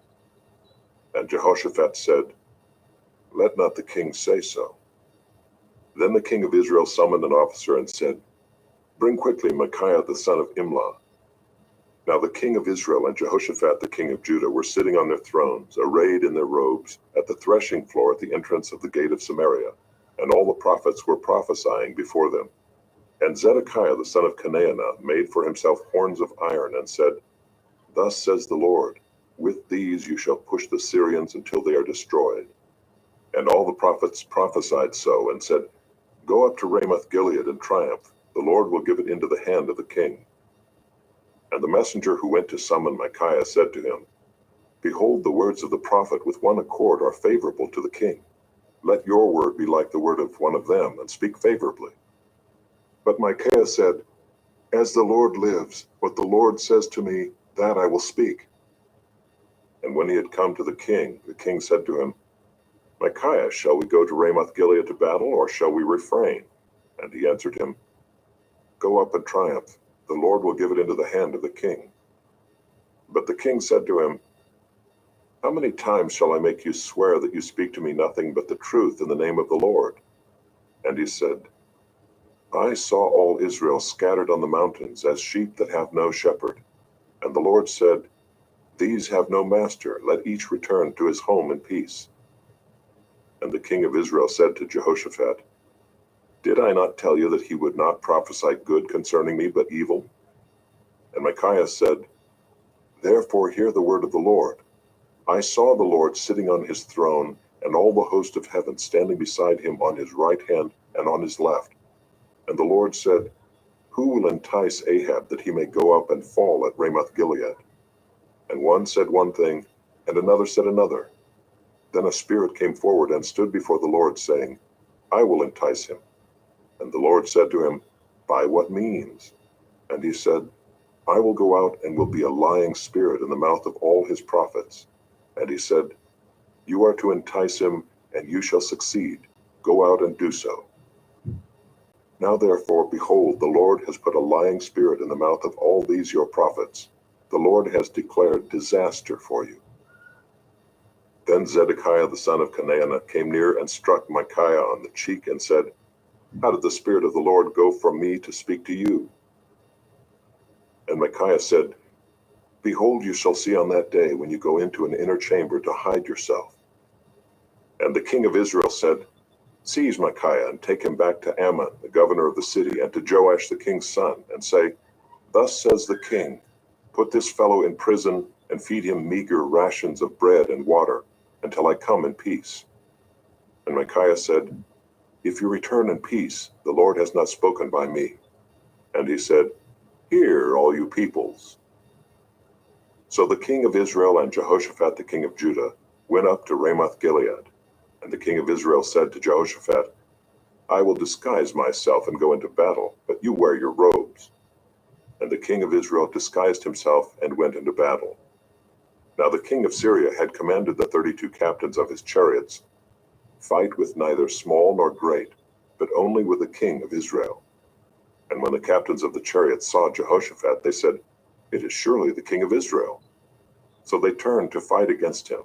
And Jehoshaphat cried out.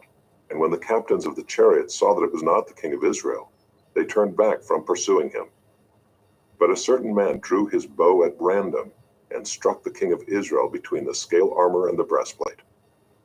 Therefore he said to the driver of his chariot, Turn around and carry me out of the battle, for I am wounded. And the battle continued that day, and the king was propped up in his chariot facing the Syrians, until at evening he died. And the blood of the wound flowed into the bottom of the chariot. And about sunset a cry went through the army, Every man to his city, and every man to his country. So the king died and was brought to Samaria. And they buried the king in Samaria. And they washed the chariot by the pool of Samaria, and the dogs licked up his blood, and the prostitutes washed themselves in it, according to the word of the Lord that he had spoken. Now the rest of the acts of Ahab and all that he did, and the ivory house that he built, and all the cities that he built, are they not written in the book of the Chronicles of the kings of Israel? So Ahab slept with his fathers, and Ahaziah his son reigned in his place. Jehoshaphat the son of Asa began to reign over Judah in the 4th year of Ahab king of Israel. Jehoshaphat was 35 years old when he began to reign, and he reigned 25 years in Jerusalem. His mother's name was Azubah, the daughter of Shilhi. He walked in all the way of Asa his father. He did not turn aside from it, doing what was right in the sight of the Lord. Yet the high places were not taken away, and the people still sacrificed and made offerings on the high places. Jehoshaphat also made peace with the king of Israel. Now the rest of the acts of Jehoshaphat and his might that he showed, and how he warred, are they not written in the book of the Chronicles of the kings of Judah?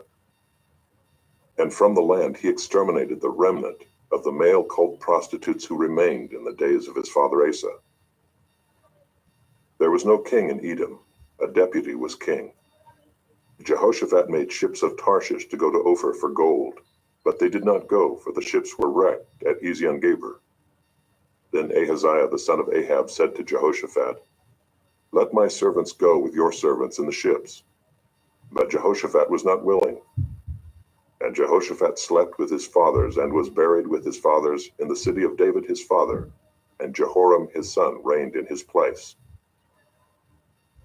Ahaziah the son of Ahab began to reign over Israel in Samaria in the 17th year of Jehoshaphat king of Judah, and he reigned 2 years over Israel.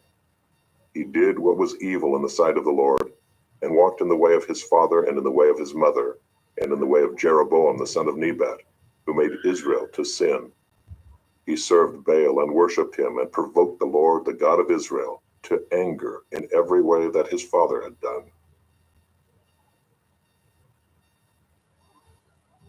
This audiobook has been broken into multiple parts to make the download faster. You have reached the end of a part, but not the end of the complete audiobook. So please check your library for the next part of this audiobook. You are listening to the ESV Hear the Word Audio Bible, read by David Cochran Heath, produced in 2008 by Crossway Bibles. 2 Kings, Chapter 1. After the death of Ahab, Moab rebelled against Israel. Now Ahaziah fell through the lattice in his upper chamber in Samaria and lay sick. So he sent messengers telling them, "Go, inquire of Beelzebub, the god of Ekron, whether I shall recover from this sickness."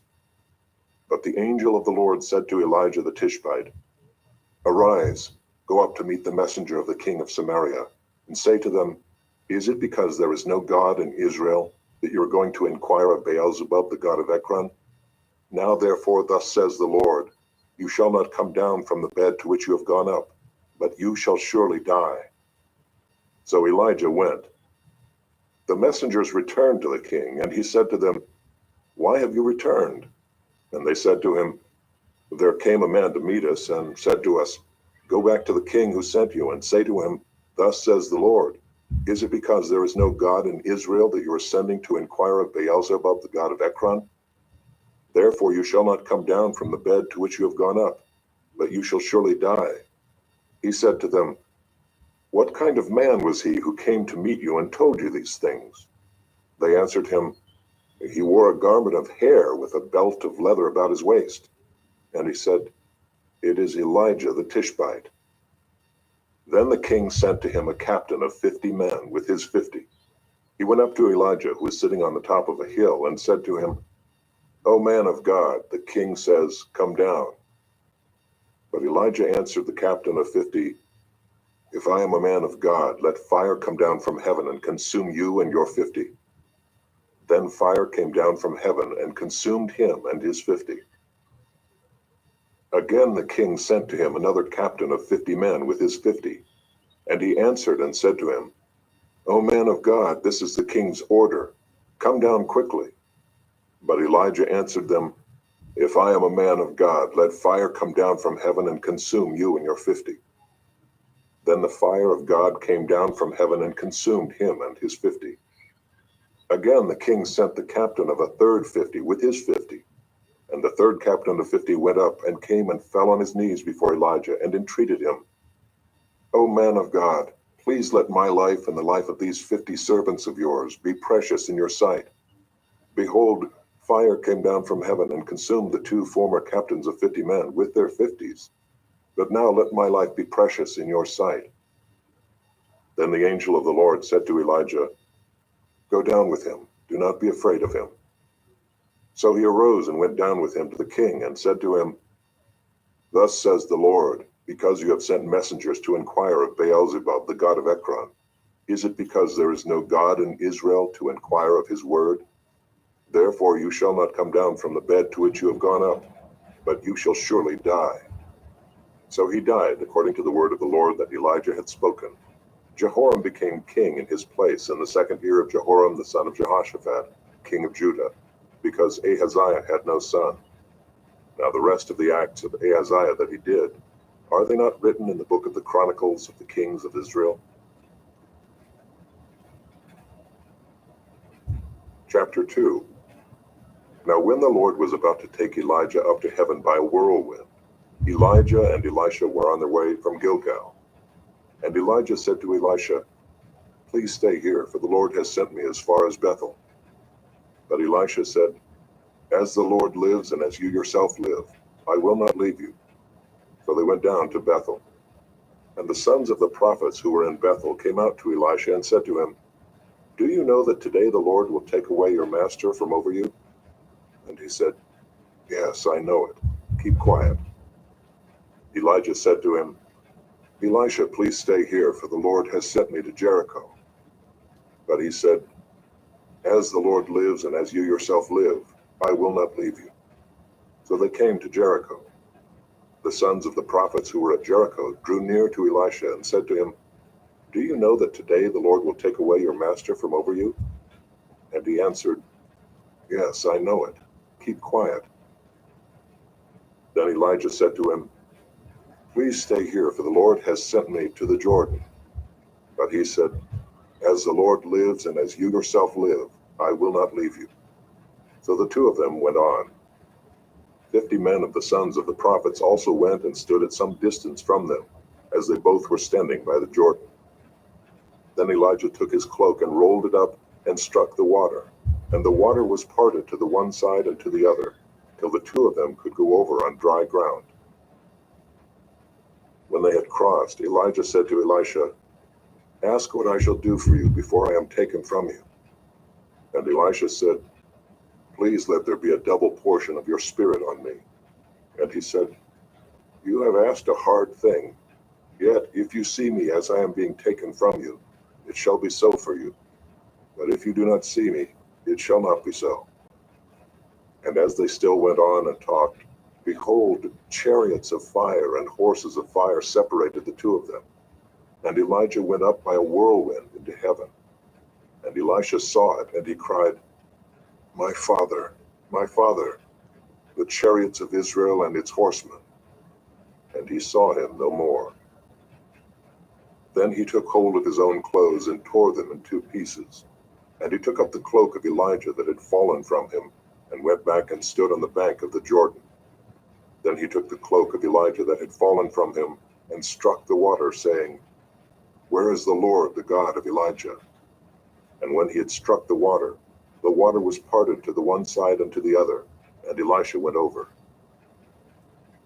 Now when the sons of the prophets who were at Jericho saw him opposite them, they said, "The spirit of Elijah rests on Elisha." And they came to meet him and bowed to the ground before him. And they said to him, "Behold, now there are with your servants 50 strong men. Please let them go and seek your master. It may be that the Spirit of the Lord has caught him up and cast him upon some mountain or into some valley." And he said, "You shall not send." But when they urged him till he was ashamed, he said, "Send." They sent therefore 50 men, and for 3 days they sought him, but did not find him. And they came back to him while he was staying at Jericho, and he said to them, "Did I not say to you, do not go?" Now the men of the city said to Elisha, "Behold, the situation of this city is pleasant, as my lord sees, but the water is bad, and the land is unfruitful." He said, "Bring me a new bowl, and put salt in it." So they brought it to him. Then he went to the spring of water, and threw salt in it, and said, "Thus says the Lord, I have healed this water. From now on, neither death nor miscarriage shall come from it." So the water has been healed to this day, according to the word that Elisha spoke. He went up from there to Bethel, and while he was going up on the way, some small boys came out of the city and jeered at him, saying, "Go up, you bald head! Go up, you bald head!" And he turned around, and when he saw them, he cursed them in the name of the Lord. And 2 she-bears came out of the woods and tore 42 of the boys. From there he went on to Mount Carmel, and from there he returned to Samaria.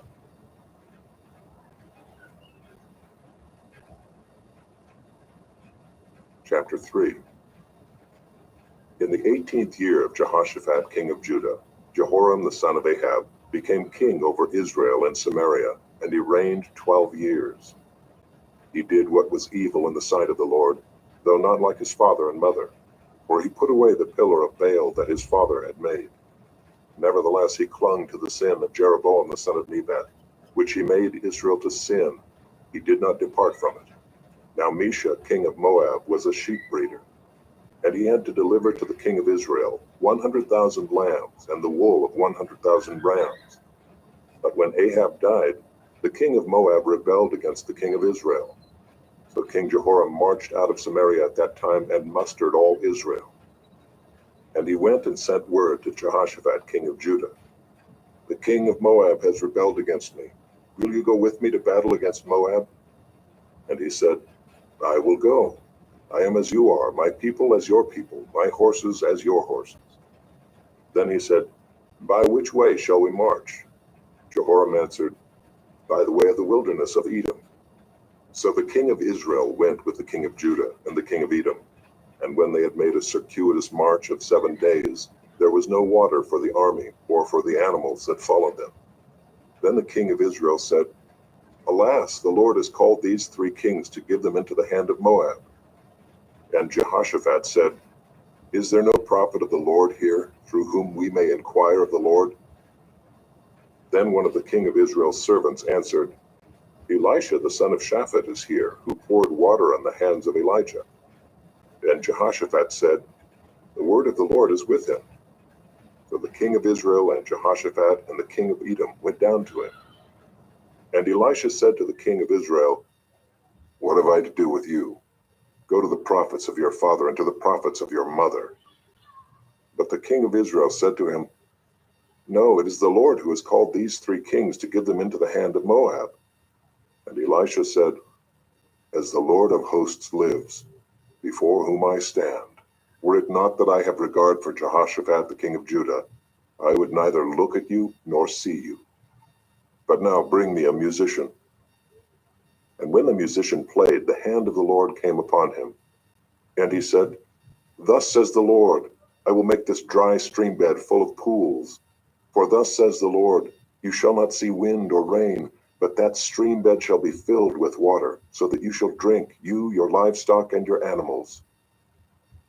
This is a light thing in the sight of the Lord. He will also give the Moabites into your hand, and you shall attack every fortified city and every choice city, and shall fell every good tree, and stop up all springs of water, and ruin every good piece of land with stones."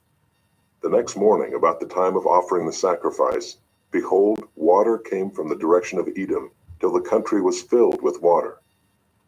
When all the Moabites heard that the kings had come up to fight against them, all who were able to put on armor, from the youngest to the oldest, were called out and were drawn up at the border. And when they rose early in the morning and the sun shone in the water, the Moabites saw the water opposite them as red as blood. And they said, "This is blood. The kings have surely fought together and struck one another down. Now then, Moab, to the spoil." But when they came to the camp of Israel, the Israelites rose and struck the Moabites till they fled before them. And they went forward, striking the Moabites as they went. And they overthrew the cities, and on every good piece of land every man threw a stone until it was covered. They stopped every spring of water and felled all the good trees, till only its stones were left in Kir Hareseth, and the slingers surrounded and attacked it. When the king of Moab saw that the battle was going against him, he took with him 700 swordsmen to break through opposite the king of Edom, but they could not. Then he took his oldest son, who was to reign in his place, and offered him for a burnt offering on the wall. And there came great wrath against Israel, and they withdrew from him and returned to their own land. Chapter 4. Now the wife of one of the sons of the prophets cried to Elisha, "Your servant my husband is dead, and you know that your servant feared the Lord, but the creditor has come to take my 2 children to be his slaves." And Elisha said to her, "What shall I do for you? Tell me, what have you in the house?" And she said, "Your servant has nothing in the house except a jar of oil." Then he said, "Go outside, borrow vessels from all your neighbors, empty vessels and not too few. Then go in and shut the door behind yourself and your sons, and pour into all these vessels, and when one is full, set it aside." So she went from him, and shut the door behind herself and her sons. And as she poured, they brought the vessels to her. When the vessels were full, she said to her son, "Bring me another vessel." And he said to her, "There is not another." Then the oil stopped flowing. She came and told the man of God, and he said, "Go, sell the oil and pay your debts, and you and your sons can live on the rest." One day Elisha went on to Shunem, where a wealthy woman lived, who urged him to eat some food.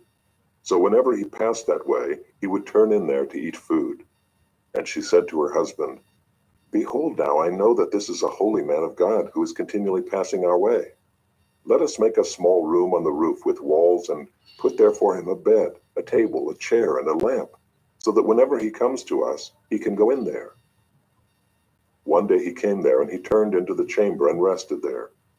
And he said to Gehazi his servant, "Call this Shunammite." When he called her, she stood before him.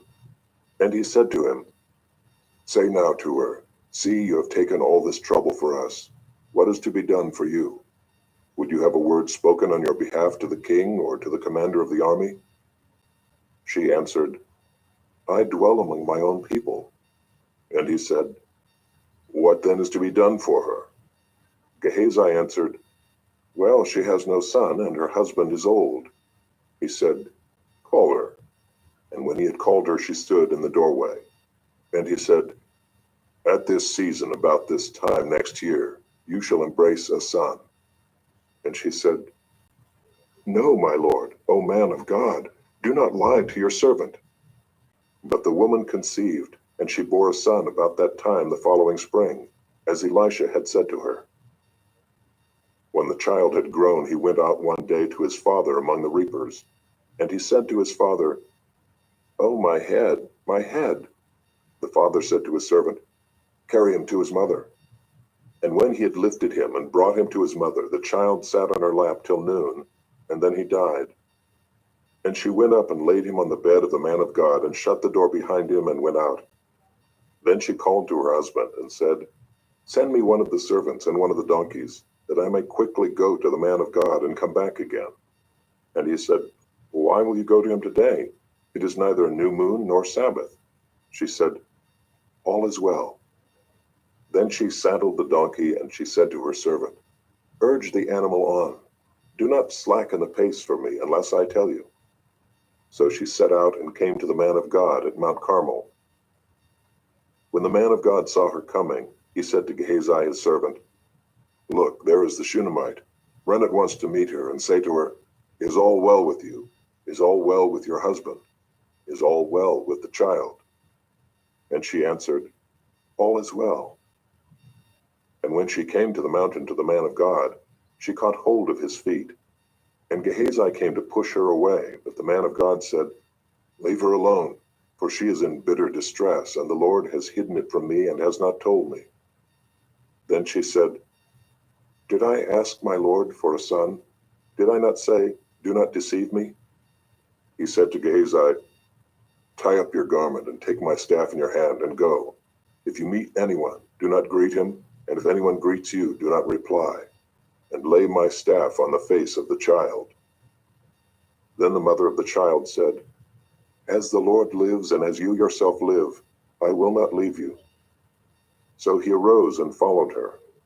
Gehazi went on ahead and laid the staff on the face of the child, but there was no sound or sign of life.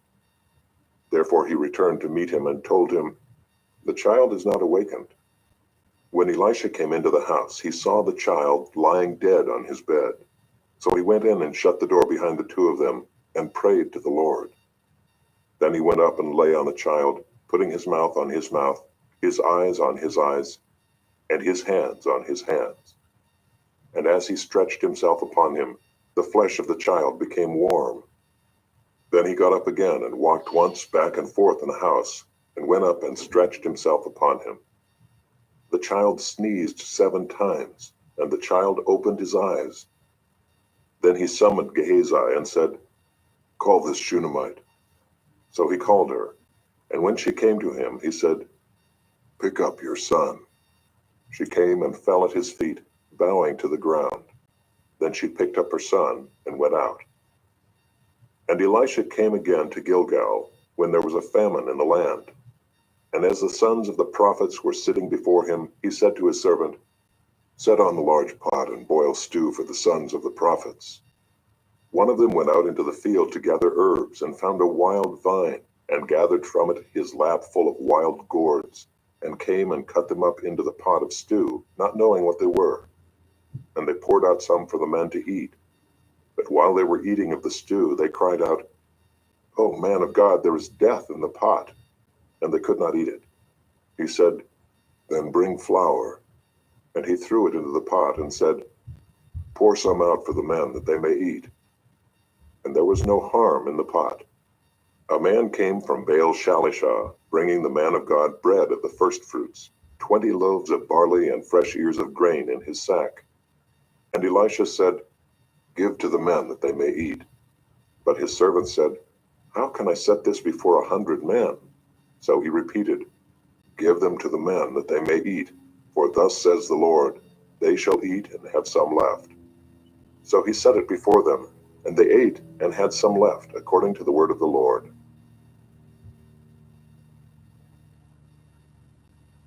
Chapter 5. Naaman, commander of the army of the king of Syria, was a great man with his master and in high favor, because by him the Lord had given victory to Syria. He was a mighty man of valor, but he was a leper. Now the Syrians, on one of their raids, had carried off a little girl from the land of Israel, and she worked in the service of Naaman's wife. She said to her mistress, Would that my Lord were with the prophet who is in Samaria. He would cure him of his leprosy. So Naaman went in and told his Lord, Thus and so spoke the girl from the land of Israel. And the king of Syria said, Go now, and I will send a letter to the king of Israel. So he went, taking with him 10 talents of silver, 6,000 shekels of gold, and 10 changes of clothing. And he brought the letter to the king of Israel, which read, When this letter reaches you, know that I have sent to you Naaman my servant, that you may cure him of his leprosy. And when the king of Israel read the letter, he tore his clothes and said, Am I God to kill and to make alive, that this man sends word to me to cure a man of his leprosy? Only consider and see how he is seeking a quarrel with me. But when Elisha the man of God heard that the king of Israel had torn his clothes, he sent to the king, saying, Why have you torn your clothes? Let him come now to me, that he may know that there is a prophet in Israel. So Naaman came with his horses and chariots, and stood at the door of Elisha's house. And Elisha sent a messenger to him, saying, Go and wash in the Jordan 7 times, and your flesh shall be restored, and you shall be clean. But Naaman was angry, and went away, saying, Behold, I thought that he would surely come out to me, and stand and call upon the name of the Lord his God, and wave his hand over the place, and cure the leper. Are not Abana and Pharpar, the rivers of Damascus, better than all the waters of Israel? Could I not wash in them and be clean? So he turned and went away in a rage. But his servants came near and said to him, My father, it is a great word the prophet has spoken to you. Will you not do it? Has he actually said to you, Wash and be clean? So he went down and dipped himself 7 times in the Jordan, according to the word of the man of God. And his flesh was restored, like the flesh of a little child, and he was clean. Then he returned to the man of God, he and all his company, and he came and stood before him. And he said, Behold, I know that there is no God in all the earth but in Israel. So accept now a present from your servant. But he said, As the Lord lives, before whom I stand, I will receive none. And he urged him to take it, but he refused. Then Naaman said, If not, please let there be given to your servant 2 mule loads of earth. For from now on your servant will not offer burnt offering or sacrifice to any god but the Lord. In this matter may the Lord pardon your servant, when my master goes into the house of Rimmon to worship there, leaning on my arm, and I bow myself in the house of Rimmon. When I bow myself in the house of Rimmon, the Lord pardon your servant in this matter. He said to him, Go in peace.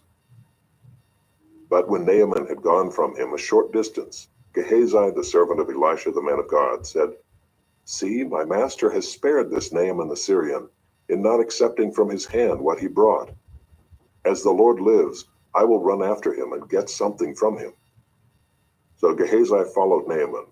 And when Naaman saw someone running after him, he got down from the chariot to meet him and said, "Is all well?" And he said, "All is well. My master has sent me to say, there have just come now to me from the hill country of Ephraim 2 young men of the sons of the prophets. Please give them a talent of silver and 2 changes of clothing." And Naaman said, "Be pleased to accept 2 talents. And he urged him and tied up 2 talents of silver in 2 bags with 2 changes of clothing, and laid them on 2 of his servants. And they carried them before Gehazi. And when he came to the hill, he took them from their hand and put them in the house. And he sent the men away, and they departed. He went in and stood before his master, and Elisha said to him, "Where have you been, Gehazi?" And he said, "Your servant went nowhere." But he said to him, "Did not my heart go when the man turned from his chariot to meet you? Was it a time to accept money and garments, olive orchards and vineyards, sheep and oxen, male servants and female servants? Therefore the leprosy of Naaman shall cling to you and to your descendants forever." So he went out from his presence a leper, like snow.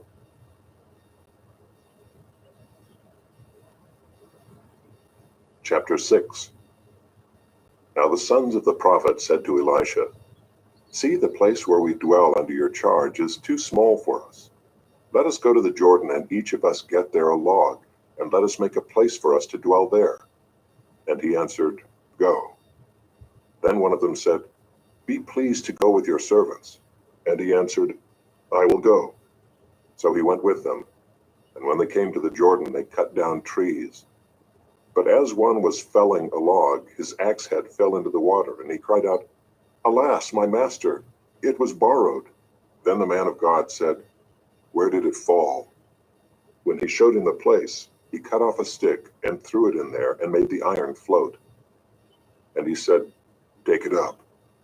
So he reached out his hand and took it. Once when the king of Syria was warring against Israel, he took counsel with his servants, saying, "At such and such a place shall be my camp." But the man of God sent word to the king of Israel, "Beware that you do not pass this place, for the Syrians are going down there." And the king of Israel sent to the place about which the man of God told him. Thus he used to warn him, so that he saved himself there more than once or twice. And the mind of the king of Syria was greatly troubled because of this thing. And he called his servants and said to them, "Will you not show me who of us is for the king of Israel?" And one of his servants said, "None, my lord, O king, but Elisha the prophet who is in Israel tells the king of Israel the words that you speak in your bedroom." And he said, "Go and see where he is, that I may send and seize him." It was told him, "Behold, he is in Dothan." So he sent their horses and chariots and a great army, and they came by night and surrounded the city. When the servant of the man of God rose early in the morning and went out, behold, an army with horses and chariots was all around the city. And the servant said, "Alas, my master, what shall we do?" He said, "Do not be afraid, for those who are with us are more than those who are with them." Then Elisha prayed and said, "O Lord, please open his eyes that he may see." So the Lord opened the eyes of the young man, and he saw, and behold, the mountain was full of horses and chariots of fire all around Elisha. And when the Syrians came down against him, Elisha prayed to the Lord and said, "Please strike this people with blindness." So he struck them with blindness in accordance with the prayer of Elisha. And Elisha said to them, "This is not the way, and this is not the city. Follow me, and I will bring you to the man whom you seek." And he led them to Samaria. As soon as they entered Samaria, Elisha said, "O Lord, open the eyes of these men, that they may see." So the Lord opened their eyes, and they saw, and behold, they were in the midst of Samaria. As soon as the king of Israel saw them, he said to Elisha, "My father, shall I strike them down? Shall I strike them down?" He answered, "You shall not strike them down. Would you strike down those whom you have taken captive with your sword and with your bow? Set bread and water before them, that they may eat and drink and go to their master. So he prepared for them a great feast, and when they had eaten and drunk, he sent them away, and they went to their master. And the Syrians did not come again on raids into the land of Israel. Afterward, Ben-Hadad, king of Syria, mustered his entire army and went up and besieged Samaria. And there was a great famine in Samaria as they besieged it, until a donkey's head was sold for 80 shekels of silver, and the fourth part of a cab of dove's dung for 5 shekels of silver. Now as the king of Israel was passing by on the wall, a woman cried out to him, saying, "Help, my lord, O king." And he said, "If the Lord will not help you, how shall I help you? From the threshing floor or from the winepress?" And the king asked her, "What is your trouble?" She answered, "This woman said to me, 'Give your son that we may eat him today, and we will eat my son tomorrow.' So we boiled my son and ate him. And on the next day I said to her, 'Give your son that we may eat him.' But she has hidden her son."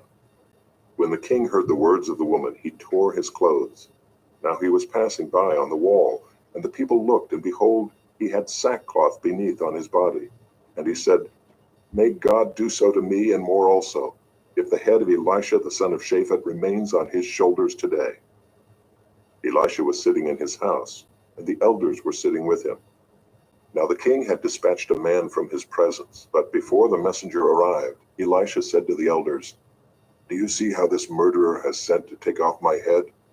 Look, when the messenger comes, shut the door and hold the door fast against him. Is not the sound of his master's feet behind him?"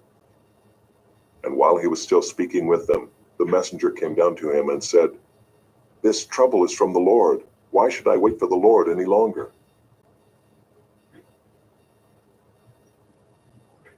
Chapter 7. But Elisha said, "Hear the word of the Lord. Thus says the Lord, tomorrow about this time a seah of fine flour shall be sold for a shekel, and 2 seahs of barley for a shekel at the gate of Samaria." Then the captain on whose hand the king leaned said to the man of God, "If the Lord himself should make windows in heaven, could this thing be?" But he said, "You shall see it with your own eyes, but you shall not eat of it." Now there were 4 men who were lepers at the entrance to the gate, and they said to one another, "Why are we sitting here until we die? If we say, 'Let us enter the city,' the famine is in the city, and we shall die there. And if we sit here, we die also. So now come, let us go over to the camp of the Syrians. If they spare our lives, we shall live, and if they kill us, we shall but die." So they arose at twilight to go to the camp of the Syrians. But when they came to the edge of the camp of the Syrians, behold, there was no one there. For the Lord had made the army of the Syrians hear the sound of chariots and of horses, the sound of a great army, so that they said to one another, "Behold, the king of Israel has hired against us the kings of the Hittites and the kings of Egypt to come against us." So they fled away in the twilight and abandoned their tents, their horses, and their donkeys, leaving the camp as it was, and fled for their lives. And when these lepers came to the edge of the camp, they went into a tent, and ate and drank, and they carried off silver and gold and clothing, and went and hid them. Then they came back and entered another tent, and carried off things from it, and went and hid them. Then they said to one another, "We are not doing right. This day is a day of good news. If we are silent and wait until the morning light, punishment will overtake us. Now therefore come, let us go and tell the king's household." So they came and called to the gatekeepers of the city and told them, "We came to the camp of the Syrians, and behold, there was no one to be seen or heard there, nothing but the horses tied and the donkeys tied and the tents as they were." Then the gatekeepers called out, and it was told within the king's household. And the king rose in the night and said to his servants, "I will tell you what the Syrians have done to us. They know that we are hungry. Therefore they have gone out of the camp to hide themselves in the open country, thinking, 'When they come out of the city, we shall take them alive and get into the city.'" And one of his servants said, "Let some men take 5 of the remaining horses, seeing that those who are left here will fare like the whole multitude of Israel who have already perished. Let us send and see." So they took 2 horsemen, and the king sent them after the army of the Syrians, saying, "Go and see." So they went after them as far as the Jordan, behold, all the way was littered with garments and equipment that the Syrians had thrown away in their haste. And the messengers returned and told the king. Then the people went out and plundered the camp of the Syrians. So a seah of fine flour was sold for a shekel, and 2 seahs of barley for a shekel, according to the word of the Lord. Now the king had appointed the captain on whose hand he leaned to have charge of the gate, and the people trampled him in the gate, so that he died, as the man of God had said when the king came down to him. For when the man of God had said to the king, 2 seahs of barley shall be sold for a shekel, and a seah of fine flour for a shekel about this time tomorrow in the gate of Samaria, the captain had answered the man of God, if the Lord himself should make windows in heaven, could such a thing be? And he had said, you shall see it with your own eyes, but you shall not eat of it. And so it happened to him, for the people trampled him in the gate, and he died. Chapter 8.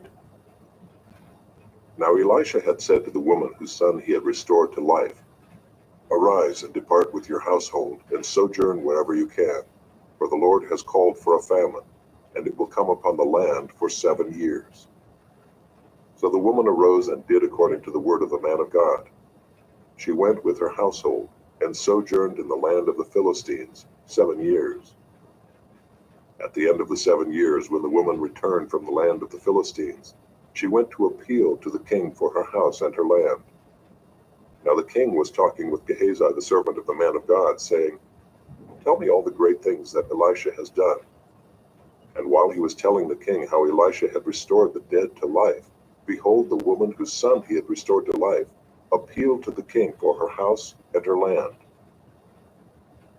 And Gehazi said, my lord, O king, here is the woman, and here is her son, whom Elisha restored to life. And when the king asked the woman, she told him. So the king appointed an official for her, saying, restore all that was hers, together with all the produce of the fields, from the day that she left the land until now. Now Elisha came to Damascus. Ben-Hadad, the king of Syria, was sick, and when it was told him, the man of God has come here, the king said to Hazael, take a present with you and go to meet the man of God, and inquire of the Lord through him, saying, shall I recover from this sickness? So Hazael went to meet him, and took a present with him, all kinds of goods of Damascus, 40 camels' loads. When he came and stood before him, he said, your son Ben-Hadad, king of Syria, has sent me to you, saying, shall I recover from this sickness? And Elisha said to him, go, say to him, you shall certainly recover. But the Lord has shown me that he shall certainly die.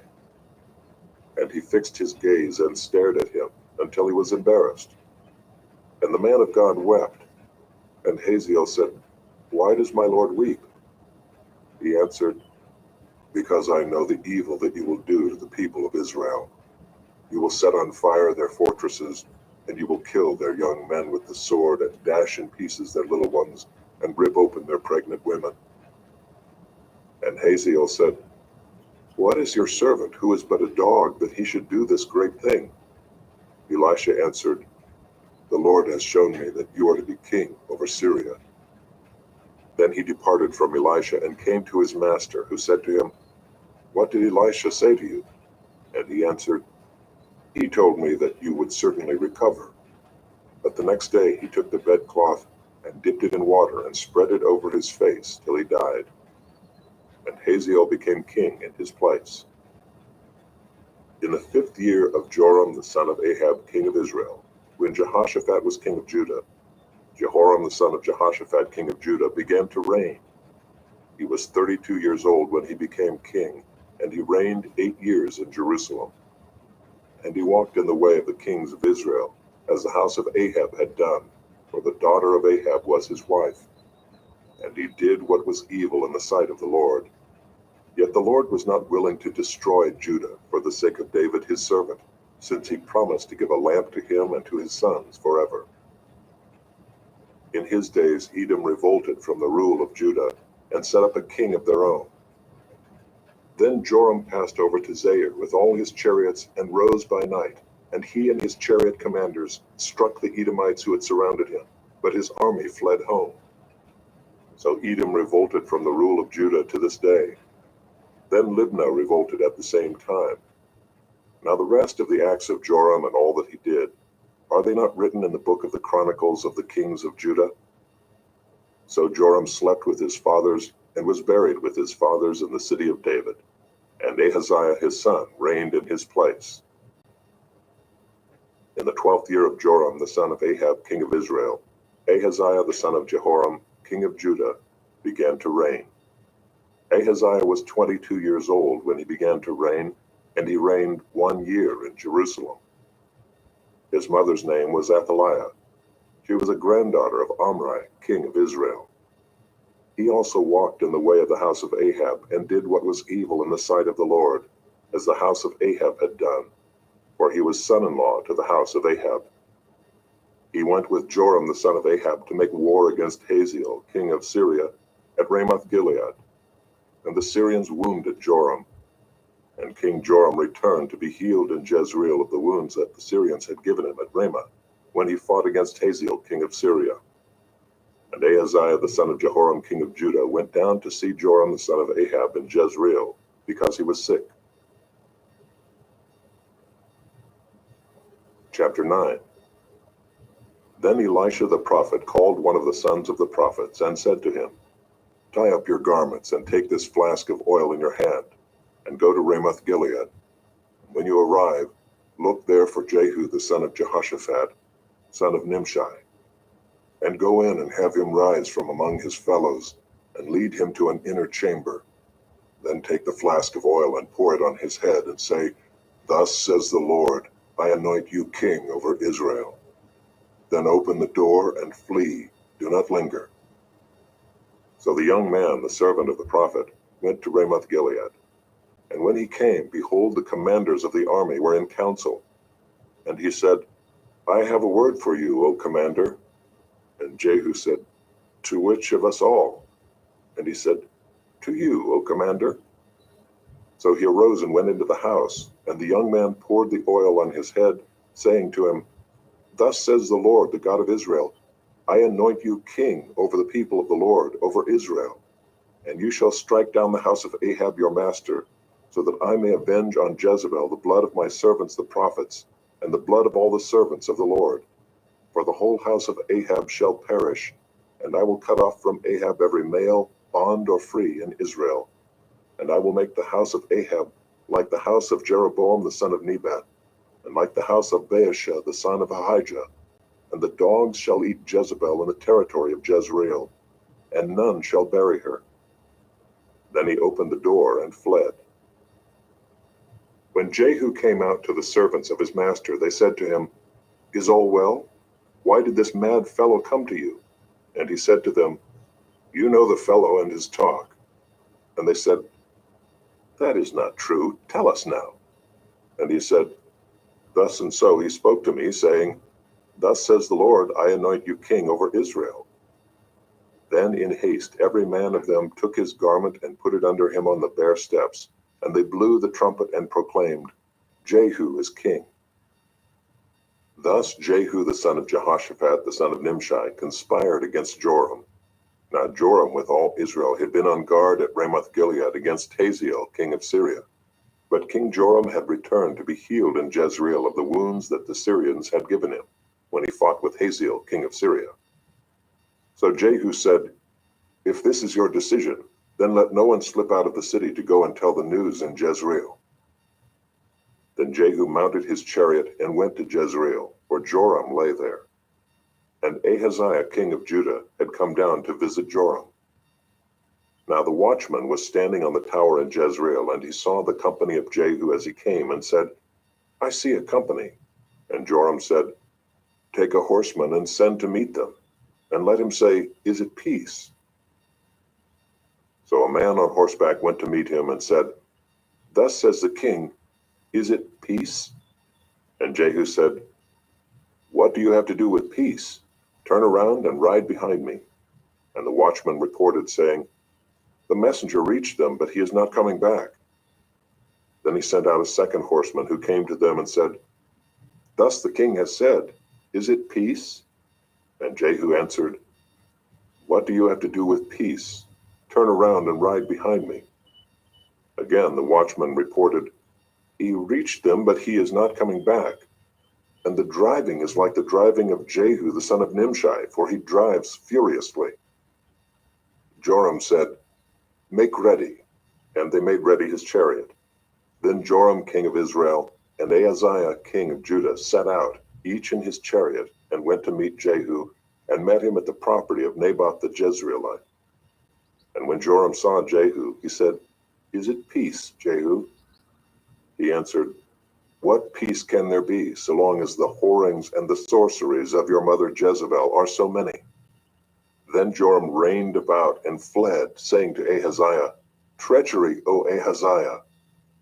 And Jehu drew his bow with his full strength, and shot Joram between the shoulders, so that the arrow pierced his heart, and he sank in his chariot.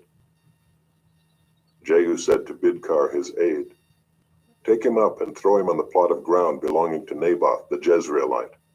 For remember when you and I rode side by side behind Ahab his father, how the Lord made this pronouncement against him. As surely as I saw yesterday the blood of Naboth and the blood of his sons, declares the Lord, I will repay you on this plot of ground. Now therefore take him up and throw him on the plot of ground in accordance with the word of the Lord." When Ahaziah the king of Judah saw this, he fled in the direction of Beth-Hagan. And Jehu pursued him and said, "Shoot him also."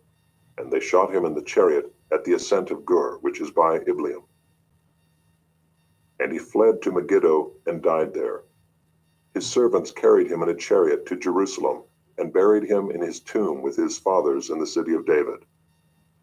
In the 11th year of Joram the son of Ahab, Ahaziah began to reign over Judah. When Jehu came to Jezreel, Jezebel heard of it, and she painted her eyes and adorned her head, and looked out of the window. And as Jehu entered the gate, she said, "Is it peace, you Zimri, murderer of your master?" And he lifted up his face to the window and said, "Who is on my side? Who?" 2 or 3 eunuchs looked out at him. He said, "Throw her down." So they threw her down, and some of her blood spattered on the wall and on the horses, and they trampled on her. Then he went in and ate and drank. And he said, "See now to this cursed woman, and bury her, for she is a king's daughter." But when they went to bury her, they found no more of her than the skull and the feet and the palms of her hands. When they came back and told him, he said, "This is the word of the Lord which he spoke by his servant Elijah the Tishbite. In the territory of Jezreel, the dogs shall eat the flesh of Jezebel, and the corpse of Jezebel shall be as dung on the face of the field in the territory of Jezreel, so that no one can say, 'This is Jezebel.'" Chapter 10. Now Ahab had 70 sons in Samaria. So Jehu wrote letters and sent them to Samaria, to the rulers of the city, to the elders, and to the guardians of the sons of Ahab, saying, "Now then, as soon as this letter comes to you, seeing your master's sons are with you, and there are with you chariots and horses, fortified cities also, and weapons, select the best and fittest of your master's sons, and set him on his father's throne, and fight for your master's house." But they were exceedingly afraid, and said, "Behold, the 2 kings could not stand before him. How then can we stand?" So he who was over the palace, and he who was over the city, together with the elders and the guardians, sent to Jehu, saying, "We are your servants, and we will do all that you tell us. We will not make anyone king. Do whatever is good in your eyes." Then he wrote to them a second letter, saying, "If you are on my side, and if you are ready to obey me, take the heads of your master's sons, and come to me at Jezreel tomorrow at this time." Now the king's sons, 70 persons, were with the great men of the city, who were bringing them up. And as soon as the letter came to them, they took the king's sons and slaughtered them, 70 persons, and put their heads in baskets, and sent them to him at Jezreel. When the messenger came and told him, "They have brought the heads of the king's sons," he said, "Lay them in 2 heaps at the entrance of the gate until the morning." Then in the morning, when he went out, he stood and said to all the people, "You are innocent. It was I who conspired against my master and killed him. But who struck down all these?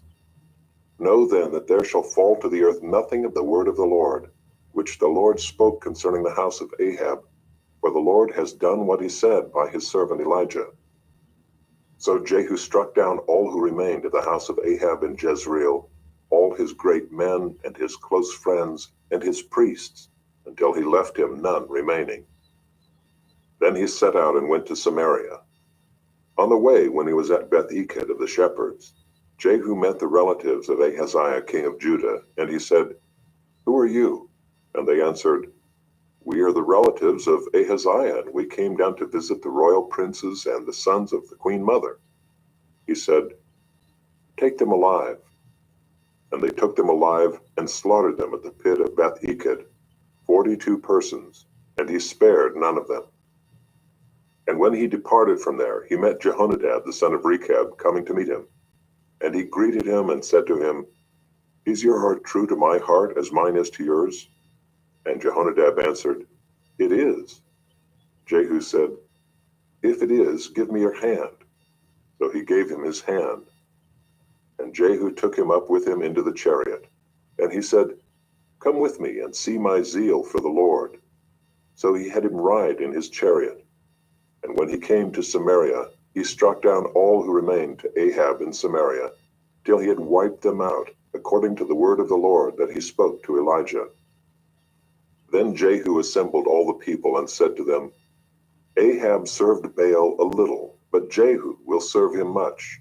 Now therefore call to me all the prophets of Baal, all his worshippers and all his priests. Let none be missing, for I have a great sacrifice to offer to Baal.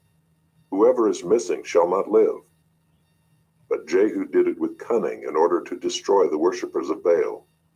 And Jehu ordered, "Sanctify a solemn assembly for Baal." So they proclaimed it. And Jehu sent throughout all Israel, and all the worshippers of Baal came, so that there was not a man left who did not come.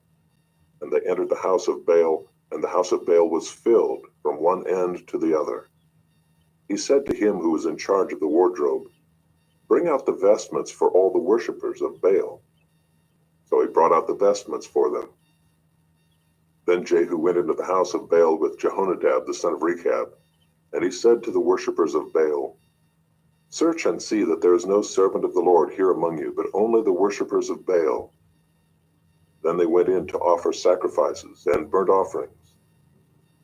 Now Jehu had stationed 80 men outside and said, "The man who allows any of those whom I give into your hands to escape shall forfeit his life." So as soon as he had made an end of offering the burnt offering, Jehu said to the guard and to the officers, "Go in and strike them down, let not a man escape." So when they put them to the sword, the guard and the officers cast them out and went into the inner room of the house of Baal. And they brought out the pillar that was in the house of Baal and burned it. And they demolished the pillar of Baal and demolished the house of Baal and made it a latrine to this day.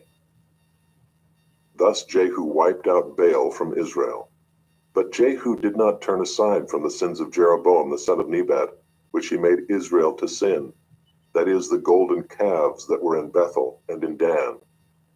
And the Lord said to Jehu, "Because you have done well in carrying out what is right in my eyes, and have done to the house of Ahab according to all that was in my heart, your sons of the 4th generation shall sit on the throne of Israel." But Jehu was not careful to walk in the law of the Lord, the God of Israel, with all his heart. He did not turn from the sins of Jeroboam, which he made Israel to sin. In those days the Lord began to cut off parts of Israel. Hazael defeated them throughout the territory of Israel, from the Jordan eastward, all the land of Gilead, the Gadites and the Reubenites and the Manassites, from Aroer, which is by the valley of the Arnon, that is, Gilead and Bashan. Now the rest of the acts of Jehu and all that he did, and all his might, are they not written in the book of the Chronicles of the kings of Israel? So Jehu slept with his fathers, and they buried him in Samaria. And Jehoahaz his son reigned in his place. The time that Jehu reigned over Israel in Samaria was 28 years.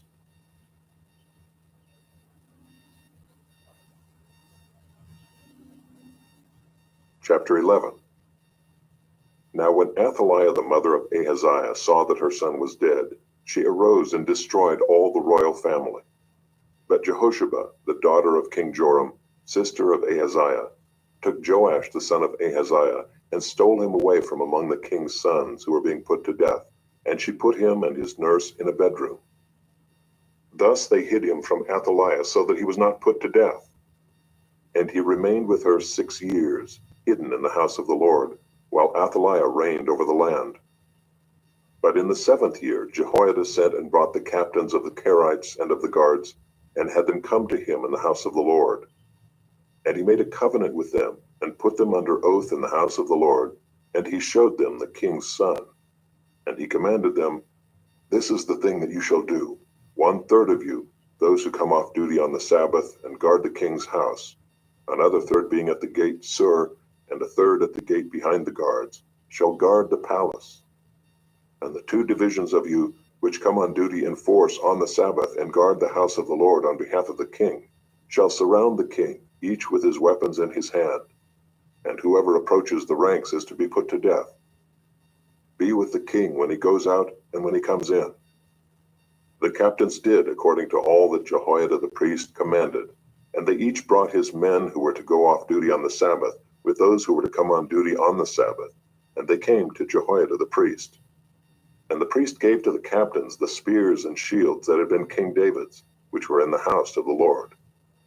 And the guards stood, every man with his weapons in his hand, from the south side of the house to the north side of the house, around the altar and the house on behalf of the king. Then he brought out the king's son, and put the crown on him, and gave him the testimony. And they proclaimed him king, and anointed him, and they clapped their hands, and said, Long live the king! When Athaliah heard the noise of the guard and of the people, she went into the house of the Lord to the people. And when she looked, there was the king standing by the pillar, according to the custom, and the captains and the trumpeters beside the king, and all the people of the land rejoicing and blowing trumpets. And Athaliah tore her clothes and cried, Treason! Treason! Then Jehoiada the priest commanded the captains who were set over the army, Bring her out between the ranks, and put to death with the sword anyone who follows her. For the priest said, Let her not be put to death in the house of the Lord. So they laid hands on her, and she went through the horses' entrance to the king's house, and there she was put to death. And Jehoiada made a covenant between the Lord and the king and people, that they should be the Lord's people, and also between the king and the people. Then all the people of the land went to the house of Baal and tore it down. His altars and his images they broke in pieces, and they killed Mattan the priest of Baal before the altars. And the priest posted watchmen over the house of the Lord.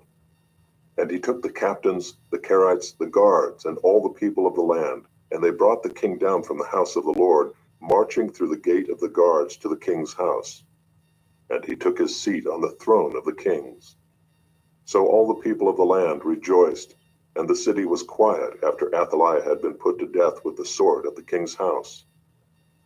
Jehoash was 7 years old when he began to reign.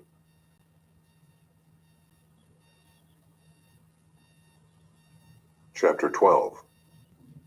In the 7th year of Jehu, Jehoash began to reign, and he reigned 40 years in Jerusalem. His mother's name was Zibiah of Beersheba. And Jehoash did what was right in the eyes of the Lord all his days, because Jehoiada the priest instructed him. Nevertheless, the high places were not taken away. The people continued to sacrifice and make offerings on the high places. Jehoash said to the priests, All the money of the holy things that is brought into the house of the Lord, the money for which each man is assessed, the money from the assessment of persons, and the money that a man's heart prompts him to bring into the house of the Lord, let the priests take, each from his donor, and let them repair the house wherever any need of repairs is discovered. But by the 23rd year of King Jehoash, the priests had made no repairs on the house. Therefore King Jehoash summoned Jehoiada the priest and the other priests, and said to them, Why are you not repairing the house? Now therefore take no more money from your donors, but hand it over for the repair of the house. So the priests agreed that they should take no more money from the people, and that they should not repair the house. Then Jehoiada the priest took a chest and bored a hole in the lid of it, and set it beside the altar on the right side as one entered the house of the Lord. And the priests who guarded the threshold put in it all the money that was brought into the house of the Lord. And whenever they saw that there was much money in the chest, the king's secretary and the high priest came up, and they bagged and counted the money that was found in the house of the Lord. Then they would give the money that was weighed out into the hands of the workmen who had the oversight of the house of the Lord. And they paid it out to the carpenters and the builders who worked on the house of the Lord, and to the masons and the stone cutters, as well as to buy timber and quarried stone for making repairs on the house of the Lord, and for any outlay for the repairs of the house. But there were not made for the house of the Lord basins of silver, snuffers, bowls, trumpets, or any vessels of gold or of silver from the money that was brought into the house of the Lord, for that was given to the workmen who were repairing the house of the Lord with it.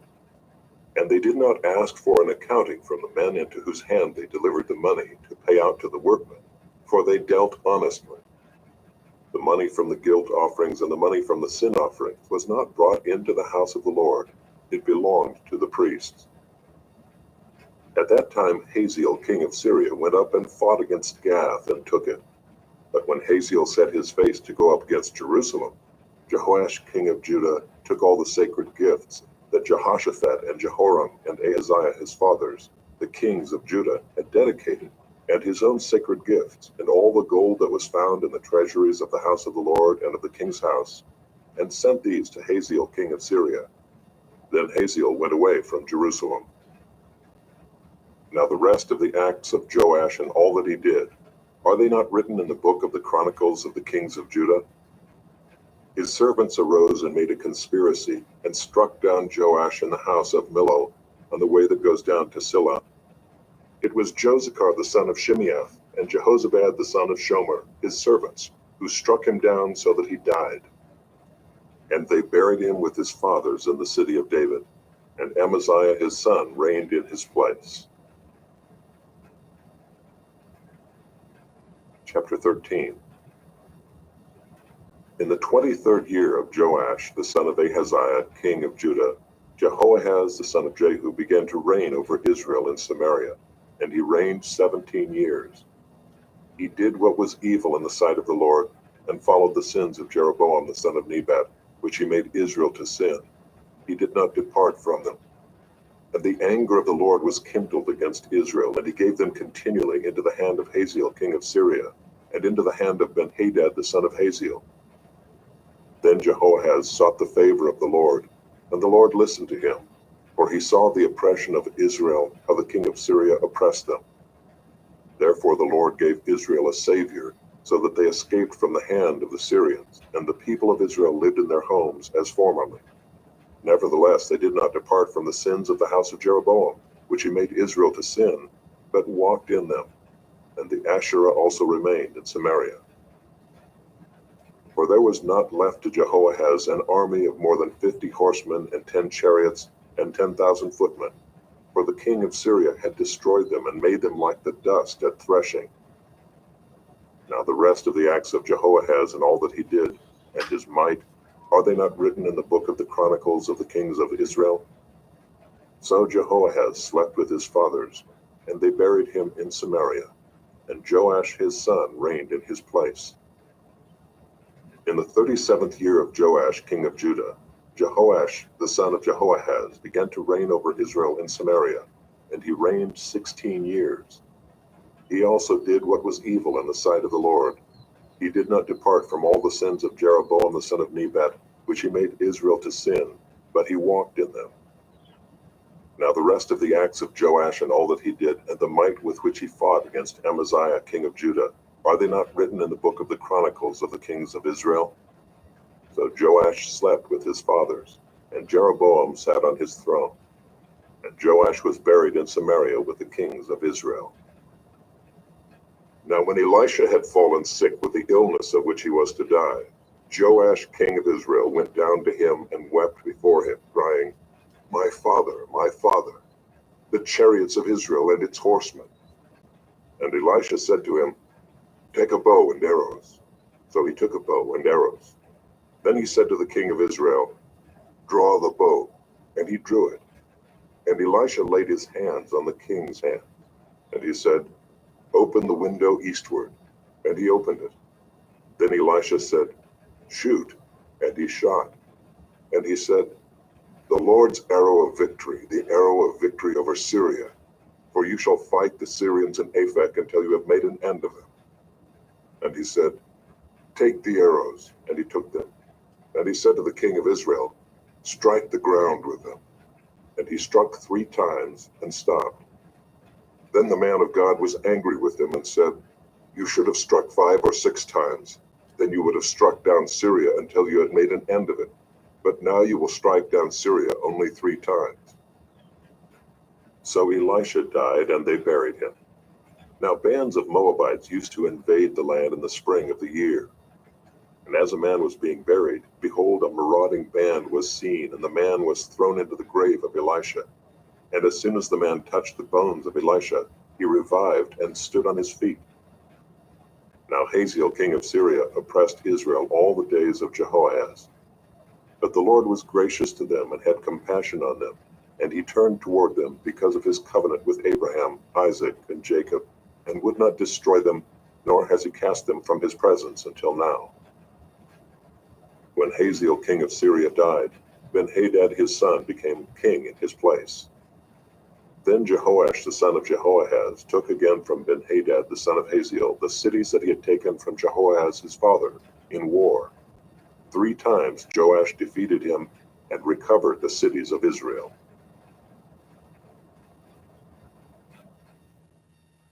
Chapter 14. In the 2nd year of Joash the son of Joahaz king of Israel, Amaziah the son of Joash king of Judah began to reign. He was 25 years old when he began to reign, and he reigned 29 years in Jerusalem. His mother's name was Jehoaddan of Jerusalem, and he did what was right in the eyes of the Lord, yet not like David his father. He did in all things as Joash his father had done. But the high places were not removed. The people still sacrificed and made offerings on the high places. And as soon as the royal power was firmly in his hand, he struck down his servants who had struck down the king his father. But he did not put to death the children of the murderers, according to what is written in the book of the law of Moses, where the Lord commanded, "Fathers shall not be put to death because of their children, nor shall children be put to death because of their fathers, but each one shall die for his own sin." He struck down 10,000 Edomites in the valley of Salt, and took Selah by storm, and called it Joktheel, which is its name to this day. Then Amaziah sent messengers to Jehoash, the son of Jehoahaz, son of Jehu, king of Israel, saying, "Come, let us look one another in the face." And Jehoash, king of Israel, sent word to Amaziah, king of Judah, "A thistle on Lebanon sent to a cedar on Lebanon, saying, 'Give your daughter to my son for a wife.' And a wild beast of Lebanon passed by and trampled down the thistle. You have indeed struck down Edom, and your heart has lifted you up. Be content with your glory and stay at home. For why should you provoke trouble so that you fall, you and Judah with you?" But Amaziah would not listen. So Jehoash king of Israel went up, and he and Amaziah king of Judah faced one another in battle at Bethshemesh, which belongs to Judah. And Judah was defeated by Israel, and every man fled to his home. And Jehoash king of Israel captured Amaziah king of Judah, the son of Jehoash, son of Ahaziah, at Bethshemesh, and came to Jerusalem and broke down the wall of Jerusalem for 400 cubits, from the Ephraim gate to the corner gate. And he seized all the gold and silver and all the vessels that were found in the house of the Lord and in the treasuries of the king's house, also hostages, and he returned to Samaria. Now the rest of the acts of Jehoash that he did, and his might, and how he fought with Amaziah king of Judah, are they not written in the book of the Chronicles of the kings of Israel? And Jehoash slept with his fathers and was buried in Samaria with the kings of Israel. And Jeroboam his son reigned in his place. Amaziah the son of Joash king of Judah lived 15 years after the death of Jehoash son of Jehoahaz king of Israel. Now the rest of the deeds of Amaziah, are they not written in the book of the Chronicles of the kings of Judah? And they made a conspiracy against him in Jerusalem, and he fled to Lachish. But they sent after him to Lachish and put him to death there. And they brought him on horses, and he was buried in Jerusalem with his fathers in the city of David. And all the people of Judah took Azariah, who was 16 years old, and made him king instead of his father Amaziah.